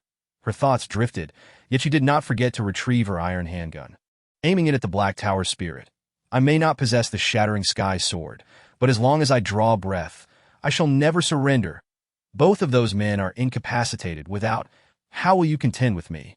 Luoli lay in a pool of blood, her smile radiant, as she suddenly produced 3 eggs, affixing shrinking talismans to them and loading them into her handgun. Upon closer inspection, those 3 eggs were the spirit stone eggs laid by Arya earlier. With a series of pops, Luoli gritted her teeth, channeling the last of her strength to fire at the Black Tower spirit. The Black Tower spirit dismissed it as mere futile resistance on Luoli's part and did not dodge. All 3 spirit stone eggs struck behind the Black Tower spirit, forming a triangular zone. Ha ha ha, Luoli, you're on the brink of death, and you couldn't even hit a single one that just obediently allow me to devour you. This must come to an end. The Black Tower spirit laughed maniacally. It opened its cavernous maw, a shroud of demonic energy enveloping Luoli, constricting her to death. Just then, Luoli shouted, Shattering Sky Sword, do not frighten me. Just I obediently. Bang! A brilliant beam of light cleaved from the outside in, bisecting the Black Tower spirit. Simultaneously, outside the scripture pavilion, the crowd erupted in chaos. That Mu Chinching leaped above the scripture pavilion, delivering a decisive strike. The entire pavilion was cleaved in two. That with a thunderous crash, it collapsed. Mu Chinching had demolished the scripture pavilion. In the main courtyard of Jiuzhou Academy, Junimo Shao was meditating to heal when he suddenly sensed a disturbance at the scripture pavilion. He opened his eyes with a swish, his face darkening with anger. The scripture pavilion had been torn down. That brat Mu Qianxing. The radiance of the shattering sky sword was something he could recognize in an instant. Meanwhile, inside the pavilion, the Black Tower spirit stared incredulously at the Mu Qianxing who had landed beside Luoli. The shattering sky sword in his hand glimmered with a golden light, akin to the azure glow of twilight as the sun sets. Dazzling and imposing.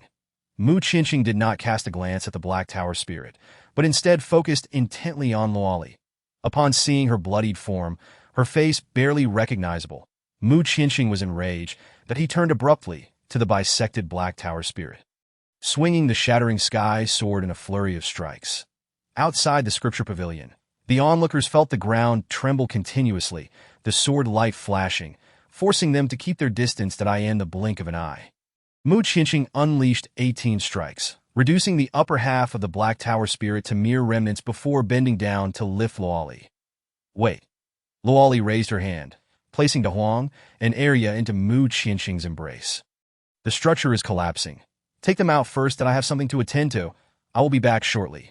Luoli walked, leaving a trail of bloody footprints towards the wretched Black Tower spirit. You cannot kill me. Ha ha. Luoli reached directly into the core of the Black Tower spirit, extracting a crimson orb from within. The heart of the fire phoenix. She stored the treasure in her space, then turned to the Black Tower spirit. Who gave you permission to call yourself this seat? You are unworthy. The Black Tower spirit whimpered in pain, unable to articulate further. Its head lay on the ground, its lower half motionless, like a post. You cannot kill me. Ha ha ha. As the Black Tower spirit beheld the glimmer of golden light flickering between Luoli's brows, it stammered. How could you possess that person's? You are a spirit master. The Black Tower spirit could say no more. Only a spirit master could release that person to see the light of day. No, this is impossible. The moment Luoli was pulled from the scripture pavilion, she could no longer hold on and succumb to darkness. Simultaneously, on the other side of the heavens, Yun Jiuxiao stood atop the clouds, as violet-red lightning crackled across the horizon, connecting the northern and southern regions. Yun Jiuxiao was almost ready to plunge into that storm of lightning when he furrowed his brows. That girl, is in grave danger. His violet eyes turned toward the east, the direction of Jiuzhou Academy, but he cast a final glance in the direction of the lightning before turning back towards the Jiuzhou Academy. The night was silent, as dark as ink. Yun Jiuxiao suddenly appeared atop the Sutra Pavilion, observing only half of the structure, overwhelmed by the strong scent of blood, such a thick aura of sanguinity. That girl had been here. Without needing to ponder further, he was acutely aware that given Luo Li's current strength, her entry into this place would undoubtedly lead to her demise. Who dared to let Luo Li bleed? It was rare for Yun Jiuxiao to display such a temper. With a single step, he brought down a thunderous crash. The remaining half of the Sutra Pavilion could hardly withstand the force of his foot and shattered instantly.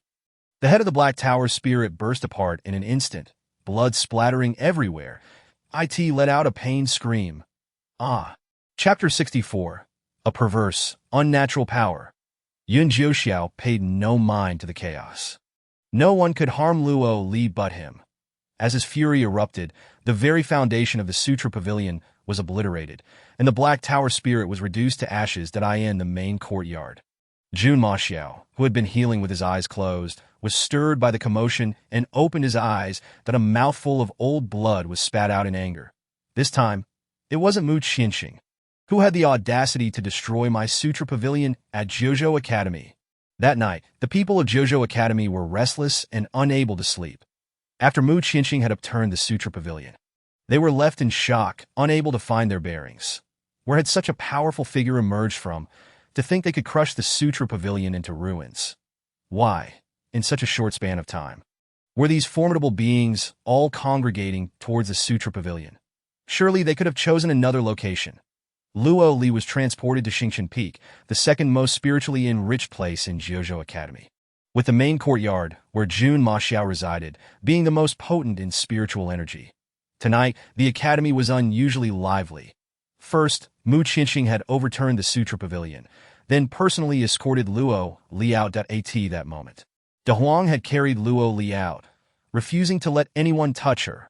Meanwhile, Mu Qianxing, acting as a path-clearing force, stood at the front with an air of whoever dares to obstruct shall be cut down. Later, in the dead of night, the Sutra Pavilion inexplicably collapsed a second time, utterly destroyed. The incident with Mu Qianxing striking the Sutra Pavilion left them bewildered. Did Mu Qianxing not harbor a grudge against Luo Li? According to mentor Yin Yu, Mu Qianxing aimed to seal the Sutra Pavilion, ensuring Luo Li and her companions would never escape, left to rot within its confines.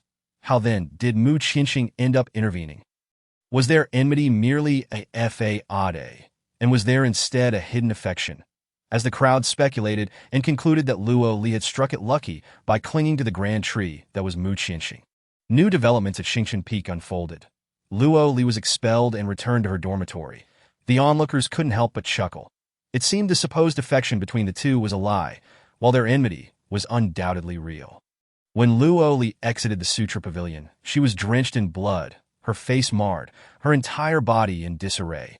Had Mu Qianxing not claimed she was unharmed, they would have thought that such a bloodied figure was beyond saving. With such grave injuries, her expulsion could only signify enmity, not friendship. That as for Mu Qianxing's reasons for attacking the Sutra Pavilion, they would have to speculate further. In the dormitory area, in Luo Li's room, the other three mentors and students had been sent away, leaving only Rong Chun and Mu Qianxing. Rong Chun gazed at the bloodied figure on the bed, his eyes reddening to Mu Qianxing. How could it be that in such a fine place as Xingchen Peak, Luo Li's condition has worsened? Luo Li was hanging by a thread. Not only was her body shattered, but her internal meridians were also damaged, and Mu Qianxing wore a cold expression, remaining silent that he too was baffled.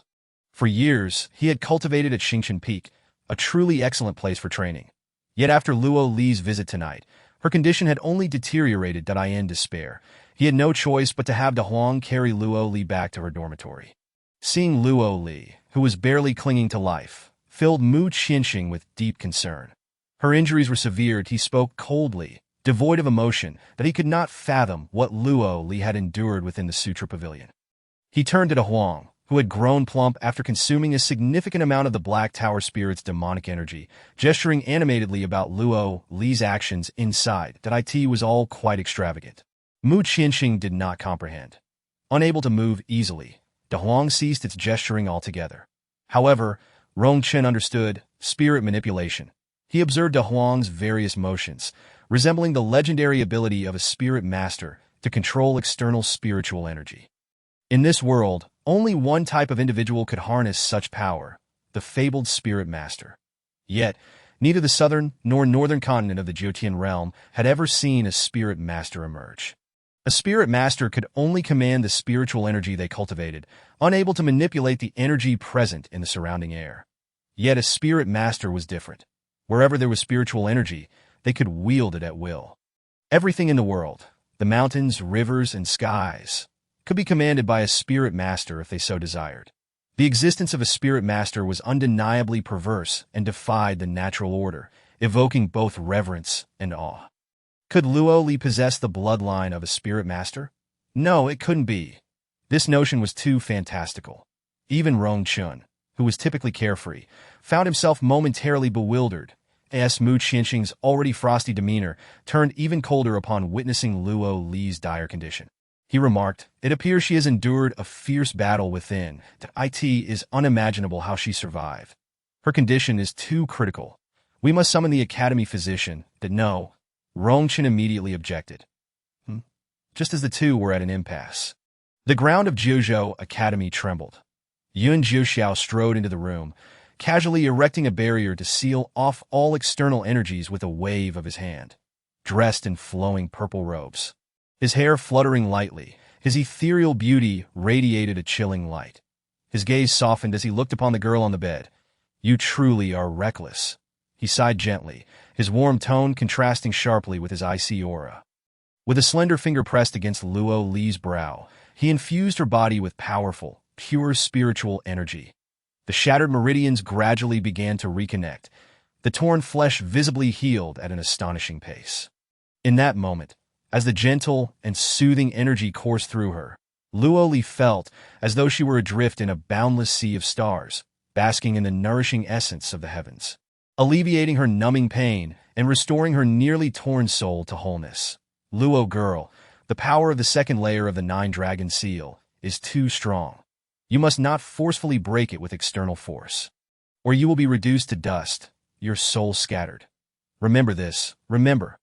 Who is this? Who was speaking? Moments later, Rong Chun and Mu Qinqing awoke from their stupor, exchanging bewildered glances, clearly puzzled about what had just transpired. They hurried to check on Luo Li, finding her still lying on the bed, unharmed. They were taken aback, unsure if they had dreamt that someone was attempting to steal Luo Li away. Each harbored their own thoughts, but neither dared to voice them. Ultimately, they attributed their earlier fainting to Jun Maxiao. When Jun Maxiao, clad in snowy white, stepped into the room, he glanced at the two before his gaze fell upon the bloodied Luo Li. His brows furrowed. What a fortunate girl. You arrived just in time. Summon the academy physician, Mu Qinqing instructed as he approached. Jun Maxiao, accustomed to Mu Qinqing's icy demeanor, commanded someone to fetch the physician. When the physician arrived, Rong Chun felt a shiver run down his spine, fearing that the doctor might uncover something concerning Luo Li. Chapter 65. Luo Li is hanging by a thread. Gu Baichao examined her closely, his expressions shifting from surprise to sighs and finally to calm, effectively guiding the emotions of those present. Baichao, what do you think? You've never been this impatient before. What is different today? Gu Baichao responded. Rong Chun chuckled nervously. Isn't it because Luo Li is so beloved? It's nothing. She'll be fine after a couple of days, Gu Baichao reassured. What? Rong Chen's eyes widened in disbelief. You can't be serious. Luo Li is on the brink of death. Don't be fooled by her bloodied appearance. Fortunately, her internal organs are intact, and her external injuries are treatable. However, she might have overexerted herself mentally. Rong Chen so. She fainted from thinking too hard while fighting in the Sutra Pavilion. Jun Maxiao and Mu Qinqing exchanged glances, both remaining silent. They were well aware of Gu Baichao's medical prowess, that Jiu Baichao was known for being eccentric. With limited cultivation but an extensive lifespan, supposedly akin to the age of the academy itself, which had existed for over 1,000 years, that as Gu Baichao prepared to leave, Rong Chen eagerly accompanied him. Baichao, wait, did you notice anything unusual about Luo Li? Gu Baichao scrutinized Rong Chen. What do you expect me to discover? What do you mean by that? If you notice something, just say that. If not, then so be it. I've already stated, the girl has no internal injuries, just some external wounds. But she has a solid foundation. She'll recover in a couple of days. That I asked that all? Are you questioning my medical expertise? Of course not. Take your time. Let us have tea together another day. Rong Chen sighed in relief. Gu Baichao's medical skills were undoubtedly top tier in the academy, and even he had not detected anything amiss with Luo Li. Perhaps he was overthinking it. As Gu Baichao left, he muttered to himself, strange, strange. This is the first time I've seen someone emerge from the Sutra Pavilion with such light injuries in the room. Jun Maxiao sat by the bedside, staring at Mu Qinqing. Mu Qinqing leaned against the bed, holding the shattered heaven sword. Though they were of similar ages, their temperaments differed greatly. Mu Qinqing was notoriously cold in public. Since Jun Maxiao had met him, he had never seen any other emotion on his face. Would you care to explain the matter concerning the Sutra repository? Explain what? Mu Qinqing had conceived that although Jun Maxiao held the position of the dean, he had never carried himself with the airs of one, at the very least. He did not do so in front of him. The broken heaven sword is swept through the Sutra repository. And you dare? A rare flicker of anger appeared on Jun Maxiao's face. This was the first time Mu Qinqing had witnessed Jun Maxiao's fury. Did I dare? And have you not witnessed it yourself? Jun Maxiao, do you know what the Sutra repository signifies for the academy? That is your concern and not mine. When Rong Chen entered, he immediately sensed the atmosphere in the room was rather tense and cold. Within the academy, the only one bold enough to retort against the dean was Mu Qinqing. Yet, the dean seemed to have an unusual fondness for Mu Qinqing, no matter how arrogant Mu Qinqing was. Jun Maxiao had never reprimanded him. Today was an exception. Dean Qinqing, if you wish to argue, please do so elsewhere. Luo Li is still injured. That I will not leave. I wish to wait for Luo Li to awaken. Rong Chen was taken aback. That as far as he remembered, Luo Li and Mu Qinqing had no prior acquaintance. Could it be that these two had already met outside of the academy? However, Mu Qinqing rarely ventured beyond the academy. Such a cold individual, who would know him? Jun Maxiao evidently shared this bewilderment. After a brief wait, Luo Li awoke. Immediately, she sensed that the atmosphere in the room was amiss. Opening her eyes, she beheld 3 men standing within her chamber. De Huang was asleep on the table, while Arya was starving in the space. Also asleep, that I asked there no one to cast a cleansing spell for me to deal with this blood on my body. The 3 men. It was unexpected for the little girl to utter such a statement upon waking. Rongchen cast a spell, and Luo Li was instantly much cleaner. However, the bloodstains on her clothing could not be entirely removed. The few men could not simply change a girl's clothes, after all. Luo Li, what transpired in the sutra repository? Jun Maxiao was the first to speak. Emu Qinqing could no longer bear it. Dean, do you not see that my junior sister is still unwell? Even Gu Baichao remarked that she had overexerted herself mentally. Are you still asking her to think? Is this not pushing her to her limits? The inner thoughts of Mu Qinqing remained unspoken. Halted by a glance from Jun Moxiao, Emu Qinqing was naturally unafraid of Jun Maxiao, but he was concerned for his junior sister. Luo Li smiled sweetly at Mu Qinqing, prompting him to fall silent. I understand everything. Please ask away. She certainly did not wish to be expelled. Jun Maxiao found Luo Li to be far more obedient than Mu Qinqing and reverted to the earlier question. Luo Li recounted the events that transpired in the sutra repository. Jun Maxiao turned to Rongchen. They were aware that Luo Li spoke the truth. Rongchen had previously visited the first floor of the sutra repository, while Jun Maxiao had ventured underground. Both encountered the spirits of the Black Tower and White Tower. The White Tower spirit had been slain by the Black Tower spirit, which surprised both of them. However, the conflict between the tower spirits was beyond their purview. With your green spirit as prowess, coupled with Feng Qingyang and Bailey Yinjiu, none of you would possess the qualification to act against the Black Tower spirit. Luo Li wholeheartedly agreed with Jun Maxiao's assertion. The reality was indeed as such. Yet, she had no intention of disclosing to Jun Maxiao that she had employed spirit control and risked her life to battle the Black Tower spirit. Thus, Luo Li pointed at the large pot on the table, along with De Huang and Arya on either side. I owe much to them. That it was evident that the large pot bore the aura of the Black Tower spirit. He could feel it. This confirmed that Luo Li was speaking the truth. Jun Maxiao could not discern the material of the large pot. It appeared unremarkable, yet it was undeniably indestructible, after withstanding numerous powerful attacks from the Black Tower spirit. The bottom of the pot remained as smooth as new.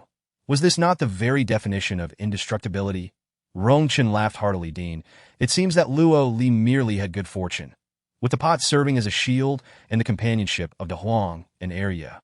Along with the spirit feathers bestowed by the White Tower spirit, one could see that even the heavens were safeguarding Luo Li. Good fortune. Jun Maxiao pondered the implications of those words. Very well. You have just emerged and are gravely injured. Take your time to recuperate. Then as Jun Maxiao approached the door, he suddenly halted. Luo Li, the foundation of the sutra repository has been destroyed by a mysterious, powerful being. Are you aware of this? Luo Li's heart trembled. Had Yuan Jiuxiao visited the Jojo Academy? Chapter 66. Only by growing stronger can one protect themselves. She lied effortlessly, unaware. Jun Maxiao glanced at her, nodded, and then strode away. Luo Li gazed at the receding figure, wondering if the dean truly believed her words. Perhaps he believed that she had merely relied on luck to escape. That a glimmer of light flashed in Luo Li's eyes. The dean was far too enigmatic, making him difficult to gauge. Little Luo L, I doubt Emu Qinqing appraised Luo Li from head to toe. Are you truly unscathed? Luo Li shook her head. I am fine. Emu Qinqing felt puzzled. Just moments ago, he had been discussing with Rongchen how to treat Luo Li. After being unconscious for such a brief period, had Luo Li already recovered? This left him wondering if there was something he was unaware of during that time. The fact that Luo Li could walk out of the sutra repository alive was largely thanks to Mu Qinqing. Rongchen observed the youth. He recognized your strength, but did not expect you to possess the capability to slay the Black Tower spirit. Mu Qinqing lowered his gaze. It was all due to Luo Li. Had she not marked the precise location of the Black Tower spirit, the broken heaven sword would not have struck with such accuracy. Rongchen gazed at Luo Li in astonishment. How did you mark it? According to Luo Li's description, the 7th level underground was pitch black, devoid of anything. This, a mere green spirit. How could she possibly mark it without utilizing her powers? The spirit essence stone. The one affixed to the wall of the sutra repository. Luo Li nodded. she had not anticipated that the egg left by Arya was not an ordinary spirit stone, but rather a spirit essence. Spirit essence is a type of raw stone that can be carved and is the primary material for the walls of the sutra repository. It is the only substance that can be affixed to the walls. When she departed from the Xingqian Peak, Mu Qianxing had given her a message talisman in her moment of desperation. As she affixed all the talismans to the large pot, she discovered that message talisman. It was then that she quietly collaborated with Mu Qianxing outside the sutra repository to mark the location of the Black Tower spirit. With the broken heaven sword unleashed, it struck true. Rong Chun did not inquire further. He assumed it had fallen from the wall during the skirmish. Although the broken heaven sword had struck the Black Tower spirit, it merely severed it in two. The true demise of the Black Tower spirit lay with the individual who destroyed the foundation of the sutra repository. Are you two concealing something from me? Rong Chun looked between Luo Li and Mu Qianxing. Mu Qianxing, speak honestly. Do you harbor feelings for Luo Li? Mu Qianxing's eyes widened in shock. Luo Li burst into laughter, but Mu Qianxing, I must advise you to refrain from such folly. You may pursue whomever you wish. But Luo Li is off limits. Why? Mu Qianxing inquired with curiosity. Is Luo Li particularly strong? Not particularly. Does she come from a distinguished background? It does not appear so. This is unacceptable. You, the pride of the academy and favored by fate, can have any girl you desire. Why pursue Luo Li now? Is this merely a game to you? Engaging in early romance at such a young age, I cannot allow our class to be harmed by your whims. Rong Chun spoke with utmost seriousness.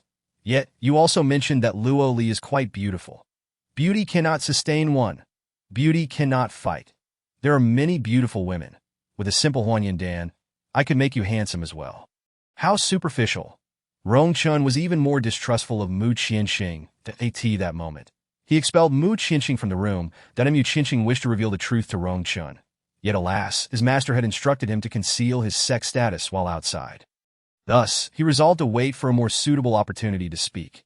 After Mu Qianxing departed, Rong Chun asked Luo Li to extend her wrist so he could take her pulse. That it seemed as though she was concealing some treasure, fearful of being discovered.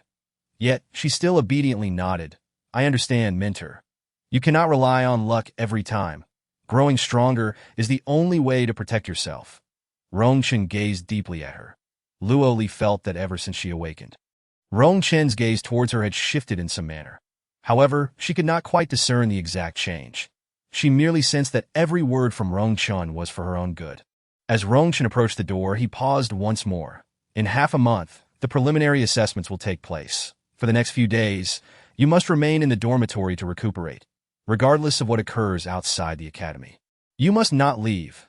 Preparing for the examination is of utmost importance. Luo Li felt dizzy. Was there some significant event occurring outside the academy? Once Rong Chun departed, Luo Li sat cross-legged on her bed. Beginning to introspect her condition, she discovered that the second layer of the 9-dragon seal within her had not broken. It remained intact at the 8th layer undamaged. How strange, Luo Li pondered, having clearly torn a small opening in the second layer of the seal using spirit control. Why did it seem as though the seal had not been tampered with? Moreover, the previously severed meridians had reconnected. The recovery was far too swift. It was utterly contrary to reason. While contending with the Black Tower spirit, she was acutely aware of the disparity in strength between them.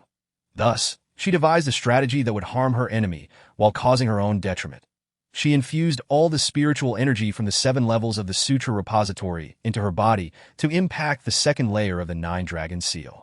Although she anticipated that it would not break through, she hoped to create a tier through which the power suppressed by the second layer could escape. That time, she would possess the capital to strike at Heidling. Her body could not withstand the power sealed beneath, causing her swollen skin and bones to crack. She severely injured Heidling using this method, and later utilized the spiritual essence egg marked by Arya to pinpoint Heidling's location, collaborating with Mu Qianxing to cleave Heidling in half. Everything unfolded according to her plan. After exiting the Sutra repository, she would indeed suffer a significant depletion of her vitality due to her injuries. Yet she would not perish. But now, the situation was utterly beyond her expectations. Within a single day, her injuries healed entirely, the shattered bones mended, and her meridians not only remained intact, but had also become thicker and wider as a result of this incident. The soft admonition that echoed in her ears during her unconsciousness rang out. Luo girl, the power of the second layer of the nine-dragon seal is too formidable. You must not forcibly break it, or you will be shattered into pieces. Your soul will scatter. Remember, it was Yun Jiuxiao he had come. This meant that he was also responsible for the destruction of the Sutra Repository's foundation. Heideling met his demise at his hands. Luo Li took a deep breath. Was he not supposed to be across the heavens? How could he suddenly appear at Jiuzhou Academy? Unable to comprehend this matter, she chose to set it aside.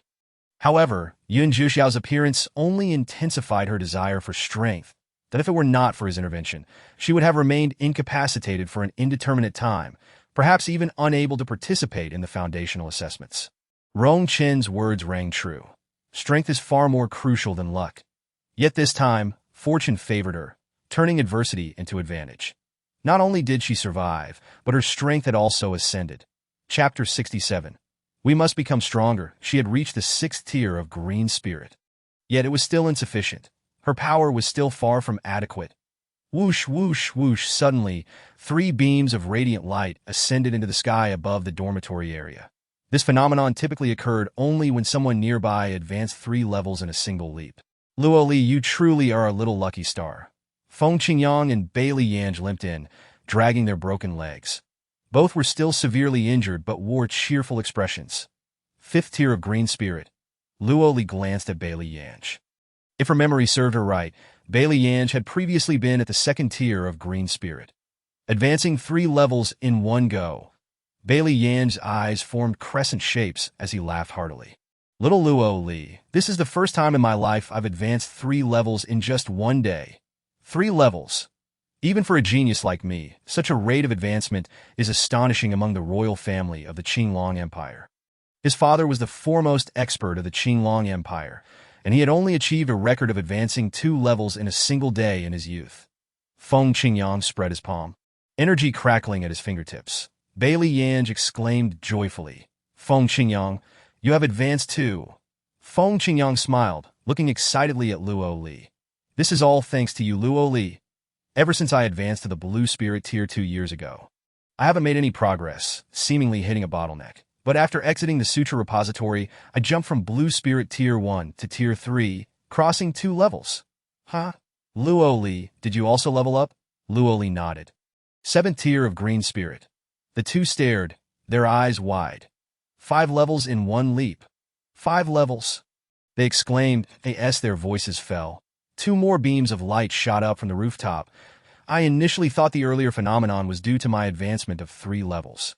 But it turns out it was because of you. 5 beams of light illuminated the area brilliantly. Feng Qingyang praised, with Luo Li, everyone levels up? Haha. This spectacle evoked envy among the students of Class Ding, who stood outside, watching eagerly. Luo Li was undoubtedly the hope of their class. Others turned their gaze toward the scene. Who is so remarkable as to advance 5 levels? It appeared to be the dormitory area of Class Ding. With such an extraordinary rate of advancement, it must be Feng Qingyang. After all, he's the class leader. I just saw it. It was Luo Li. She advanced 5 levels. My goodness, that's truly monstrous. What's so impressive? That country bumpkin can advance as quickly as she likes. She remains our defeated FOE in an instant. Some felt envy, while others were consumed by jealousy. Then on the other side, Yin Fanfan sat across from Bai Shang, her face turning green with anger. Bai Shang, did you see that? Those 5 beams that shot into the sky? I'm not blind, Bai Shang replied coldly. Yin Fanfan coughed. That Luo Li is truly formidable. Bai Shang frowned. Is advancing 5 levels truly impressive? Your perspective is rather limited. Yin Fanfan shot her a glance, as if to say, why don't you try advancing 5 levels yourself? What else with Luo Li? She is like an unkillable cockroach. Clearly, she was absorbed into the Sutra Repository, yet all 3 of them emerged alive. They were on the brink of death, and in less than a night, they're back on their feet. Do you think the 3 of them made a deal with that dark entity? A flash of murderous intent flickered in Bai Shang's eyes. Yin Fanfan immediately closed her mouth, then added, now that Luo Li and the others have returned, how do we deal with the false accusation of her murdering Su Rong? Bai Shang clenched her fists in silence. That we say she killed Su Ronger and she is guilty of murder. Will anyone believe it? Who saw us commit the murder? Ian Fanfan nervously swallowed. Are you implying? If she denies it, it would be seen as a rebuttal. Mutual slaughter within the academy leads to expulsion. If we manage to expel Luo Li, with her mere green spirit strength, it would be a simple matter to eliminate her outside. A trace of malice flickered in by Shang's eyes, in contrast to the elation of Bailey Yanj and Feng Qingyang. Luo Li remained remarkably composed. It was still not enough. Her power was still far from adequate. Leveling up was indeed a good thing, but both in overall strength and individually, they were still too weak. They had narrowly escaped the sutra repository with their lives this time. Yet next time, they might not be so fortunate. Luo Li narrowed her eyes. We must not become complacent due to momentary advancement. Compared to others, our strength remains insufficient. Feng Qingyang's smile faded, his expression grave. Indeed, we must grow stronger to confront those who look down upon us. The path of cultivation is inherently long and tedious. Devoid of shortcuts, they must tread steadily, diligently cultivating to become formidable. The matter of cultivation must unfold gradually. However, there was an urgent issue they needed to address. Lu Shang walked in leisurely, upon seeing the three unscathed. His expression relaxed. The law enforcement hall's mentor has summoned the three of you. Bailey Yanj and Feng Qingyang, with their broken limbs, were supported by Lu Shang as they made their way to the law enforcement hall alongside Luo Li. The four major mentors and a crowd of students gathered to watch the spectacle. Among them, Luo Li's keen eyes spotted by Shang and Ian Fanfan that a faint, cold smile graced her lips. Good. Very good. Luo Li, Feng Qingyang, Bailey Yanj. Do you realize your mistakes? The elder of the law enforcement hall, Li Jinting, was notoriously strict that it was said that a student once disregarded the academy's rules and fought privately, refusing to admit fault, and was publicly disarmed by Li Jinting. What mistake have we made? Luo Li asked, her voice crisp. Even on the way here, she had agreed with Feng Qingyang and Bailey Yanj that no matter what occurred, she would take the lead. After all, one was limping and the other had a broken arm. Unable to fend for themselves, the Li Jinting stood with his hands behind his back, his eagle-like gaze sweeping over Luo Li. The academy explicitly prohibits private dueling, yet you dare to engage in mutual harm. Whom did we kill? Su Rong. Li Jinting suddenly felt as though Luo Li were the mentor and he were the student. Why was it that whatever Luo Li inquired, he answered? Ahem. Luo Li straightened her posture, her gaze landing on by Shang behind. Yin Yudero, I killed Su Rong. How come I was unaware? When did I kill her? Luo Li, do not attempt to quibble. There are witnesses. If you continue to speak nonsense, do not blame me for being impartial and treating you harshly. Li Jinting's words were firm. Luo Li blinked innocently, lightly asking, I wonder what the punishment for this matter is. Luo Li understood. They intended not only to expel her from the academy, but also to nullify the spiritual power she had just advanced by 5 levels. Chapter 68. The strong oppress the weak. Li Jinting raised an eyebrow. Killing demands retribution, and acknowledging one's mistakes is only just. Luo Li burst into laughter, stepping forward to pat Li Jinting's chest with her small hand. Mentor Li, you must keep your word. Li Jinting thought this little girl was truly insane. As she stood on the verge of expulsion and the nullification of her powers, she remained so cheerful. Among the crowd, Rongqin wore the most worried expression. Shui Bingyu and Lei Yin were merely there for the spectacle. Yin Yu's face was filled with anger. How arrogant. Jiuzhou Academy is no place for weaklings like you. You only managed to squeeze and due to a stroke of luck. You have no rightful place here. Mentor Li, this person must be expelled immediately. If she remains in the academy, she will undoubtedly disrupt the rules and tarnish our reputation. Expel her. Expel her. She must be expelled at once. Without waiting for Li Jinting to respond, Luo Li eagerly chimed, Li Jinting. Luo Li must have lost her mind. Feng Qingyang, Bailey Yanj, and Lu Shang looked at Luo Li, seemingly unbothered. Clearly, this girl had a plan in mind, but a flash of violet light illuminated the air, eliciting gasps from the crowd. That it became evident that Li Jinting now wielded a formidable flame-infused purple gold whip in his hand. Should this whip land upon someone, it would render them devoid of spiritual energy. Luo Li smirked, pointing at Bai Chong. Instructor Li, strike her. Li Jinting furrowed his brows. Luo Li, cease your nonsense. Kneel at once. Kneel. We shall see if you possess the capability to command such. Luo Li. Li Jinting's voice turned cold, the pressure emanating from his presence palpable. Luo Li raised an eyebrow, producing a spirit crystal egg from her robe. That it is a recording stone. Rong Chen recognized the item. Astonished. Though not a supreme treasure, creating such a stone required immense effort, with its raw materials being elusive. Thus, within the entirety of the Jiuzhou Academy, there existed not a single recording stone. Even when faced with death, it would be futile to produce a spirit crystal, Yin Yu scoffed. Yet, unbeknownst to the others, Bai Chang's complexion turned pallid upon seeing the recording stone. Luo Li had already bypassed the crowd, standing before her. Bai Chang instinctively took a step back, nervously gazing at her. What are you going to do? Are you a first-tier blue spirit, afraid of me, a seventh-tier green spirit? Bai Chang. I'm not afraid of you. You are feeling guilty. Bai Chang, exasperated, retorted, what do I have to feel guilty about? Luo Li flicked the recording stone, and a luminous screen materialized in the air, displaying a scene akin to a film. The footage revealed the Black Tower spirit within the scripture pavilion, showcasing Bai Chang, Yin Fanfan, and Su Ronger on the ground. The image was silent, yet the moment Bai Chang pushed Su Ronger away. The clarity of the scene was undeniable. The recording stone depicted precisely how Bai Chang had sacrificed Su Ronger, followed by her and Yin Fanfan's nonchalant exit from the scripture pavilion. Each frame was discernible to anyone with sight. So it was Bai Chang who had slain Su Rong. Feng Qingyang and the others understood how to stir the pot. Bai Lianjiu exclaimed, "The thief cries stop thief right before our esteemed instructors." Who was it that proclaimed they would strip Luo Li of her spiritual energy? It appears the loudest among them was Instructor Yin, was it not? Lu Shang's sarcastic remarks were particularly timely. With the truth now unveiled, Instructor Yin, you wouldn't be playing favorites, would you?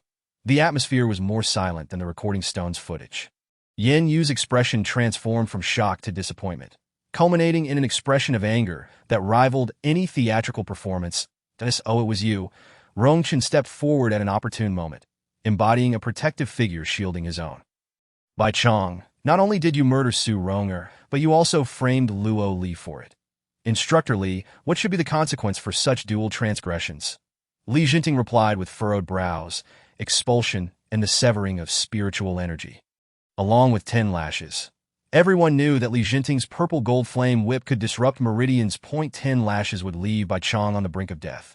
Bai Chang had only recently joined the academy. She had yet to advance her spiritual power, thus she couldn't be stripped of it. However, expulsion was an irreversible fate. Bai Chang's eyes widened in disbelief. No, it wasn't me. I cannot be expelled. She had painstakingly devised a way for her master to send her to Jiuzhou Academy. How could she endure being expelled? Luo Li chuckled. How amusing. So Jiuzhou Academy is your personal domain. You think that just because you do not wish to be expelled, you can expel me instead? Jiuzhou Academy is the most formidable sanctum in the northern region of the 9 Heavens continent, not a playground for a mere child. Such words should not be uttered lightly, Li Jinting corrected her. Since Instructor Li is so well-versed in the Academy's regulations, what are you waiting for? Shouldn't you proceed according to protocol? The abrupt shift left Li Jinting somewhat bewildered. He promptly instructed Bai Chang to step forward. Wait! Yin Yu interposed in front of Bai Chang. All eyes turned to him. This matter, based solely on a recording stone, requires further examination. Luo Li smiled. If you do not trust the recording stone, do you trust Bai Chang's words? I present evidence, and you wish to investigate. Yet Bai Chang's empty rhetoric is sufficient for you to deem me a culprit. Instructor Yin, your bias is quite blatant, is it not? You. Yin Yu's face turned an alarming shade of green with anger. The students from Class Ding rallied, glaring defiantly at Yin Yu. The tension between the two factions escalated, threatening to erupt in a conflict. Li Jinting bellowed, silence. I shall handle this matter impartially. I will not wrong an innocent student. Nor will I shield a guilty one. But what if Bai Chang is also innocent? Yin Yu interjected. Li Jinting shot him a sidelong glance. Though they had known each other for years and maintained a good rapport, he cared little for personal connections when it came to the Academy's rules. Yin Yu summoned Bai Chang and Yin Fanfan, enveloping them with his formidable spiritual energy. Instantly, a wisp of demonic energy coiled around their foreheads. Do they possess demonic energy? Li Jinting was taken aback. Yin Yu extracted the demonic energy from their brows and dissipated it with his spiritual power. Instructor Li, they were also influenced by the Black Tower spirit, which led to their actions against fellow students. Bai Chong and Yin Fanfan are victims in this incident. Li Jinting hesitated. Thus, Bai Chong should not face punishment. It is all merely a misunderstanding. Bai Chong instantly grasped the situation, and she and Yin Fanfan hastily knelt before Li Jinting. Instructor Li, we implore you to show mercy that we truly had no knowledge of what transpired within the tower. When we emerged, I only felt a foggy haze in my mind, and I do not recall what was said at that time. Chapter 69. Who fears whom? Tiske. Just moments ago, when you revealed the recording stone, your flustered demeanor suggested otherwise. Luo Li remarked coldly. If you are angry, you may strike me or scold me. I will not retaliate. Luo Li leaned closer to Bai Chong. Do you think I would shy away? When Bai Chong met Luo Li's gaze, a hint of provocation flickered in her eyes. Smack! Luo Li delivered a crisp slap to Bai Chang's face. Bai Chong was momentarily stunned, her eyes wide in disbelief. Luo Li flashed a radiant smile. You asked me to hit you. If I do not, would that not be disrespectful? You wouldn't be merely exchanging pleasantries, would you? Bai Chong felt a murderous rage brewing within her. Was Luo Li mad? She truly struck her. I cannot abide empty niceties. You explicitly stated that I should strike you until I am no longer angry. Yin Yu grabbed Luo Li's shoulder. Luo Li, do not overstep your bounds. Bai Chong is not only a student of Class A, but also a direct disciple of Mu Fian from the Xianyan sect. Atop provoked the Xianyan sect. Do you wish to court death? The immense spiritual pressure on Luo Li's shoulder was painful. Yin Yu was merely using Bai Chang's status as a shield. Bai Chong stood across from her, wearing a triumphant expression, as if to say, even if I frame you, I have Yin Yu and the Xianyan sect as my backing. What do you have? Yin Ronchen's words were yet to fade. Whoosh, a powerful surge of spiritual energy struck Yin Yu's hand, causing him to release Luo Li. Not far away, Mu Qinqing approached, wielding the shattered sky sword. Standing beside Luo Li, Mu Qinqing's icy demeanor sent shivers down spine. Strike. Whoever you wish to hit, do so. Let us see who dares to stop you. The crowd gasped in astonishment. All right then. Luo Li's eyes gleamed with mischief. Instructor Li, may I borrow your whip for a moment? Li Jinting intended to refuse, yet upon seeing Mu Qinqing's perpetually frozen countenance, as Luo Li seized the flame-infused purple-gold whip from his hands, Li Jinting dared not utter a word. Luo Li yanked Bai Chang's hair and unleashed a flurry of strikes. Each crack of the whip echoed. Despite her being merely of green spirit rank, she wielded the whip with a force akin to that of a purple spirit. The sound of slaps rang out, startling Bai Chong into a frenzy. Yet, no matter how swift her movements, she could not outpace Luo Li. Luo Li anticipated every possible escape route Bai Chong might take, delivering each lash with precision. Bai Chong was left utterly disheveled, her face marred and her clothing tattered. Instructor Yin, save me! Help me! Bai Chong cried out in desperation. With each plea, Yin Yu's heart twisted in anguish. Cough, Mu Qinqing, what are you doing? Providing support for Luo Li. Can't you see? Yin Yu retorted. Mu Qinqing, I know you have feelings for Luo Li, but she is utterly reckless. Is it not enough that she lacks decorum? Must you also follow suit? Mu Qinqing. Bai Chong is a disciple of the Xianyan sect. Surely you are aware of the Academy's agreement with the Xianyan sect. Years ago, Mu Fian, the sect leader of the Xianyan sect, had personally visited Jiuzhou Academy. It was said that after an undisclosed conversation between her and Jun Ma Xiao, they reached an agreement. Jiuzhou Academy could not harm members of the Xianyan sect. Among the four major sects, only the Xianyan sect held such an exception. The reasons behind this were known only to Jun Mo Xiao. To provoke the Xianyan sect is a trivial matter, Mu Qinqing replied coldly, his arrogance palpable. Nearby, Luo Li continued to relentlessly assault Bai Chong. Bai Chong wanted to retaliate, yet in the presence of Mu Qinqing, she dared not. Moreover, with Luo Li wielding the purple gold flame whip, despite her superior strength, she found herself unable to strike back. Aside from Yin Yu, no one cared about Bai Chang's plight. In fact, the students from Class Ding were fervently hoping Luo Li would beat Bai Chong to death. That woman was too vicious, too arrogant. As it seemed Bai Chong was on the brink of defeat, Yin Yu prepared to charge forward. only to be intercepted by the shattered sky sword. The sword's edge shimmered with a chilling light, emanating an aura from the sacred weapon that even Yin Yu found insurmountable. Master Yin, would you care to test the might of the shattering sky sword? Yin Yu was at a loss for words.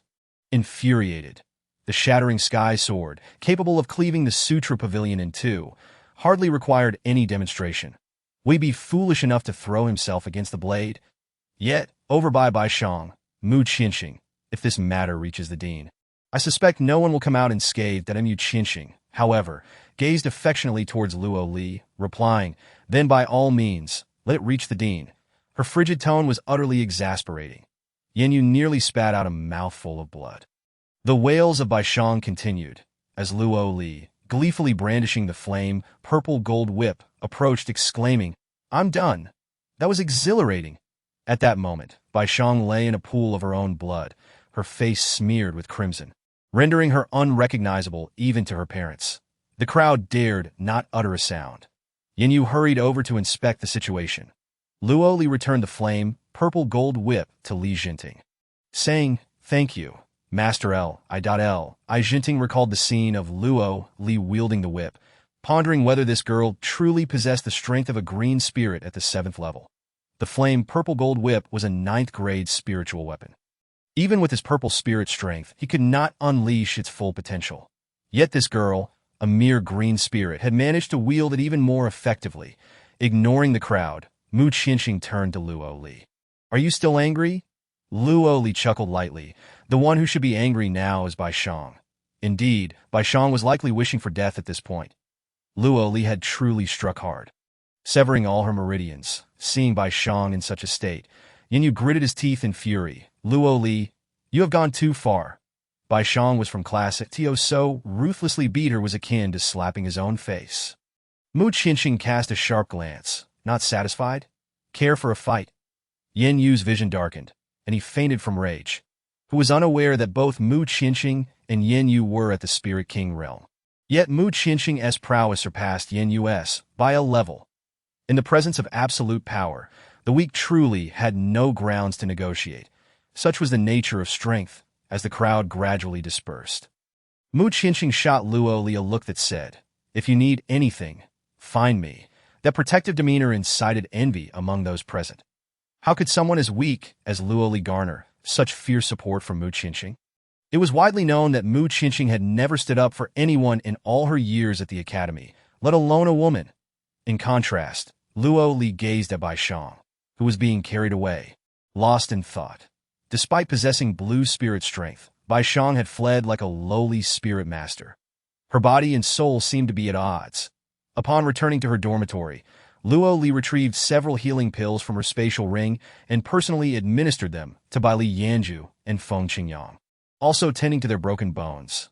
Luo Li, what is the matter? Lu Shang, trailing behind her, sensed something was amiss. Bai Li Yanju and Feng Qingyang remained discreetly silent. How many days until the preliminary assessment? Luo Li inquired. Lu Shang pondered for a moment before responding. Less than half a month.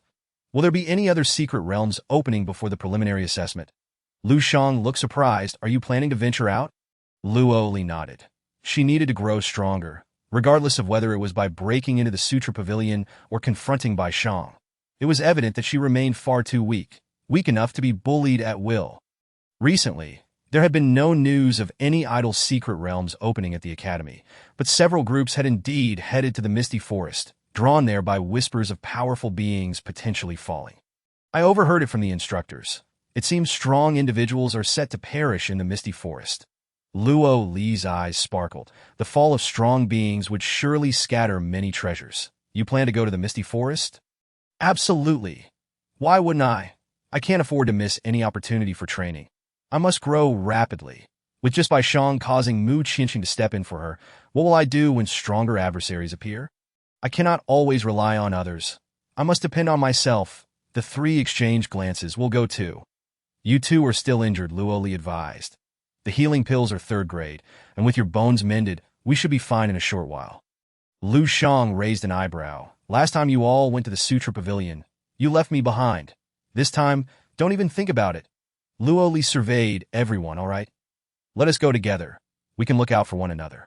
Thus, under the cover of night, the four stealthily slipped out of the academy. Rong Chun, unable to shake off concern for the children, reluctantly clutched a few healing pills he had saved over the years. However, upon entering the room, he found it empty, and on the table lay a note with just 4 words, "Misty Forest." Rong Chun was horrified. Those little rascals. Meanwhile, in Bai Shang's room, Yin Yu had brought the academy doctor to examine her. Gu Baichao declared there was little need for treatment. Once injured by the purple gold flame whip, her wounds were exceedingly difficult to heal and would require at least a month of rest. "That won't do. The preliminary assessment is in less than half a month. You still expect Bai Shang to participate in the preliminary assessment? Yin Yu, I'm not scolding you, but your greed is insatiable. One must not be too ambitious." The Jiu Baichao had no intention of indulging Yin Yu's face, promptly packing up his medical kit and leaving. Yin Yu paced anxiously in the room. Bai Shang's demise would bring him no benefit. Suddenly, he thought of Mu Fei. It seemed his only option was to contact her. Yin Yu set up a barrier around the room and used the mystic mirror to reach out to Mu Fei. Upon seeing her graceful visage, Yin Yu's gaze softened momentarily, though he quickly masked Tio, what do I owe the pleasure of this call, Master Yin? Even her voice was melodious. That it's been a while. Yin Yu steadied his nerves, somewhat bashfully stating, "Master Mu, I must apologize. I have failed you, Bai Shang." Mu Fei's brow furrowed immediately. What happened to Bai Shang? Yin Yu recounted the events as they unfolded. Mu Fei's brow knitted tightly. What has happened to Bai Shang? Yin Yu adjusted the angle of the mystic mirror to focus on Bai Shang, who lay weakly on the bed. That moment, Luo Qingqing was at the second level of the orange spirit realm. But now, she had transferred Luo Qingqing's soul into Bai Shang's body, which possessed blue spirit strength. The severity of her injuries indicated that her assailant was either exceptionally strong or had struck ruthlessly. Noticing Mu Fei's silence, Yin Yu felt uneasy. "Master Mu, did you just say a girl named Luo Li harmed my disciple?" Yin Yu nodded. Mu Fei's fists clenched in fury. The mystic mirror only captured her face. And Yin Yu was oblivious to the extent of her wrath. It wasn't that she was particularly fond of Luo Qingqing. After all, this daughter had not been raised by her side, and their bond was tenuous. But hearing Luo Li's name once more ignited her anger. Luo Li. Once again, it was Luo Li. With the preliminary assessment of the Jiuzhou Academy looming in half a month, she must ensure Bai Shang recovered within that time frame. Yin Yu hastily agreed. "I think so too, but Bai Shang's injuries are far too severe. Tio heal her completely within half a month. We will need dragon soul grass." Naturally, Mu Fei was aware of the rarity of dragon soul grass. It was a 9th-grade yellow-rank spiritual herb, and acquiring it would be no easy feat. Present. I am still in seclusion, and will need to devise another plan that I shall notify Jun Mo Xiao to assist. There is no need for you to personally trouble the dean over such a trivial matter, Ditto. I happen to have a dragon soul grass here, one that I fortuitously acquired during a secret realm expedition a year ago. Mu Fei furrowed her brow. "Master Yin, your loyalty to the Xianyan sect is noted. I will emerge from seclusion shortly, but before I do, I need you to take good care of Bai Shang." "You are too kind, Master Mu. The Xianyan sect and Jiuzhou Academy have such a close relationship. Even without your request, I would take special care of Bai Shang." "Then I thank you, Master Yin. When I emerge from seclusion, I will certainly express my gratitude in person." The thought of Mu Fei visiting soon left Yin Yu elated. He suppressed his excitement, striving to appear calm. "I will await your arrival at the academy." As the mystic mirror closed, Yin Yu gazed at the unconscious Bai Shang, a cold smile emerging on his lips. 2 days later, as the sun dipped low in the west, in the misty forest, Luo Li by Li Yanju, Feng Qingyang, and Lu Shang arrived just in time to see a group approaching from a distance. Leading the way was Junyu, the class leader of Class B, flanked by Yin Fanfan. Since the incident where you had thoroughly beaten Bai Shang, Yin Fanfan had noticeably become much more subdued. Bai Li Yan just squinted with a grin. "This time, I'm aiming for high-level magic cores to sell for spirit stones to feed area." The four formed 2 pairs and ventured into the misty forest. Just as the groups were organized, Junyu and his companions from Class B arrived. Junyu glanced at Luo Li, curiously asking, "What are those on your faces? Masks?" Junyu gave it little thought and kindly reminded them, "The misty forest is rife with miasma. Just wearing a thin cloth 1 tea suffice." Yin Fanfan stood beside Junyu and let out a huff. Surely lacking spirit stones to purchase the detoxification pills that if wanted spirit stones, who would wear a mask? Luo Li turned her gaze towards Yin Fanfan. Yin Fanfan was taken aback. What are you looking at me for? Did I say something wrong? Ever since Bai Shang was defeated, Yin Fanfan harbored even greater animosity towards Luo Li. This girl is toxic, but if you wish to privately beat me up, rest assured I won't retaliate. Yin Fanfan declared. Good luck with that, Luo Li scoffed coldly. Yin Fanfan was caught off guard by Luo Li's response. Could it be that she had come to terms with things these past few days and decided to reconcile with the A-class? As if Yin Fanfan would fall for that. Once they entered the Misty Forest, she would look for an opportunity to take Luo Li's life. The Academy forbids private fights, but if Luo Li were to die in the Misty Forest, no one at the Academy would care, right? Upon entering the Misty Forest, as Junyu had predicted, they were greeted by miasma. Among this group, it was Luo Li's first visit, Yin Fanfan by Li Yinju and the others. Being from the Great Empire, had the privilege of relying on their backgrounds to accompany their elders into the Misty Forest. However, that had been several years ago, and given their relatively younger ages. Bai Li Yinju and Yin Fanfan had not ventured deep into the forest. Over the years, the Misty Forest had undergone some changes. The miasma had thickened. Luo Li pointed out a route, and the four of them advanced slowly deeper into the forest. Others, noticing the peculiar attire of the four, could not help but whisper among themselves. The miasma extended for hundreds of meters. Once inhaled, it would be akin to poisoning, resulting in a depletion of spiritual energy. We must hasten our pace to leave the miasma forest. The detoxification pills won't last long, and once they fail, we're done for, Junyu expressed his concern.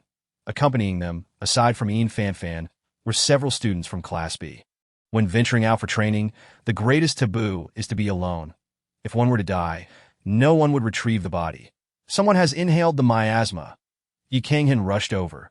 Behind him, Su Yuyu had fainted from the miasma. Being supported by another person, Yi Kanghan, known as the top student of Class C, was extremely diligent in his cultivation to what extent. Aside from eating and sleeping, as long as his eyes were open, he was cultivating. Though he possessed relatively low talent, he compensated with hard work, resulting in considerable strength. Many in the academy were aware of Yi Kanghan's reputation. Does anyone have detoxification pills? Before Yi Kanghan could finish a sentence, a voice chimed in. I do. Turning towards the voice, Yi Kanghan saw it was Yin Fanfan. That I happen to have a detoxification pill here. Do you want it? Yes, 100,000 low-grade spirit stones. Yin Fanfan extended her finger, indicating the amount. Yi Kanghan's expression changed. That's a bit pricey, isn't it? Everyone knew that detoxification pills were purchased from the black market. The listed price was 1,000 low-grade spirit stones for a single detoxification pill. Yin Fanfan was selling it for a whopping 10 times that price. Why don't you go rob someone? A few raised their heads and spotted Luo Li sitting against a tree in the distance. She held a stack of items that looked identical to the so-called mask on her face. Yin Fanfan couldn't help but sneer. Miss Luo, can't you pass through the miasma forest? Are you waiting for rescue too? Perfectly, I only have one detoxification pill that if both you and Yi Kanghan want it, you can both make an offer. The one with the higher price will get it. Luo Li curled her lips in disdain. What a show of arrogance over a mere detoxification pill. You act as if you're the queen, practically puffing up your nostrils. Yin Fanfan was quite pleased with herself, given the current circumstance. The detoxification pill was akin to a life-saving elixir. Without it, you wouldn't even be able to enter the Misty Forest. That am I selling detoxification pills? I'm offering you an opportunity to train in the Misty Forest. Junyu frowned, feeling that Yin Fanfan was taking advantage of the situation, showing no regard for their shared camaraderie. However, as she was from Class A, he refrained from voicing his discontent to Yi Kanghan. Are you buying the detoxification pill or not? If you're not going to buy, don't delay me from entering the Misty Forest for training. Yin Fanfan expressed her impatience. Observing Su Yuyu's worsening condition, Yi Kanghan took off his storage pouch. Counting the spirit stones and treasures within, I only have 80,000 spirit stones, but I have a high-grade magic crystal here. 80,000 spirit stones won't do, while magic cores can be exchanged for spirit stones. I would have to make a trip to the black market. How about this? You give me 2 high-grade magic cores. Yi Kanghan. He usually focused on cultivation, spending most of his time training outside. Although he had acquired numerous treasures, the consumption was equally substantial. Injuries were inevitable during training, and coupled with the high intensity of the sessions, he had exchanged most of his spoils at the black market for spirit stones to purchase pills and talismans. Everyone knew those two items were particularly costly. Ye Kanghan, which is more important, a high-grade magic core or Su Yuyu's life. You should weigh your options. After all, once you miss this opportunity, there won't be another. High-grade magic crystals are rare. One might have to hunt down 10 magical beasts to obtain a single high-grade magic core. With Yi Kanghan as an easy target, she certainly aimed to take advantage. Yi Kanghan tossed the storage pouch to Yin Fanfan. Give me the detoxification pill. Smack. The storage pouch was suddenly intercepted by a figure. Yin Fanfan looked at the unexpectedly appearing girl in black. Luo Li, what are you doing? Luo Li waved the storage pouch in her hand. 80,000 spirit stones, 2 high-grade magic crystals. Yin Fanfan, you're quite ruthless. Point one is willing to buy, the other to sell. Who are you to envy me? With confidence, Luo Li continued. If you have the ability, take your detoxification pill and sell it to Yi Kanghan. Luo Li dismissed her detoxification pill. You might as well keep it for yourself.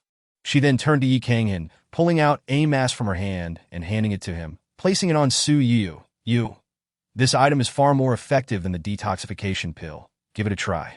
I guarantee Su Yu will awaken within 15 minutes. Yi Kanghan observed Luo Li donning the mask and, rather inexplicably, felt that the little girl was indeed telling the truth. Without thinking, he placed the mask on the unconscious Su Yu. Nearby, Yin Fanfan stood with her hands on her hips, laughing heartily. Junyu, did you see that? The fools just keep multiplying. How could a mere mask compare to a detoxification pill? She's awake. Su Yu is awake. Yi Kanghan and Lu Fei shouted in unison. Yin Fanfan was left dumbfounded. How is that possible? Luo Li handed the storage pouch back to Yi Kanghan. Here you go. Take it. Be more cautious in the future. Wait, do you have any more of those detoxification masks? Don't misunderstand. I wish to buy. Luo Li directly retrieved a stack of masks from her space. Yi Kanghan. May I ask, how much are they? Luo Li blinked. 1,000 spirit stones. Yi Kanghan's eyes lit up. So cheap. Chapter 72. Strengthen oneself. Protect the weak. Yi Kanghan's statement was not without merit. Previously, it seemed he had never encountered detoxification masks in the black market. They were indeed 100 times more effective than detoxification pills. Considering Su Yuyu's condition, taking a detoxification pill would require at least an hour for her to awaken. Yet this miraculous mask only took a short time to work. With the same price but superior results, Yi Kanghan was naturally inclined to purchase. Beside them, Lu Shang popped his head in, praising, our detoxification masks not only have a low price but also exceptional efficacy. Just look at Bai Li Yinju and Feng Qingyang. The group followed Lu Shang's gesture. They saw Bai Li and Feng Qingyang strolling leisurely through the miasma forest, as if they were merely taking a walk. Where they passed, the miasma receded by a meter, entirely different from others who cautiously traversed the miasma forest, calculating how long the detoxification pills still had before expiration, fearful of being contaminated by the miasma. Moreover, the crucial point was that our detoxification masks had no time limit. Did I want to buy 8? Yi Kanghan was even more tempted. Luo Li and Lu Shang exchanged glances, and Luo Li immediately pulled out 10 detoxification masks. Buy 8, get 2 free, 10 in total. Thank you. As passers-by saw Yi Kanghan purchase 8, people immediately gathered around. Luo Li called out, detoxification masks. They work incredibly well, fair and square. Thus, a remarkable scene unfolded at the entrance of the misty forest. Amidst the detoxification forest, where Luo Li sat beneath a tree, setting up a stall, in front of her was a small table stacked high with masks. Passers-by glanced curiously, and with Bai Li Yinju and Feng Qingyang serving as samples, many began to rush to buy. The fact that there was no time limit was enough to draw attention. The detoxification pills are about to expire. Junyu furrowed his brows, informing the others behind him. The Class B students began to look towards Luo Li's stall. I have detoxification pills. Yin Fanfan produced a small vial. The others didn't even spare a glance, all attracted by Luo Li's detoxification masks. Let us go buy Luo Li's detoxification masks. They're convenient, effective, and cheap. A crowd buzzed towards Luo Li, exchanging spirit stones to purchase. Junyu also bought 10 in one go, once the detoxification pills expired. Yin Fanfan consumed the only remaining one. Watching everyone clutching a mask, Yin Fanfan felt a twinge of envy. With their detoxification masks having no time limit, they could remain in the misty forest for several more days. Who knows what great opportunities they might encounter during this time. Moreover, detoxification pills, once ingested, could only be taken 3 times a day at most. Overconsumption would lead to discomfort in the body of the spiritual practitioner, thus impacting their training. Moreover, those who purchase low-quality dispelling pills will find that the duration of their effects is significantly shortened. They cannot compare to Luo Li's masks, which are external, convenient, and swift, eliminating concerns about time or the need to consume more. I require 20 of them. Luo Li raised her head, catching sight of Fan Fan's stubborn and awkward face. Rest assured, I possess spirit stones. I will not incur any debts. Luo Li raised an eyebrow in disdain and directly stored the stack of masks before her in her spatial pouch. Fan Fan stared wide-eyed. Luo Li, what do you mean by this? Not for sale, you. I am not refusing to pay you with spirit stones. A glint of shrewdness flashed in Luo Li's eyes. If you wish to buy, it will cost 100,000 spirit stones each. This is extortion. Luo Li replied, buy it or not. It's up to you. Fan Fan was infuriated, but could not utter the words then don't buy it because he had no surplus dispelling pills left. After the recent commotion, he feared that the remaining pill would not suffice to traverse the miasma forest, but he did not wish to meet the same fate as Su Yu and perish within the miasma forest. I will buy. Fan Fan had only brought 200,000 spirit stones with him, which he promptly handed over to Luo Li. Thus, his initial intent to purchase 20 masks was reduced to merely 2. Lu Shang, as a merchant, was undoubtedly competent. He assisted Luo Li in counting the spirit stones that in a mere moment. All the spirit stones were stored in a storage bag and handed over to her, totaling 630,000 spirit stones. Upon hearing such a sum a few meters away, Fan Fan felt utterly disheartened. To accumulate 630,000 spirit stones at the Jojo Academy, one would have to endure years of hardship. Yet Luo Li achieved this in just 1 hour. What on earth is this peculiar mask made of? He resolved to make some himself later. Luo Li was elated, having struck a small fortune. She lacked spiritual treasures and spiritual plants, but was in dire need of spirit stones. Luo Li mused that these masks were indeed in high demand. Lu Shang gave her a thumbs up, expressing admiration. Initially, when he saw her crafting these items from scraps of spiritual plants, he did not grasp their remarkable utility. You are truly impressive. This greatly broadened Lu Shang's horizons. As a subpar refiner, this was the first time he had seen remnants of spiritual plants transformed into treasures rivaling dispelling pills. Even if sold on the black market in the future, they would surely fetch a considerable number of spirit stones. Luo Li smiled, acknowledging that the cost of producing the masks was indeed minimal. They utilized the leftover materials from crafting dispelling pills, along with some damaged low-tier talismans. Brothers, our good days lie ahead. Striking it rich is merely a small goal that I aim to become the strongest student at Jojo Academy. Excellent. Lu Shang and the others felt their blood boil with excitement. If we are to act, let us become strong, strengthen ourselves, and protect the weak. The 4 of them followed their initial plan, pairing off into 2 groups to train separately, agreeing to meet at this location the next day. Luo Li teamed up with Bai Li Yin Jiao and headed east.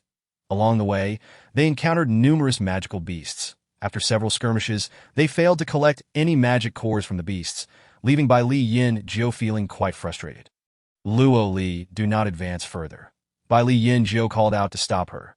Luo Li gazed into the depths of the misty forest. The path they were traversing was fraught with magical beasts and scarce in spiritual masters, clearly indicating pervasive danger. When I accompanied my father to the misty forest previously, he mentioned a blood-colored area ahead, known as the most perilous location within the entire forest. Many purple spirit powerhouses have perished there. Though treasures abound, the risks are tremendous. Given their current strength, it was evident that they could not venture into the blood-colored zone without a high likelihood of meeting their demise, Luo Li pondered. For within lies the bone flower. The bone flower is a primary ingredient in the crafting of soul exchange pills. What do you seek the bone flower for? As someone who has long researched medicinal pills, Bai Li Yanjiao was well aware of the bone flower's properties. Luo Li thought of Bai Chong. I have significant use for it. Beyond soul exchange pills also possess a remarkable function. They can verify the use of the soul transfer technique. I suspect someone has employed the soul transfer technique on Bai Chong. Luo Li did not articulate this explicitly, but Bai Li Yanjiu understood the importance and refrained from further inquiries. Let us go. We must locate the bone flower today. Luo Li raised her brow. Chapter 73. Luo Li's daughter. The two ventured deeper into the forest. With De Huang's assistance, they cleverly avoided magical beasts of all levels. According to Luo Li's plan, they would find the bone flower first before proceeding with their training. The habitat of the bone flower was located at the heart of the blood-colored zone. There, Bai Li Yanjiu pointed at a cluster of white flowers blooming on the crimson soil before them. The interplay of red and white, the fusion of blood and bone. Luo Li surveyed her surroundings, sensing something amiss. Wait here, I shall harvest it. Bai Li Yanjiu cautioned. Proceed with care. Point one remained outside while the other went inside, ensuring that they could support each other in case of emergencies. Once inside, Luo Li swiftly gathered the bone flowers. Bai Li Yanjiu had expected Luo Li to pick only one blossom, but to her astonishment, Luo Li swept them all up in a flurry and stored them in her spatial pouch. Bai Li Yanjiu gazed at the barren patch left behind. Luo Li, well done. Just as her words fell, dark clouds swirled in the sky, and a fierce wind descended. Dark purple lightning, charged with the might of thunder, struck down in an instant, aiming directly at Bai Li Yanjiu. Luo Li turned to Bai Li Yanjiu and shouted, "Bai, take cover." Simultaneously, Luo Li dashed towards the exit. Bai Li Yanjiu reacted swiftly, evading the first bolt of lightning. Moments later, multiple bolts of lightning rained down like a frenzy, crackling ominously. Heavens, is the danger of this place solely these frenzied bolts of lightning? It is perilous, exceedingly perilous. If other magical beasts were present, they might have a means of escape. Yet the power of lightning was something they could not evade. That it was as if the lightning had a mind of its own. Wherever they attempted to flee, the lightning would follow. That a moment's hesitation could lead to disaster. Luo Li, hurry, Bai Li Yanjiu urged earnestly. Luo Li recognized the extreme peril of their situation. However, the lightning was coming down with such ferocity that the entire expanse above was shrouded in ominous clouds. A torrent of thunderous power. No, we cannot escape now, and we must find a place to hide. Over there. Bai Li Yanjiu pointed to an ancient banyan tree on the left, before they could reach it. A resounding crack echoed as the millennial-old banyan tree was struck, shattering into splinters. The two stood in shock, eyes wide.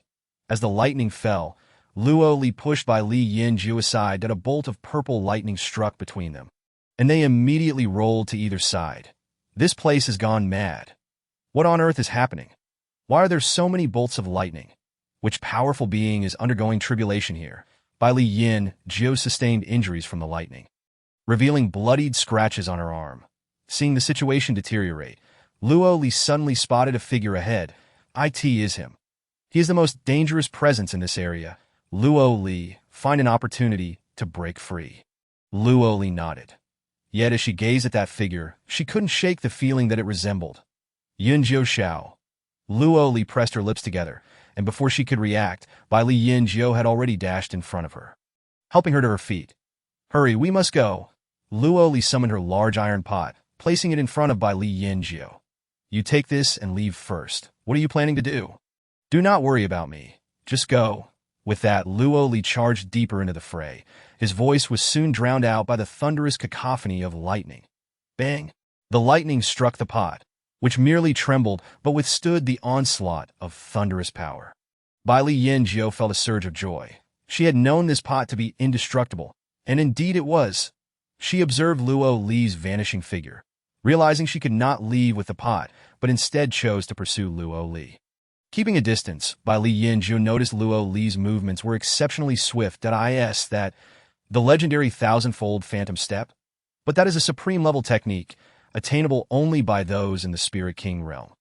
Little Luo Li is merely a 7th-tier green spirit. This was Luo Li's first attempt at employing the thousand-fold phantom step, and she was astonished at her success.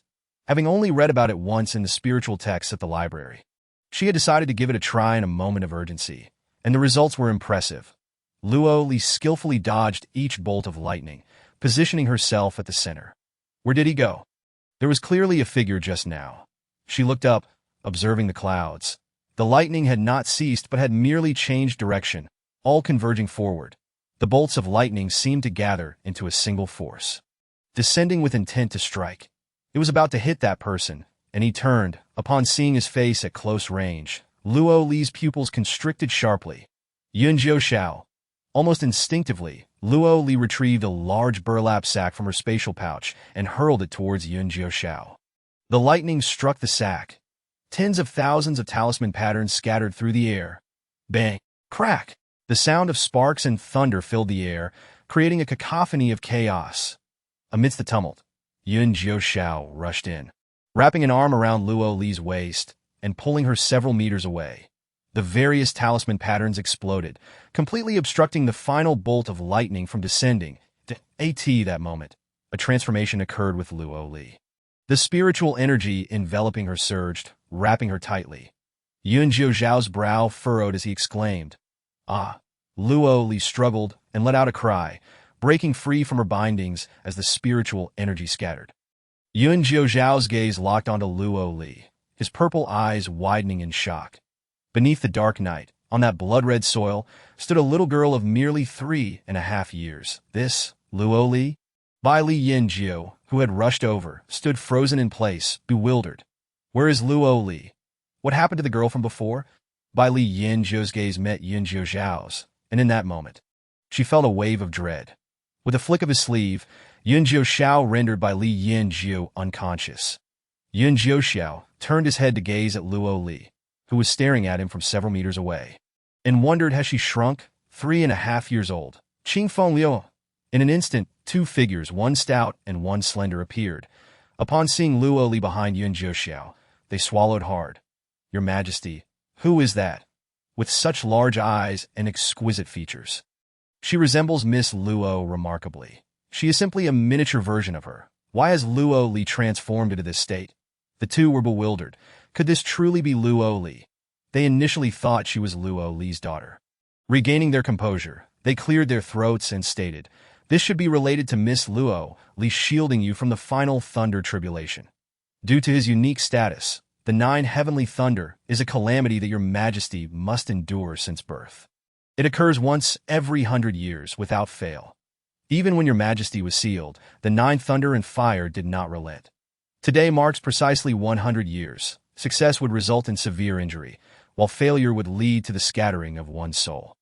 Of course, we firmly believe that your Majesty will prevail. There is no force in this world capable of resisting the might of the 9 thunder and fire, save for your Majesty himself." The site for the tribulation was chosen in the blood-red zone at the deepest part of the misty forest. I was prepared for severe injury, yet I never anticipated. His gaze fell upon the 3.5-year-old Luo Li. Her eyes were remarkably clear, softening his heart. This little girl unexpectedly stepped forward at a crucial moment, helping him dissipate the last heavenly fire. Chapter 74. The Beautiful Brother. The power of the 9 thunder and fire must have clashed with the energy within Miss Luo, triggering a reversal technique that caused her to regress to the age of 3.5. The 1,000 Illusion Step.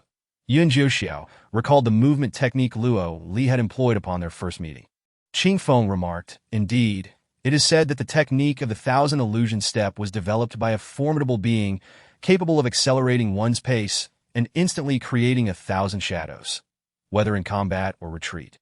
It renders opponents utterly helpless. Normally, such a supreme technique is unbreakable, yet the thunder and fire happen to be its nemesis. When the two collide, it produces the reversal technique, leading to Miss Luo's misfortune." Both Qing Feng and Liu Hua remained astonished. After all, the 1,000 Illusion Step was not a technique that just anyone could learn. That moment, little Luo Li blinked her adorably large eyes and surveyed the three. Her voice soft and sweet. "Are you 3? Teaching a lesson?" Why did she awaken to find 3 unfamiliar men? Yun Jiu's expression shifted. "Luo Li, do you not recognize me?" Luo Li blinked again. "Beautiful brother." Yun Jiu. That look in her eyes and tone of voice clearly indicated that she did not recognize him. Surely, she could not remain like this forever, although the 3.5-year-old Luo Li was utterly charming. Her diminutive state posed a risk. When would she recover? This left Qing Feng at a loss. This subordinate truly did not know. Yun Jiu took a deep breath, and suddenly, Luo Li, with her short legs, waved her little arms and directly hugged his thigh. saying, "Beautiful brother, don't be angry. It will make you ugly." Yun Jiuxiao looked down into Luo Li's starkly contrasting black and white eyes, and the gloom in his heart dissipated, his aura softening considerably. I am not angry." Qing Feng and Liu Hua exchanged secret glances. Miss Luo truly is adorable. She has completely captivated their ruthless monarch. Your Majesty, I do have a suggestion that may assist Miss Luo in her recovery. Speak. Miss Luo has been residing at Jiuzhou Academy lately, and it is likely that she acquired the 1,000 illusion step there. I believe the Academy may possess a means to facilitate her swift recovery. Yun Jiuxiao gazed towards the towering structure in the distance, Jiuzhou Academy. At that same moment, a bustling crowd approached nearby. The sign of a powerful being's fall. A great being has perished. There must be many treasures there. Let us hurry and take a look. After the calm, the spirit masters began to flood in. Feng Qingyang and Lu Shang, among others, had also arrived.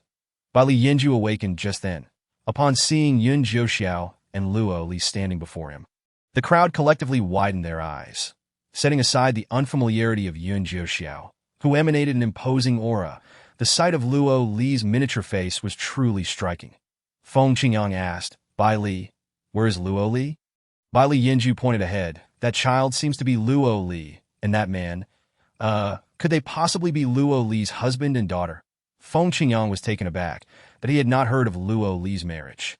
Bai Li Yinju trembled as he pointed at Yun Jiuxiao and Luo Li, exclaiming, "That is indeed Luo Li." After all, he had witnessed the entire development of events. How could this be? Feng Qingyang's eyes widened. Bai Li Yinju's lips twitched. "I cannot believe it either, but the truth is as such. What on earth has transpired?" Bai Li Yinju summarized the events in a few brief sentences. Feng Qingyang and Lu Shang understood. The spirit masters behind them, kept at a distance by Yun Jiuxiao's presence, had not heard Bai Li Yinju's words. They merely observed the surrounding chaos, resembling the aftermath of a fierce battle between powerful beings. Given the disturbance caused by the heavenly thunder, they surmised that unimaginable events had unfolded here. However, seeing little Luo Li regarding them with unfamiliar eyes, they presumed she no longer recognized them. What should they do? Yun Jiuxiao's imposing aura intensified. "This matter does not warrant your inquiry. The three of them. The strength of this man's presence is formidable."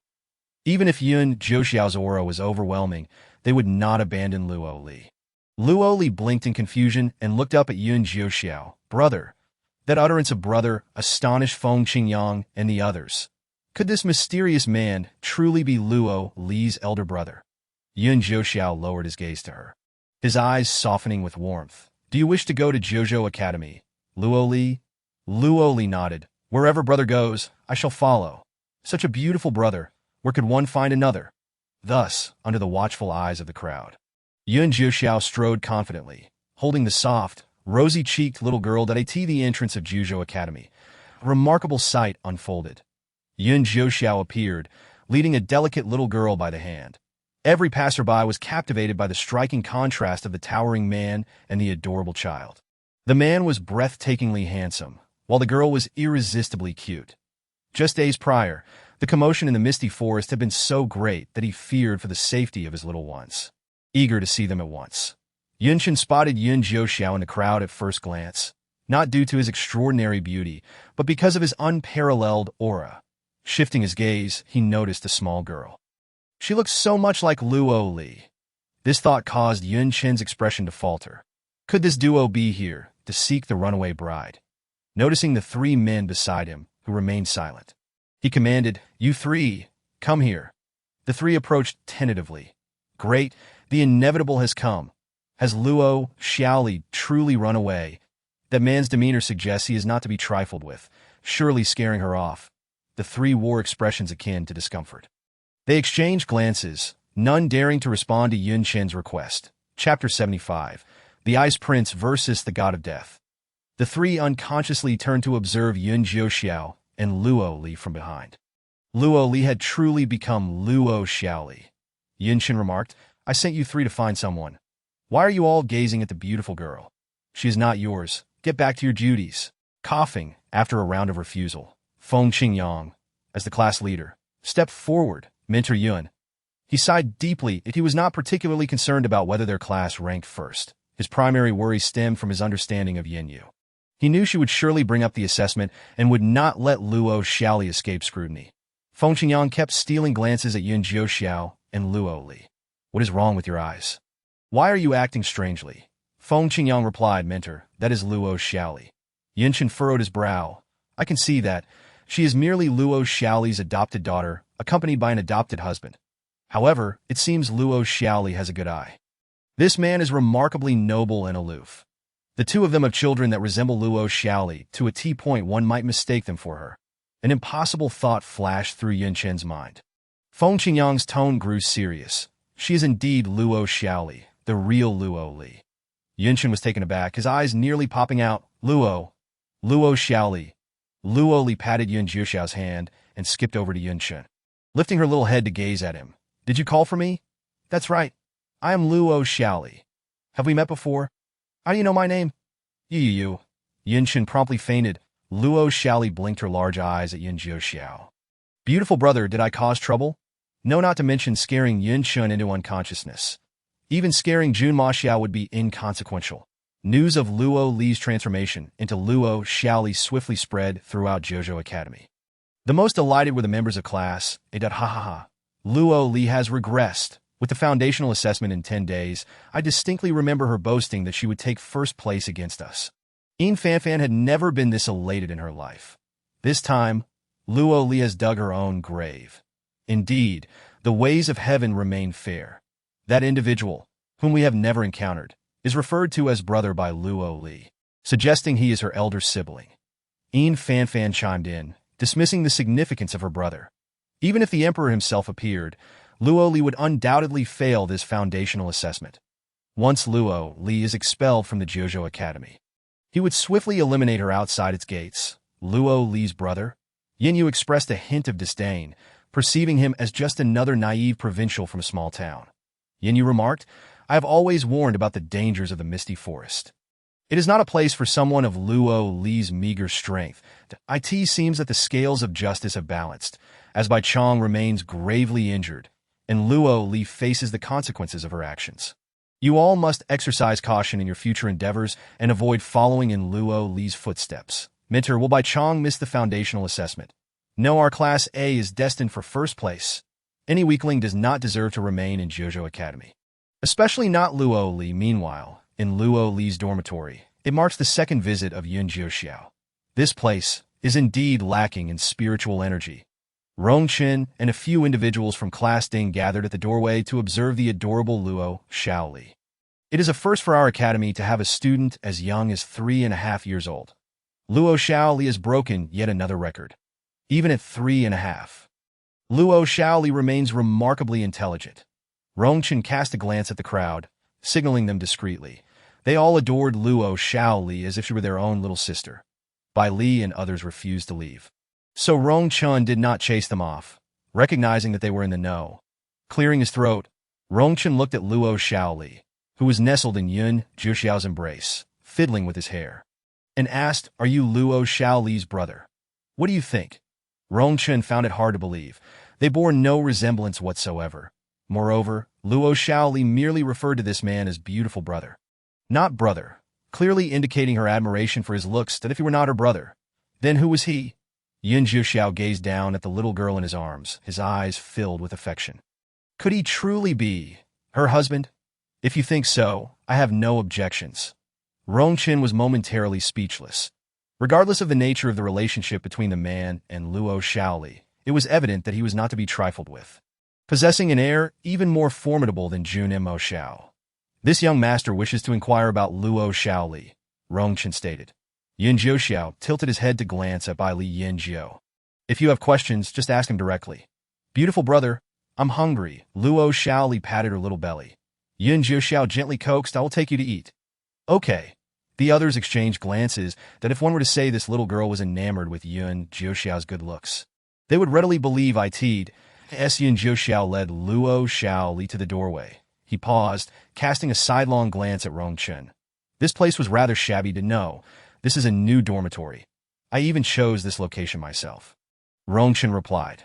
You may not know, but this is one of the more spiritually abundant areas within Jiuzhou Academy, at least superior to the dormitories of the other three classes. Yun Jiuxiao raised an eyebrow. Are you certain? Rongchen hesitated. Thus, Yun Jiuxiao took Luo Li to eat and then headed to Xingchen Peak. Mentor, something is amiss. Young Master Yun has taken Luo Xiao Li to Xingchen Peak. A student from Class Ding hurriedly reported. The previously worried Rongchen and Feng Qingyang immediately lost their composure. Xingchen Peak. Is Yun Jiuxiao bringing Luo Xiao Li to confront Mu Qinxing? Rongchen was taken aback that if Yun Jiuxiao were indeed Luo Xiao Li's brother, this would spell great trouble that a brother naturally seeks to protect his sister. Yet Mu Qinxing openly harbored affections for Luo Li that if he continued to pursue her, he could very well become her husband. What? A future icy husband and a mysterious killer brother. Chapter 76. One word, extremely domineering. What are you still standing there for? Hurry to Xingchen Peak. Rongchen strode forward, and Bai Li Yinjiu and the others quickly followed.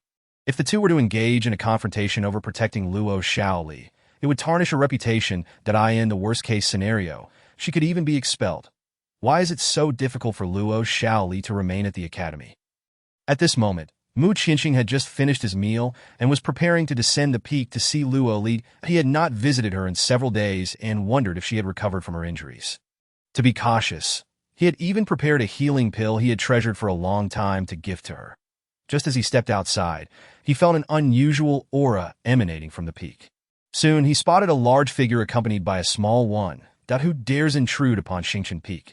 Mu Qinxing grasped the shattered sky sword and stepped forward, only to be taken aback upon seeing Yun Jiuxiao. He had failed to notice Luo Xiao Li. Why does this person look so familiar? Face-spreading curse. Yun Jiuxiao stated succinctly that Mu Qinxing. You can see it. Only his senior brother and Luo Li could perceive the face-spreading curse. The curse was cast by his senior brother, and Luo Li was family. But who was this unfamiliar man before him? Interesting, Yun Jiuxiao smirked. Do you know my senior brother? I do not. Aside from Luo Li. Yun Jiuxiao was unfamiliar with anyone from the Jiutian continent. But if you do not know my senior brother, how could you discern my face-spreading curse? Did your senior brother not inform you that this technique was devised by someone named Yun Jiuxiao? Mu Qinxing blinked. He had not asked, and his senior brother had not mentioned it. However, his senior brother had encountered someone during his travels who claimed to have taught him. Who are you? Yun Jiuxiao.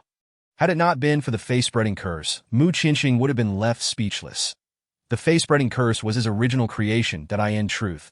Mu Qinxing wished to dispel the curse, as it contradicted his somewhat silly personality. However, since his senior brother had left the Jiutian continent, no one had been able to lift it for years. You created it. How do I dispel it? Simple, really. Mu Qinxing was momentarily excited, but maintained a cold expression. Wait, who are you, and what business do you have at Xingchen Peak? Stop, Yun Jiuxiao commanded, his tone commanding. This is my territory. Who are you to stop me? Yun Jiuxiao shot him a glance, and Mu Qinxing did not back down. Silently admiring the man's formidable presence, the two faced off. Luo Xiao Li sneezed. Mu Qinxing glanced down, finally noticing her delicate and petite face. Luo Li? Mu Qinxing recognized Luo Li at once, as the face-spreading curse had lost its effect upon seeing her. Luo Li, what happened to you? Strangely enough, this girl was indeed adorable. Mu Qinxing crouched before Luo Xiao Li, about to reach out to pat her head when Yun Jiuxiao promptly shielded her behind him. Mu Qinxing's hand froze in midair, resulting in an awkward moment.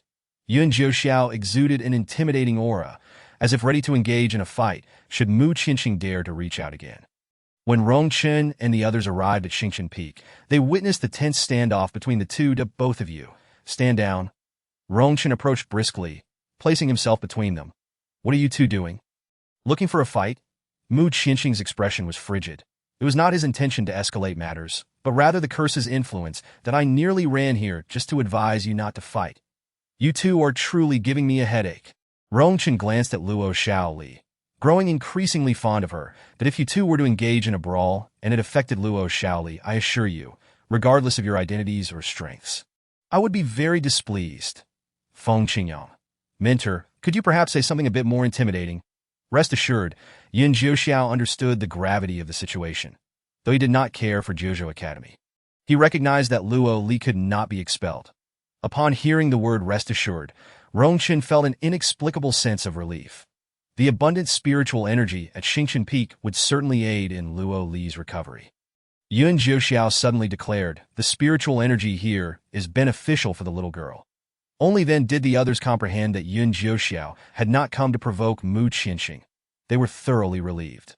"Not good," Mu Qianxing stated that a few days ago, this girl sustained severe injuries after leaving the scripture pavilion. She stayed at Xingqian Peak for a day, and her condition worsened. Yuan Jiuxiao's expression hardened as he surveyed the surroundings. With a wave of his hand, a powerful surge of spiritual energy enveloped Xingqian Peak. Immediately, a fiery red crystal was extracted from the main peak. That is the spiritual source of Xingqian Peak. Mu Qianxing was taken aback. The reason for the abundant spiritual energy at Xingqian Peak was due to the nourishment from the spiritual source. Having resided there for many years, he had never managed to unearth the spiritual source himself. The peak was sustained by both water and fire spiritual sources, but the fire element was in direct conflict with Luo Li's constitution. Her recovery would naturally be hindered by the fire element's influence. Now that the fire spiritual source had been extracted, she would be fine. But how to handle this spiritual source? Before Mu Qianxing could finish his thought, Yuan Jiuxiao had already sealed the fire spiritual source, transforming it into a plain red stone. The others were left in shock. To comprehend the significance of the Ling Yuan, one must recognize that it nourishes the entire star peak, making its presence undeniably formidable no matter where it is situated. The mere act of sealing it is far from trivial. Even individuals with slightly lower spiritual energy would be repelled upon approach. Yet, Yuan Jiuxiao audaciously declared it would be sealed. Unless this individual possesses an unfathomable power, how could they remain unscathed in such proximity? Mu Qianxing found herself unable to ponder further, as Yuan Jiuxiao had already taken Luo Xiaoli to the very heart of the star peak. Beneath their feet, a powerful spiritual platform coalesced, and for the first time, Luo Xiaoli found herself at such heights, allowing her to gaze upon the breathtaking scenery of the entire Jiuzhou Academy. "Did you like it?" She beamed, revealing her pearly white teeth in a broad smile. "That it's truly beautiful. The scenery is stunning. And the person is even more so." Yuan Jiuxiao could only observe in silence. Had this girl always been so mischievous in her youth?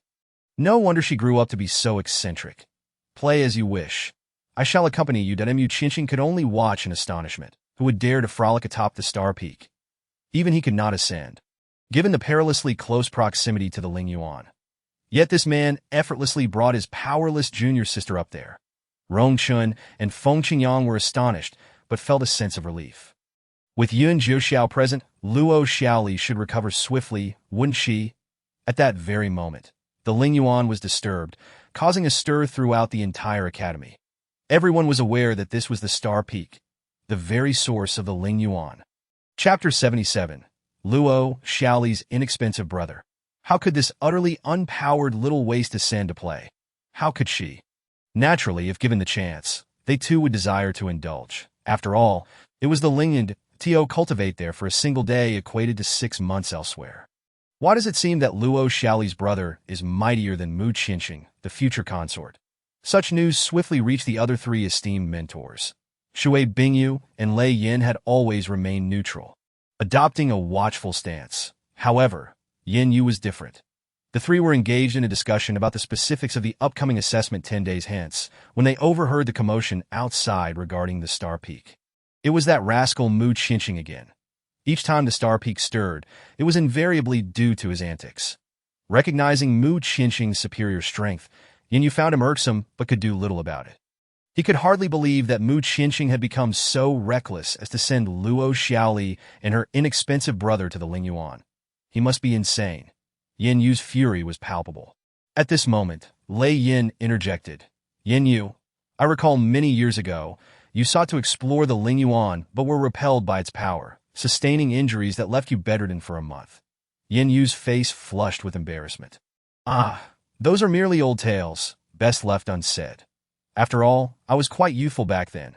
Shui Bingyu remarked languidly. Indeed, Mu Qianxing is the most gifted individual Jiuzhou Academy has seen in millennia. At such a young age, he has managed to approach the Ling Yuan. Yin Yu bristled at this comment, as he had suffered during his youth. How could Mu Qianxing now succeed where he had failed? The matter concerning the Lingyuan at the Star Peak must be reported to the dean. Shui Bingyu responded. Ever since the foundation of the Scripture Pavilion was destroyed, the dean has been in seclusion, and it is likely he is yet to emerge, that if the dean does not intervene soon. Will Mu Qinqing not uproot the academy? Yin Yu immediately proceeded to the main hall. The grand stone doors of the main hall were firmly shut. Lei Yin and Shui Bingyu, along with Li Jinting from the law enforcement hall, attempted to persuade Yin Yu not to disturb Jun Maxiao during his seclusion as the head of the four esteemed mentors. Yin Yu held a position of great authority within the academy. Aside from Shui Bingyu and Lei Yin, who maintained a cordial relationship with him, the other mentors had only a passing acquaintance. Nonetheless, all were aware that Yin Yu was not to be trifled with. His strength was undeniable, and the students he mentored were unmatched as the gathering at the main hall increased. Yin Yu, not wishing to truly disturb Jun Maxiao, resolved to take the initiative and head to the Star Peak. The mentors sensed the situation was deteriorating. Ever since Mu Qinqing had moved to the Star Peak, Yin Yu had not set foot there. As night fell, the atmosphere grew tense with foreboding upon arrival. Yin Yu found Mu Qinqing and Rong Chen seated in the courtyard, engaged in a game of chess. Yin Yu gazed upward, only to see the 3.5-year-old Luo Xiaoli playing atop the Lingyuan. They were truly at play. Why, it's Mentor Yin. What a rare visitor. Rong Chen raised an eyebrow, noting that it had been years since Yin Yu had last set foot on the Star Peak.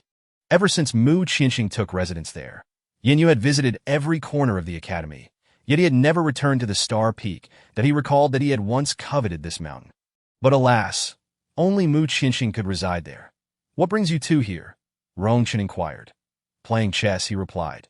Yin Yu, however, had no interest in Rong Chen's activities. Rather, he questioned Mu Qinqing about why he was not also on the Lingyuan. But instead, only Luo Xiaoli and her inexpensive brother were present. Mu Qinqing, I have reported this matter to the dean. Your actions are utterly inappropriate. Would you not agree? Mu Qinqing regarded Yin Yu, who appeared to lack the authority to chastise him. I am a mentor. You are a student. Even if you're not in Class A, I still have the right to admonish you. Although Mu Qinqing found Yin Yu distasteful, he could not deny the validity of his words. Mu Qinqing, do you truly understand the significance of the Lingyuan? I need not elaborate further. How can you allow others to ascend and play so carelessly? Mentor Yin, you are not here to reprimand me. You are here to manage Luo Xiaoli.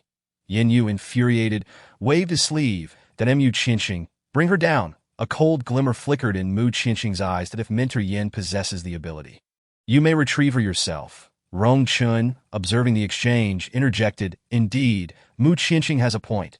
Perhaps you should handle this personally. Yin Yu. Yin Yu scoffed. Very well. Though he could not approach the Lingyuan, he had his methods to bring her down. If he could not contend with Mu Qinqing, how difficult could it be to deal with a pair of powerless siblings? Unbeknownst to Yin Yu, as he cast his gaze toward the Lingyuan, a fleeting smile crossed the faces of Mu Qinqing and Rong Chen. Yin Yu was in for a world of trouble, that if they could not handle Yin Yu, surely Yin Jiuxiao could. Suddenly, a chilling aura erupted. Yin Yu had summoned a bow and arrow of icy hue. The soul-biting bow, Rong Chen exclaimed, astonished. The soul-biting bow was Yin Yu's soul weapon, an 8th-grade spiritual artifact, should one be struck by an arrow from the soul-biting bow. Their spiritual energy would gradually recede and dissipate over a set duration. Yin Yu, why do you target Luo Xiaoli so? She is merely a new student who has just entered the academy. She was a new student, but now she is a disruptor of the academy. Yin Yu retorted coldly. Rong Chen frowned. Although Yin Yu merely held the title of mentor, he was the most promising candidate for the vice dean position among the 4 esteemed mentors. Thus, many turned a blind eye to his occasional misuse of his authority. This was partly due to his formidable strength, and partly because his experience was second only to Jun Moxiao. As Mu Qinqing placed his piece on the board, it seemed that someone was about to face dire consequences. Yin Yu regarded the unflappable Mu Qinqing with perplexity that in the past, Mu Qinqing would have instinctively shielded Luo Xiaoli.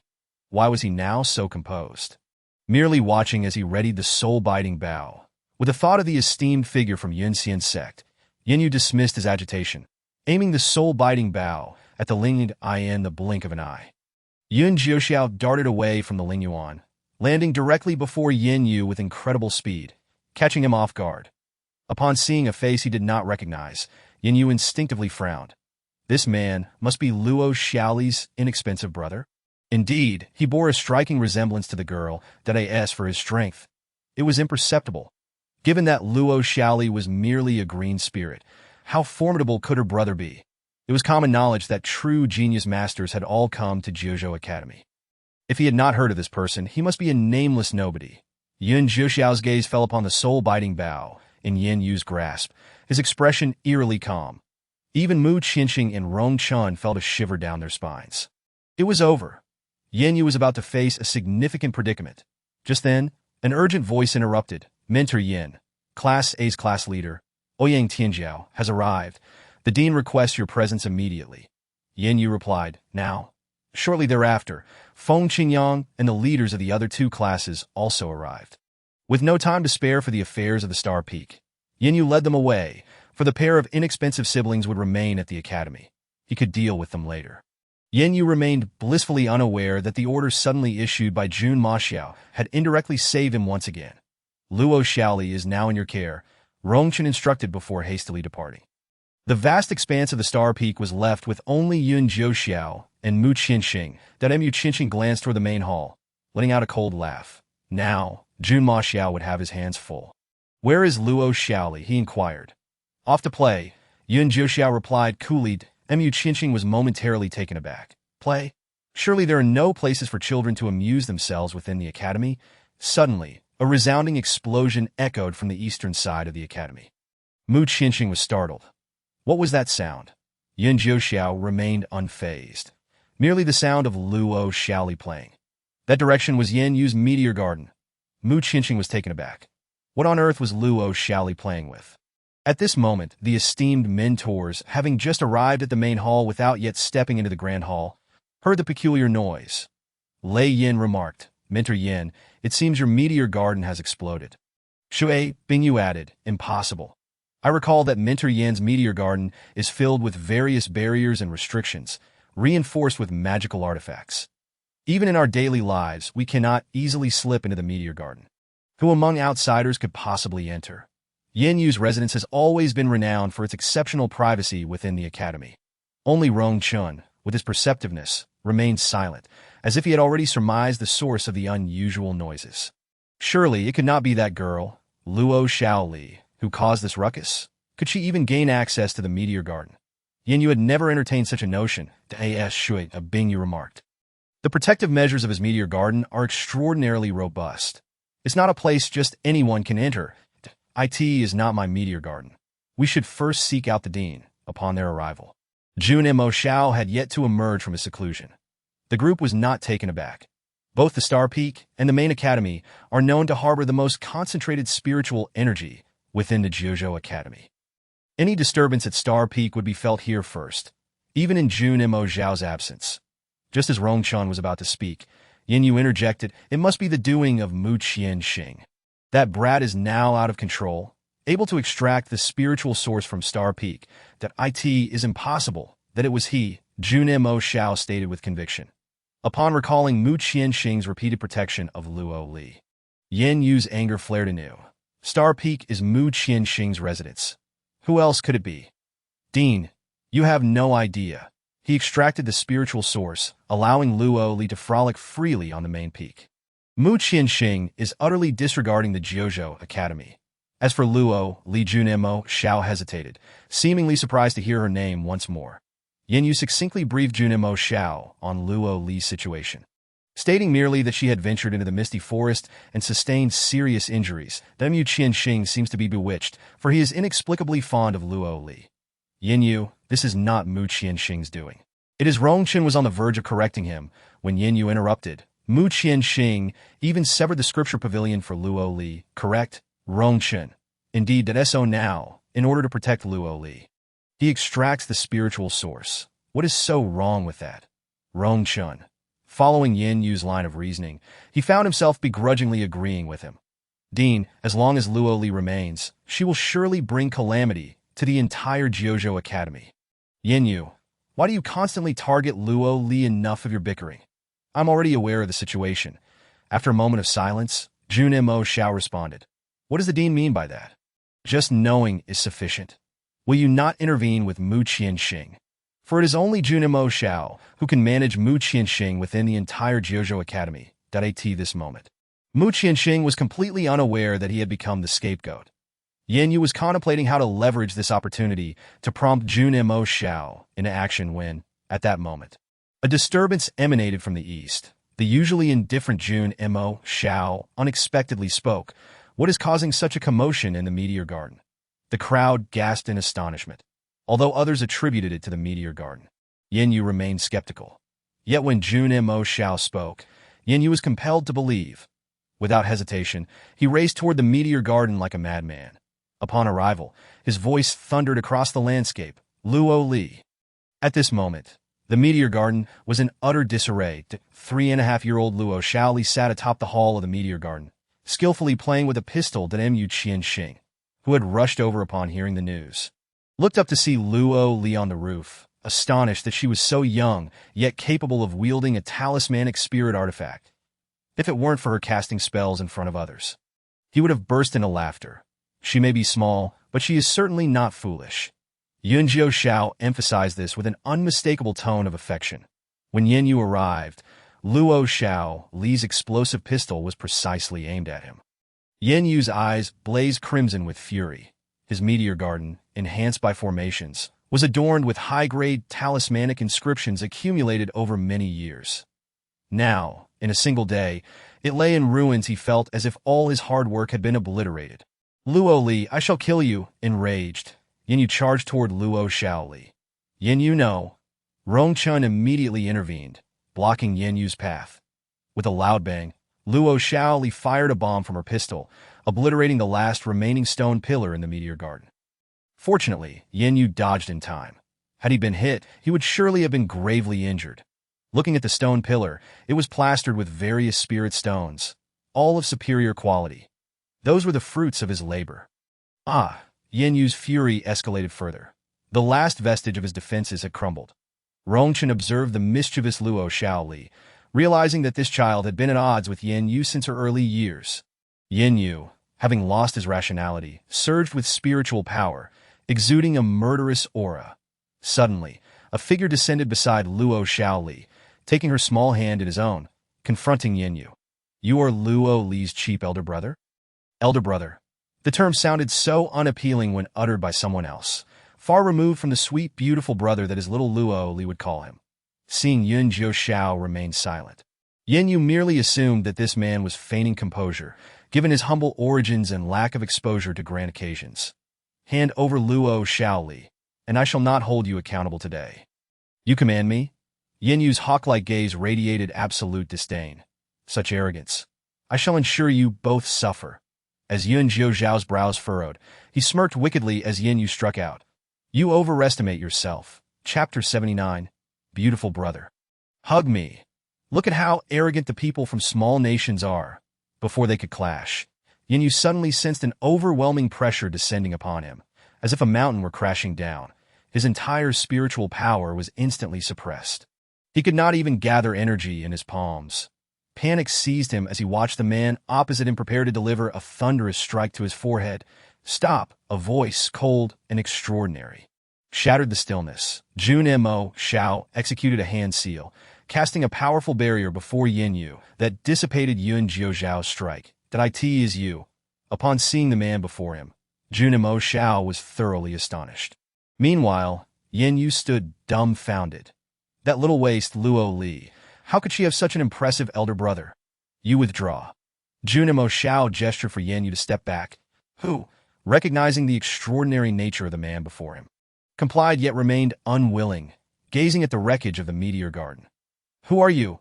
Junimo Xiao asked directly that a few days prior, he had encountered this man on the other side of the heavens. Standing alone, he resembled a celestial deity. They had fought, but it was evident that he was no match for this man. This individual was shrouded in mystery, with astonishing strength. Yun Jiu Xiao pursed his lips, as a voice echoed in his mind. Your Highness, calm your anger. Think of Miss Luo. You must not engage in conflict with Junimo Xiao. Your Highness, Miss Luo still needs to find a means of recovery in the academy. You must exercise restraint. Qing Feng Lu, who had some understanding of his master's temperament, that he was ruthless and spoke little. Engaging in a skirmish with Jun Mo Xiao was trivial, but if it led to Miss Luo's expulsion, that would be a significant matter. The strong can act as they please, while the weak must wait patiently for growth. Yun Jiu Xiao glanced at the little girl beside him, fully grasping this truth. Beautiful brother, is this person trying to bully you?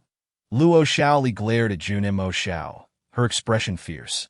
Yun Jiu Xiao couldn't help but chuckle, a faint smile gracing his lips. This little girl was quite protective. Jun Mo Xiao observed the subtle interaction between the two, filled with questions. Luo Li had returned from her trials heavily injured, and now her elder brother had come to Jiuzhou Academy to see her. Dean. Rongchen stepped forward at an opportune moment to mediate, glancing between Yun Jiu Xiao and Jun Mo Xiao. Dean, allow me to introduce this gentleman. He is none other than Luo Xiao, Li's elder brother. Rongchen briefly recounted the events of Luo Xiao, Li's return from the Misty Forest, emphasizing that if the Academy had any means of aiding her recovery, it would be a welcome development. Indeed, Jun Mo Xiao replied. Rongchen eagerly nodded, casting a glance at the cold and unyielding Yun Jiu Xiao. That young Master Yun. What do you think then I shall trouble Mentor Rong and Dean Jun? Once Luo Li recovers, I will take my leave. Yun Jiu Xiao's tone resembled that of a patriarch. Rongchen secretly sighed with relief, fearing that Yun Jiu Xiao might act unpredictably. With a cold demeanor, Yun Jiu Xiao inquired, is there anything else you wish to discuss with Luo Li? Yin Yu opened his mouth to speak, but was silenced by a single glance from Rongchen. Nothing at all, Rongchen replied cheerfully, eager to dismiss the matter. Yun Jiu Xiao seemed pleased. Luo Li, let us go. It is getting late, and you should rest. His cold, authoritative demeanor toward the crowd contrasted sharply with his gentle demeanor toward Luo Xiaoli. Jun Mo Xiao watched the duo gradually disappear, his brow furrowed. When had Luo Li acquired such an elder brother? Rongchen wiped the cold sweat from his forehead, pondering who could have foreseen this. Yin Yu snorted, Dean, look at the state of my meteor garden. You are no match for that man. Yin Yu's face fell. Although Jun Mo Xiao spoke little, every word was sensible. But I cannot simply swallow this bitter pill without a fight. Yin Yu, as a mentor, you should not target a student. Your actions are inherently unjust. Consider this a lesson for you. Jun Mo Xiao's tone turned icy. Yin Yu froze, having always believed that his antagonism toward Luo Li would go unnoticed by Jun Mo Xiao. Given his esteemed standing within the academy, that I hope Mentor Yin can treat all students equally. Should you continue to seek trouble, I may not be able to assist you next time. Jun Mo Xiao left those words hanging, departing with an air of indifference. Rongchen observed Yin Yu, who was so furious he could hardly articulate his thoughts. Jun Mo Xiao's failure to address Luo Li is one matter, but the fact that he has taken it upon himself to teach her a lesson is quite another. Rongchen cast a sidelong glance at him and remarked, Yin Yu, the dean is right. Luo Li has never provoked you. Rather, it is you who has taken advantage of your strength and status to target her. Yin Yu's expression darkened. The weak have no right to negotiate with the strong. Who told her to be so reckless as to challenge Class A? Rongchen let out a sardonic laugh. Luo Li is not one to be bullied without retaliation. She grows stronger in the face of adversity. It wouldn't be surprising if one day that girl surpasses you. That'll never happen in this lifetime. On Xingchen Peak, the night sky sparkled with stars. Above the Ling Yuan, Yin Jiu Xiao had already set up a barrier around them, ensuring that no one outside could see in. Luo Xiaoli, having played all day, was exhausted and had crawled into Yun Jiu Xiao's embrace before falling asleep. Big brother beauty, hug me. Yun Jiu Xiao was taken aback. Having never experienced such an unexpected embrace, he was momentarily unaccustomed, yet he found the soft sensation surprisingly pleasant. Luo girl. She nestled against his arm, using it as a pillow, and turned in his embrace. Big brother beauty, I'm here. Yun Jiu Xiao was momentarily speechless. He recalled that this little girl had always maintained her distance from him, never before displaying such clinginess. Big brother beauty, what are you thinking about? Luo Xiao Li's chubby little hand brushed against his slightly furrowed brow. Luo Xiao Li blinked in confusion. Yun Jiu Xiao chuckled, and soon the gentle sound of her steady breathing filled the air. She had fallen asleep. As he gazed at the peaceful expression of the little girl in his arms, a sense of inexplicable joy washed over him, and a faint smile graced his lips as they embraced in slumber. Jun and Mo Xiao looked towards the direction of the main peak, which, despite the proximity of their locations, remained obscured from his view. All he could see was a star shimmering like a jewel atop the peak. With your strength, you are still insufficient to extract the Ling Yuan. Jun and Mo Xiao turned to Mu Qianxing, who stood behind him. That I never claimed it was I who extracted it. Yin Yu, with his limited intellect and poor eyesight, was at a loss. Jun and Mo Xiao realized it was Mu Qianxing. The entire academy buzzed with rumors that Mu Qianxing had extracted the Ling Yuan to heal Luo Li. Yet they remained oblivious to the true architect behind it all. Even Yin Yu had not anticipated it, that if only he had thought a bit more, he would have avoided nearly coming to blows with that man. Chapter 80. Jun clearly favors that girl. That I should have anticipated this. With his strength, he certainly could. Jun and Mo Xiao pondered. Mu Qianxing, what is your relationship with that man? Just acquaintances. Jun and Mo Xiao? You don't know him? Mu Qianxing appeared slightly surprised. Earlier that day at the Meteor Garden, Jun and Mo Xiao had been remarkably composed upon encountering Yun Jiuxiao, as if greeting an old friend, that on their way to the main courtyard. Mu Qianxing had been puzzled about the man's true identity, especially seeing how Jun and Mo Xiao had shown him deference that we met once that a few days prior, on the other side of the heavens. That man had also appeared. Without a word, they had clashed, resulting in an unpleasant outcome. Thus, it could be deduced that he was not Luo Li's biological brother. That I in this world, aside from family, who would go to such lengths to protect Luo Li? Since the dean had already ascertained that they were not siblings, could I take my leave now? Wait, what else does the dean require? You have the opportunity to frequently interact with Yun Jiuxiao. I hope you can use this chance to uncover his identity. That a glimmer of cold light flickered in Mu Qianxing's eyes. You want me to spy on Yun Jiuxiao? As a member of the Jiuzhou Academy. It is your responsibility. Fine. Jun and Mo Xiao was somewhat taken aback. In the past, he had always been met with refusals when asking Mu Qianxing to undertake tasks. This time, however, it was different. That it is evident that you genuinely wish to remain at Jiuzhou Academy. That Mu Qianxing's typical cold demeanor persisted. Ever since Luo Li enrolled, your transformation has become increasingly apparent, likely stemming from your relationship with her. I am her brother. Jun and Mo Xiao. Rumors had circulated throughout the academy that Mu Qianxing held affections for Luo Li. A notion he had never believed. But a brother. How could another sibling suddenly appear? Yun Jiuxiao's claim to be her brother was a mere fade, and Mu Qianxing, a solitary figure, had no sister. You wouldn't understand. With that, Mu Qianxing left in haste, stating, rest assured, as long as you do not harm Luo Xiao Li, you may task me with anything. Once a solitary figure who acted independently without fear of Jun and Mo Xiao's influence. He now found himself desiring to remain at the academy to watch over his junior sister's growth, an important responsibility entrusted to him by his master. The following day, Yun Jiuxiao, get up. Upon waking, Luo Li found herself in an unfamiliar place.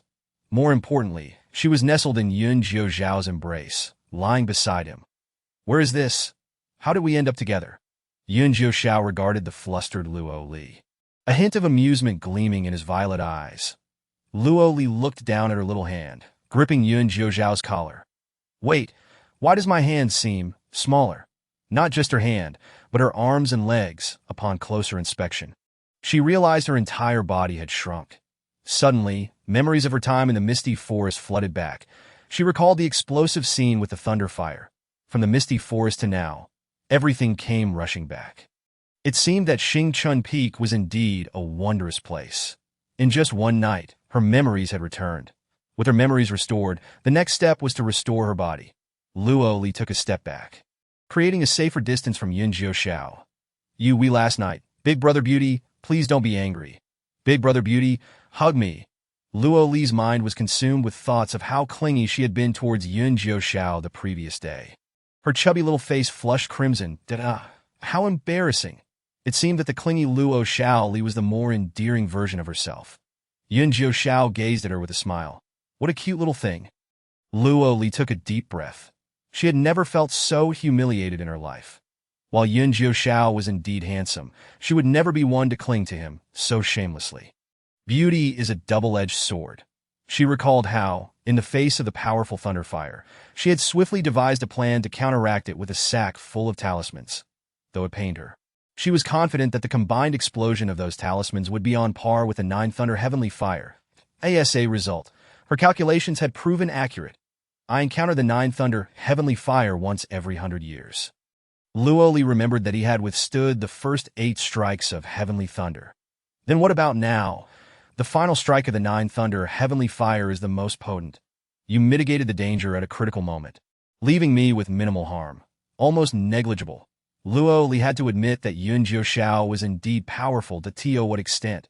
He could withstand heavenly thunder as if it were nothing. In contrast, she had been struck so hard that even her parents would not recognize her. The little girl is currently in dire straits, yet still worries about me. Yun Jiuxiao smiled. Luoli. Once Yun Jiuxiao mentioned this, Luoli suddenly recalled that she was currently only 3.5 years old. With Yun Jiuxiao being so formidable, there was no need for her to fret over him. What mattered most now was restoring her body. There was a place that might hold the key to her recovery.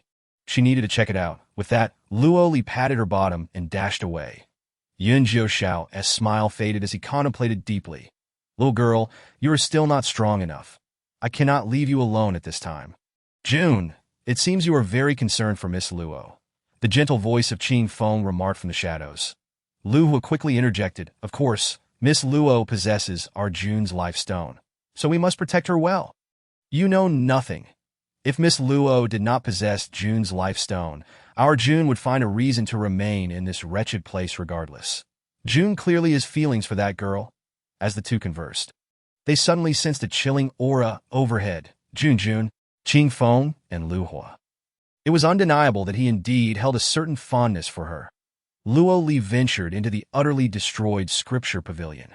Ever since its ruin, Jun Mo Xiao had cast a barrier around it, further shrouding the already intimidating structure in mystery that he had not previously set up a barrier there, but after its destruction, he had given it due importance. Luoli shook her head, recalling the mental map from her last visit to the scripture pavilion that a certain spirit book had been left behind, likely in the southeastern corner. However, that area was heavily fortified with powerful barriers. Chapter 81. The Unseen Fiancé. There's no spiritual energy. Luoli stared at her pale little palms, feeling utterly empty. The spiritual energy within her could no longer coalesce. The reversal technique not only regressed her body, but also her abilities. Yun Jiuxiao leaned in to break the barrier. Luoli's face darkened immediately. Test 1's aptitude at 5 years old is necessary for cultivating spiritual energy. Yet here I am, 3.5 years old, devoid of any spiritual power that I'll go in to find what we need. Luoli dismissed her lamentations. Business came first. As the barrier shattered, she stepped once more into the scripture pavilion, while Jun Mo Xiao, who had been meditating in the main courtyard, abruptly opened his eyes. Someone else has entered the scripture pavilion. He stepped out, only to encounter Rong Chun, who was approaching. Dean. I came specifically to inquire about something. At this moment, Jun Ma Xiao cast his gaze towards the direction of the sutra repository. Rong Chun, accustomed to a carefree demeanor, rarely concerned himself with the affairs of the academy. Even when Class Ding performed poorly, he never displayed any signs of anxiety. Ever since Luo Li's incident, however, Rong Chun had been frequenting him for various reasons. Indeed, these matters were of utmost significance. Jun Ma Xiao inquired, "What is it that you wish to know? Is there any news about the old dean?" "I do not know," Rong Chun replied with a chuckle. "I merely came to inquire, having not heard anything about the old dean for quite some time." Jun Ma Xiao then turned to leave, and this time, Rong Chun did not attempt to stop him. As he watched Jun Ma Xiao's retreating figure, Rong Chun called out loudly, "Take care on your way, Dean." At that very moment, Luoli discovered the last remaining spiritual tome left behind in the sutra repository, nearly crushed underfoot. "Hurry, the dean is coming," Luoli urged as she pulled Yun Jiuxiao to flee by the time Jun Ma Xiao arrived. The sutra repository was already devoid of any presence. Even Jun Ma Xiao, though not particularly dim-witted, could deduce that Rong Chun had intentionally delayed him. To his astonishment, despite the brief delay, the other party had vanished. The strength of the opponent undoubtedly belonged to Yun Jiuxiao. With a sweeping motion of his hand, Jun Ma Xiao unleashed a formidable surge of energy enveloping the dilapidated sutra repository. "Jun Ma Xiao, do you not wish to find your elusive fiancé? Release me, and I shall reveal her whereabouts." A thunderous voice echoed in Jun Ma Xiao's ears. laced with sinister temptation. His gaze sharpened, and he suppressed the ominous voice with his spiritual power, until the chilling sound faded from his mind. What was Yuan Jiuxiao truly searching for within the sutra repository? This artifact remained sealed within, and aside from the barrier being breached, everything else appeared unchanged. Found it. The great reversal technique, Luo Li exclaimed, presenting the open tome to Yuan Jiuxiao. This scene was observed from a distance by Mu Qianxing, who felt a pang of frustration that he clenched his teeth, wishing to rush over and touch his little junior sister. Yet the formidable man prevented him from approaching her. Luo Li, gazing longingly at the final line regarding the great reversal technique, muttered, "What? That's it. Only a single line. Has the last page been torn out?" She noticed the torn edges of the book's spine. Where was this tome discovered? Luo Li pondered, recalling that she had seen it on the ground when she left the sutra repository, but at that time, she had been gravely injured and had fainted. If it weren't for this incident involving the great reversal technique, I might have forgotten that there was still a tome left in the sutra repository. The spirit of the White Tower informed her that all the spiritual tomes had been moved underground. However, this particular tome had not been relocated. Was it due to the oversight of the White Tower spirit? Or was there another reason? Strangely enough, this tome had not been consumed by demonic energy. When we arrived, the sutra repository had already been sealed off. Initially, it was destroyed by you, and the one who set up this barrier must have had a reason beyond merely protecting the old site of the sutra repository. The power of that barrier was formidable. Had there not been something crucial to seal, the other party would not have gone to such lengths to establish a barrier around the sutra repository. Yuan Jiuxiao's eyes darkened slightly, for only one person could have erected such a barrier within the sutra repository. Without needing to think, Luo Li guessed the identity of that person. Is it Ding Jun? She lowered her gaze to the incomplete tome in her hands. There were only two individuals who had entered the sutra repository, Jun Maxiao and Rong Chen. Among them, Jun Maxiao undoubtedly possessed the ability to tear out the last page of the tome. Yet, if it were Jun Maxiao, what purpose would he have in tearing out the final page of the great reversal technique? If it was not him, then who else could it be? This matter should not have been orchestrated by Jun Maxiao. Yuan Jiuxiao stated, "How do you figure?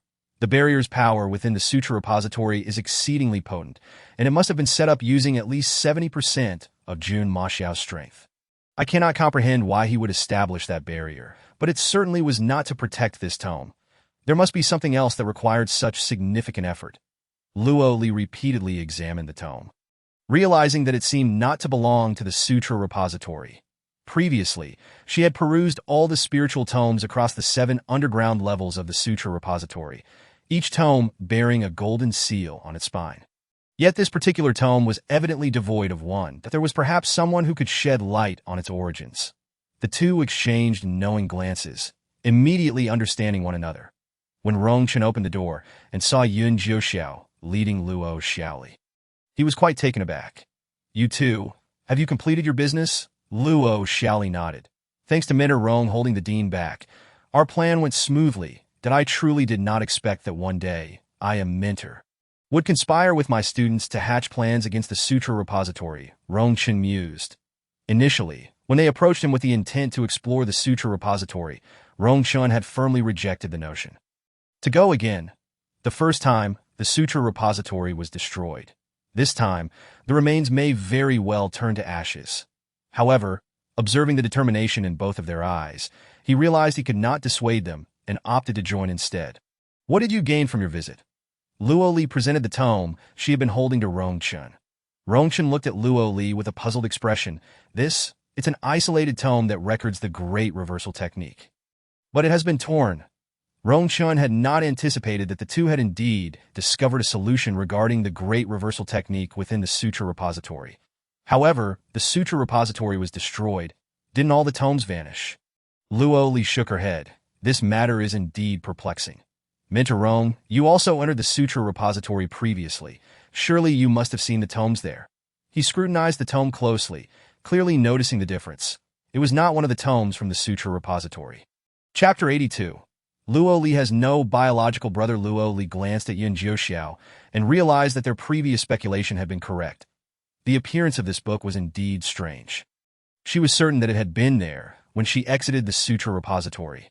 Clearly, someone had deliberately placed this book inside prior to their visit. But don't look at me. I wouldn't be idle enough to insert a peculiar book. Rongchen remarked. Mentor Rong, you're not even taking out the tomes inside. How could you possibly be expected to place one? Rong Chen's face stiffened. Well, if you truly wish to know the origins of this book, there is a way. Luo Li leaned closer. Please enlighten me. Mentor, that in the primordial secret realm, there exists a rebirth tree, that if you place the tome before the rebirth tree, its origins will be revealed. Luo Li's heart leaped with joy. Knowing the origin of this book would be tantamount to discovering who had torn out the last page of the great reversal technique. However, the primordial secret realm, if I am not mistaken, the secret realm for this new student assessment is indeed the primordial secret realm, correct? Rongchen nodded. Regardless, you have already issued a challenge to Yen Yu, so you will need to enter the primordial secret realm. At that time, you could take the opportunity to search for the rebirth tree. But at your current state, being merely 3.5 years old, I fear you may not be able to enter the secret realm. The new student assessment at Jojo Academy was no trivial matter. The primordial secret realm was among the few major secret realms within the academy, fraught with peril. Given Luo Li's current condition, entering would surely lead to her demise. With only 7 days until the new student assessment, if she remained in her current state, not only would the 3 mentors prevent her from entering the secret realm, but even the dean would likely object to her entry. Consequently, her agreement with class, it would have to be deemed void, and she would have to concede. Luo Li's expression fell as she grasped the gravity of the situation. With only 7 days left, I must find a way to participate in the new student assessment. She could not remain in this state, nor could she afford to be expelled from the academy. Having issued the challenge as long as she drew breath, she would never concede. No matter how she trained, her body simply could not condense spiritual energy. 6 days swiftly passed, and on this day, Baishang awakened. Much to Yen Yu's delight, Baishang is indeed a fortunate girl. With the new student assessment looming tomorrow, Baishang's awakening felt like fate's design. Upon awakening, Baishang immediately learned of Luo Li's current situation from Yin Fanfan. The great reversal technique? 3.5 years old. Yin Fanfan scoffed triumphantly. Indeed, you should have seen how arrogant Luo Li was in the misty forest. She was so ostentatious then. Now it all seems so laughable. Had it not been for her brother's protection, she would have been expelled from the academy ages ago. Brother? Baishang pondered. Is he Luo Li's biological brother? It is said that he relies on spiritual sources to aid her recovery. I doubt even if she swallowed her spiritual source, she could recover. They say the great reversal technique is fundamentally a death technique, without a solution. Ha ha ha. Baishang appeared deep in thought. Baishang, what troubles you? Given Luo Li's current state, why do you seem so unpleased? Luo Li has no biological brother. Others might be unaware, but she was well aware. After all, she and Luo Li both hail from the Luo family. Luo Li was the only daughter of the main line of the Luo family, while the collateral branches had male descendants who, due to Luo Li's status as a waste since childhood, had distanced themselves from her. That a waste, bullied throughout her life. What kind of brother could possibly protect her? How do you know? Baishang, being a direct disciple of the Yunxian sect, held a prestigious status and would not have ventured to a small place like Dongyu Nation. Previously, she had not known Luo Li. Don't ask how I know. Just know that Luo Li definitely does not have a biological brother. Yin Fanfan observed Baishang's unwavering demeanor, and one might easily think that the two were longtime acquaintances. However, that man treated Luo Li with such tenderness, cherishing her like a precious gem, and Luo Li called him brother with a voice that resonated. Even the dean and Mu Qinxing dared not provoke him. Recently, although Yin Fanfan harbored a desire to eliminate Luo Li, she refrained from approaching Xingxin Peak out of fear of that man. She had heard of the near confrontation between Yen Yu and him. What was that man's name? It seemed to be Yun Jiuxiao. Baishang felt a twinge of discontent in her heart. Why was it that Luo Li always seemed to possess such extraordinary luck? With someone stepping forth to protect her during her times of peril? It had been the same with Mu Qinxing when she first entered the academy, and now there was another, Yun Jiuxiao. Tomorrow marked the new student assessment, and even with Luo Li's brother safeguarding her, she would surely meet her demise. That a vicious glint flickered in Baishang's eyes. She recalled that students without spiritual power were not permitted to participate in the new student assessment. Right? Indeed, originally, she had contemplated dealing with Luo Li in the Taichu secret realm, but now that seemed unnecessary. Once she was expelled from the academy, stripped of its rules, it would be far easier to eliminate her. Bai Shang inhaled deeply. Luo Li, you have wronged me so profoundly. I shall not let you go unpunished. That night, the stars glittered in the sky. Luo Li was engrossed in studying a book on elixirs. Yun Jiuxiao sat beside her, gently patting her little head. Even if you scour the entire elixir tome, you shall not find any pill that can forcefully enhance your spiritual power. Moreover, pills that can rapidly elevate one's cultivation often inflict great harm, sometimes permanently, that I will not allow you to injure your body in such a manner. Luo Li's eyes shone with determination. The new student competition is tomorrow. I have issued a challenge to Class A. It is either their demise or ours. I must participate. Observing Yun Jiuxiao's expressionless face, Luo Li stood up and affectionately touched his handsome visage. Beautiful brother, do not blame yourself. That MY affliction with the reverse birth technique has nothing to do with you. If I had not learned the 1,000 illusions step, I would not have ended up like this. Luo Li feared that Yun Jiuxiao might feel guilty. Yun Jiuxiao's phoenix eyes reflected an inscrutable emotion. It is getting late. Let us rest for now and address this tomorrow. Yet within every book, there was no solution regarding the reverse birth technique. As the night passed into the second hour, a gentle breeze swept around the main peak. The two pondered over the little one that Yun Jiuxiao had knocked unconscious. Your Majesty, have you truly decided to proceed with this? Indeed. This girl stood up for him at a critical moment, bearing the dangers that rightfully belonged to him. Chapter 83. The Taichu's secret realm. My subordinate knows that he cannot change Your Majesty's decision, but I must still urge you to consider the bigger picture. If you go through with this, and those who sealed you sense your presence, you shall be in peril. Yun Jiuxiao's expression turned cold, prompting an immediate silence from the two. Begin the protective measures. Just past the second hour, the star peak trembled violently, jolting Mu Qianxing awake. Gazing at the nearly collapsing main peak, he widened his eyes. What has Yun Jiuxiao done to my junior sister? A powerful force surged from the star peak. And as Mu Qianxing remained in shock, a green spiritual source floated out from the mountain's summit. This, the wood-type spiritual source, has been expelled. It was not Yun Jiuxiao's doing. Rather, it was forced out by this overwhelming power. Mu Qianxing attempted to ascend the main peak to assess the situation, but as he opened the door, he was slammed back onto his bed by an unseen force. The entire star peak was saturated with this potent spiritual energy. Above the main peak, a thick fog obscured any view of what Yun Jiuxiao and Luo Li were doing. Yun Jiuxiao, if you dare to bully my junior sister, I will not rest until I have my vengeance. Mu Qianxing had never felt such urgency before. The disturbances at Star Peak affected the entire Jiuzhou Academy. Jun Mo Xiao stood atop the main courtyard, gazing intently at Star Peak, despite his strength. He could not discern the situation on the main peak, only feeling the overwhelming spiritual energy radiating from it that a crowd had gathered at the base of Star Peak, unable to ascend, including all 4 major instructors. Mu Qianxing, what are you doing? Come down. The first to intervene was the law enforcement hall's Li Jinting. Reluctantly, Mu Qianxing descended, recognizing the authority of Instructor Li Jinting was responsible for maintaining order within the academy. He intervened whenever rules were broken. Jiuzhou Academy was vast, with thousands of students. Besides the library building and law enforcement hall, the 4 major instructors oversaw classes A, B, C, and D, with the west courtyard housing most of the new students. While the east courtyard contained the alchemy tower, rune tower, and various senior students. Luo Li is cultivating on the main peak. There is nothing to worry about. But Luo Li is afflicted by the reverse birth technique. How can she cultivate? She is merely 3.5 years old, and her talents have yet to awaken. Instructor Li Jinting's expression stiffened at Mu Qianxing's words. Fine, even if Luo Li is cultivating. She has caused such a disturbance. What kind of conduct is that? Cultivation is about fortune. If Luo Li is fortunate and her cultivation is strong, producing various phenomena, that is indeed a good sign.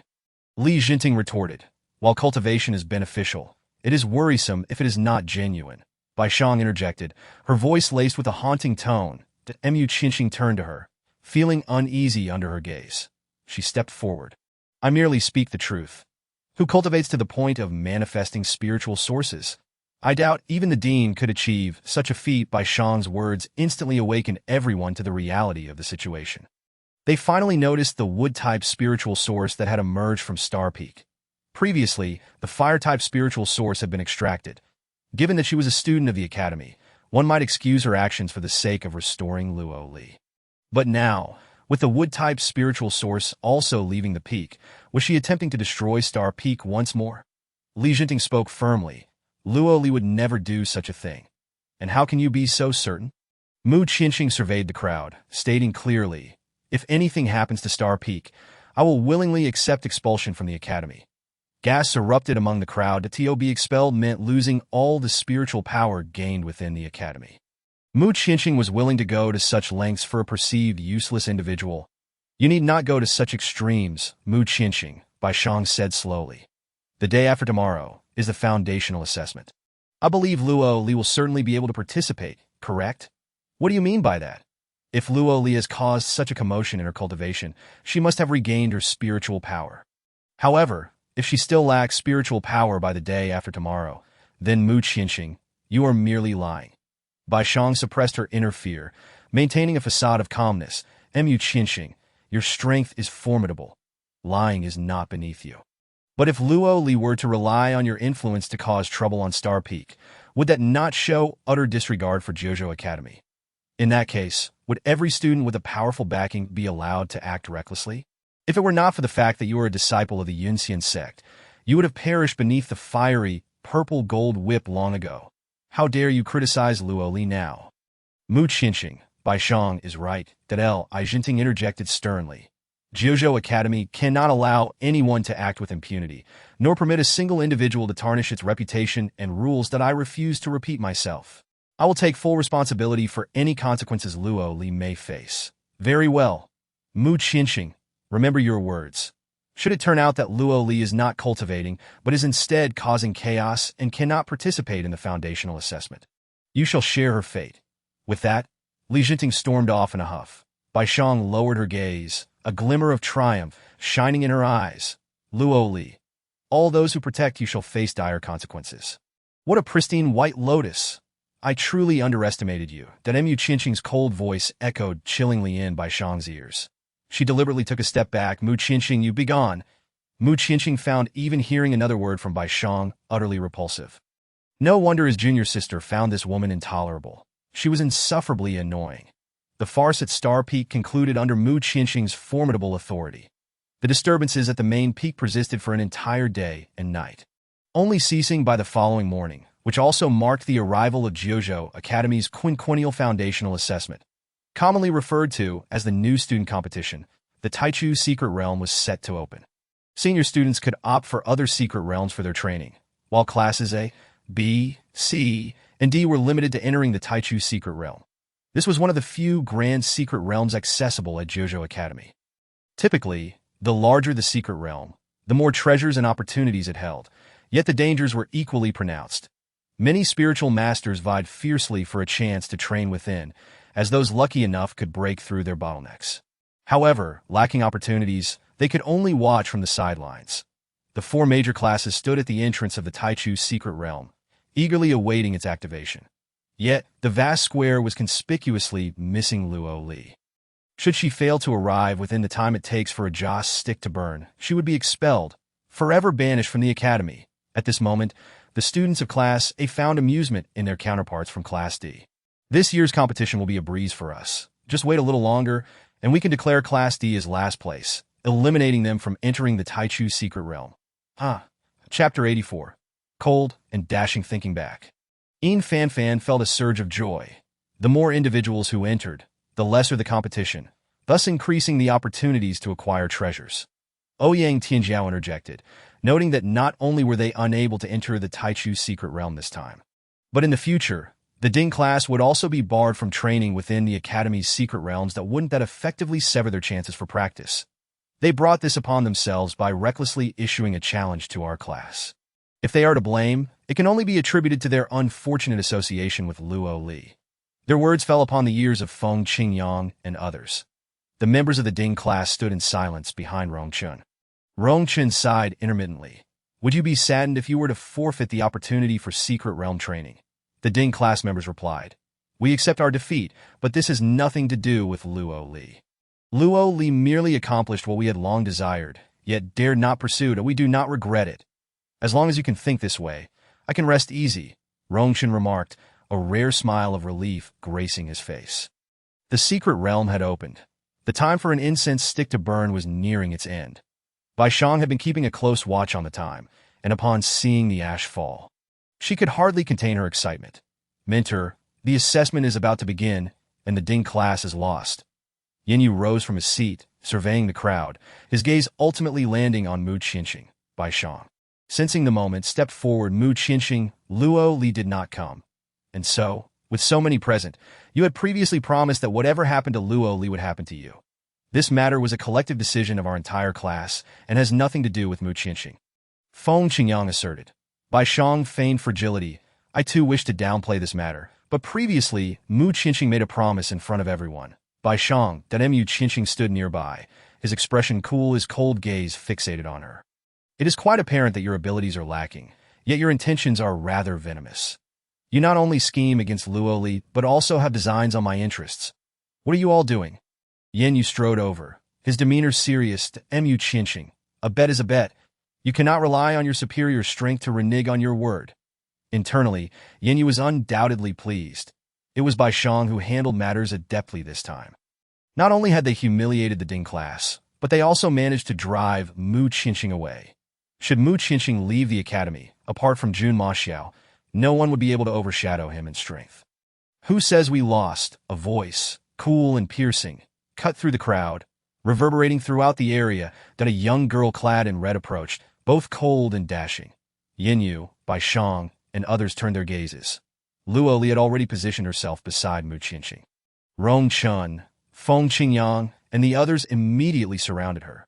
Luo Li, you have recovered?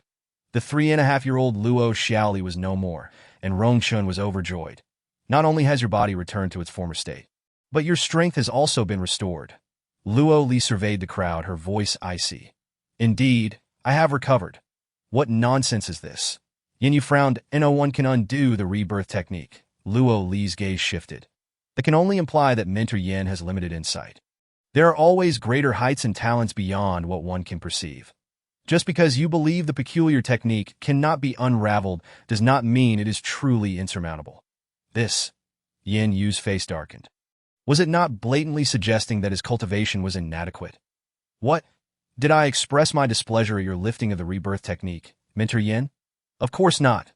Yin Yu denied, his neck craned defiantly. Did I end that case? May we enter the secret realm now? Only Rongchen appeared genuinely joyful. It seemed they were about to reap a significant advantage, hoping Luo Li and her companions would keep their distance. Yin Yu, feeling vexed, thought to himself, how should I know? Once we enter the secret realm, remember what I told you earlier, understand? Bai Shang nodded. Rest assured, Mentor, I will ensure our class secures first place at the entrance of the secret realm. Luo Li suddenly halted. Mentor Yin, remember the challenge I issued. Prepare all your treasures for me to inspect upon my return. With a thud, the gate of the secret realm closed. Yin Yu, infuriated, pointed at the door. Look at this. How can Luo Li be so arrogant? It's utterly outrageous. Cough. Actually find Luo Li's straightforward nature rather endearing. Lei Yin remarked that as Yin Yu fumed, a plate unexpectedly appeared before him. Rong Chun, grinning, said, while we wait, let us munch on some seeds. Yin Yu rolled his eyes in annoyance. Keep your distance from me. This old fellow had always slept through competitions, regardless of their significance, since they were invariably last. This time, Rongchen seemed as joyful as if he had achieved first place. Once everyone had entered the secret realm, Mu Qianxing gazed toward the direction of Xingchen Peak, a hint of uncertainty clouding his eyes. Yet, there was no sign of Yun Jiuxiao. Mu Qianxing sensed something was amiss. Where did my junior sister go? She recovered rather abruptly and strangely. He turned to find Jun Maxiao appearing unexpectedly. Director? Where has Yun Jiuxiao gone?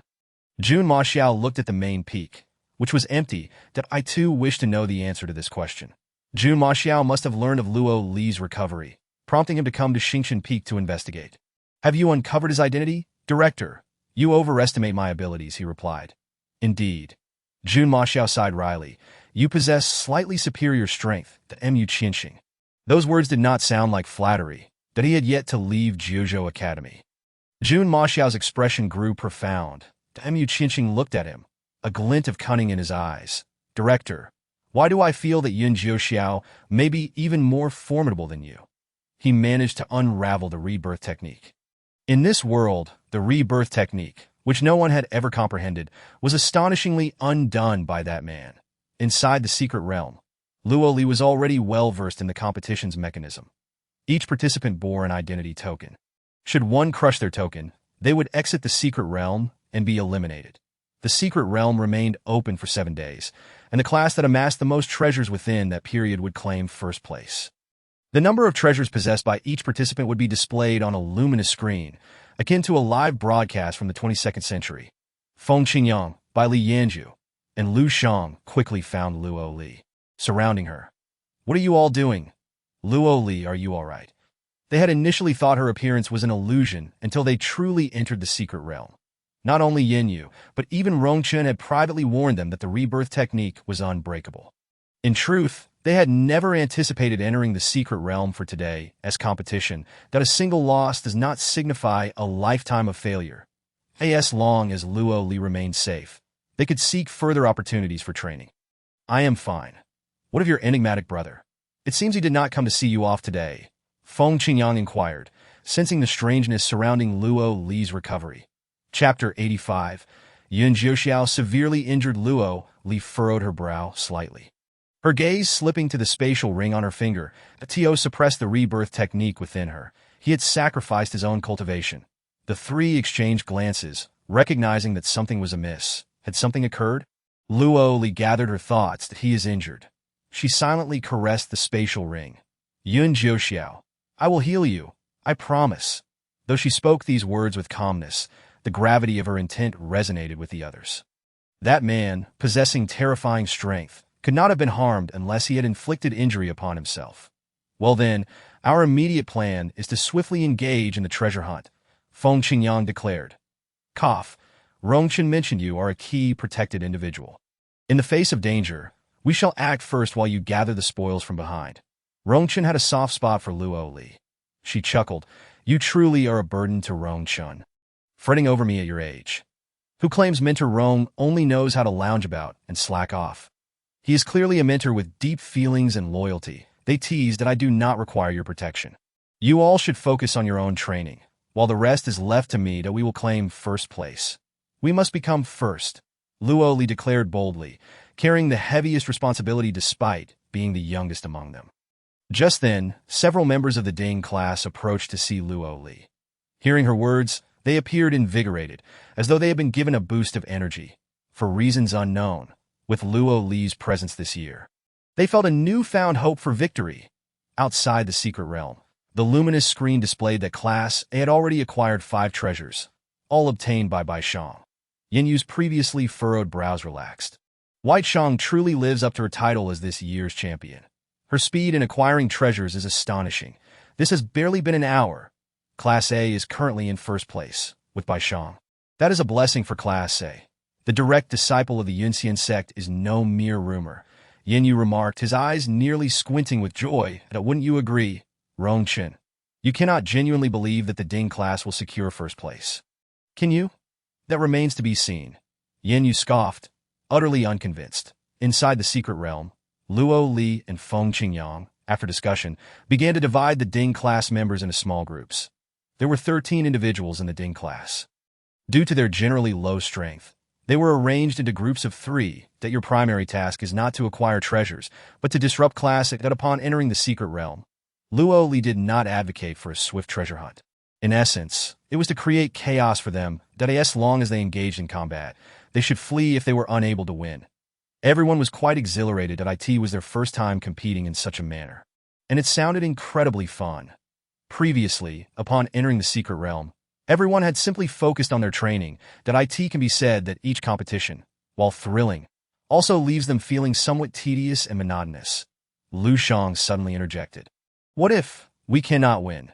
If you trust me, hand over your identity tags, and I shall safeguard them for you.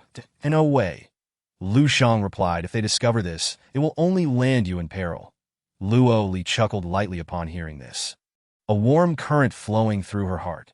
The persistent phenomenon in their training was that, even when in teams, it was difficult to trust one another during competitions.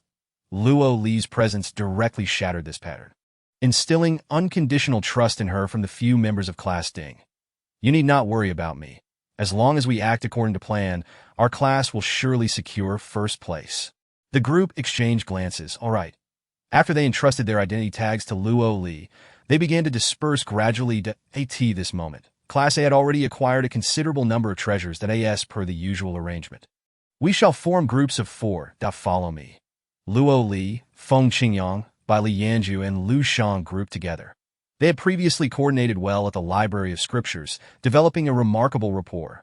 Later, they ventured into the misty forest, where their teamwork was seamless. Luo Li, where are we headed? Bai Li Yanju asked, sharpening his knife to seek collaboration. Bai Li Yanju pondered him. Does anyone wish to collaborate with us?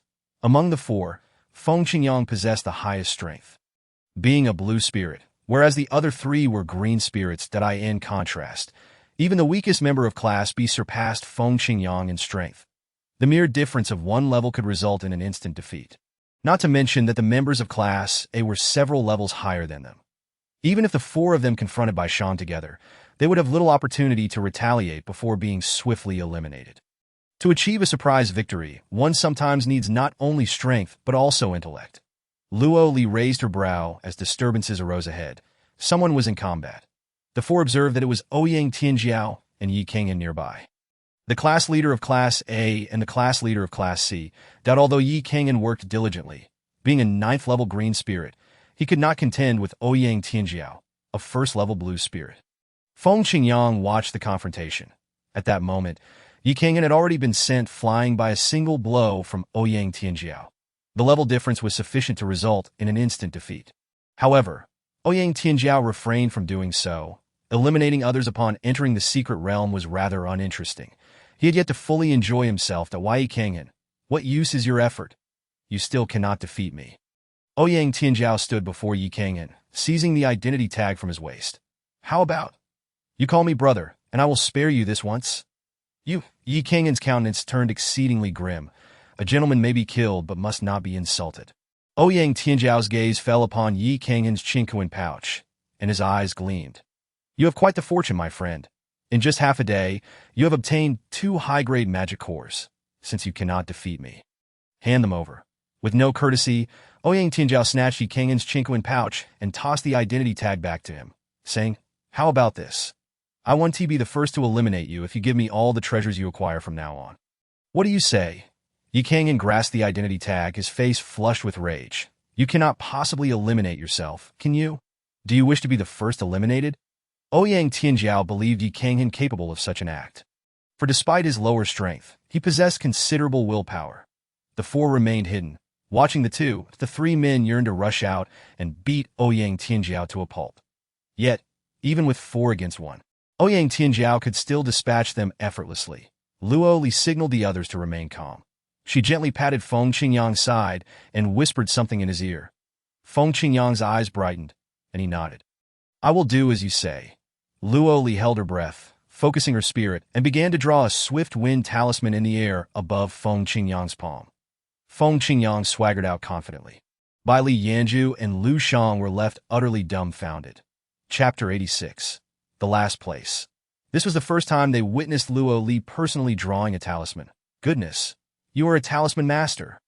I merely practiced while reading spiritual books at the library. It is nothing remarkable. Previously, Luo Li had not drawn talismans on the spot. She had always used pre-made talismans from her chinkuan pouch. After using a sackful of talismans to withstand 9 bolts of heavenly fire, she had none left in her space. Upon seeing Feng Qingyang, Ouyang Tianjiao was even more excited than when he spotted Yi Kingyan. I did not expect you to come knocking on my door. Indeed, I have a grand gift for you. Do you want it? Ouyang Tianjiao raised an eyebrow. What gift? Feng Qingyang seized Yi Kingyan and declared. Let us go. You think you can leave? Not a chance. Ouyang Tianjiao struck out, seemingly about to cleave the 2 that Feng Qingyang swiftly dodged. Ouyang Tianjiao only saw 2 figures flash past, completely missing their escape direction. How is this possible? Feng Qingyang is merely a green spirit. How could he possibly compare in strength? Feng Qingyang led Yi Kanghan to a tranquil spot, where it was said that talismans of second rank or above could evade lethal strikes from the Spirit King realm. Indeed, it proved to be true. Such a useful talisman was akin to carrying an extra life. Just as they settled, Luo Li and the others emerged from their hiding place. Yi Kanghan's eyes widened slightly. "You four?" Luo Li glanced at Yi Kanghan's intact identity tag and smiled gently. "We four have come to discuss something with you." "What matter?" Collaboration. Yi Kanghan furrowed his brow. The news of Luo Li issuing a challenge had spread throughout the academy. Naturally, no one believed she could prevail, including himself. "You wish for me to join your ranks. To be frank, even if the five of us combined our strengths, we might not be able to defeat Ouyang Tianjiao. Let alone the other 10 or so experts in Class A. It could be said that the combined forces of Class C and Class D would still fall short against Class A. Class A's dominance in the academy is well-earned. As for how to triumph over Class A, I have my own considerations. You only need to ponder whether Class C wishes to secure the last place or strive for third place. In fact, there is little difference between third and second places. Historically, Class C has consistently ranked third, thanks to Class D's efforts to bolster their position. Luo Li, you truly possess a sense of humor. Achieving second place is certainly the best outcome. Even if we cannot attain second, third will suffice. In any case, we do not wish to end up in last place. Yi Kanghan's voice softened slightly as he spoke last place, likely out of concern for Luo Li and the others' feelings. "If you do not collaborate with us, it seems Class C will indeed find themselves at the bottom." Yi Kanghan. Luo Li exuded confidence. Yet he found himself believing that the young woman was not merely boasting. Recalling her remarkable maneuvers in the misty forest, he felt a sense of gratitude towards her. Moreover, this time, Feng Qingyang had once again saved him from Ouyang Tianjiao. "How do we collaborate?" Luo Li smiled, whispering a few words into Yi Kanghan's ear. Initially shocked, he later became extremely indignant, but ultimately concluded, "All right, we will do as you say." The other three looked at Luo Li in astonishment. What could she have said to Yi Kanghan that ignited such a fighting spirit within him? Consequently, Yi Kanghan gathered the entire Class C, proclaiming their intention to cooperate with Class D. Given Yi Kanghan's considerable prestige within Class C, everyone naturally heeded his words, thus solidifying their collaboration. Afterward, Yi Kanghan departed alone. Bai Li Yanju and the others were left in a daze, sensing that something significant was about to unfold. "Luo Li, Yi Kanghan has agreed to collaborate with us. What is the next step?" Bai Li Yanju inquired. "There remains another collaborator to find." The three exchanged glances. "You don't mean?" Upon encountering Junyu, they realized their guess was correct. Luo Li had indeed approached Junyu for collaboration. Junyu was quite close to Bai Shang and Ouyang Tianjiao, making Luo Li's boldness quite remarkable. Luo Li chattered away with Junyu for an extended period. The gist of it was that Bai Shang and his group had lured Yi Kanghan and his companions, and the two classes intended to unite against Junyu and his cohort. That, of course, with Luo Li present, Class D would never face last place. Consequently, the title of last place would inevitably fall upon Junyu and his group. Bai Li Yanju and the others watched as the girl conversed earnestly with Junyu, their heads lowered in silence. To say that Junyu would believe such words was an understatement. Even the three of them found it hard to accept.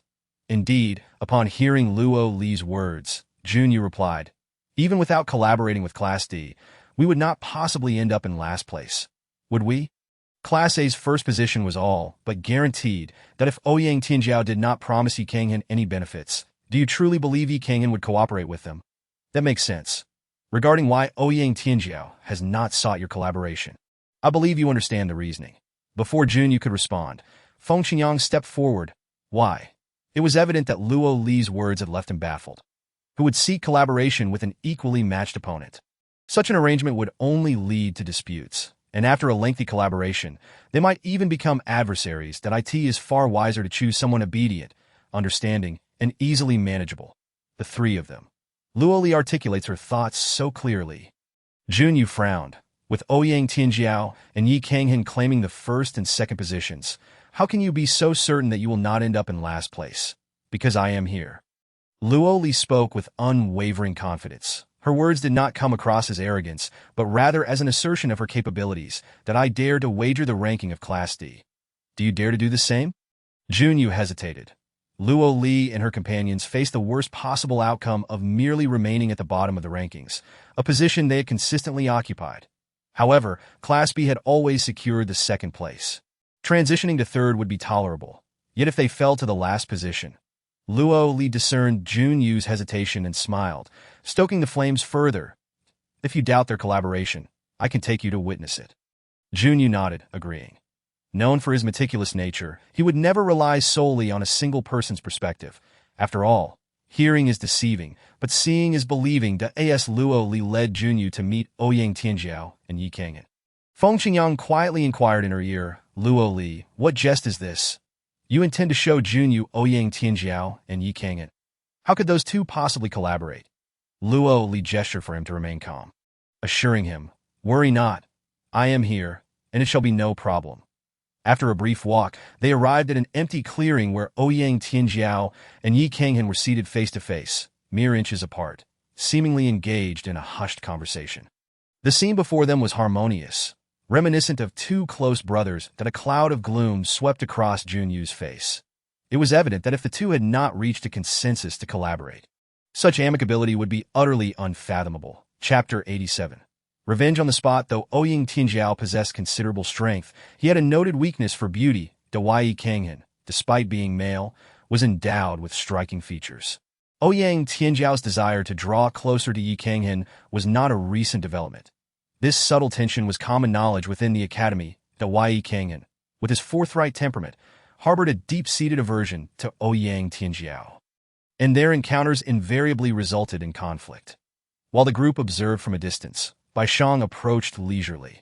She regarded the two with an air of calmness, which only reinforced Junyu's suspicions. They must have already devised a strategy against us. How infuriating! Junyu tightened his grip on his sword.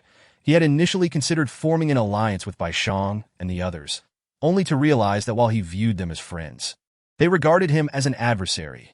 So, what is the plan for collaboration? Luo Li's eyes sparkled with mischief as she replied, quite simply, if we encounter Class A and Class D during the competition, we would appreciate your assistance. Junyu, known for his avoidance of conflict, typically advocated for neutrality and refrained from instigating fights, but he did not seek trouble, yet he was never one to shy away from it. The strength of Class C was generally inferior to theirs, and they were unlikely to provoke a conflict. However, Ouyang Tianjiao and his cohort, accustomed to their position at the top, were undeniably arrogant, that we must not indulge them. Agreed. Luo Li patted Junyu on the shoulder, proclaiming, let our collaboration be fruitful. Once we succeed, I assure you, you will not be in last place. Junyu felt a sudden surge of respect for Luo Li, as if she possessed the ability to sway the outcome of the competition entirely. Just moments ago, the two had been at each other's throats. As their conversation concluded, the two individuals in the distance suddenly engaged in combat. Yi Kanghan, break the 8 directions formation, Ouyang Tianjiao exclaimed, having just found Yi Kanghan only to be ensnared in the formation. Within the 8 directions formation, one could not utilize spiritual power. Yi Kanghan was not a talisman master, nor capable of setting formations, implying that this arrangement had been preordained for him to stumble into. While Ouyang Tianjiao vented his frustrations, Baishang appeared. Initially fearful, she hesitated at the formation's edge, concerned about being ensnared herself. Realizing she could not dismantle the formation, she decided to seek methods to break it. Using this pretext to slip away, Ouyang Tianjiao fumed. Yi Kanghan stood up, and the two quickly fell into a scuffle. Devoid of spiritual power, the contest relied solely on physical prowess. And Ouyang Tianjiao was no match for Yi Kanghan, quickly finding himself at a disadvantage. Stop. Even if you were to kill me, you cannot escape. It would be wiser for us to join forces to break the 8 directions formation, and then wait for you to attack me once we're free. Ouyang Tianjiao retorted, incredulous. Just then, 4 figures approached. Ouyang Tianjiao shouted, Luo Li, Feng Qingyang, come here quickly. The 4 obliged, and Ouyang Tianjiao, satisfied, whispered to Yi Kanghan, you dare provoke me, and you shall pay. He then turned to Luo Li with a sly grin. You all have arrived just in time, that if you can break the formation and rescue me, I shall offer you my storage bag. Luo Li crossed her arms and strode confidently into the 8 directions formation, leaving Ouyang Tianjiao dumbfounded, and if he could not discern that they were all in cahoots at this moment, he must truly be a fool. Seize him. The group exchanged glances before launching their attack. Ouyang Tianjiao was swiftly overwhelmed, his storage bag taken from him. He pointed an accusatory finger at the dark-clad youth. Yi Kanghan, you are the core. Only the core can control the 8 directions formation. Entering the formation means that unless the core is eliminated, no one can escape. You bandits, robbing me of my storage bag is futile. Huh. Who says I wish to escape? Yi Kanghan fixed his gaze on Ouyang Tianjiao's identity badge. Ouyang Tianjiao faltered, fear gripping him as a dreadful thought emerged. Indeed, Yi Kanghan shattered his identity badge in a fit of self-destruction. Ouyang Tianjiao erupted in anger. Yi Kanghan, are you mad? Who in their right mind would eliminate themselves? Outside the secret realm, Yin Yu leisurely observed the light screen, suddenly spotting the two. Tianjiao. How did you two exit first, and why do you look like that? He found Yi Kanghan's exit comprehensible, but was baffled by Ouyang Tianjiao's, a blue spirit, who should have been superior to Yi Kanghan. Even with eyes closed, he should have been able to defeat Yi Kanghan effortlessly. Ouyang Tianjiao wore a stormy expression, barely restraining his rage. Individual scores were tallied from the moment one exited the secret realm, and Ouyang Tianjiao had been utterly stripped of his achievements, earning a score of 0. Yet, could he voice these grievances? Certainly not. To let others know that the esteemed blue spirit had been bested by Luo Li and her group would be a source of ridicule, even if they were numerous. As a blue spirit, he could easily dispatch dozens of green spirits that he concocted a convenient excuse, claiming to have been ambushed by a powerful beast. Lei Yin chuckled. Ouyang Tianjiao's blue spirit status seems a bit shaky, considering he exited alongside Yi Kanghan. Yin Yu's expression soured. Even a fool could discern that this remark was a jab at Ouyang Tianjiao. This year's events had indeed been tumultuous, Shui Bingyu pondered. Previously, Class A would always be the last to be eliminated, as their strength was well known. The competition has only just begun, and there are still formidable figures like Bai Shang within the secret realm. We need not rush. Yin Yu, steeling himself, remarked, Yi Kanghan, I didn't expect you to be this ruthless with yourself. Ouyang Tianjiao nearly ground his teeth to dust that my opponents are treacherous, if I do not adopt a harsher stance. It would show a lack of respect for them. Moreover, I relish the opportunity for immediate retaliation. After the two were eliminated, Luo Li and her companions, having deliberated, decided to hand over the storage bag taken from Ouyang Tianjiao to Su Yuyu from Class C. After all, Yi Kanghan had exerted considerable effort in ousting Ouyang Tianjiao. Suddenly, the sky erupted with a burst of spiritual flowers, and the name Bai Shang flickered in midair. Bai Shang had astonishingly acquired 50 spiritual treasures within half a day's time. Feng Qingyang and the others were left in shock. Lu Shang wore a pensive expression. Such a pace of advancement in training was likely unprecedented. Feng Qingyang frowned. In half a day, even if she encountered only low-tier magical beasts, it would be impossible to collect 50 spiritual treasures so swiftly. Not to mention that many low-tier magical beasts did not possess treasures within them, and spiritual plants were not commonly found, as they were typically guarded by higher-tier beasts. Luo Li slowly narrowed her eyes. Is there a map of the secret realm? Feng Qingyang was taken aback. Yes, but does Bai Shang possess the map? Only the headmaster had access to the secret realm's map. Did I finally comprehend where Ouyang Tianjiao's confidence in his assertion you are bound to lose stemmed from that he likely knew Bai Shang held a map of the secret realm. Bai Li Yin was incensed. Isn't this cheating? Feng Qingyang and Lu Shang shared his indignation. This was profoundly unfair to all spiritual masters. Yet, the three could not confront Bai Shang overtly, for they had no evidence and were outmatched. No matter.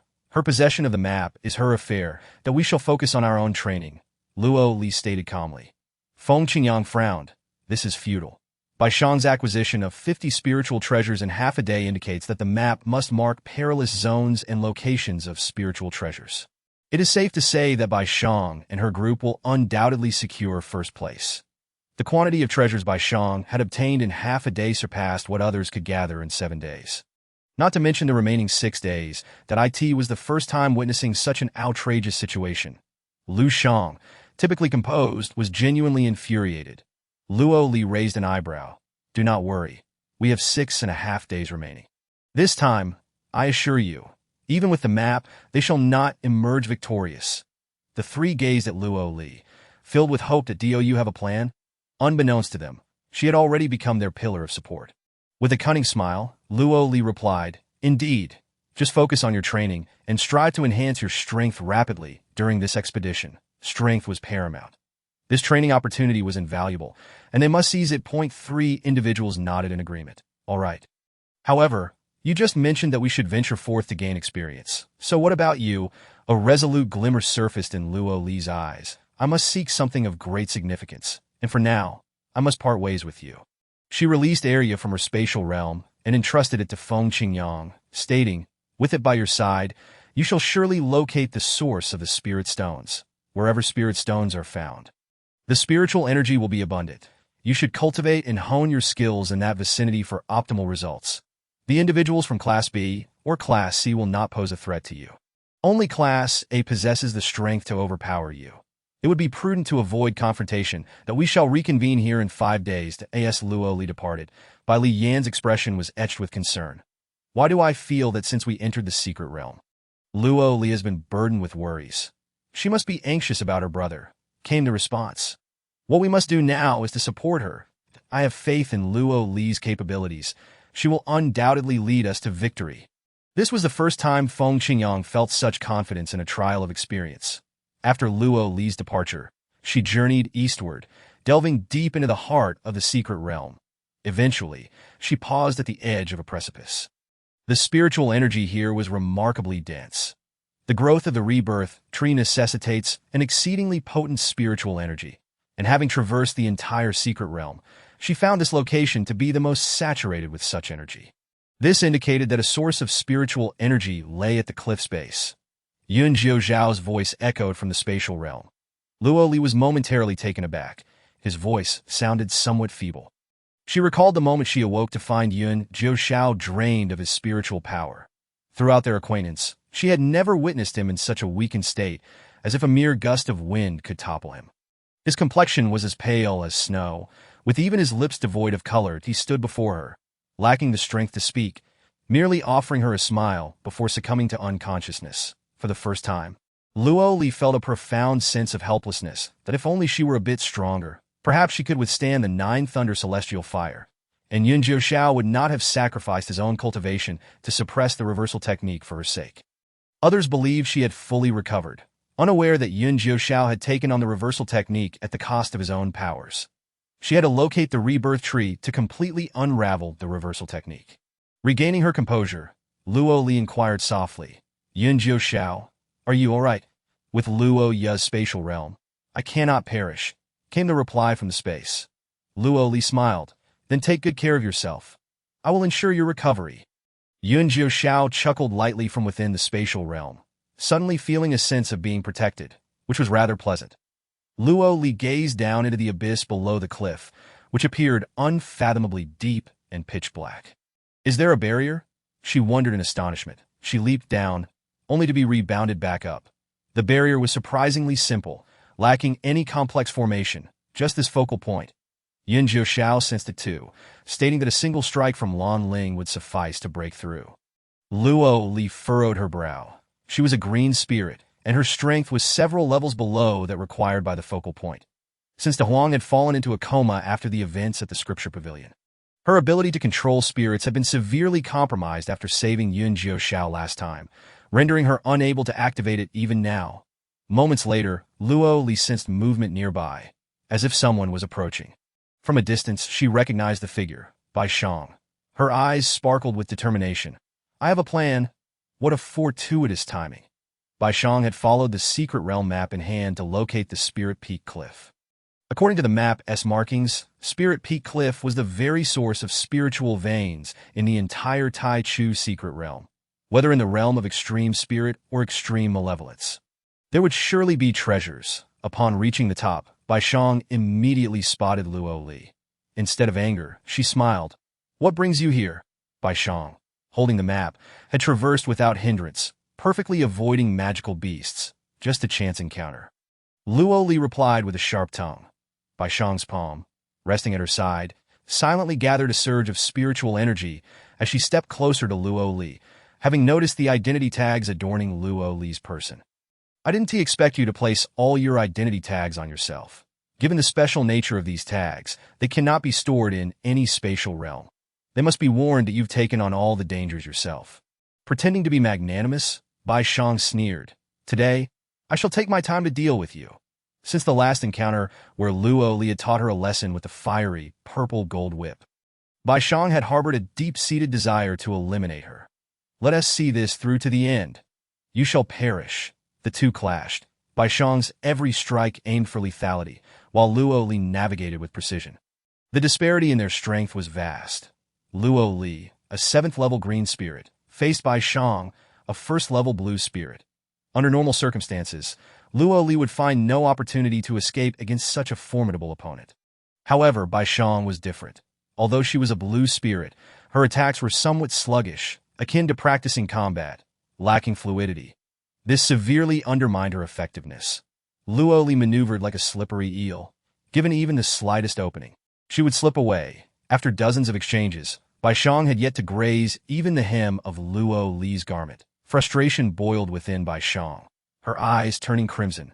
Suddenly, seizing the opportunity, she unleashed a powerful strike aimed at Luo Li's heart. Standing upon Spirit Peak Cliff, Luo Li's lips curled into the faintest of smiles that Bai Shang charged. Luo Li swiftly pivoted to the right, causing Bai Shang's attack to miss and strike the barrier instead. Bang! The two forces collided, releasing a surge of spiritual energy. Bai Shang was sent stumbling back several meters, while the barrier at Spirit Peak Cliff momentarily cracked open. Seizing the moment, Luo Li leaped down into the abyss. Bai Shang, unaware of Luo Li's intentions, perceived this as a sudden act of retreat. Rising to her feet, she laughed heartily. Luo Li, who would have thought you would choose to flee in such a manner? She produced a recording stone from her possession, capturing the scene of her confrontation with Luo Li, who, unable to prevail, leapt off the cliff. You are not the only one with a recording stone. Bai Shang reveled in her triumph. Since being outwitted by Luo Li at the scripture pavilion, she had taken precautions to carry a recording stone, anticipating this very moment. Glancing down into the abyss, where countless dangers lurked, she erupted in laughter. When the secret realm closes 6 days from now, if Luo Li fails to emerge, she will be deemed eliminated. Therefore, Bai Shang felt no urgency in shattering Luo Li's identity tag. After all, with her meager abilities, it was unlikely Luo Li would escape the depths of the abyss, be it 6 days or 60 days. She was determined to showcase to everyone how Luo Li had fallen to her. With a malicious grin, Bai Shang clutched the recording stone and turned away. Below the cliff, it was pitch black, where Luo Li, like a nocturnal creature, swiftly identified a safe landing spot, mitigating her descent's force, and landed steadily at the bottom. Silence enveloped the area, utterly devoid of sound. Not even the chirping of birds or the trickle of water could be heard, but a chilling breeze swept through, casting an eerie chill. Strange, she pondered, the energy at the cliff's summit is abundant, yet there is not a trace of it down here. One might think she had entered a desolate burial ground. Surrounding her, not even a hint of any magical beast presence could be felt. This place was exceedingly peculiar. The spiritual energy here must have been completely devoured by something. As for the energy at the cliff above, it was likely seeping out from the barrier. The entity capable of consuming this energy must be formidable.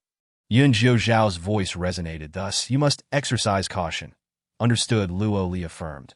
Her strength was insufficient even to breach a minor barrier, let alone confront a formidable entity. Luo Li scanned her dim surroundings, drawing a daylight talisman in her palm and raising it like a bulb, illuminating the area around her for several meters. She gasped as her gaze fell upon a sea of withered grass that waist-high bushes, all yellowed and withered, surrounded her. The rebirth tree, in this desolate land, at first glance. The area resembled a vast rice field, where any tree would stand out like a crane among chickens.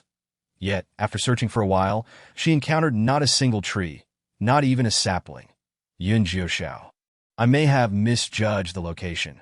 For the first time, Luo Li questioned her own judgment.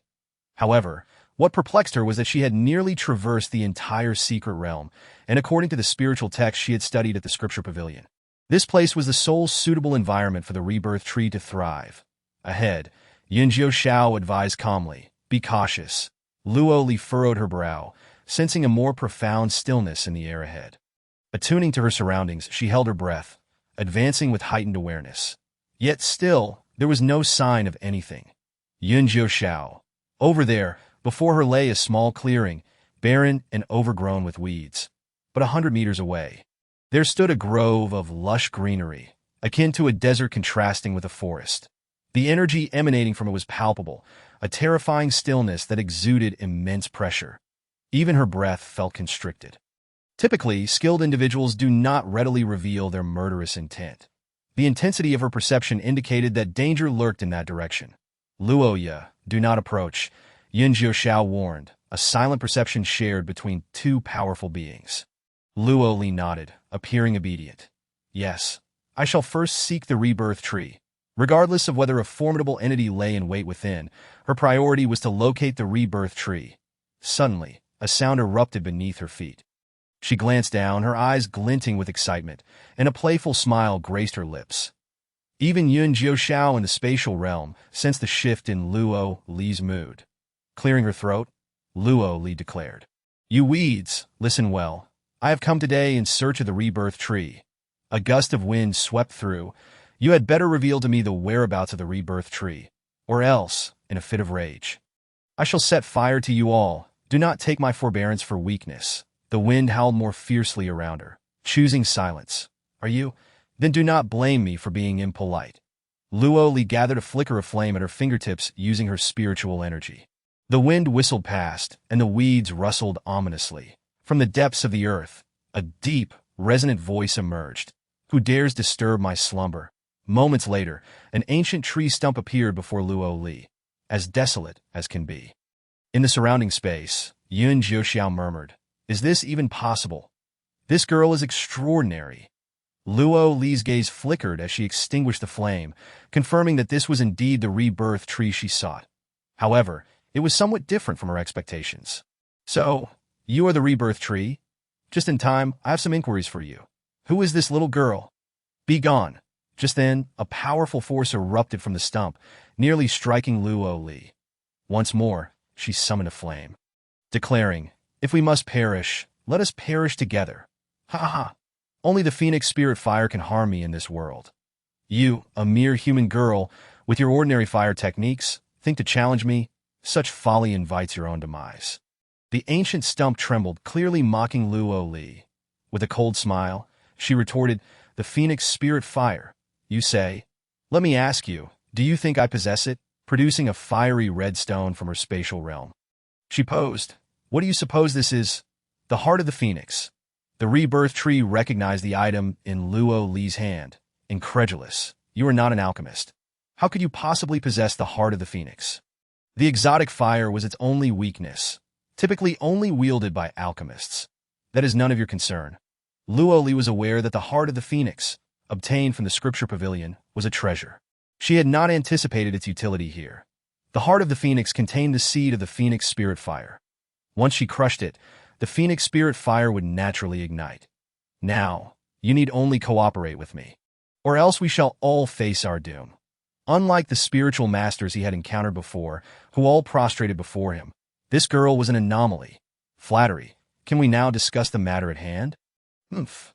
You seek me only to inquire about matters unknown to this world.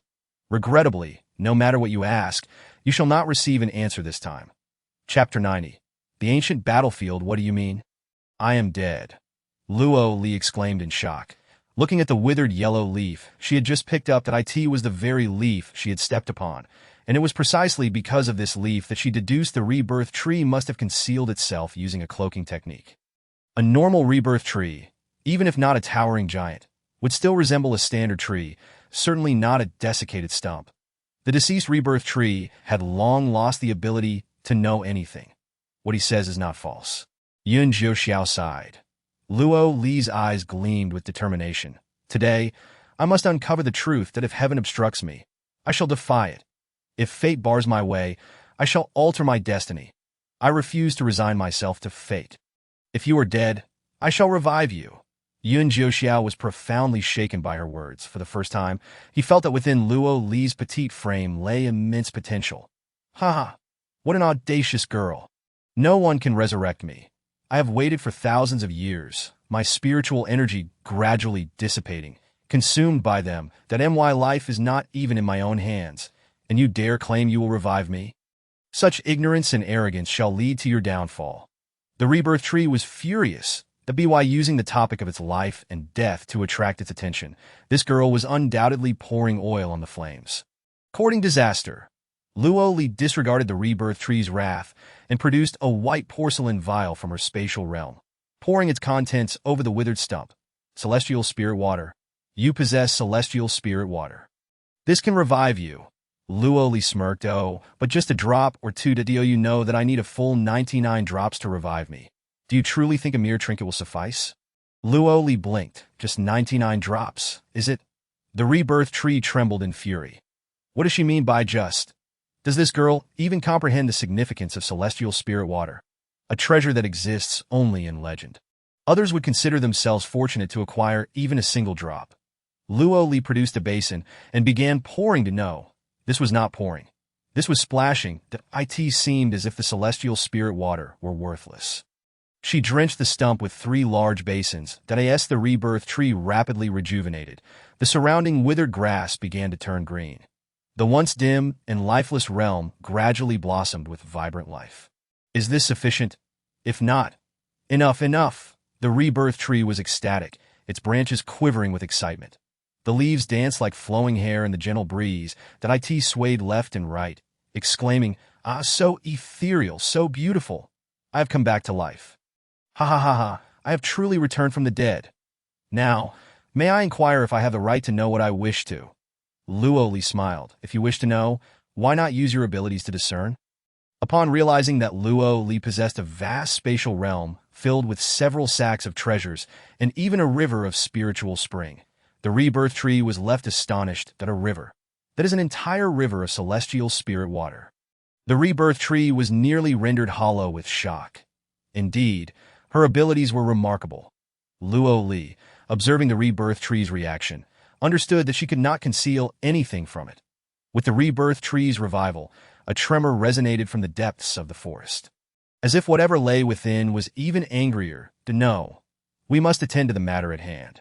Luo Li retrieved the incomplete spiritual tome from her spatial realm. "I wish to know everything about this book, its origins, whereabouts, and those who have come into contact with it." Before her, a spirit mirror formed from white mist materialized. As Luo Li gazed into it, the condition of the tome was revealed. It turned out that the tome had originated from the ancient battlefield. Luo Li was taken aback. She had heard by Li Yin Jiu mention that the Jiuzhou Academy was built upon the grounds of the ancient battlefield. As the academy rose, the scripture pavilion was established, obscuring the tome's whereabouts. Yet it had always remained on the first floor of the pavilion. The scene shifted, revealing a figure in a black robe entering the scripture pavilion, tearing away the last page of the tome. Snap. The mist mirror closed. Who was that figure in black? Luo Li's phoenix eyes darkened. "This matter lies beyond my jurisdiction." The rebirth tree replied. "Is there no other way to investigate this matter?" "None." Luo Li felt a chill in her heart. After all her efforts, was she now to abandon her quest at the final hurdle? How frustrating. However, although the tome was incomplete, it could be repaired. Upon hearing this, Luo Li was filled with excitement. How can it be repaired? Ahem. Oh dear, after speaking for so long, I have become a bit parched. With that, Luo Li promptly poured a basin of celestial spirit water into the mirror. The rebirth tree was overjoyed in its long life. It had never encountered as much celestial spirit water as it had today.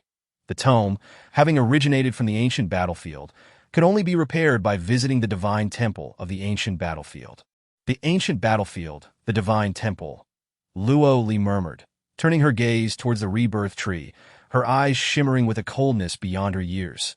How do you know this? I too hail from the ancient battlefield. The rebirth tree declared proudly. Though I have perished, my spirit endures. Provided the method is proper, I can restore myself at any time. The tome you hold is the same. It is merely a book. While I am a tree, all that remains from the ancient battlefield can be reborn, broken, can be made whole again. The ancient battlefield was a site of great carnage, leaving behind only a few remnants. In all my years, aside from the tome in your possession, I have yet to see another. You must understand, anything that originates from the ancient battlefield is a peerless treasure. The rebirth tree spoke truthfully. The ancient battlefield, where gods and demons clashed. Though Luo Li had not witnessed that earth-shattering battle, she could imagine how many deities had fallen and how many demon tribes had been destroyed.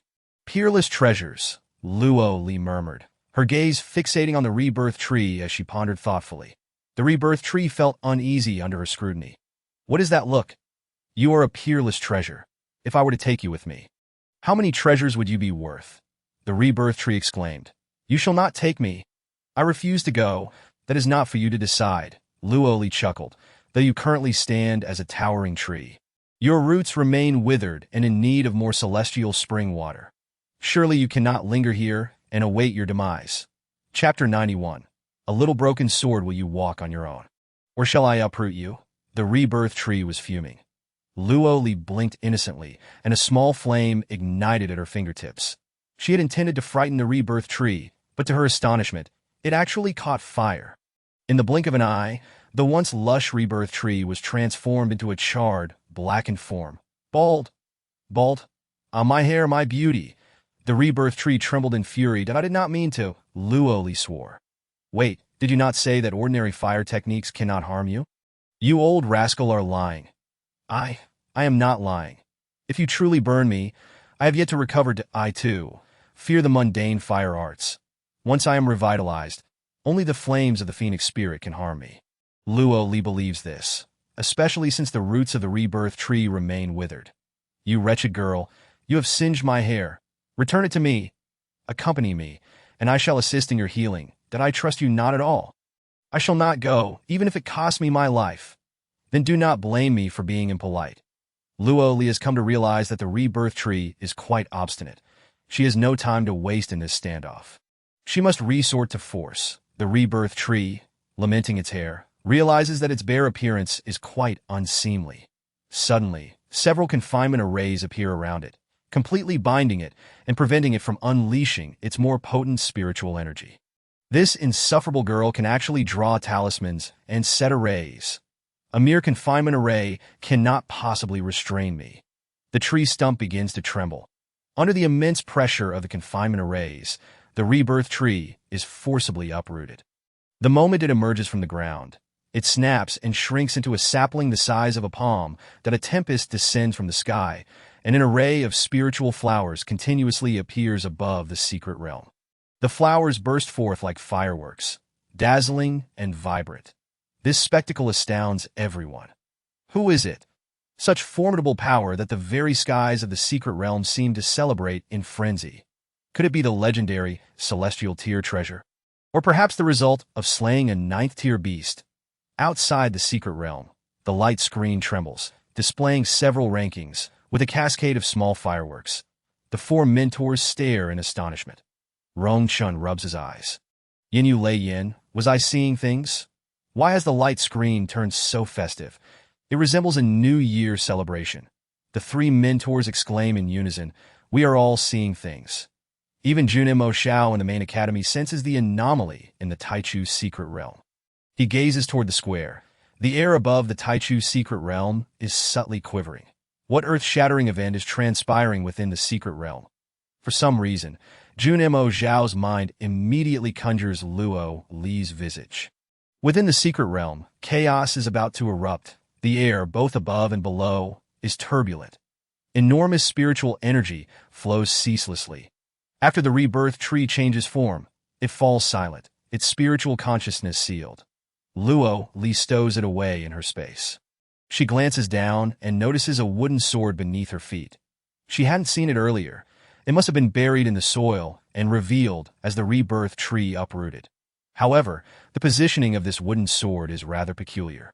With its tip pointed toward the nearby forest, judging by the condition of the wood, it appears to be on the verge of rotting away. A.S. Luo Li picks it up and examines it. Could this be a naturally formed wooden sword from the roots of the rebirth tree? Since it is a part of the rebirth tree, she decides to take it with her. Suddenly, a massive thicket in front of her collapses as if something has charged forth. Such formidable killing intent. Oh no!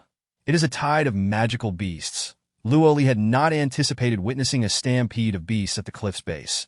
She finds herself surrounded by magical creatures, all of them above the 5th tier.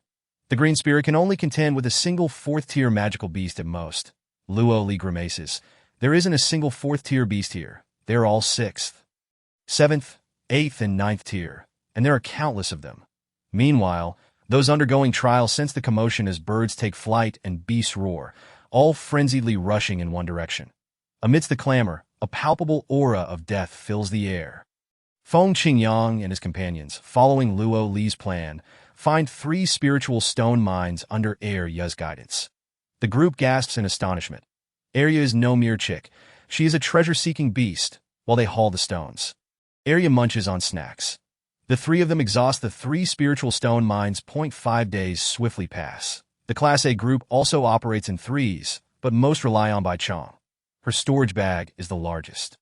In these days, tales of her hunting high-tier magical beasts have spread like wildfire. Almost everyone in the secret realm knows that Bai Chong is the most formidable contender in this competition. Truly, fate has a way of bringing enemies together. Fan seems to have found an ally.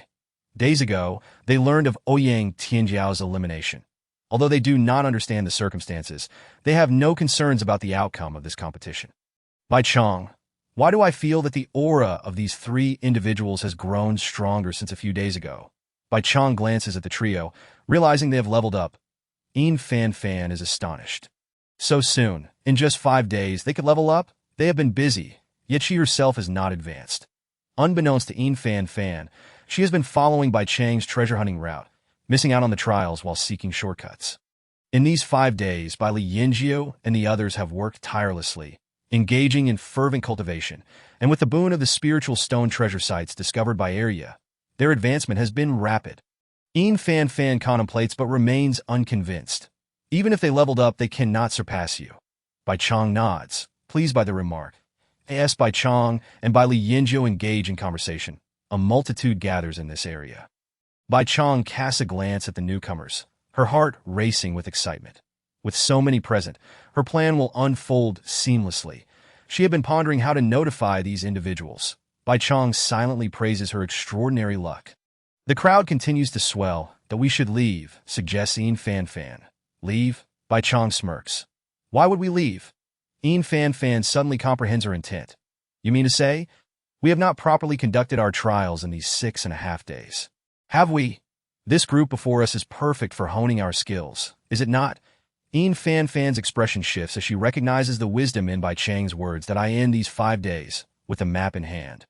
Their tally of slain magical beasts and treasures has remained at the top, far surpassing the other 3 groups. Even with a half-day of idleness as they await the closure of the secret realm. Victory is assured. Do you see the storage bags they carry? Each is filled with treasures and magical cores. If we could seize them. Chapter 92. Jealousy gone mad. Fan's eyes widen. We would only solidify our position at the top. Bai Chong smiles. I not only aim for first place, but I also wish to break the Academy's record for treasure acquisition in Class A. Fan gasps. Bai Chong of the Blue Spirit possesses that potential. However, they lack identification badges. Even if we engage them, we cannot eliminate them. That a glimmer of malice crosses Bai Chang's eyes. Who said I wish to eliminate them? I want them to be so thoroughly beaten that they cannot raise their heads.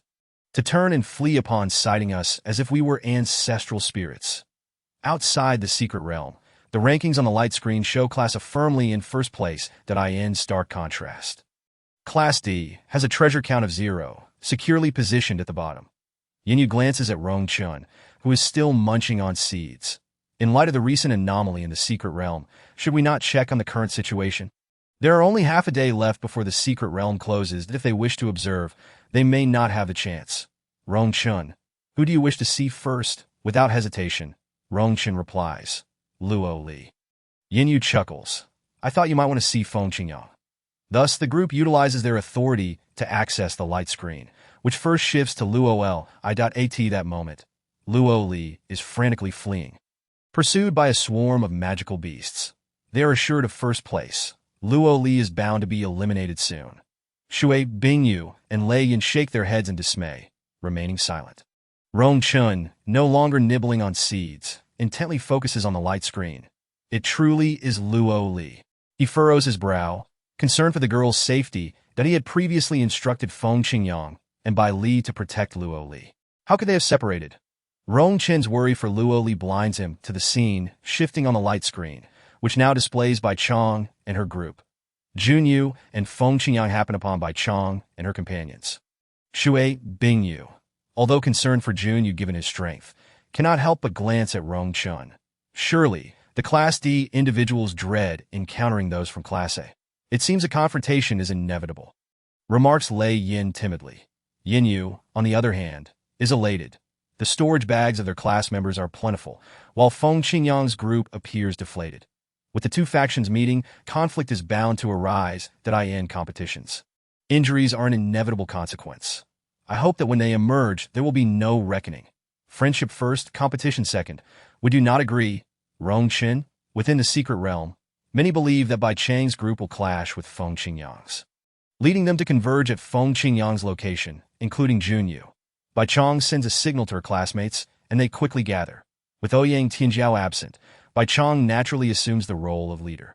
She assigns targets to everyone, taking on the responsibility of confronting the entire Class D. That you Class D individuals are quite clever and selfish, daring to entrust all your identification badges to Luo Li. Bai Chong, clad in white, stands proudly like a peacock. Feng Qingyang discerns the implications and fixes a steady gaze on Bai Chong. You have seen Luo Li. Is not a question, but a certainty. Sensing the bait, Bai Chong is pleased, continuing the conversation. Not only have I seen her, but we have also crossed blades. Where is Luo Li? Since their parting 5 days ago, they have lost track of Luo Li. They intended to head to the rendezvous point, but encountered Bai Chong here. Bai Chong produces a recording stone, projecting an image into the air. Everyone witnessed the scene at Lingfeng Cliff. Bai Chong and Luo Li engaged in combat. With Luo Li struck down by Bai Chong's palm. Luo Li. It is indeed Luo Li. Bai Li Yin Jiao and others were left astounded. As this moment unfolded, whispers spread among the crowd. They were not discussing their own results, for the scores would only be settled once someone emerged from the secret realm. Bai Chong, not far from them, overheard the murmurs, none of which blamed Luo Li. Instead, they expressed concern for her well-being. In that instant, jealousy flared within Bai Chong like an uncontrollable blaze. If Luo Li were to perish, your class would inevitably rank last. What use would treasures hold? Bai Chong declared loudly, and as she finished speaking, Yin Fan and others surged into the crowd like wild beasts. The two factions clashed fiercely. So, the three of you classes had already conspired together. Bai Chong scoffed, her last shred of reason warning her not to challenge Junyu and Class B. But as for Feng Qingyang and his group, Bai Chong was certain of her victory. Chaos reigned at the scene. The strength of Class A was generally superior, making it easy to eliminate Junyu and Class B. Yet, the challenge lay in the fact that these two classes had united against Class A. It was 1 against 2, their strengths nearly balanced. The only ones suffering were Feng Qingyang and his companions. The strongest pitted against the weakest class in terms of power. Feng Qingyang and his group could not contend with Bai Chong. They could only endure the onslaught. Fortunately, they lacked identity tags, allowing Bai Chong to strike them with lethal precision, each blow ruthless and unforgiving. Unexpectedly, the three of them had all advanced 2 levels. Bai Chong was incensed. Over these 5 days, they had not ascended. Why could those around Luo Li achieve advancement? Even if they did, so what? They remained weak. What to do? They could not possibly win.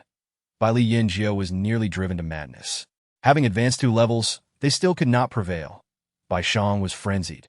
She pierced Bai Li Yin Jiao's chest with her sword, her palm ready to strike down upon his legs. Suddenly, Feng Qingyang leaned forward, shielding Bai Li Yin Jiao. Feng Qingyang.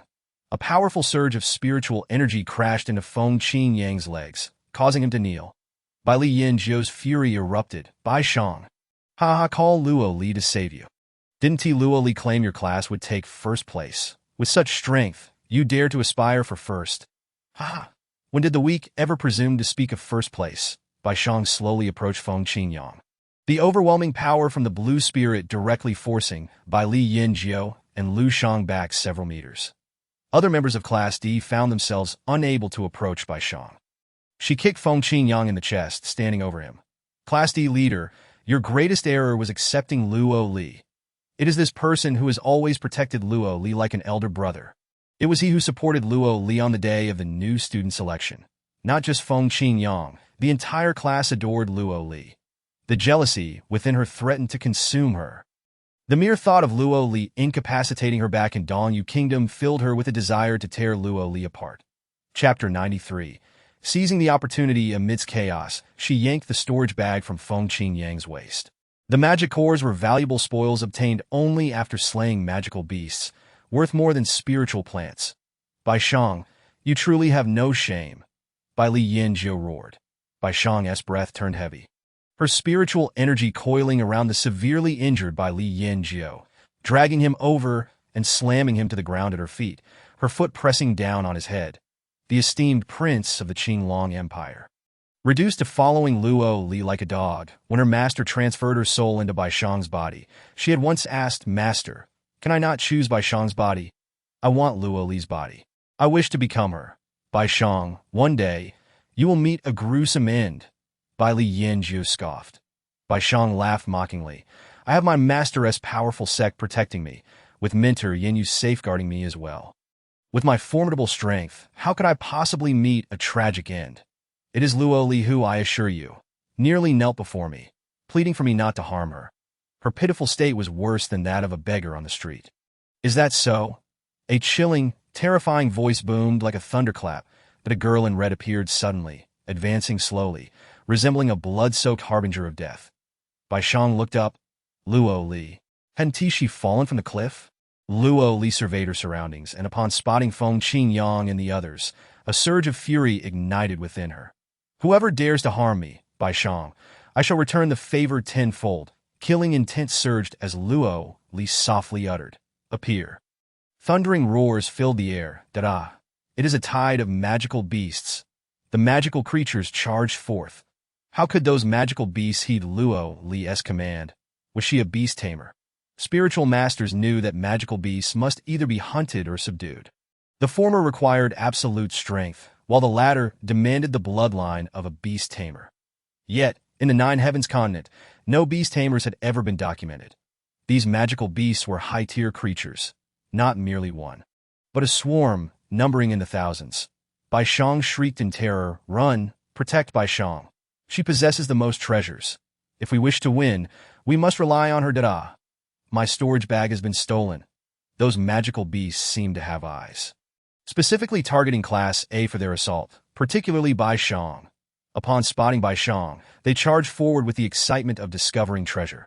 With Bai Shang's strength, she could contend with two fifth-tier magical beasts. Yet with so many emerging now, Bai Shang felt her spirit wane, and she immediately pulled Fan, yelling, "Hurry! Take out your talismans. It's the 8 Directions talisman. No matter what talisman it is, just take it out." "Hurry!" Bai Shang's voice strained to the breaking point. Her earlier arrogance had vanished entirely. When Fan produced the only 8 Directions talisman she possessed, a shield Class A, they were enclosed within a small barrier. Their spiritual energy extinguished. Tens of thousands of magical beasts surrounded them, their eyes gleaming with hunger. The power of the 8 Directions talisman was far inferior to that of the 8 Directions formation. Its duration was brief, and its defense weak. Bai Shang had never encountered so many magical beasts. Each one was a type she had never seen before, their gaping maws seemingly ready to swallow them whole. Luo Li stood before the 8 Directions formation, casting a cold smile at Bai Shang. "Storage bag. You call this taking advantage of the chaos?" Bai Shang fumed. "Ha! You can bully the weak, but I cannot seize the opportunity." Luo Li's gaze was filled with utter disdain. "That if you desire our storage bags, then come and take them." No sooner had Bai Shang spoken than Luo Li tore open the 8 Directions formation and stepped inside. Not just her. All of Class D followed suit. That a bizarre scene unfolded. Within the small 8 Directions talisman, the first faced the last. Junyu and the others watched from outside, and he suddenly remarked, "Without spiritual energy." It is indeed fair that as soon as he finished speaking, chaos erupted within the 8 Directions talisman. Screams echoed in succession, all emanating from Bai Shang and her companions. They were stripped bare of their storage bags by Luo Li and her group. In close combat and technique, Feng Qingyang and the others triumphed effortlessly, especially since they were already injured, yet this did not impede their victory. "Without spiritual energy, you are nothing," Luo Li sneered, gathering all the storage bags. Due to Class D's rapid ascent in data, the light screen momentarily froze. Yin Yu and the others remained oblivious to the changes within the secret realm. This is merely interest. Those who harmed us cannot be let off with mere scratches. Luo Li raised her brow, directly opening the 8 Directions talisman, allowing all of Class D to exit once again. The crowd gasped, their eyes wide in astonishment. How could Luo Li and her companions move freely within the talisman? The 8 Directions talisman was a simple affair for Luo Li. This was the formation she had taught Yi Tsonghan. The difference was that the 8 Directions formation required a focal point. Hence Yi Tsonghan's elimination. The 8 Directions talisman was too weak. It needed no formation that as long as there were explosive talismans, they could counter the 8 Directions talisman. Her mind was filled with countless talisman patterns. And explosive talismans were merely low-tier talismans that as she emerged, she let out a cold laugh, and her companion, De Huang, swiftly shattered the 8 Directions talisman. Bai Shang and the others were left in a frenzy, immediately fleeing. The magical beasts had long been eyeing them hungrily. The more they ran, the more excited the beasts became. Bai Shang and her companions hardly had time to self-destruct their identity tags before they were besieged by the magical beasts. Cries of agony filled the air. Outside the secret realm, Yin Yu hummed a tune while waiting for its closure when suddenly 1, 2, 3 individuals began to emerge. Rong Chun, you ought to manage your class better. See how pitifully weak they are, covered in blood, barely recognizable. Mentor, a bloodied figure, with much of his skin bitten away, crawled toward Yin Yu. Stay back. Yin Yu barely refrained from exclaiming disgusting that he truly had not anticipated such a grim fate for Class D. No, our mentor is you. Yin Yu. Mentor, please take another good look at me. I am Fan. Yin Yu trembled violently at this revelation, as if struck by lightning. He leaned in closer to examine. Fan, it truly is you. Yes, it is me. Yin Yu's eyes widened, realizing then that they were all your students. Yin Yu surveyed the chaotic scene, spotting over a dozen individuals strewn across a pool of blood. Yin Mentor, Bai Shang, is over there. Ouyang Tianjiao exclaimed, rushing toward one of the individuals. Ouyang Tianjiao's thunderous shout undoubtedly struck another heavy blow to Yin Yu's heart. Instructor Yin, Bai Chang is on the verge of collapse. You must come and take a look. Yin Yu felt as though his feet were shackled by a 1,000-pound stone, unable to move even a single step. Chapter 94. Luo Li's cruelty to scum. Others gasped in astonishment. Shui Bingyu remarked, the Taichu secret realm is about to close. All participants hurriedly stepped out in the final moment before its closure. When Luo Li emerged from the secret realm unscathed, Rong Chen's eyes lit up upon seeing her. Luo Xiaoli, are you all right? Luo Li offered a gentle smile. That I'm fine. That's good. That's good. Haha.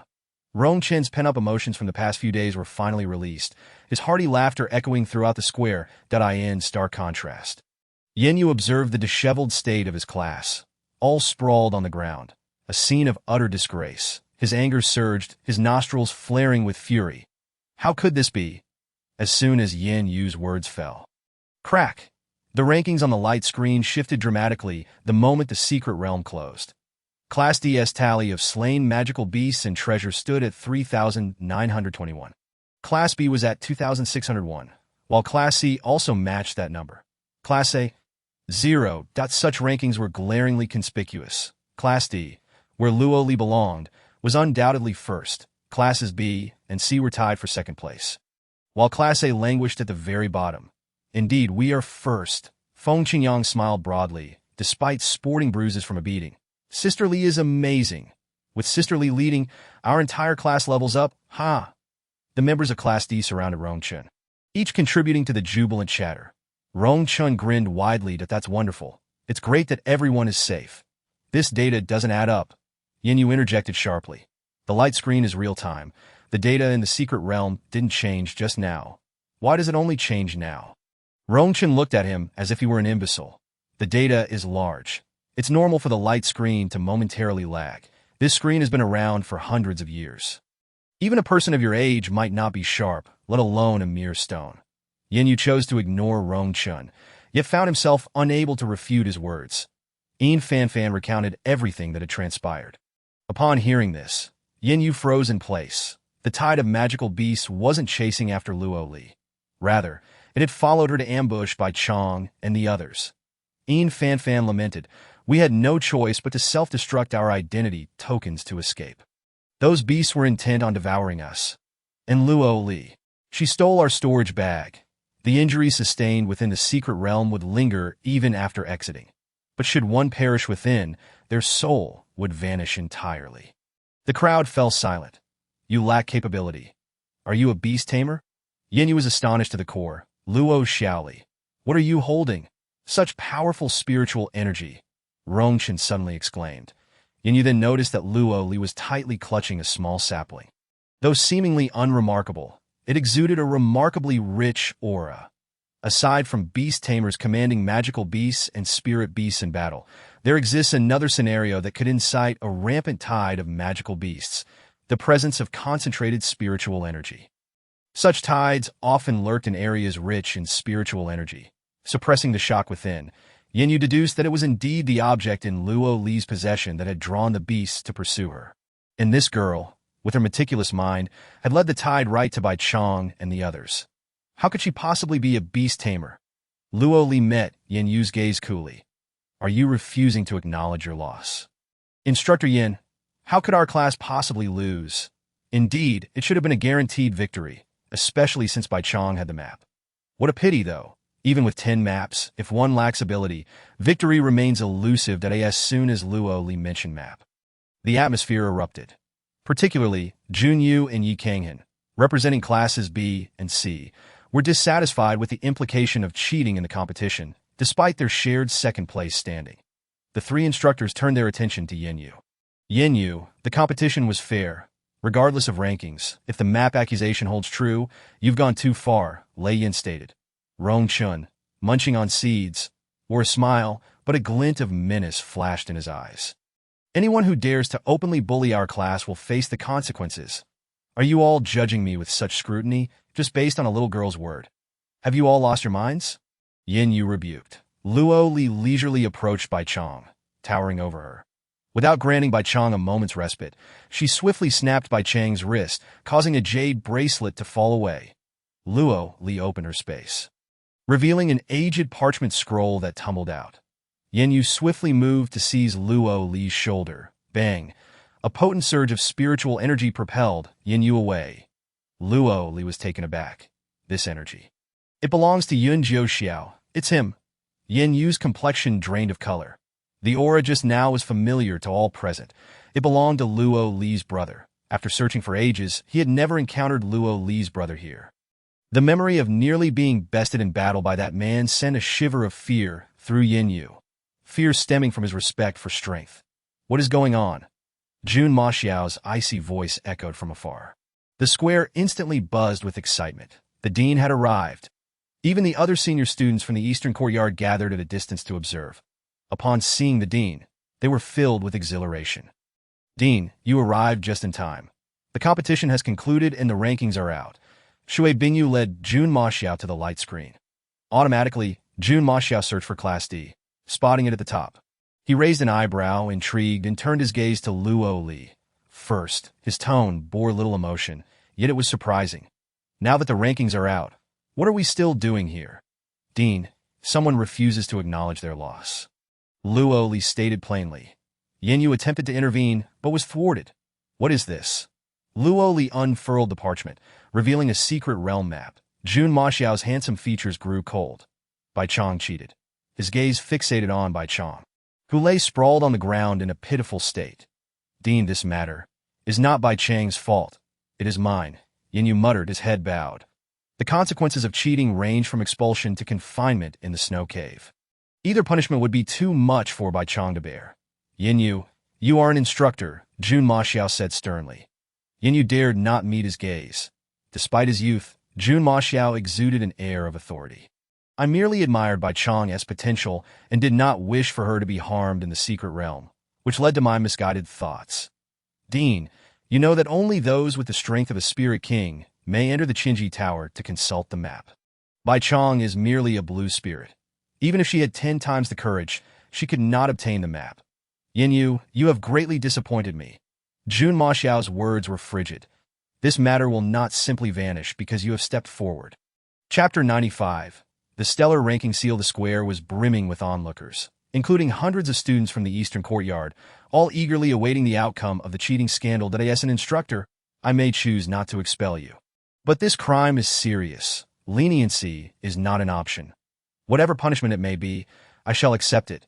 Jun Ma Xiao formed seals with his hands, gathering spiritual energy, and struck at Yin Yu. Then I shall strip you of one tier of spiritual energy. Yin Yu, at the initial stage of Spirit King realm, was immediately reduced to the 9th tier of purple spirit. Such a punishment was beyond Yin Yu's expectations that he had only just broken through to the purple spirit 9th tier 10 years ago. Ascending to the Spirit King realm, an endeavor that nearly led him to madness. Now, with a single blow, a decade of cultivation was rendered futile. Yin Yu regretted it to the core. Luo Li watched the scene with amusement. Yin Yu had taken such a significant risk to shield Bai Chong. It was an unexpected turn of events. The depth of his protection for Bai Chong suggested that this matter was far from simple. Luo Li, are you satisfied with this outcome? Jun Ma Xiao suddenly turned his gaze toward her. With a beaming smile, Luo Li replied, very satisfied. The dean is indeed wise. A sarcastic cold snort echoed within the space. Luo Li, why does it seem like Yun Jiuxiao is in a bad mood? Clearing her throat, Luo Li continued, now that the rankings are out, we can fulfill our wager. Yin Yu froze in place. And the entire class gaped in astonishment. Did Luo Li still remember this matter? Surely, Instructor Yin didn't believe that his punishment implied the end of the competition. Jun Ma Xiao interjected, cheating is one matter. Wagers are another. The crowd noted the apparent bias in Jun Ma Xiao's every word and action toward Luo Li. Once spoken, words cannot be taken back, that I certainly will not renege on our previous wager. Yin Yu fumed, but you all seized the treasures from this competition, which should suffice for an explanation. Ha! Luo Li laughed heartily, hands on her hips. Yin Yu's face turned a deep shade of anger. What are you laughing at? For Yin Yu to utter such words, it appeared he had abandoned all semblance of dignity. Yin Yu retorted, I distinctly remember our wager. If Class D loses, the Academy's secret realms are off limits. If Class A loses, all rare treasure shall be given to us. Yin Yu had not anticipated Luo Li would take the wager so seriously. Yin Yu, you are getting old and forgetful. It's all right if you can't remember. But we certainly do. Did I ever say I wouldn't comply? Yin Yu seethed internally, yet dared not voice his outrage, but he promptly ordered Ouyang Tianjiao to tally the treasures in Class A's vault. Gazing at the two overflowing treasure stores, everyone was left astonished. Indeed, it was as Luo Li had claimed. Luo Li promptly urged Feng Qingyang to accept the treasures. Yin Yu gazed at the precious items, his heart aching to the point of nearly losing his breath. After all, these were the hard-won spoils of the entire Class A over the past decade. Instructor Yin, Luo Li remarked with a gentle smile as she stood before him. Is there something amiss? At that moment, Yin Yu wished to block out her voice, sensing nothing but ill fortune ahead, that he still had treasures yet to surrender. Yin Yu replied, all the treasures are here. Feng Qingyang glanced around, finding no missing items. The soul-devouring bow. What did you say?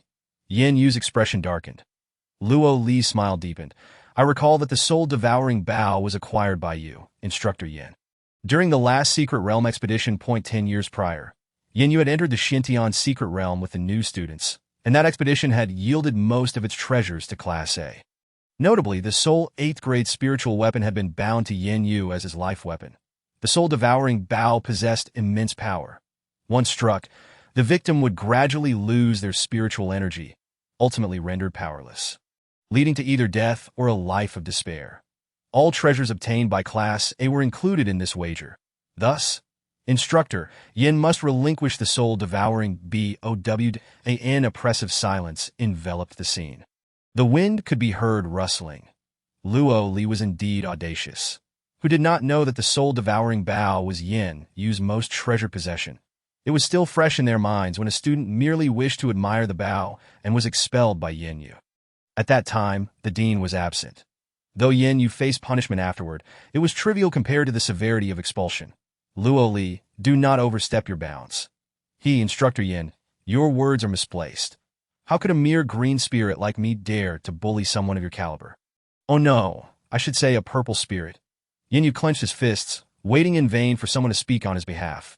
Even Jun Ma Xiao did not intervene, allowing Luo Li to act with impunity. He understood that this matter could not be avoided. Therefore, he handed over the soul-devouring bow. Still nursing his wounds, the moment the bow left his grasp, he spat out a mouthful of old blood and fainted from rage. Luo Li, Bai Shang rose from the ground, angrily shouting at Luo Li. Bai Shang charged at her like a wild beast. Luo Li narrowed her eyes, a glint of brilliance flashing in their depths. From her sleeve slipped a bone-transferring pill, which she stealthily flicked into Bai Shang's mouth as she drew near. Bai Shang stumbled, feeling something slide down her throat, but she paid it no mind and unleashed all her spiritual energy in a strike aimed at Luo Li. She wanted Luo Li dead. With a swift kick, Luo Li sent her flying backward, forming a seal with her hands to channel her spiritual power toward Bai Shang. Bang! The forceful palm strike hit Bai Shang squarely in the chest, slamming her violently to the ground. Bai Shang coughed up blood, a flame mark slowly appearing above her head to protect her heart's meridian.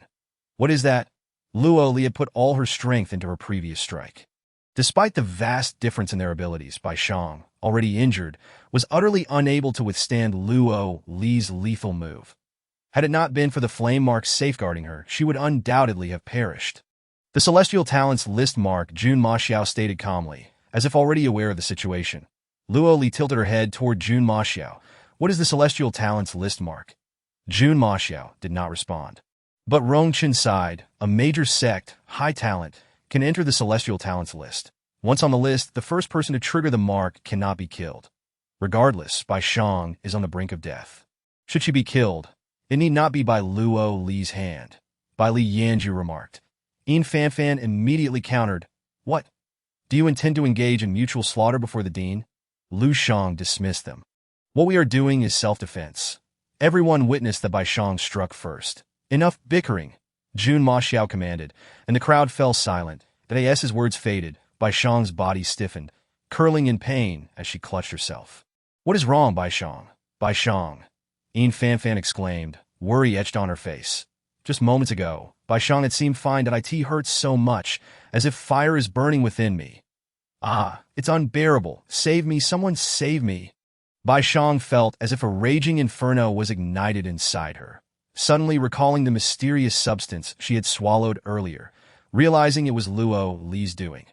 Bai Shang, in a fit of rage, disregarded Jun Ma Xiao's presence, her gaze locking on a Luo Li like a venomous snake. Luo Li, you will never kill me. In terms of power, you cannot surpass me. Even if I am gravely injured, I have the backing of a major sect and bear the Celestial Talents mark. How could a lowly person from a small place ever kill me? Ah. Luo Li's eyes were deep as the ocean. I may hail from a small place, but what are you? The bone-transferring pill began to take effect. She could ascertain that Bai Shang had employed the soul-transferring technique. Only the head of the Yunxian sect, Mu Fian, could initiate such a secret art. Bai Shang, feeling numb from the pain, met Luo Li's obsidian gaze and felt a jolt of fear. For a fleeting moment, she felt as though Luo Li could see right through her. Impossible. How could Luo Li possibly perceive the soul-transferring technique within me? Luo Li, the Celestial Talents mark will protect me for life. You can forget about killing me in this lifetime. Of course, she would never lay a hand on Luo Li within the academy, but soon, the academy would break for vacation. Let Luo Li try to remain a coward within the academy for the rest of her life. Luo Li chuckled lightly, approaching Bai Shang. She squatted down and pinched her chin. Then you should hold tightly to your Celestial Talents mark and hope it truly protects you for a lifetime. Bai Shang lay unconscious in agony. Yin Fanfan cried out for help, yet no one came to Bai Shang's aid.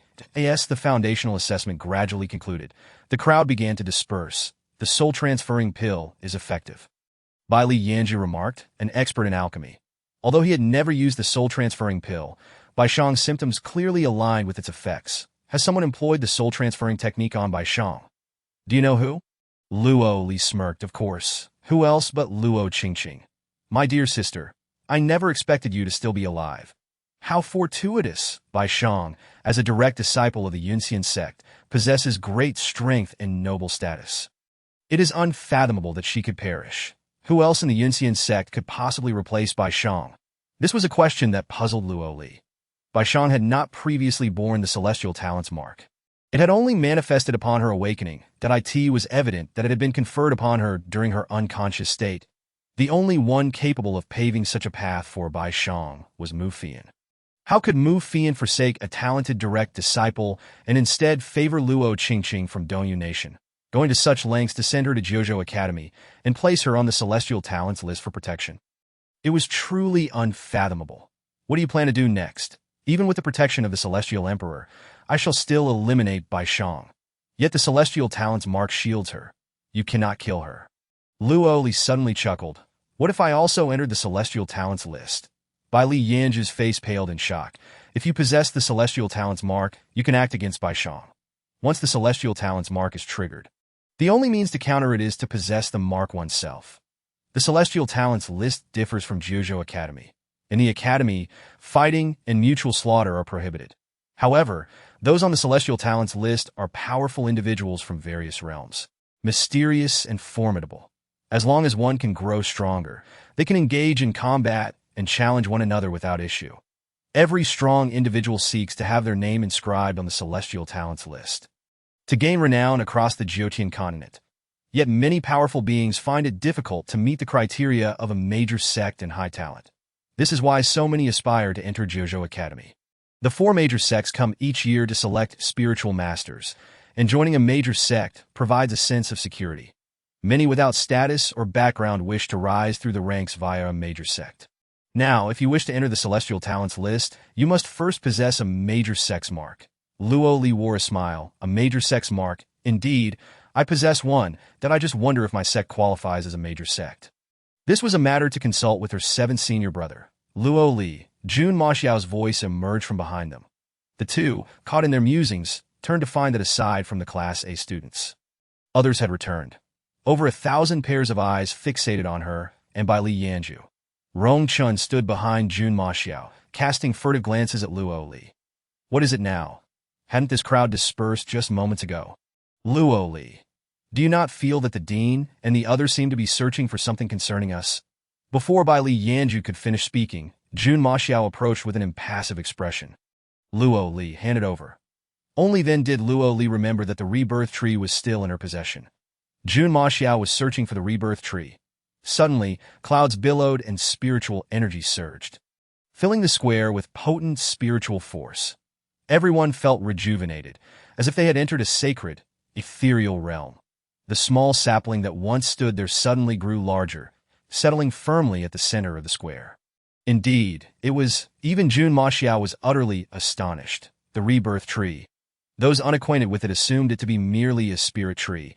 The appearance of the rebirth tree infused the entire square with spiritual energy. As the crowd debated the species of the spirit tree, 3 large characters gradually emerged on the thick trunk. Rebirth tree. The crowd erupted in excitement. This ancient tree, which existed solely in ancient texts, had actually been brought out by Luo Li from the primordial secret realm. Luo Li is truly remarkable.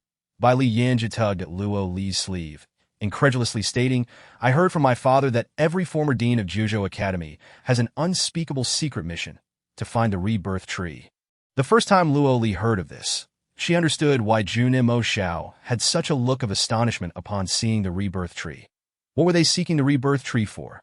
The rebirth tree is the spirit of the Jiuzhou Academy. Standing beside her, Jun Mo Xiao took the lead in speaking.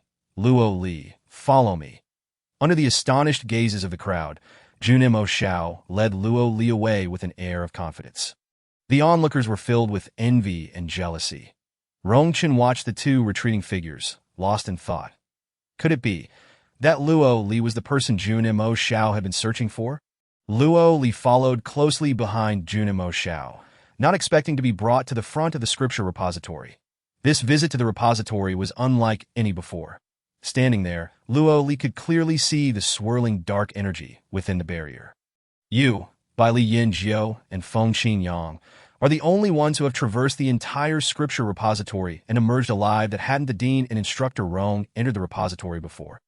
They had merely entered, but had not dared to venture through that a mysterious smile graced Jun Mo Xiao's lips. The dean knows what lies within the scripture repository. Chapter 97.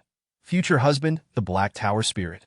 Luo Li lowered her gaze, realizing that Jun Mo Xiao was aware of the Black Tower Spirit.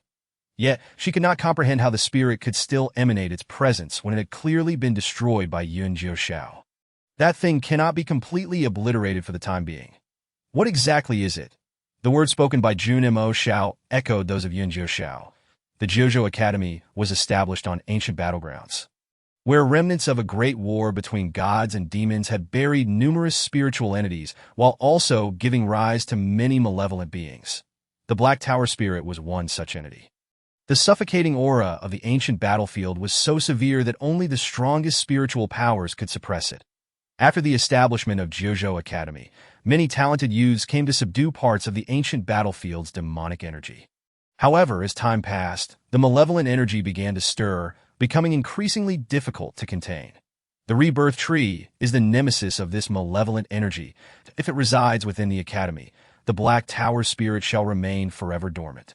But what if the Black Tower spirit awakens?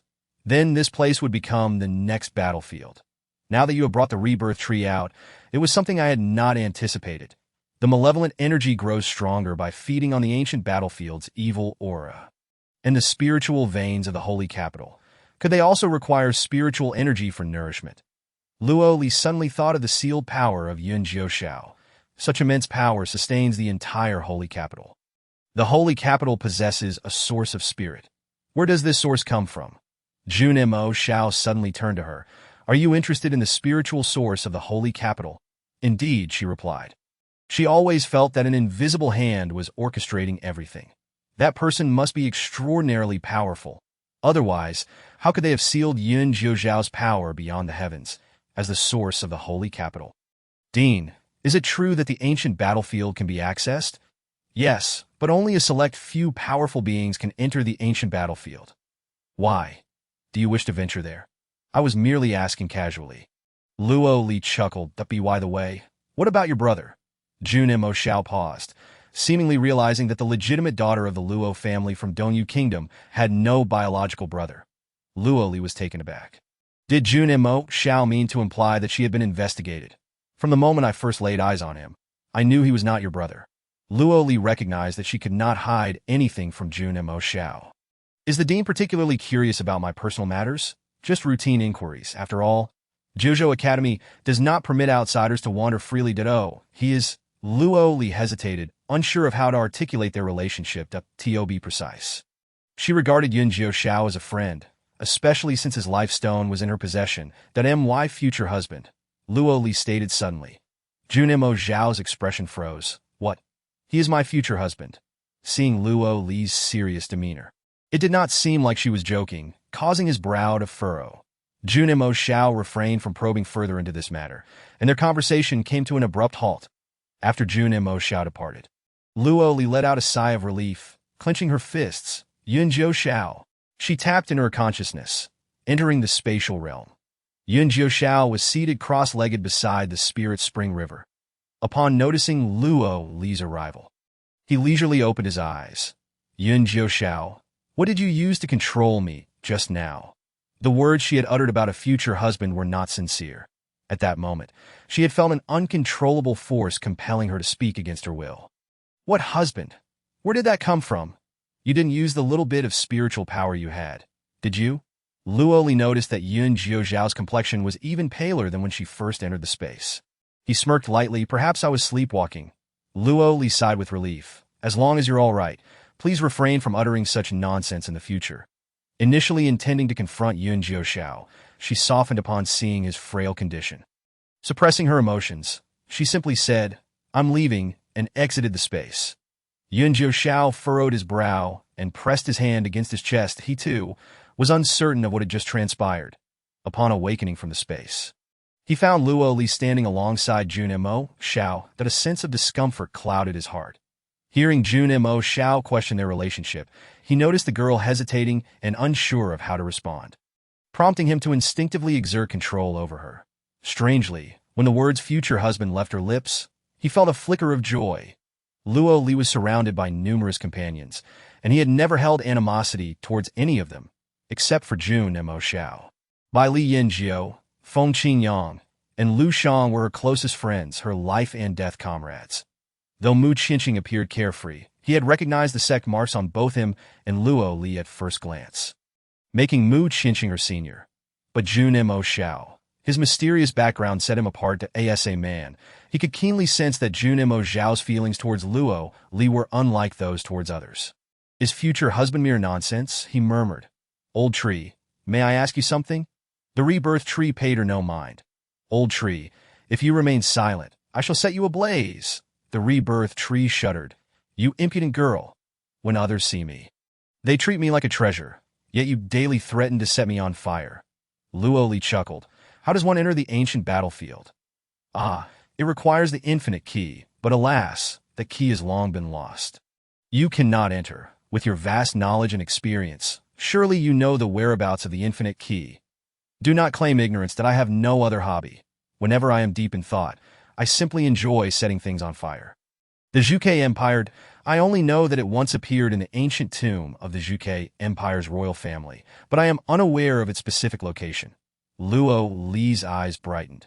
After each major examination, the Academy would grant a 10-day break. She could seize this opportunity to search for the infinite key. With your current strength, you cannot enter the Zhuge Empire's royal grounds. That do not worry about me. I have my own methods. The rebirth tree gritted its teeth in frustration, realizing that this little girl was indeed a clever and mischievous sprite. Let us go. It was eager to send this little ancestor away. Luo Li patted the rebirth tree. I have left 2 large barrels of exquisite heavenly spring water for Instructor Rome. Use these days of holiday to recuperate, as a new environment requires adjustment. 2 barrels would be sufficient for the rebirth tree to fully revive. The rebirth tree momentarily froze. Cough. I must admit, this little girl can be quite kind-hearted at times. Just as the rebirth tree was about to drift into slumber, it noticed someone standing before it. Jun Mo Xiao, that is the dean of Zhuozhou Academy. He naturally knew how to summon the tree spirit, that 100 years of spiritual energy. Chapter 98. Chaotic spirit body. This is the only way to awaken the tree spirit. I did not expect Luo Li to be capable of awakening you and bringing you forth. Although that girl possesses low strength, she certainly possesses some talent. Just the fact that others lack heavenly spring water, while she has an entire river, speaks volumes about her uniqueness. Never thought I would hear you praise another in my lifetime. Speak, what brings you here? I seek information about a person. Jun Mo Xiao, you are not of the human race. Your kin arranged a betrothal for you long ago. After searching for so many years, the person you wish to inquire about must be that individual. Exactly.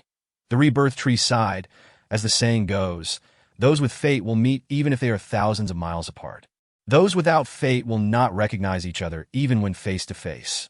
When the time is ripe, you shall know the whereabouts of that person, that I shall return this 100 years of spiritual energy to you. Thereafter, you need not inquire of me again. Having just arrived, it was still unaccustomed to the outside environment, and many of its abilities were suppressed. Had Jun Mo Xiao arrived even a moment later, it would have fallen into silence. Everything is predestined. However, Jun Mo Xiao still wished to ask further, but the rebirth tree had already fallen silent. He shook his head, pondering the whereabouts of the person he sought. The next day, before dawn, Luo Li departed from the academy and entered the holy capital. Today, the academy officially commenced a 10-day break. Feng Qingyang and the others took this opportunity to train in distant lands. She would visit her grandfather next time, cloaked in black robes and dressed as a youth. Luo Li headed to the Tianjiao Tower. The place was bustling with activity. This was Luo Li's first visit to the holy capital. During her last departure from the academy, she had only ventured to the black market. The Tianjiao Tower was filled with a myriad of people, including many grand spiritual masters, alchemists, and artifact smiths that are in pursuit of the Tianjiao rankings. Countless individuals sought to ascend the leaderboard. Once one made it onto the Tianjiao rankings, they would seek out their enemies for battle. Let the other party trigger the celestial talent seal to ensure their own safety. Yun Jiuxiao stood beside her, donning a black mask. Nevertheless, his unique aura set him apart, and his presence inevitably drew the attention of those around. With the celestial talent seal in hand, one undoubtedly wields a shield against death in the face of adversaries. Who, after all, possesses such remarkable prowess to create the celestial talent seal? As Luo Li pondered this, her turn arrived. Esteemed young sir, may I inquire your honorable name and age? According to protocol, identity registration was to be conducted first. Luo Li casually provided a name, by Yunxi, and stated her age as 17. Very well. Please proceed to the right. Luo Li exchanged a glance with Yun Jiuxiao and followed the steward into the grand hall on the right. The testing hall? The steward, a middle-aged man, explained that after the talent assessment, the sect's mark would be examined, that if both the talent and the sect mark met the criteria, one would ascend to the celestial talent list. Luo Li nodded. Let us commence then. The steward couldn't help but scrutinize Luo Li, subtly shaking his head. She appeared so frail that her talent could hardly be exceptional. Yet, the youth beside her exuded an extraordinary presence. Are you testing alone? Luo Li blinked. Of course. Is there anyone else? No, I was merely inquiring. Luo Li sensed the steward's disdain toward her once again. The test began, and moments later, an explosion erupted from the testing hall, startling those queuing outside. None who had registered had encountered such an event before. Luo Li and Yun Jiuxiao emerged, covered in dust. Steward, is this testing hall of such poor quality? Perhaps it's due to the age. The testing stone may be faulty. The steward quickly calmed the crowd and hurried to the second floor's private room to report to a man clad in black. Did I ask this true? Where are those two? Still in the hall. Chiyu's tone was indifferent. Take them to the second testing hall. Moments later, another explosion rocked the celestial tower. Master, it has exploded again. Chiyu's dark eyes narrowed. Activate the wall mechanism and retrieve the black box. Bring them here. The steward realized the situation was far from ordinary. Since the establishment of the celestial tower, no one had been deemed worthy enough to step into the master's room. Under the steward's guidance, Luo Li and Yun Jiuxiao ascended to the second floor. That moment, all eyes were on the two of them.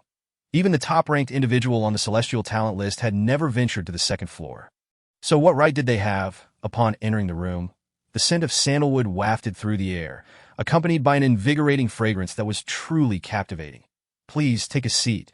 The sound of pearl curtains tinkling echoed as Chiyu sat behind them, with two figures faintly visible. Inside is a spirit power orb that can assess talent. Young lad, please proceed.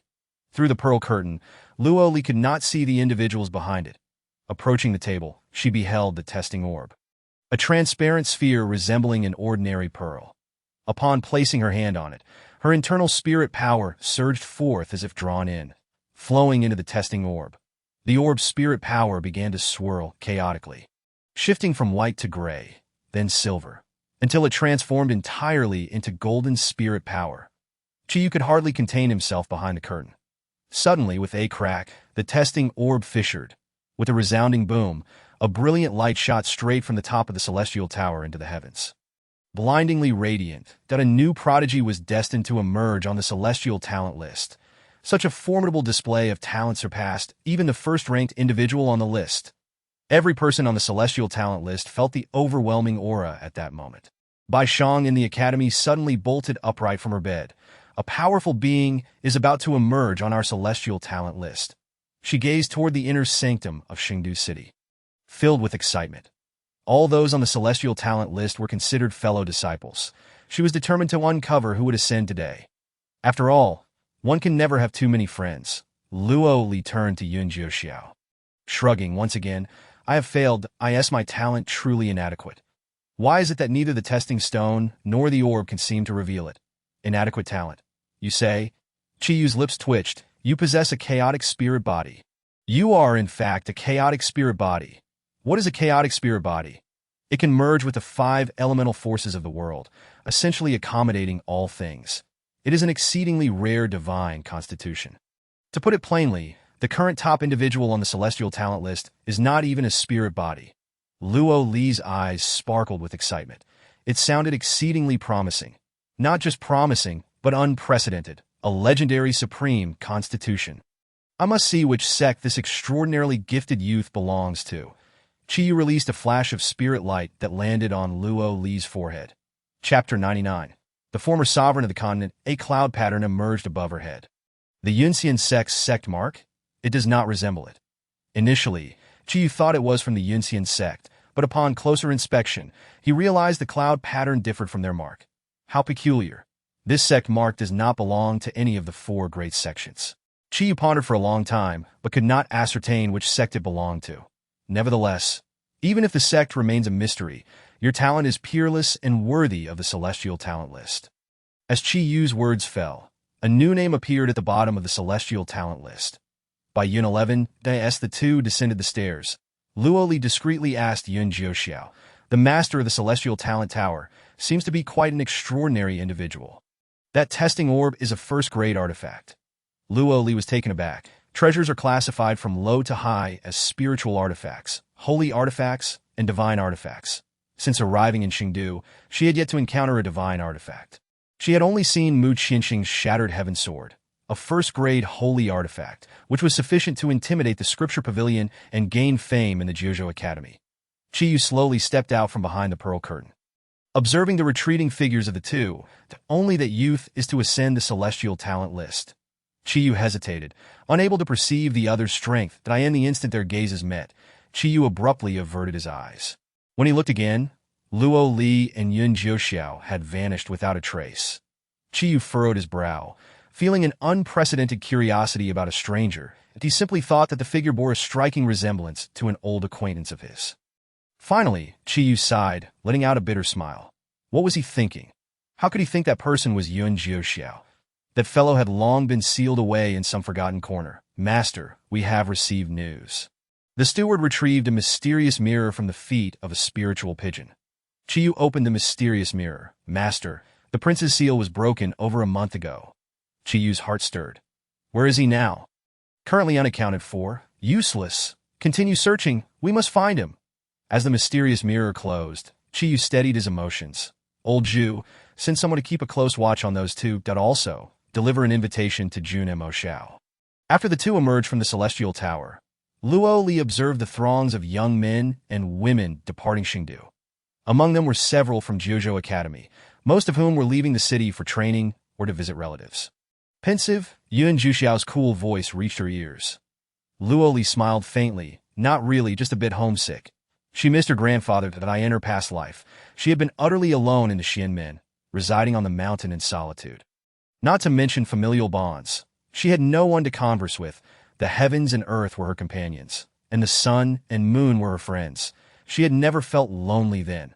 Yet since arriving in this alternate world, with her grandfather by her side, she found herself tethered with a newfound sense of longing, cherishing this warmth of familial love. Indeed, humans are unable to withstand the good. Once lost, one feels an ache. Let me take you out for a meal. Yun Jiuxiao gently patted her head. All right. When you're feeling down, a hearty meal is in order. After eating and drinking, we shall attend to serious matters. Upon reaching Tianxiang Tower, Luo Li found the meal tasteless. Luo Li suddenly looked up, scanning the bustling street for any sign of Luo Yuan. Shaking her head, she realized she was imagining things. Luo Li frowned and swiftly turned to look behind her, where an elderly man in gray robes stood. Grandfather? Luo Li was taken aback. Luo Yuan approached with his hands clasped behind his back. Grandfather, what brings you here? I miss my precious granddaughter. Please have a seat. Luo Li affectionately pulled Luo Yuan's hand and sat beside him. She looked up at Yun Jiuxiao.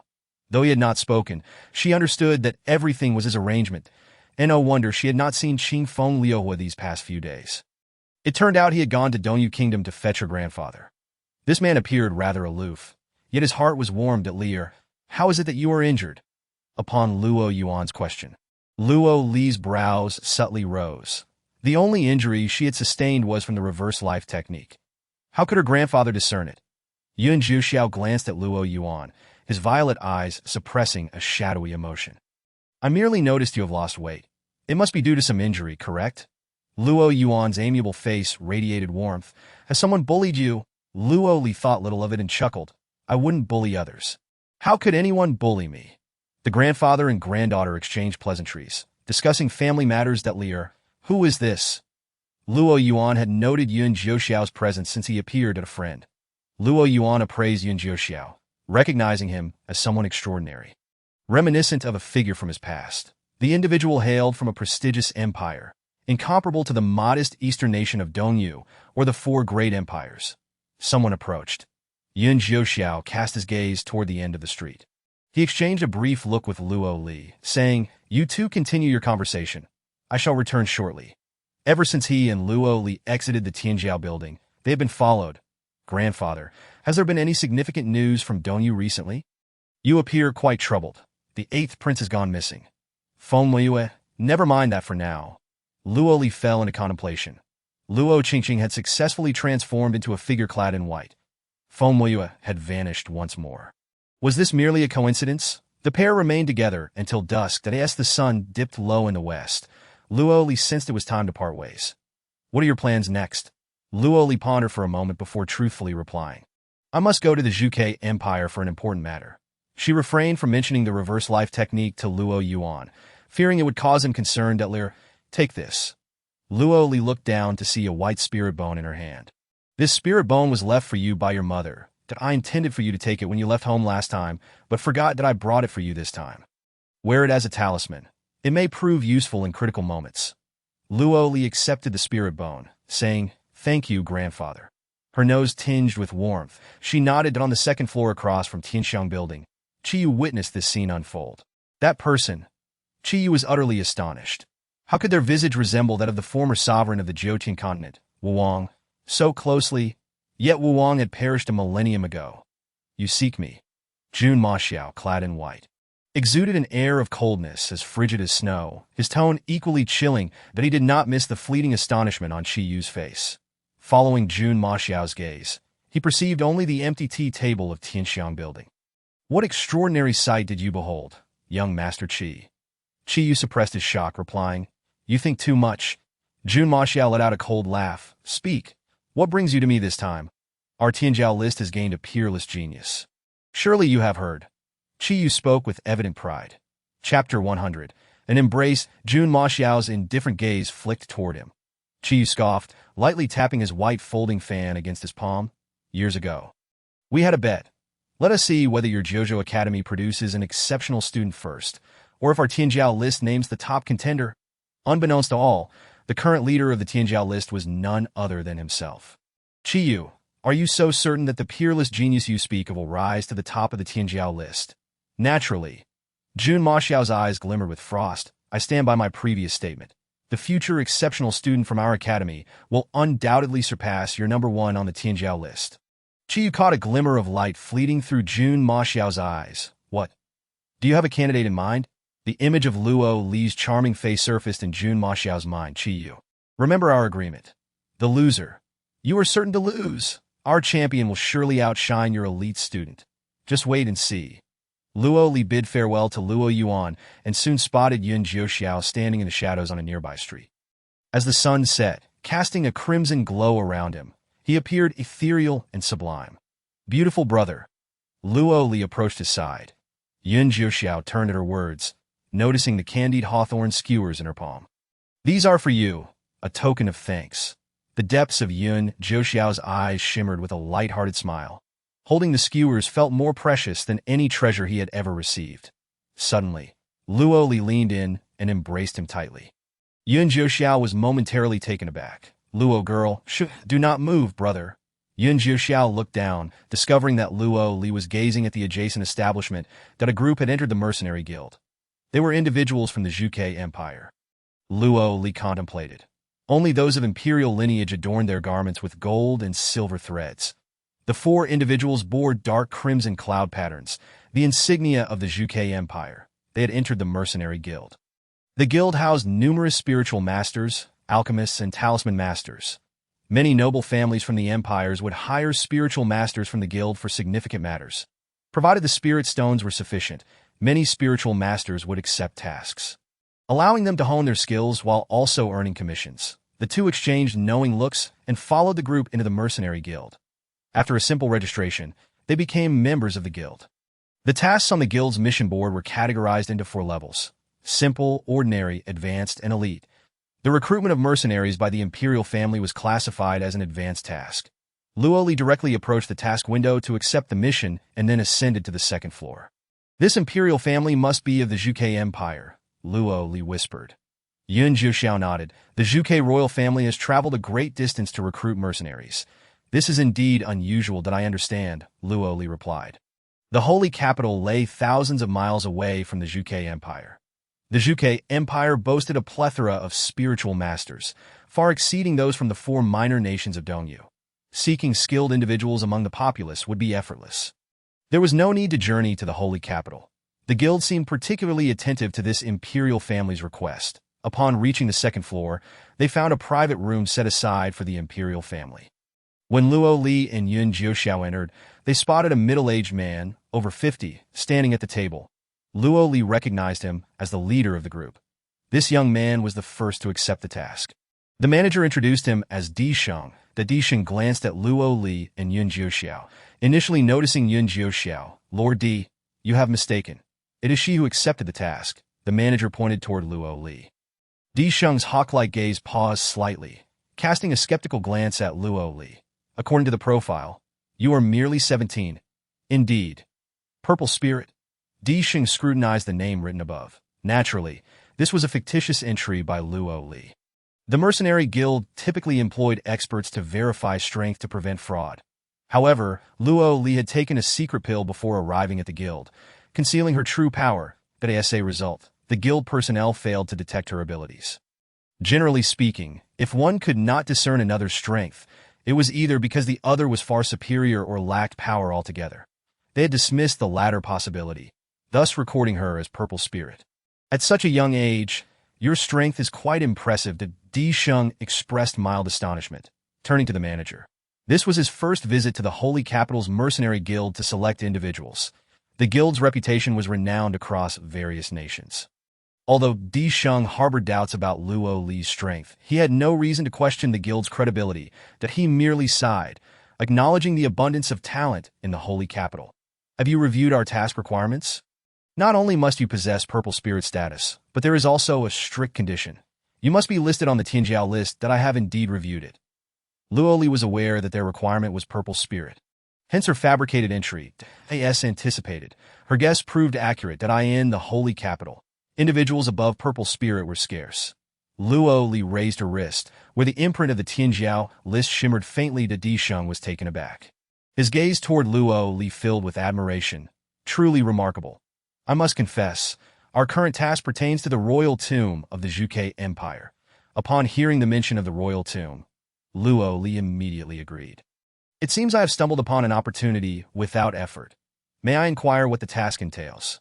Well, you will naturally find out upon arrival. Upon completion, a reward of 1 million high-grade spirit stones will be granted. Young master, would you accept? Certainly. In addition to the spirit stones, this task would also bestow 50,000 points on the Tianjiao list. It was worth noting that Luo Li was currently ranked 3,689 on the list. With 0 points, she was a full 50,000 points away from the 100th rank. Should this mission succeed, she would ascend to the top 100 of the Tianjiao list. The spirit stones and points were merely secondary gains. Luo Li's primary objective was to enter the royal tomb. However, I must caution the young master. Only you will be permitted to enter the mission site. That Di Sheng directed his gaze toward Yun Jiuxiao. He is my brother. Rest assured, he will escort me to the Zhuge Empire before departing. That is reassuring. Luo Li and Yun Jiuxiao exited the second floor. During their time there, they observed that Di Sheng, including her, had recruited 5 individuals from the Tianjiao list. That Di Sheng seemed to have high expectations for the candidates, taking until dawn to fill all 5 slots. The following morning, the group, accompanied by Di Sheng, boarded a vessel of the Zhuge Empire, traveling for 2 days and nights until they reached the imperial capital, Feng City. The Di Sheng arranged accommodations for the 5 at an inn, instructing them that they would not be permitted entry into the royal tomb for another 2 days. Among the 5, apart from Luo Li, were 2 elderly men in their 60s and 2 young men in their 20s. The 2 stood on the second floor, watching Di Sheng depart. Chapter 101. Let us marry Luo girl. Remain at the inn and keep safe. I will return shortly. Luo Li sensed Yun Jiuxiao's unease. Whatever had captured his attention must surely relate to the one who had sealed him. You lack spiritual power. Proceed with caution. Brother, do you believe that with the Jialan seal, we can truly locate the legendary evil emperor sealed in the lower realms? The speaker was a slightly younger man clad in black. If that person claims to be able to find him, they certainly would not deceive us. This is a divine artifact. Have you ever seen a divine artifact? No, but I have heard that the evil emperor possesses immense spiritual power. The elderly man in black remarked, he has been sealed for 2,000 years. Perhaps even his parents would not recognize him now, and his spiritual energy must have dissipated to the level of a mere mortal. Just then, They noticed a figure standing a few meters ahead, adorned with a black mask. The surroundings were desolate, adjacent to a dilapidated temple, devoid of any signs of life. The two men immediately became vigilant. "Who are you?" The eyes of Yun Jiuxiao glimmered with a chilling light. Exchanging glances, they concluded that this person was a weakling and charged forward. Suddenly, the Jialan seal hanging at their waist soared into Yun Jiuxiao's grasp. "Return my Jialan seal." It was a water-blue jade ring, intricately designed, resembling a jade pendant at first glance. The Jialan seal emitted a powerful surge of spiritual energy, sending the two men sprawling. They witnessed the energy from the seal flowing into Yun Jiuxiao's palm like a spirit serpent. You are the emperor." In an instant, Yun Jiuxiao appeared before them like a wraith, seizing both men by the neck. "Who gave you the Jialan seal?" It was a man in a black robe. The two, reluctant to speak, found themselves compelled by Yun Jiuxiao's imposing presence. With a crack, Yun Jiuxiao twisted their necks with ease. "Your Majesty." Qing Feng and Liu Hua appeared. Yun Jiuxiao lowered his gaze to the Jialan seal in his palm. Years ago, he had been sealed at the bottom of the Sunset Cliff. Upon awakening, he discovered that the life and death array on his life plate contained 5 Jialan seals. The Jialan seal was a rare artifact of the formation, capable of reinforcing seals. Moreover, the Jialan seal could sense the whereabouts of his life stone. The one who sealed him must have dispatched these 2 Spirit King realm individuals to locate his life stone, providing them with the Jialan seal. Unfortunately, that person had overlooked one crucial detail. The seal contained his spiritual energy that I in the past. In his bid to break free from the seal, he would release a portion of his spiritual power every few centuries. Over time, while the seal remained unbroken, his spiritual energy had long been infused into the Jialan seal. This was also the reason he could contend with the 2 earlier. He absorbed the energy from one of the seals. The power within the Jialan seal was so formidable that just absorbing one was sufficient to eliminate 2 Spirit King realm individuals. Qing Feng remarked, "There is still one remaining." Liu sighed, "Your Majesty, if we can gather all 5 Jialan seals, your spiritual power will surely be restored by at least half, and eradicating the reverse birth technique will be a piece of cake. There cannot be 5 Jialan seals in the lower realm. The spiritual energy resources here are too shallow to support the existence of 5 Jialan seals. That it is impossible to rely on the Jialan seals to dispel the reverse birth technique. However, he can still restore part of his spiritual power through these 2 Jialan seals, enabling him to protect Luo Yada even in the face of the reverse birth technique. Qing Feng, you are responsible for protecting Luo Yada."